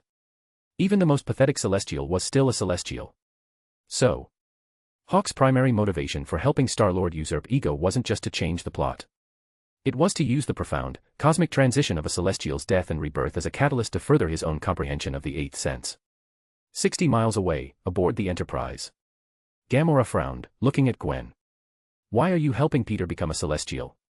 Gwen, leaning comfortably in the captain's chair, met Gamora's intense gaze with a serene smile. My husband once told me a saying, I destroy you, but what does that have to do with you? So, if you're asking me why he's doing this, I can't answer that. I destroy you, but what does that have to do with you? What kind of terrifying arrogance is that? Gamora felt a chill run down her spine. She looked at the main screen, at Hawk meditating with his eyes closed beside the glowing brain, and took a deep breath. She turned back to Gwen, her voice low and dangerous. If anything happens to Peter, I will not let you get away with it. Gwen raised a finger to her lips in a shushing motion. Gamora frowned. Gwen's smile remained pleasant, but her tone was firm. I wouldn't say that again if I were you. I might not mind, but my husband takes issue with people threatening me. If he hears you, he will kill you. Just as they were speaking. On the main screen, the massive brain floating beside Hawk suddenly flared with a brilliant, ethereal blue light. Hawk slowly opened his eyes. He projected his thoughts to Star-Lord, guiding him through the final steps. A moment later, the blue light surged upward from the brain like a geyser, coalescing into a distinct, luminous humanoid figure. The figure grew sharper, more defined. It was Star-Lord. No. It was the celestial Star-Lord. Whoa. Celestial Star-Lord raised his hands, staring in awe at his arms, which were slowly solidifying from pure cosmic energy. He looked around at the vast emptiness of space, breathing easily without any life support gear. He gasped. Wait, there's oxygen in space. Hawk chuckled. You're breathing your own energy. Now, get out of there. Since I've already helped you this much, I'll do you one last favor. What? Unless you want to follow in Ego's footsteps and spend the next few million years slowly building a planet out of space dust. Hearing that, Celestial Star-Lord immediately detached himself from the core, hovering in the void beside Hawk, trying to mimic his relaxed posture. Scree. Behind Hawk, the spectral phoenix spread its wings. With a deafening roar, the blistering heat of the phoenix fire engulfed the massive, planet-sized brain from all sides. As everyone knows, the phoenix fire is not just the fire of rebirth, it is the fire of life. Under the intense, purifying heat of the phoenix fire, the colossal, asteroid-sized brain began to rapidly shrink and condense. As Star-Lord watched in amazement, the massive organ was refined down, smaller and smaller, until it was replaced by a single, intricate pendant. A necklace pendant, forged in the flames of the phoenix from the very core of a celestial. Hawk recalled the phoenix fire. He waited for Star-Lord to take the pendant, which still looked a little large in his hands, and gave him one final piece of advice. There. Keep your core safe. As long as your core survives, you are a god. Star-Lord looked at the pendant, then instinctively looked at Hawk. And if it gets destroyed? Heh. Hawk just offered a cryptic, knowing smile. He turned, and with a swift whoosh, vanished from the spot. Seeing Hawk disappear, Celestial Star-Lord yelled, "Hey, wait." He flailed his arms and legs, and like a newborn god trying to find his footing, began to physically swim through the vacuum of space, heading toward the Enterprise 60 miles away.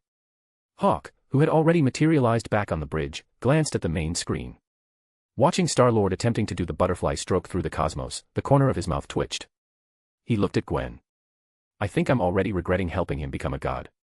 Gwen, watching Star-Lord switch to a doggy paddle, just shrugged. I think it's hilarious. Gamora buried her face in her hands. Rocket slapped his paw against his forehead. Yondu, watching Star-Lord's frantic doggy paddle, let out a nostalgic sigh. When he was a kid, I took him swimming. No matter how hard I tried to teach him, he never could stop doing the doggy paddle. Hawk watched Star-Lord paddling away, calculating that at his current speed, the universe would experience heat death before he reached the ship. Shaking his head, he used his telekinesis and simply teleported Star-Lord directly onto the Enterprise. Thud. Star-Lord, who was just starting to feel like he was getting the hang of his cosmic breaststroke, materialized mid-paddle and face-planted hard onto the bridge deck. He remained frozen in the doggy paddle position. Chapter 263, 367, The End of the Honeymoon. Space travel isn't always as glamorous as it sounds. At least, not after the excitement fades. Because space is big. Mind-bogglingly big. Finding a planet in the vastness of the cosmos is like finding a single, specific blade of grass on an endless prairie. They're rare enough as it is. Let alone finding a planet that actually supports life. And the closer they got to the solar system, the more desolate the universe became. It was exactly like the aliens on Xander had said. Earth was situated in the absolute middle of nowhere, a galactic dead zone where not even the cosmic equivalent of a stray bird bothered to stop. To most spacefaring races, traveling out here was considered a massive waste of both fuel and lifespan. Sitting in the captain's chair, Gwen stared out at the barren starscape, her mind drifting back to the bustling, vibrant star system where Xander was located. She rested her chin in her hand. Why is Earth so isolated? Hawk, sitting beside her, glanced at his wife. Knowing that pregnancy was making her a bit more reflective, he offered a gentle smile. Because the Yggdrasil cosmos, that is, the mythic world tree from Norse lore connecting realms, is right next door. As everyone knows, no king allows another to sleep beside his throne. To the 9 realms, Odin may have looked like a kind all-father, ruling with wisdom and peace. But to other gods and ancient cosmic beings, it was obvious, Odin's rule was built on blood and sacrifice. So, since the gateway to the parallel cosmos of the World Tree was located within the solar system, the entire sector was universally recognized as Odin's sovereign territory. And for a long time, it held. While Odin was still alive, the occasional alien warlord or dimensional god might try to cause trouble on Earth. But alien warlords were mortals, and dimensional gods weren't true gods. But look what happened after Odin's final curtain call. Every monster, tyrant, and cosmic horror crawled out of the woodwork. Thanos didn't even hesitate to march into Nidavellir and slaughter the dwarves, Odin's personal blacksmiths. If the death of the Ancient One raised the curtain on Earth's vulnerability, then Odin's death was the tragic opening act as the World Tree's parallel cosmos collapsed into the primary universe. Less than 1% of the 9 realms' population survived. The few remaining Asgardians were reduced to refugees, hiding in a tiny corner of Earth just to stay alive. And the 9 realms were home to a lot more than just Asgardians. But he digressed. Hawk pulled his thoughts back and smiled at his wife. Besides, being in the middle of nowhere has its perks. Gwen was curious. Like what? If Earth weren't so isolated, the cosmic slaver guilds would have set up shop here a long time ago. You have a point. When Hawk mentioned the slaver guilds, stories Gwen had heard in the shadows of Xander's spaceports, she understood right away. You're right. Being isolated is better. It's safer. Seeing her mood lift, Hawk chuckled and stood up from his chair. I'm heading back to the room. Okay. Gwen nodded, watching as he left the bridge. Back in their quarters, Hawk sat cross-legged on the bed and closed his eyes. His consciousness sank into his cosmo, where he continued to meditate on the insights into the essence of life he had gleaned from Ego's core. 2 days ago, after parting ways with the Guardians of the Galaxy, Hawk and Gwen had set a course for Earth. For the past 2 days, Gwen had basically been flying the Enterprise, while Hawk dedicated every spare moment to comprehending life. He hadn't fully grasped the true meaning of the 8th sense yet. But his intense meditation over the past 2 days had finally answered a lingering question. He finally understood why his 6th sense had flared a warning a month ago, stopping him from seeking out Eitri, the Dwarf King, to forge the Phoenix gold cloth. Before, he hadn't known the specific reason. Now he did. Life. As everyone knows, the gold cloths, representing the 12 zodiacs, are not merely suits of armor. They are, in essence, living entities. Yes. The gold cloths themselves possess a form of life. That is why they are so exceedingly rare, and why they are so fundamentally different from any other armor in existence. So, for the past 48 hours, Hawk had been completely immersed in his cosmo, utilizing the immense power of the Mind Stone to unpack the profound insights into life he had extracted from Ego's brain. Because he was pushing his mind so hard with all these abstract ideas, his thoughts in the real world had become a little scattered. In a word, his mind was prone to wandering. Within his cosmo, the colossal, spectral silhouette of the Phoenix, large enough to envelop his entire inner universe, pulsed rhythmically, fading in and out of existence as if breathing. With every appearance of the Phoenix, the eye of the mind and the eye of reality flashed in alternating sequence, bathing his universe in waves of deep, ethereal yellow and profound, ether-red light. As the yellow and red lights merged, they formed a brilliant, radiant gold, dyeing his entire cosmo in the color of a gold saint. Hawk's consciousness sat cross-legged atop his river of time, eyes closed, using his own existence as the catalyst to guide the flow of life. Time ticked steadily on.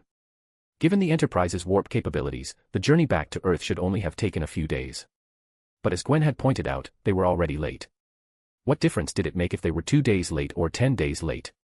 And more importantly, Gwen had formally requested a 1-month leave for her honeymoon, but she had brilliantly pre-scheduled the lab's workflow for 2 months. Hawk had absolutely no objections to this strategy. And so, once the Enterprise entered the solar system and began its steady, sublight cruise toward Earth, Gwen's favorite pastime was sitting in the captain's chair, simply watching the endless expanse of stars roll by. As the Enterprise approached the orbit of Jupiter, Gwen ordered the ship to a full stop. When Hawk emerged from their quarters and walked onto the bridge, he found Gwen standing right at the edge of the main view screen, staring unblinking at the massive gas giant before them. Hawk walked up behind her and wrapped his arms around her waist. Gwen leaned back into his embrace, her eyes still fixed on Jupiter. It's so beautiful.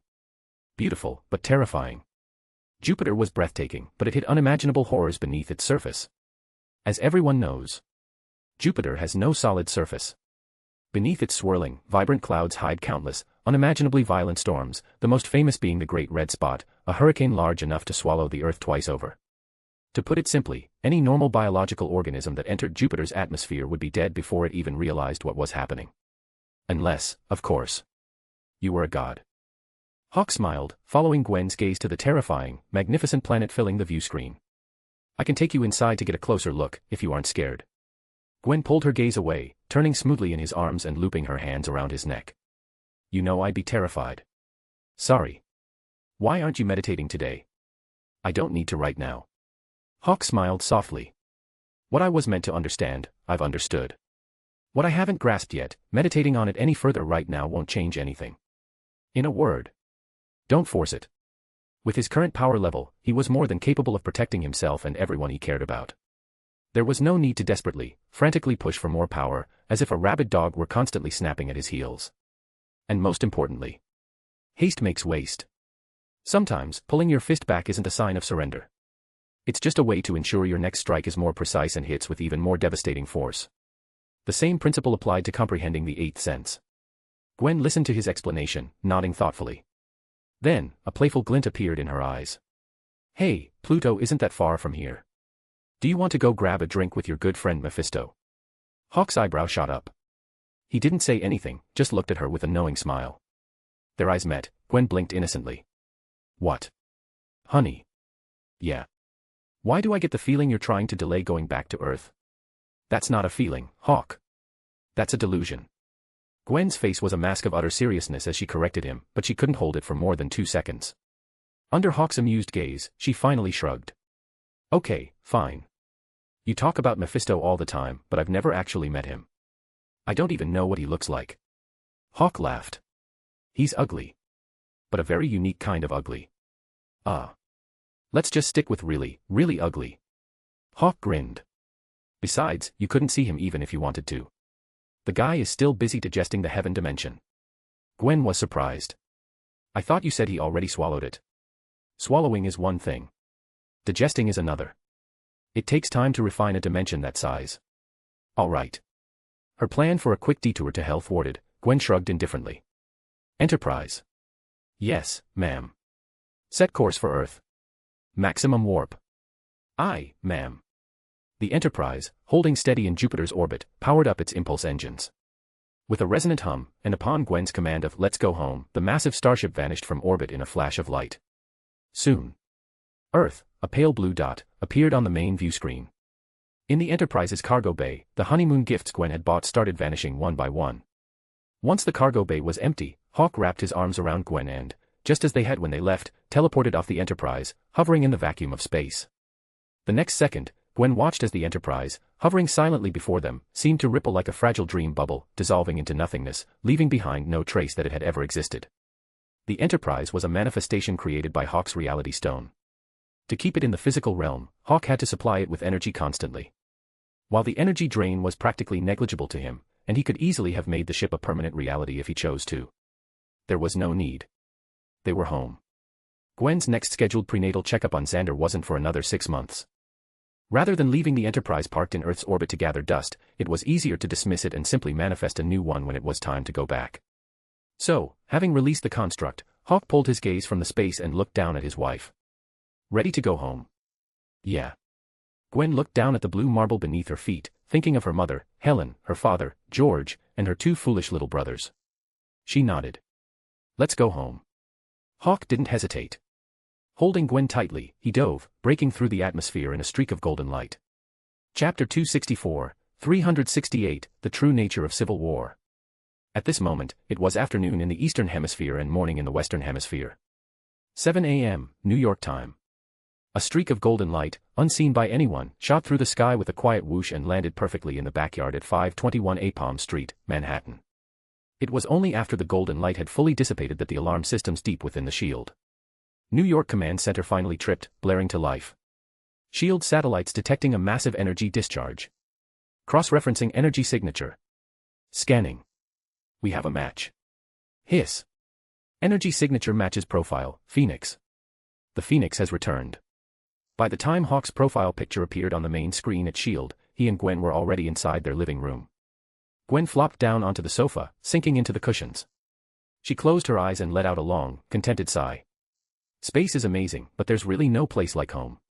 She opened her eyes and watched Hawk walk toward the wet bar. Did anything happen while we were gone? Is everything okay here? Hawk stepped behind the bar and pulled a bottle of bourbon from the cabinet.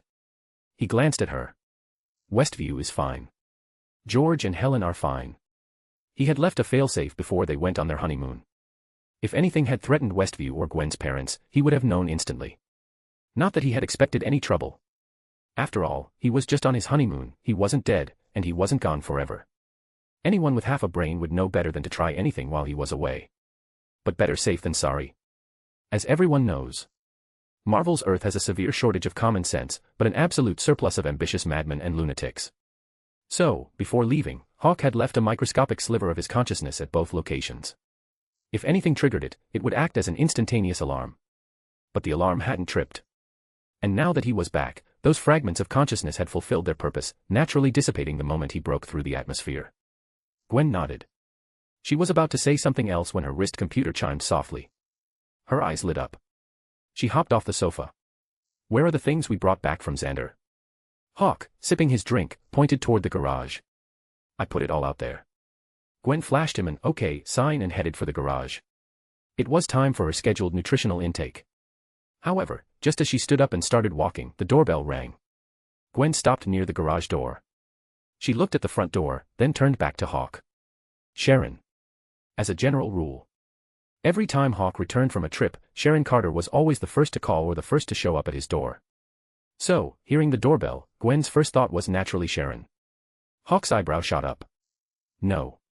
No. Gwen blinked, confused. She stayed where she was, watching as Hawk walked over to the front door. He opened it. Standing on the porch was a man Hawk had never seen before. He had slick back hair, wore a sharp black suit with a conservative tie, and appeared to be of mixed race. Hawk didn't know the man, but he recognized the S.H.I.E.L.D. agent standing behind him. Agent Grell, the same agent who had been involved in the Amy Chloe case. Hawk actually liked Grell. He was a straight shooter. Just then, the slick-haired man offered a polished, professional smile and extended his right hand. Mr. Phoenix. I'm Jason Harris. I'm the new commander of S.H.I.E.L.D. New York. I'll be your primary liaison moving forward. Hawk looked at the outstretched hand, listened to the rehearsed introduction, and studied the man claiming to be his new liaison. The next second, he laughed. Gwen, still standing near the garage, heard the dry, humorless sound of his laugh and felt her heart skip a beat. She quickly stepped out where she could see the door, eyeing the slick, overconfident men on their porch. Where is Sharon? Jason Harris kept the plastic smile plastered on his face as he looked at Gwen. Sharon Carter is wanted for treason. There is a global warrant out for her arrest. Treason. Yes, ma'am. Jason Harris smiled wider. I'll be handling all communications with you two from now on. I look forward to a very productive partnership. As he spoke, he turned his attention back to Hawk. Speaking of which, Mr. Phoenix, our team is ready. Hawk's smile didn't reach his eyes. Ready for what? To debrief you on your recent journey. If it's convenient, we can head back to the office right now and compile all the data and intelligence you gathered during your trip. Hawk stared at this Jason Harris, who seemed to have entirely too much unearned confidence. His voice was deathly calm. I don't know you. Get off my porch. As everyone knows, Hawk considered himself a reasonable man. No matter how much someone was asking for it, he usually gave them one chance to walk away alive. But people rarely appreciated the gesture. They always mistook his restraint for weakness. This guy was no exception. Hearing Hawk tell him to get off the porch, Jason Harris's smile stiffened. He met Hawk's cold gaze, his own tone taking on a condescending, warning edge. Mr. Phoenix, this is a direct directive from the World Security Council. Boom. A beam of pure golden light erupted from Hawk's eyes. In less than a fraction of a second, Jason Harris, who had been standing arrogantly on the porch, was vaporized. Not even a pile of ash remained. Gwen watched the men evaporate, her brow twitching slightly, but she didn't say a word. She simply turned and walked back inside, heading for the stairs. Before Hawk started killing, she could try to smooth things over. But once Hawk crossed that line, Gwen knew the only thing she could do was stay out of his way and not hold him back. Besides, this Jason Harris was practically begging to be killed. Seriously. Partnership. Since when did Hawk have a partnership with S.H.I.E.L.D.? From day one, S.H.I.E.L.D.'s role in Hawk's life had essentially been that of an overpaid janitorial service. The only reason they even had a working relationship was because Sharon Carter understood him. She had treated him with respect, and over time, they had become friends. Because of that friendship, Hawk was willing to do Sharon, and by extension, S.H.I.E.L.D., a few favors. But there had never been a partnership. And ready to compile the data from his trip. Jesus Christ.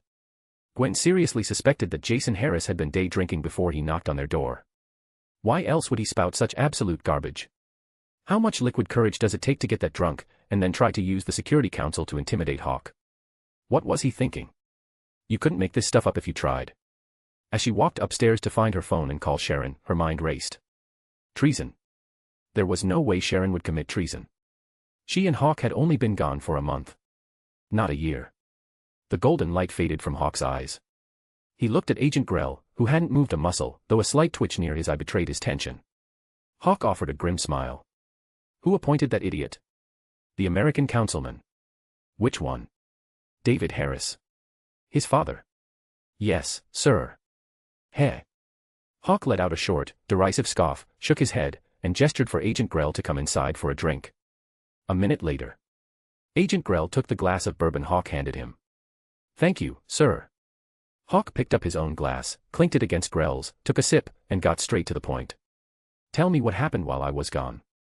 Grell took a drink, set his glass down on the bar, and gave Hawk a concise, unfiltered briefing on the events of the past month. It was a long story. But it could be summed up in a single, familiar title. Captain America, Civil War. Yes. The plot of Civil War had still played out. While it appeared to be a clash of ideologies between Steve Rogers and Tony Stark, the root cause was the Security Council's absolute terror at having unregulated superhumans operating on Earth. To the men in power, an uncontrollable force was an unacceptable risk. It couldn't be allowed. So, even though Hawk's previous actions meant the Sokovia tragedy never happened, the Security Council had still drafted and pushed through Resolution 117, the Sokovia Accords. The Accords required all superhumans to follow UN oversight and only act when and where the UN said so. The rest of the plot had unfolded almost exactly as Hawk remembered. Tony Stark, haunted by his past as a weapons manufacturer and the guilt of his creations falling into the wrong hands, believed oversight was a necessary evil. Steve Rogers, having witnessed firsthand how easily a massive bureaucratic system like S.H.I.E.L.D. could be infiltrated and corrupted by Hydra, believed that surrendering their autonomy would only slow them down and prevent them from doing what was right. He refused to sign. And so, the conflict erupted. Because he refused to sign the Accords, Captain America officially became an enemy of the state. And anyone who helped him became a traitor. Clint Barton. Hawkeye. Natasha Romanoff. Black Widow. Agent Sharon Carter was also discovered aiding Captain Rogers by the American councilman. Director Maria Hill and Commander Victoria Hand tried to fight the charges, but to spare them the political fallout, Agent Carter chose to resign and go on the run. The American councilman then issued a global warrant for her arrest on charges of treason. The Accords have also severely restricted S.H.I.E.L.D.'s operational autonomy. Any domestic operation now requires direct approval from the Security Council. Agent Grell delivered the report with flat, professional detachment, adding no personal commentary or spin. He just stated the facts as he knew them. What he didn't know, he didn't speculate on. If he didn't know it, he didn't say it. For instance, he mentioned hearing rumors that Iron Man and Captain America had engaged in a massive brawl on a remote island a few days ago, but he couldn't confirm the details. Hawk listened to Grell's briefing, his expression remaining completely neutral. Until Grell finished the main report, paused, and then looked at Hawk, as if remembering a crucial detail. Oh, one more thing, Mr. Phoenix. After Commander Jason Harris took over, he completely replaced the detail Agent Carter had assigned to monitor Westview. Chapter 265, 369, Strike the Shepherd and the Sheep Will Scatter. Agent Grell was gone. The bourbon had been poured, the intel had been delivered, and there was no point in him staying any longer. Hawk stood at the door, watching Grell's car pull out of the driveway and disappear down the street. Gwen came walking down the stairs. Sharon's phone is going straight to voicemail. That's to be expected. Hawk shut the door. She's a fugitive. If her phone's on, they track her in seconds. Gwen's brow furrowed in frustration. We were gone for 1 month. How did everything go to hell so fast? You didn't actually think this whole thing was just about Steve Rogers and Sharon, did you? Isn't it? Gwen had stayed upstairs while Grell gave his briefing, but she had heard every word. The conflict was, on the surface, a debate between oversight and autonomy. Tony Stark believed that unchecked power needed to be regulated. Steve Rogers believed the exact opposite. It reminds me of the debates about the Second Amendment, Gwen said. The Second Amendment. The right of the people to keep and bear arms. Proponents argue that an armed populace is the ultimate safeguard against tyranny. Opponents point to the endless string of tragedies and mass shootings as proof that unrestricted access is a recipe for disaster. The Sokovia Accords were built on the exact same philosophical fault line. Freedom. Or security. Tony Stark had chosen security. Captain America had chosen freedom, believing that only power completely free from bureaucratic control could prevent that power from being abused by those in charge. Hawk let out a short laugh. So, where do you stand? Gwen met his gaze and smiled wryly. Honey, you know I'm a card-carrying member of the NRA. Hawk raised an eyebrow. Right. Last year, for a holiday promotion, the NRA had sent out custom-engraved handguns to their lifetime members. Gwen continued, her frown deepening. But logically speaking, shouldn't Tony Stark be the one leading the charge for freedom? She was genuinely confused. Stark Industries had always been a staunch defender of the Second Amendment and personal autonomy. By all accounts, Tony Stark should have been the one fighting the Accords tooth and nail, not the one championing them. Hawk shrugged. I don't know, and honestly, I don't care. I only know one thing. What's that? This whole Accords circus. It's probably aimed right at me. Huh. Gwen blinked. Then, she thought back to the slick, arrogant men who had just stood on their porch, smirking as he tried to assert his dominance. She drew in a sharp breath and looked at Hawk, whose expression remained perfectly, dangerously calm. What are you going to do? You know me, Gwen. I don't just sit there and take a punch. Hawk smiled coldly. Challenge me. I kill them. Was it possible that the Sokovia Accords weren't aimed at him? Was it possible he was just being paranoid? Sure, it was possible. He might be overthinking it. But it was equally possible that he was the primary target. And frankly, the distinction didn't matter. It always came back to the same rule. George Stacy, as a police captain, needed evidence to make an arrest. Hawk, as the Phoenix, only needed a suspicion to hand down a death sentence. And that was enough. He had no intention of letting anyone think he was approachable, reasonable, or open to negotiation. Just like Hydra had done years ago, sending 2 low-level grunts to his front door while he was out, just to test his boundaries. Hawk's retaliation had to be swift, absolute, and utterly disproportionate. He had to send a message to the entire world, loud and clear. Don't even think about it. In my world, if you even harbor the thought of coming after me, you're already guilty. Barbarians. They respect power, not morality. Hawk's mind raced, finalizing his plan. He looked at Gwen. Stay here. Okay. Gwen looked at Hawk. She knew exactly what he was about to do, and she didn't utter a single word to stop him. I'll wait for you. Are you going to Westview first? Again, she had heard Agent Grell mention that the new SHIELD commander had immediately replaced the detail monitoring Westview. Why go out of the way to replace the agents in a quiet, suburban town? The answer was obvious. Someone up top thinks that because my parents are back, because my sister is back, and because I just got married, I must have gone soft. What a pity. If they want to see how I react, I'm more than happy to put on a show for them. The corner of Hawk's mouth ticked upward into a cold, lethal smile. He leaned in, kissed Gwen softly on the forehead, and in the next instant, vanished from her sight. Gwen watched the empty space where he had been standing. She blinked, thought for a second, then calmly turned off her phone and headed for the garage. Whatever, it is what it is. Time for her scheduled nutritional intake. Westview. On the street outside House 123. Hawk materialized in absolute silence. The next second, he unleashed his seventh sense, casting it over the entire town. A rapid succession of crashes echoed through the quiet neighborhood as, one by one, the ordinary residents, who had recently moved in, were violently yanked from their homes. SHIELD agents shattered windows and burst through roofs, levitating uncontrollably into the air above the street. Inside her house, Wanda and Pietro felt the massive surge of energy and rushed out the front door. And then, they saw him. Hawk, standing in the middle of the street, his hands in his pockets, his expression colder than absolute zero. They also saw the dozens of unfamiliar faces that had appeared in their neighborhood over the past month. Right now, every single one of those faces was suspended in midair, paralyzed by an invisible force. After their initial panic, the suspended agents looked down and saw Hawk. For many of them, they didn't even need him to speak. The moment they saw his face, they knew exactly why he was here. A man's reputation precedes him. The Demon King. No, Mr. Phoenix, please. I didn't know. We were just following orders. Mr. Phoenix, we. Boom. Boom. Boom. Boom. Unfortunately for them, Hawk hadn't come to listen to their excuses. He had come to kill them. Following orders. Huh. They recognized him instantly. Which meant they knew exactly what he was capable of and what would happen if they crossed him. But they had accepted the assignment anyway. Clearly, when they took the job, they accepted the risks. So, they could die with that choice. Over 50 SHIELD agents, the newly appointed detail sent by that arrogant idiot, detonated simultaneously in the sky above Westview, blooming into a macabre display of blood-red fireworks. The fireworks were blindingly bright, possessing a gruesome, terrifying beauty. Pietro's jaw dropped. He stared in absolute shock at Hawk, who had just slaughtered 50 people without a single word of warning. Wait. It wasn't even a disagreement. Hawk hadn't said a single word. Hiss. That made it even more terrifying. Pietro. Huh? What? Pietro snapped out of his daze and looked at his sister. Wanda lowered her voice. Go back inside. Watch Jean. Don't let her come out here. Pietro blinked, confused for a second. Wanda frowned.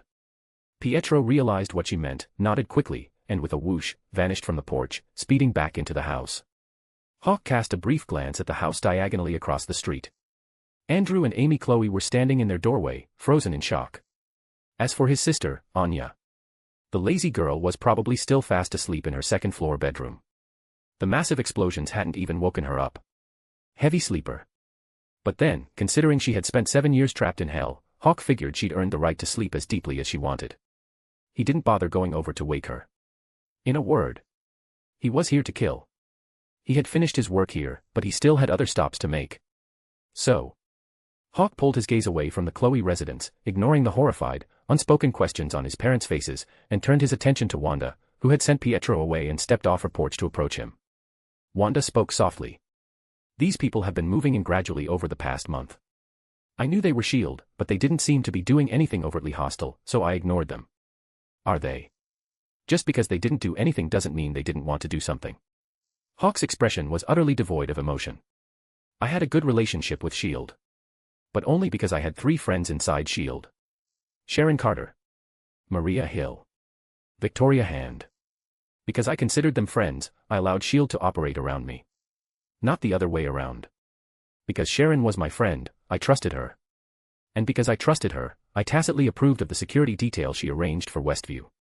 I even approved of her moving agents with families in, so their kids could play with Jean, Billy, and Tommy. But my tacit approval is exclusively reserved for the friends I recognize. Anyone else? Heh. Even thinking about crossing me is a crime. I'm not a cop. I don't need evidence. Hawk's dark, piercing gaze locked onto Wanda. For me, suspicion is enough. I would rather kill 1,000 innocent men than let a single guilty one slip through my fingers. He hadn't even bothered to send his blood elves to interrogate the agents in the underworld. The moment their souls entered his domain, Hawk had bypassed the holding cells and tossed them all directly into the stone mill prison. As for that arrogant idiot who had knocked on his door earlier, Hawk had tossed his soul straight into the magma prison. Have a conversation. Hawk felt that having a conversation with a low-level flunky like that was beneath him. If he was going to talk to anyone, it was going to be the idiot's father, the councilman. No, wait. If Hawk was going to talk to anyone, it was going to be the men sitting in the Oval Office at 1600 Pennsylvania Avenue, the men who ultimately pulled the strings. After all, the new, mixed-race SHIELD commander had been appointed by his father, the mixed-race councilman, who in turn answered to the mixed-race man sitting in that famous office. So, Hawk let out a cold scoff and looked at Wanda. From this moment on, if any stranger sets foot in this town, kill them. Wah. You don't have to kill them. But if anything happens to Jean, Billy, or Tommy, I will take them away. If you hesitate, it proves you are incapable of protecting them. No. Wanda's face went pale. She stared at Hawk, her voice fierce. They are my children. Hawk let out a dry, humorless laugh. Then protect them. I will. Wanda met his gaze, her expression hardening with resolve. She took a deep breath. I won't let a single stranger set foot in this town. Hawk stared at her, his eyes unreadable, showing no emotion whatsoever. Their eyes locked. After a long moment.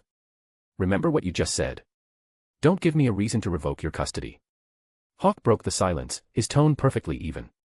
The next second, he looked up, and his body transformed into a streak of brilliant golden light. He shot into the sky. Chapter 266, 370, Kill the messenger, threaten the boss.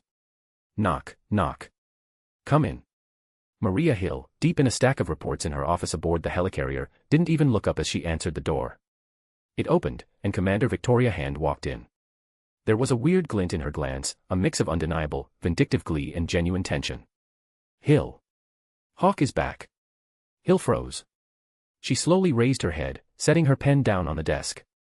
Back in New York. No. Trajectory indicates he's heading straight for DC. D.C. Hill lifted an eyebrow. Hand quickly updated her in the new shield. New York commander shows up at Hawk's door, gets instantly vaporized, and Hawk subsequently turns the 50-plus agents assigned to watch Westview into a localized fireworks display. And now, Hawk was currently tearing through the upper atmosphere, making no attempt to hide his approach, on a direct heading for the nation's capital. When Hand mentioned the recently appointed New York commander, her voice oozed with contempt. Actually, her contempt extended to the commander's father, the newly minted U.S. representative to the World Security Council. The reason was simple. The moment the new commander took over, he had taken the smoothly running, highly efficient New York office that Sharon Carter had built and turned it into an absolute, disorganized clusterfuck. Like father, like son. Let's just look at the facts. This whole Sokovia Accords mess was the brainchild of the new councilman. David Harris was pushed through immediately after he took the seat. And everyone who was paying attention knew exactly who David Harris's accords were truly aimed at.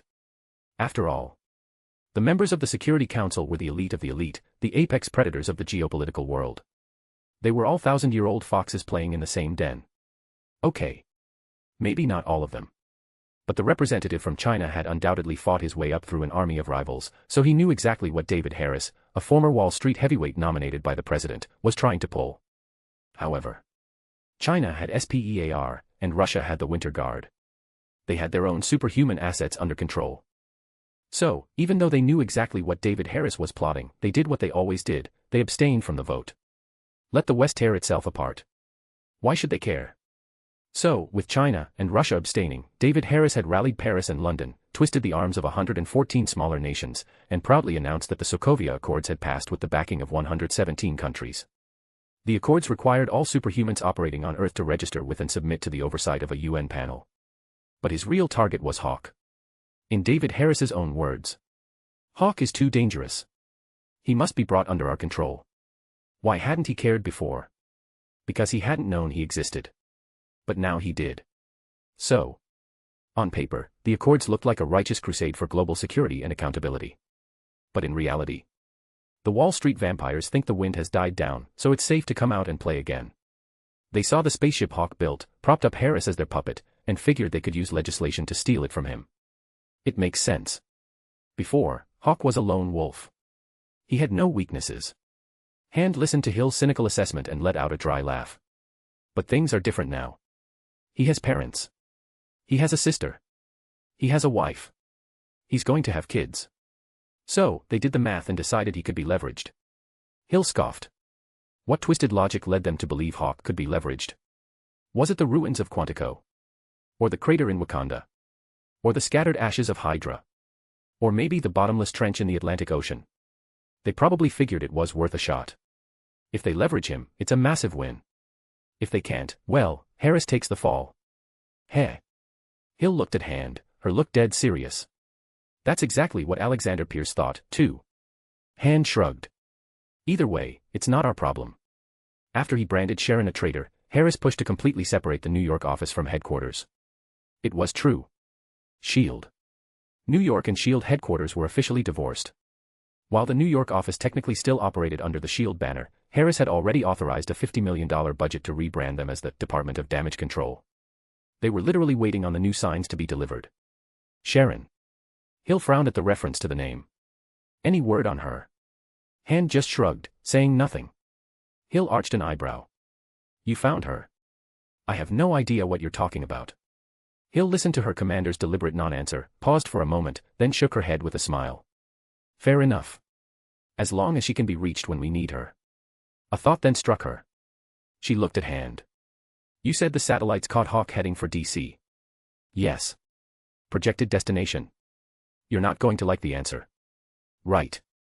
Hill saw the look on Hand's face and nodded. I haven't taken any vacation days this month, have I? You know what, I think I'll take a personal day today. Now it was Hand's turn to raise an eyebrow.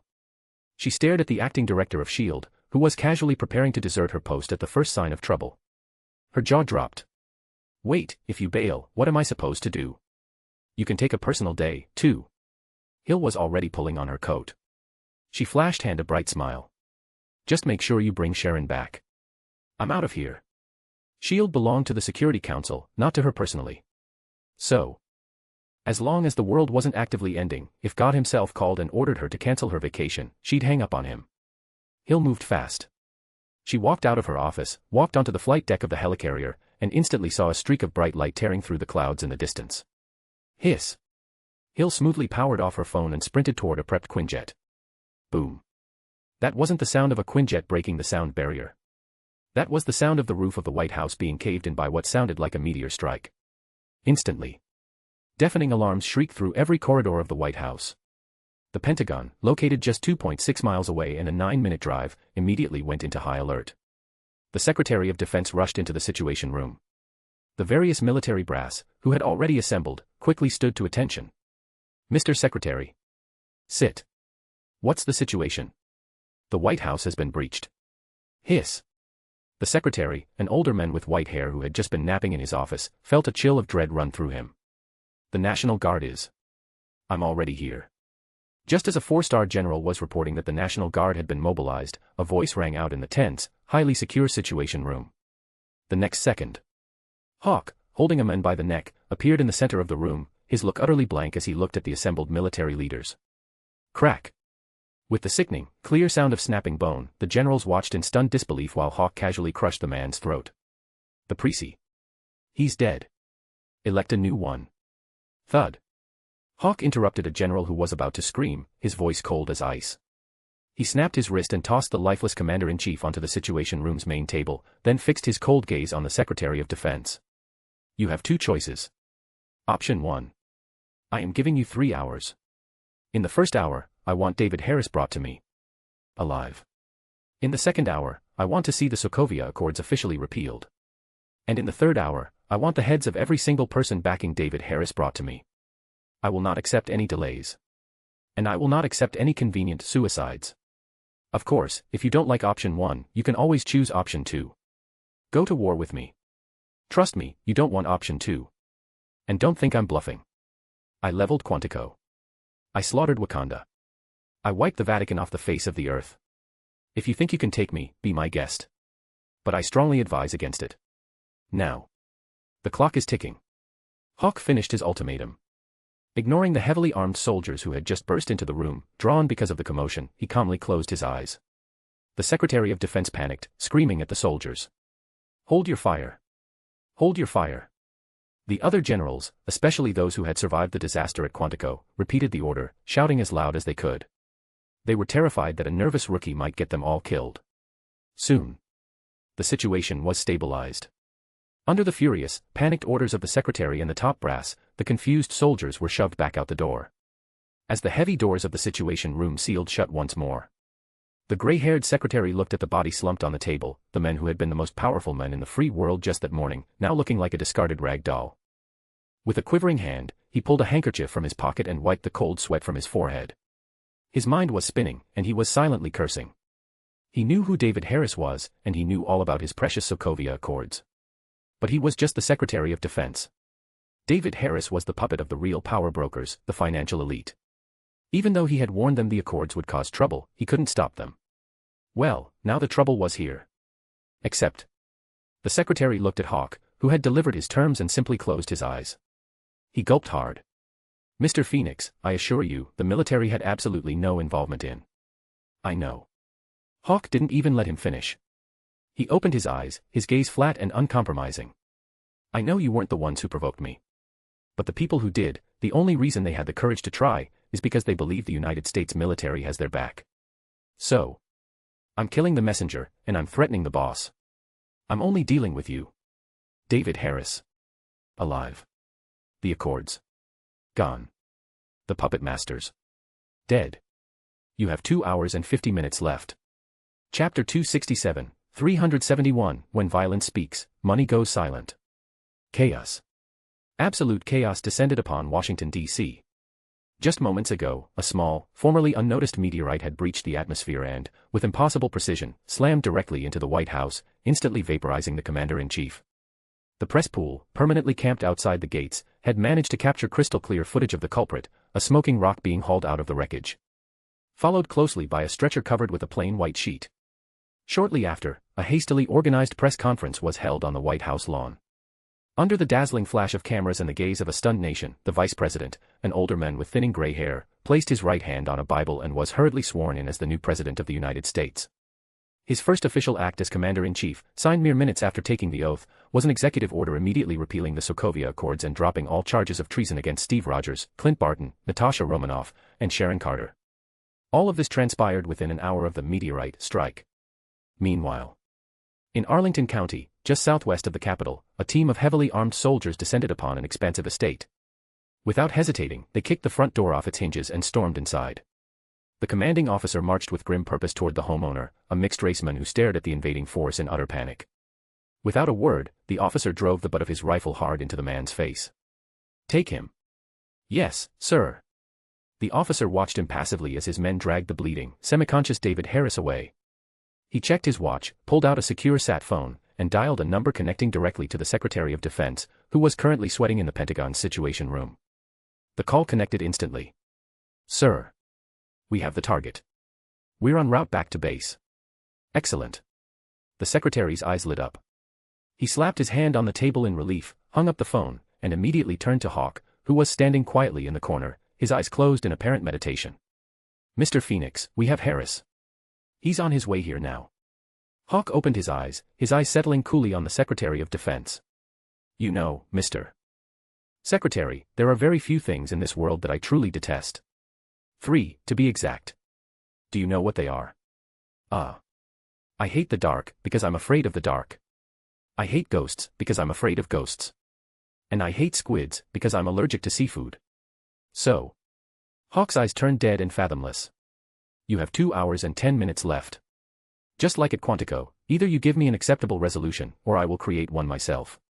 With that, he closed his eyes again. This was exactly why he had bypassed everything else and come straight to the Pentagon. It was exactly what he had told the Secretary. Whether it was Harris, the puppet in the White House, or the deep-pocketed financiers pulling their strings, the only reason they entertained the delusion that they could test his boundaries was because they believed the military brass in this very room had their backs. After all, the U.S. military extended its power across the globe. To these arrogant elites, it didn't matter how badly they screwed up, they believed the world's most powerful military would always be there to clean up their mess and protect them from the consequences. It made them feel invincible. Coincidentally, Hawk operated on the exact same logic. So, he hadn't bothered with the middleman. He had simply grabbed the president from the Oval Office, dragged him here, and executed him right in front of the Joint Chiefs of Staff. The message was clear. The military thinks it can do whatever it wants. I do whatever I want. Ever since the Quantico incident, Hawk had adopted a very simple philosophy. No matter who caused the problem, he held the military accountable. Either the military cleaned up the mess to his satisfaction, or he cleaned up the military. It was that simple.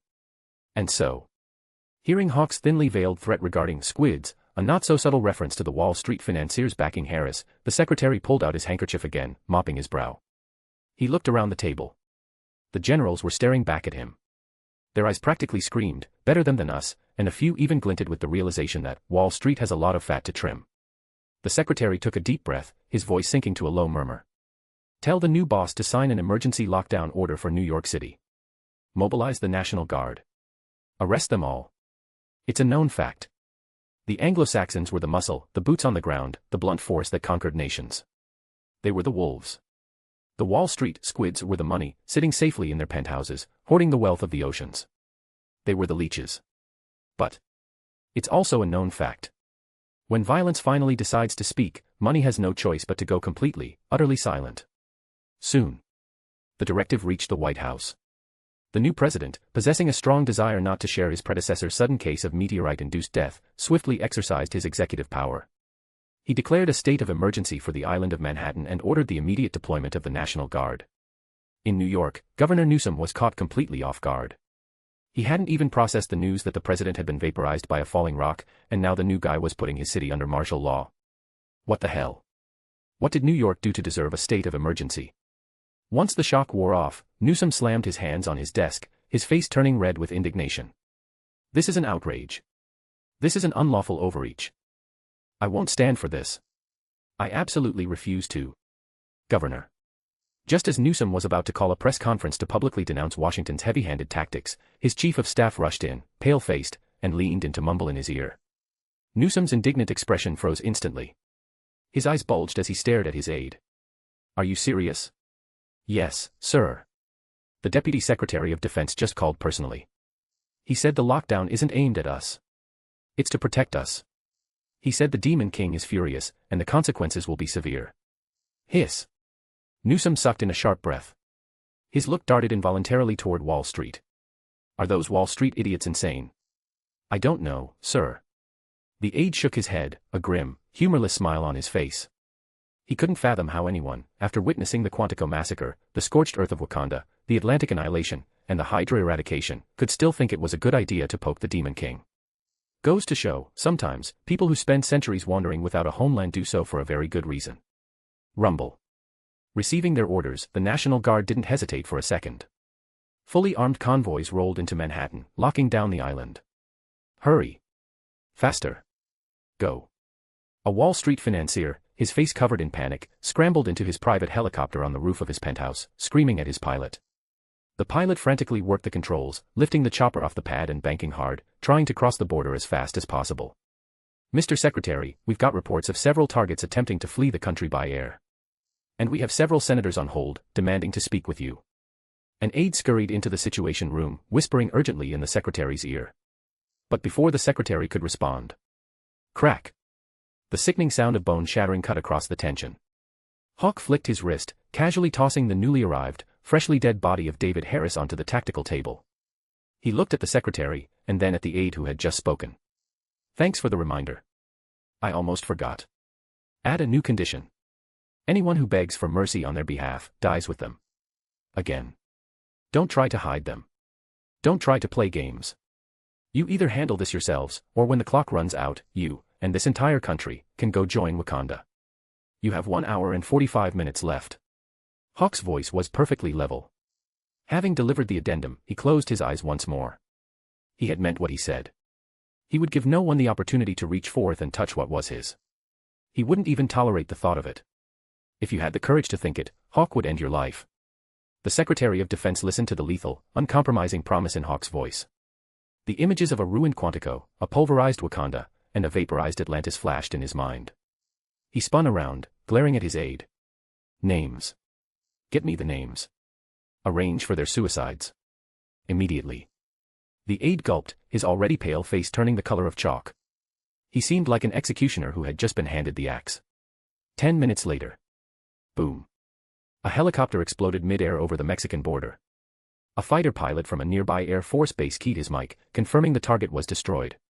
Meanwhile, a prominent senator, hurrying across the street to the Capitol building, was tragically struck by an out-of-control vehicle and killed on impact.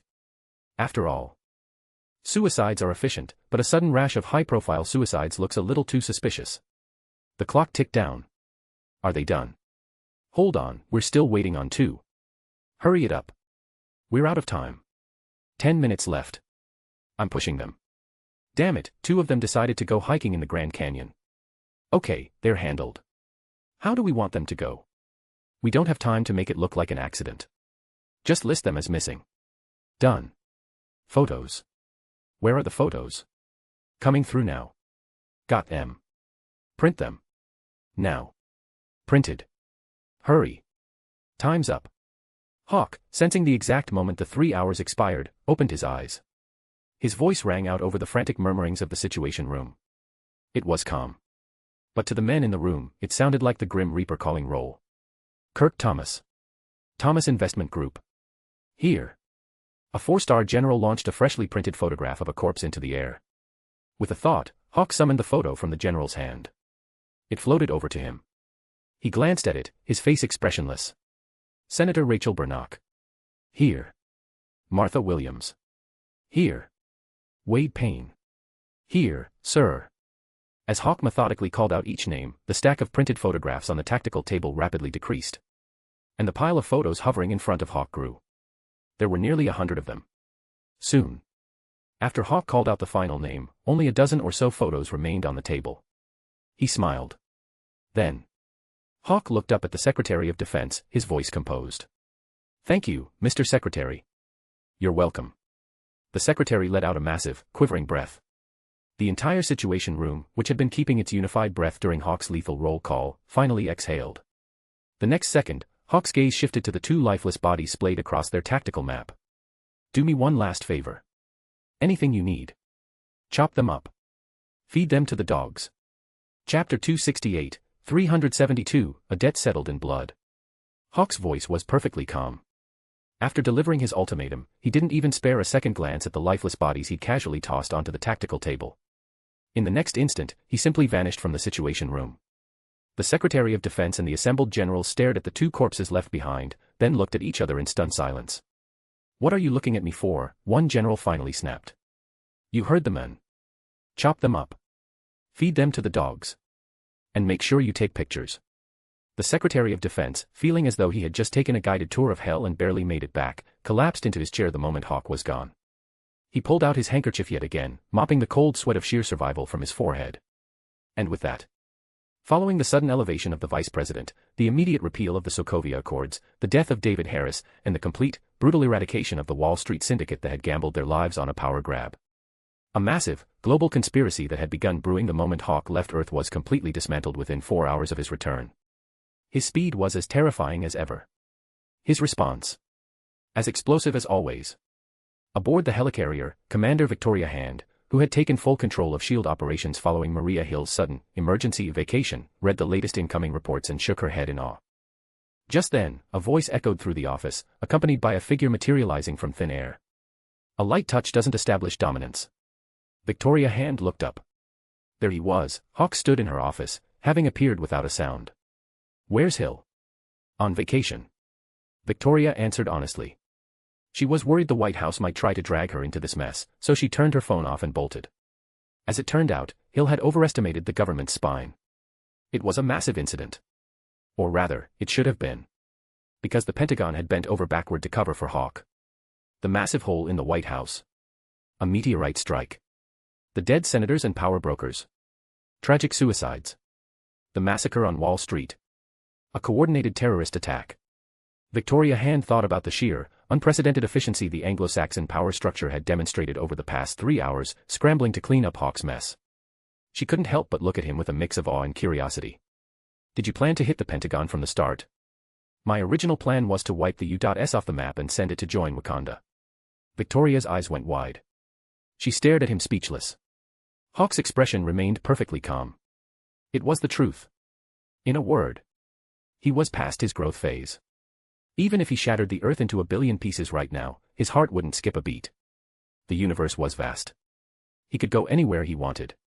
So, the moment Hawk had launched himself from Westview, he had seriously considered just erasing the country from existence. He didn't have the time or the patience to play political games with people he didn't even know. They weren't worth the effort. But then he thought of Gwen. Deep down, Hawk felt no true sense of belonging to this world. It wasn't the home of his soul. But Gwen was here. Thinking of his wife, a soft smile touched Hawk's lips. He looked at Victoria. "By the way, Gwen is pregnant." Victoria blinked, surprised, then her face broke into a genuine smile. "Pregnant? Really?" "Yeah." Hawk chuckled. "It happened on the honeymoon. She's about a month along." Victoria beamed. "Congratulations." "Thank you." Hawk graciously accepted the congratulations on Gwen's behalf. Half a month. Hawk had already returned to 521A Palm Street. Gwen caught movement in the backyard out of the corner of her eye. Her face lit up, and she jumped to her feet. Hawk walked in and immediately caught her as she threw herself at him. "Whoa, careful. You're pregnant, remember? Are you done?" "Pretty much." Hawk held Gwen, who had wrapped her arms and legs around him like a koala. "Did you finish sorting the gifts?" "Ready to head over to Helen's." There was no need to tell Gwen the bloody details. He hadn't dwelled on what he'd done in D.C., and he wasn't dwelling on what he was going to do later on. But there was one thing he was definitely dwelling on. Tradition dictated that after returning from a honeymoon, the newlyweds were supposed to visit the bride's family. Gwen raised an eyebrow at his attempt to change the subject, but she didn't press him. Her smile was radiant. "I sorted them ages ago." I was just waiting for you. Then let's go. Hawk chuckled. He started toward the garage, ready to load her into the car and drive to her parents' place. But Gwen suddenly remembered something. She patted his shoulder, hopped down from his arms, and ran toward the stairs. Wait a second. I need to change. Okay. Hawk smiled and nodded. That second turned into 2 hours. Still, they managed to time it perfectly, arriving at the Stacy apartment just as the sun was beginning to set. New York City was still in a state of high alert. George, as a precinct captain, was stationed at the 21st, coordinating his officers to maintain order in his jurisdiction amidst the chaos. But when Helen called to tell him his daughter had returned from her honeymoon, he managed to squeeze in a quick trip home. It was a brief visit. After celebrating the news of Gwen's pregnancy and wolfing down dinner, he didn't even have time to open his gifts before he had to rush back to the precinct. Hawk, Gwen, and Helen were all used to it by now. After dinner, Helen sat on the sofa opening her gifts. When Gwen handed her the jar of rainbow seeds, her eyes lit up with delight, praising the unique present. Then she took Gwen's hand and, speaking from experience, began to lecture her on the various do's and don'ts of pregnancy. To a mother, the gifts aren't what matters. Her daughter's happiness and health are everything. Helen could see it in Gwen's eyes. She was happy. Deeply happy. And so, that was enough. Where they had gone for their honeymoon, or how a seed could possibly grow rainbow-colored flowers. Did it matter? Not at all. The next day. D.C. and New York were still on edge, but things had calmed down significantly compared to the day before. The Earth doesn't stop spinning because a few people are missing. And America, if nothing else, had no shortage of ambitious people waiting in the wings. In D.C., the vacant congressional seats were being filled with remarkable speed. Similarly, the Wall Street firms that had been raided by the military yesterday under the guise of national security were already welcoming their new, military-approved shareholders today. Hawk and Gwen, meanwhile, had packed the trunk of the Audi full of gifts and driven out to Westview. As Gwen put it, they had visited the Stasis, they couldn't skip the Chloes. Besides, Anya was still in Westview, waiting for her big brother to pick her up. Hawk agreed. He was going to pick up his sister. So 2 people went, 3 people came back. Sitting in the back seat on the drive back to New York, Anya was happily playing with the high-tech, holographic bracelet computer her sister-in-law had just given her. The next few days were a blur of visiting friends and family. Hawk went with Gwen to visit her grandparents on Long Island, and they hosted a dinner for the high school friends who had attended their wedding. After nearly 2 weeks of non-stop socializing, Hawk and Gwen, acting under the name of Mr. and Mrs. Phoenix, made a final, $20,000 donation to Trinity Church. As they walked down the church steps, the formalities of their wedding were officially finished. Sharon Carter was also finishing up her own business today. When Hawk and Gwen pulled back onto Palm Street, they saw Sharon waiting by their front door. Gwen hopped out of the passenger seat, opened the front door, and invited her inside. Hawk pulled the car into the garage. When he walked into the living room, Gwen and Sharon were already sitting on the sofa, deep in conversation. Gwen had brought out the gift she had prepared for Sharon. Hawk didn't interrupt. He walked over to the bar, pulled out a bottle of bourbon, poured himself a glass, and leaned against the counter, smiling as he watched the 2 women chat. A little while later, an alarm buzzed. Gwen raised an eyebrow, excused herself to Sharon, and stood up, heading for the kitchen to take her scheduled nutritional supplements, strictly adhering to the Xandarian doctor's orders. Sharon didn't stay on the sofa. She stood up, walked over to the bar, and pulled out a stool across from Hawk. She looked at him. "Thank you." Hawk smiled faintly, saying nothing. He simply pushed the glass of bourbon he had just poured across the bar toward her, then raised his own. Sharon understood. She picked up the glass. Clink. The glasses met. Hawk downed his bourbon in a single swallow. He checked his watch, then looked at Sharon, his expression perfectly calm. Time's up. Chapter 269, 373, Hawk, I exist to be feared. A shower of golden, sparking energy appeared in the air before Hawk, rapidly expanding into a circular portal. Hawk looked through the portal, absorbing the familiar, archaic, Eastern-inspired decor of the room on the other side. His eyebrow lifted.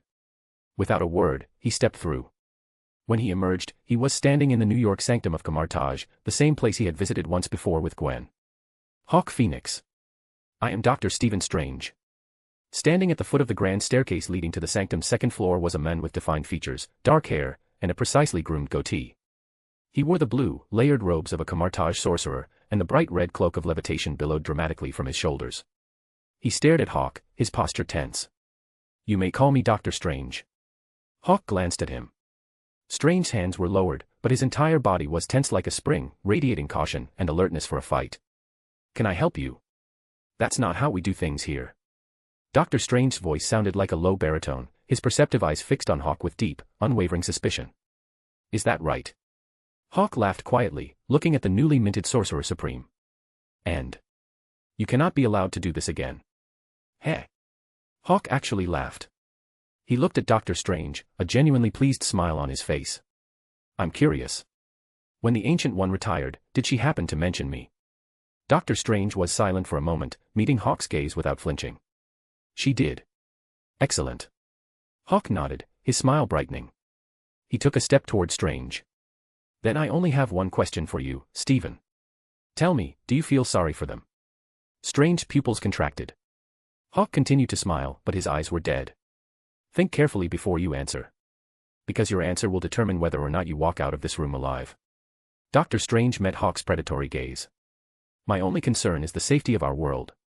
Don't change the subject." Hawk opened his right hand. The terrifying energy of his cosmo gathered within his palm at a visible rate, rapidly forming into a sphere of brilliant, blinding gold. It looked beautiful, but it contained enough destructive force to wipe a major city off the map. "Look me in the eye, Stephen, and tell me. Do you feel sorry for them?" Dr. Strange's eyes glanced at the beautiful, lethal sphere of light resting in Hawk's hand, then back to Hawk's face. "I do not feel sorry for them." It was the truth. Before he had found Kamartaj, back when he was a world-renowned, arrogant neurosurgeon, he had been exactly the kind of man those people courted. They had thrown money, luxury penthouses, and sports cars at him, desperate to secure his peerless skills. But after his car accident, his cars, his penthouses, his bank accounts, they were all seized immediately. He was left drowning in medical debt and forced into bankruptcy. If he hadn't discovered Kamartaj, he would currently be just another unknown face among the thousands of homeless people wandering the streets of New York City. "So, I don't like them. But..." Dr. Strange delivered his honest answer, then leveled his gaze at Hawk. "But acting like this, slaughtering with such impunity, it only breeds fear and terror. You're pushing the world into a much more dangerous position." Hawk arched an eyebrow, his look shifting to the eye of Agamotto resting on Strange's chest. "Have you looked into the future?" "What?" Strange blinked, surprised. He followed Hawk's gaze to the relic, then quickly shook his head. "No. The Ancient One explicitly forbade." Hawk cut him off. "If you haven't looked into the future, then how do you know the world is in danger? Actions like yours will inevitably trigger a... You don't actually think this is the first time, do you?" Dr. Strange froze, completely blindsided by the nonchalant admission. The corner of Hawk's mouth lifted upward. With a mere thought, the sparkling, spectral projection of his river of time appeared above his head. He looked at Dr. Strange. "I'll give you a one-time offer. Take a look at my past." Dr. Strange didn't speak. His eyes were drawn upward, fixing on Hawk's river of time. And he saw it. The slaughter of the Hulk on the banks of Culver Lake. The brutal, apocalyptic duel with the demon Hulk on the African savanna. The Phoenix's winged descent reduces Wakanda to scorched earth. The complete and utter eradication of Hydra following their clumsy attempt to test him. The annihilation of the Dark Elves at Stonehenge. His firm defiance in the face of Mephisto forced the Lord of Hell to surrender the souls of Earth. The sinking of an entire civilization into the depths of the Atlantic. And the climax. The absolute destruction of the Heaven Dimension. Flashes of Hawk's past, a past where his minimum response to a threat was wiping out a bloodline, and his standard response was outright genocide, flooded Dr. Strange's mind. As he watched the rapid-fire montage of Hawk's history, a cold sweat broke out across Strange's forehead. Even the cloak of levitation draped over his shoulders appeared to tremble slightly. When the montage ended, Hawk dismissed his river of time. Hiss. As his consciousness detached from the temporal projection, Dr. Strange sucked in a sharp breath. He looked at Hawk. The watchfulness and righteous indignation that had been in his eyes just moments ago were completely gone. Replaced by fear. "When I kill one man, you can call me a criminal. When I kill 10,000, you should fear me. When I kill enough, the only thing left for you to do is pray my look never falls upon you. I do not exist to be respected or revered. I exist to be feared." With his river of time concealed once more, Hawk looked at Dr. Strange. "Because of the productive relationship I had with Kamartaj and the previous Sorcerer Supreme, I will overlook your arrogance today. But remember this. I only owe Kamartaj one favor. You just used it. If there is a next time, I have no problem helping the Vishanti find a new earthly avatar." As he spoke, he glanced over at Wong, the librarian, who had just stepped through a newly opened portal from Kamartaj. Hawk grinned warmly. "I think Wong would make an excellent Sorcerer Supreme. Wong. A stocky, powerfully built man wearing a dark vest, collared shirt, and slacks, stepped out of the portal. He heard Hawk's comment but didn't completely grasp the context. Still, maintaining his usual stoic demeanor, he stepped to Strange's side and offered Hawk a respectful bow. Mr. Phoenix. Wong. Unlike his cold interaction with Dr. Strange, Hawk greeted Wong with a genuine smile. I see you're not guarding the sacred texts anymore. Wong's solid, unsmiling face cracked into a slight, respectful smile. I am currently overseeing the training of the new initiates. Hawk lifted an eyebrow. A promotion. Congratulations. Thank you. Wong replied politely. Then, noticing the cold sweat beading on Dr. Strange's forehead, he looked back at Hawk, concern sculpting his features. Mr. Phoenix. Don't look at me. It was Dr. Strange here who insisted on inviting me over for a chat. Hiss. Hearing this, Wong whipped his head around to stare at Strange, drawing in a sharp breath. He looked at the new Sorcerer Supreme as if he were looking at a dead man walking. Are you insane? Do you have a death wish? Do you not know who he is? Dr. Strange noticed Wong's look of incredulity and rolled his eyes internally. Is it my fault? I was just doing my job as the Guardian of Earth. How was I supposed to know? Whatever. Dr. Strange shook his head, raised his right hand, and began tracing a circle in the air, opening a portal that led directly to the backyard of 521A Palm Street. He looked at Hawk. My apologies for the interruption, Mr. Phoenix. About this portal. Hawk glanced at the sparkling gateway, then back at Strange. Change the destination. What? Open a portal to wherever Odin is. Chapter 270, 374, A Conversation with Odin. It had been half a month since Hawk returned from his interstellar honeymoon. He had spent the time settling back into life with Gwen, managing the happy turmoil of post-wedding domesticity. But even in domestic bliss, he hadn't forgotten his primary goal. The eighth sense. He had told Gwen that he wasn't going to force it. And he meant it. But the pursuit of enlightenment is like looking for your keys. Sometimes, you tear the house apart and can't find them anywhere. But the moment you stop looking, the moment you let go of the frustration, they suddenly appear right in front of you, sitting on the kitchen counter. It's that feeling of looking everywhere, only to realize the answer was right beside you all along. Yesterday, Hawk had felt that exact sensation. He realized that achieving the eighth sense wasn't about grinding harder, throwing more punches, or meditating in isolation. He needed a conversation. A conversation with a god. And not a dimensional god like Mephisto, who was technically just a highly powerful cosmic landlord. Not a celestial like Ego, who had the power of a god but the emotional intelligence of a spoiled toddler. He needed to talk to a true god. A chief god. A pantheon head. Fortunately, there happened to be one currently residing on Earth. The moment the realization hit him yesterday, Hawk had immediately headed for the Shady Acres Care Home in Manhattan. It was the retirement home where Loki had dumped Odin. But he was too late. The facility had already been evacuated. A demolition crew was prepping the site to tear the building down to its foundations.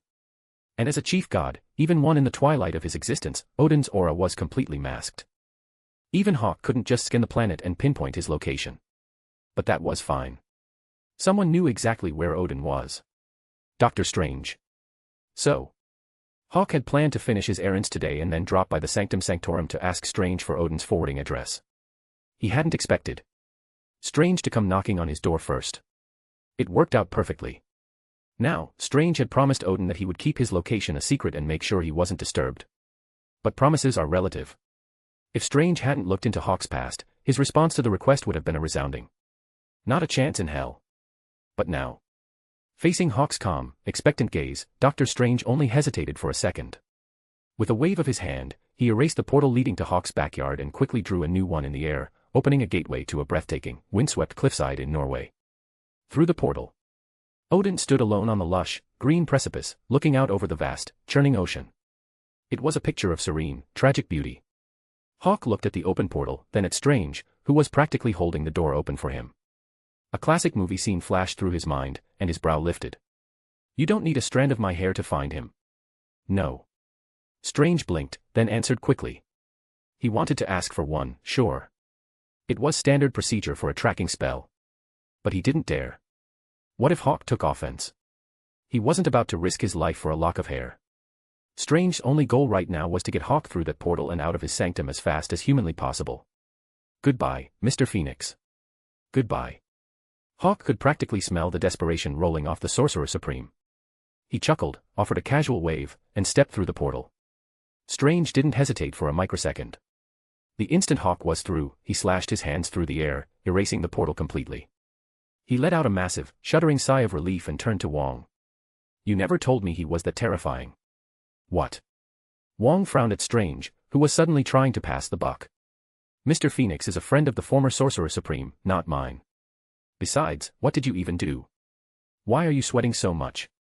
Strange rolled his eyes. He quickly recounted the apocalyptic montage he had witnessed in Hawk's River of Time, a highlight reel that could only be described as the rise of the Demon King. As Wong listened to the tale of absolute, genocidal destruction, his jaw slowly dropped until his mouth formed a perfect O. Strange saw Wong's horrified expression and frowned. Wait, you didn't know? Of course I didn't know. Wong snapped out of it, his tone indignant. He's a friend of the Ancient One. A VIP guest of Camartage. Every time he comes here with his wife, he's perfectly polite and respectful. I always thought he was just a very powerful, very reclusive master of the mystic arts. The Ancient One wasn't one to gossip. Neither was Wong.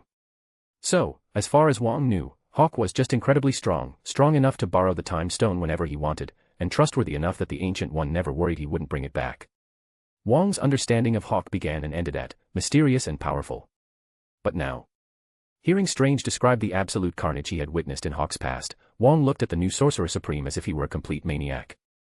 Stephen, I told you. When dealing with entities of unknown power, our default stance should be humility. You should be thanking the Vishanti that Mr. Phoenix is friendly toward Camartage. I know. Strange rolled his eyes again at Wong, who was clearly channeling the Ancient One's final advice to him, and decisively ended the conversation. Norway. The village of Gyranger.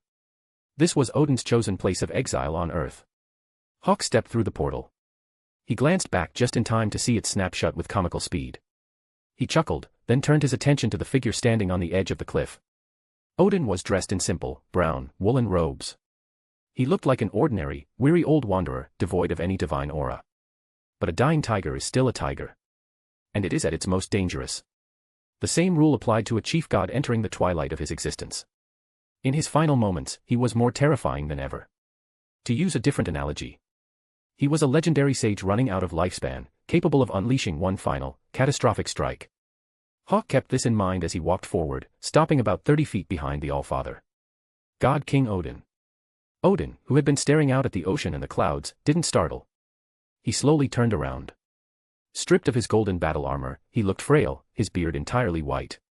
But his single, remaining eye still burned with the tranquil wisdom of a chief god. When he spoke, his voice was saturated with exhaustion, yet it carried the weight of ages. Midgard has fallen into the temporal current of this universe. The gears of Ragnarok have begun to turn. Hawk didn't take the bait. He looked at Odin, his tone curious and respectful. How did you fall into time's trap? By observing the flaws in others, one may perfect their own craft. Hawk was confident in his own self-control. He believed he could resist the constant, insidious seduction of time. However, time was the most infuriating, insidious adversary in existence. Bar none.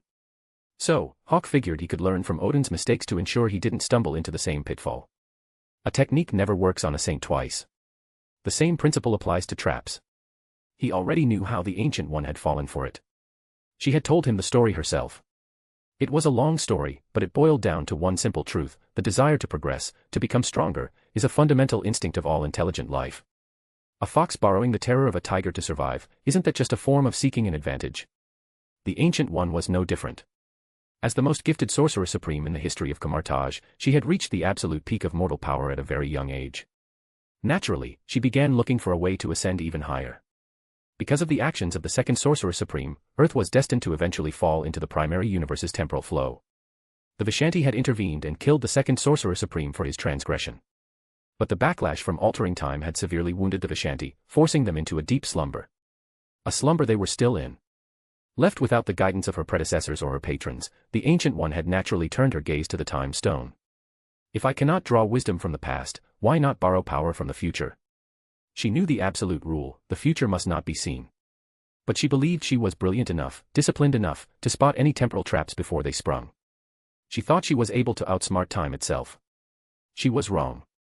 Once she realized she was trapped, she tried to fight it. She turned to the dark dimension, siphoning power from Dormammu to stave off the inevitable future time had shown her. But then, she made a horrifying discovery. In the vision time had shown her, she hadn't borrowed power from the dark dimension. Yet, after she did, the past and future shifted around her actions, but the ultimate ending remained exactly the same. Yes. Odin listened to Hawk's summary of the Ancient One's fall and gave a slow nod. You can struggle, you can alter the path, but you cannot change the destined conclusion. And what about you? Hawk steered the conversation back to his original question. How did you fall into time's trap? Odin let out a soft chuckle. For the exact same reason as the Ancient One. I wanted power. Power. Yes.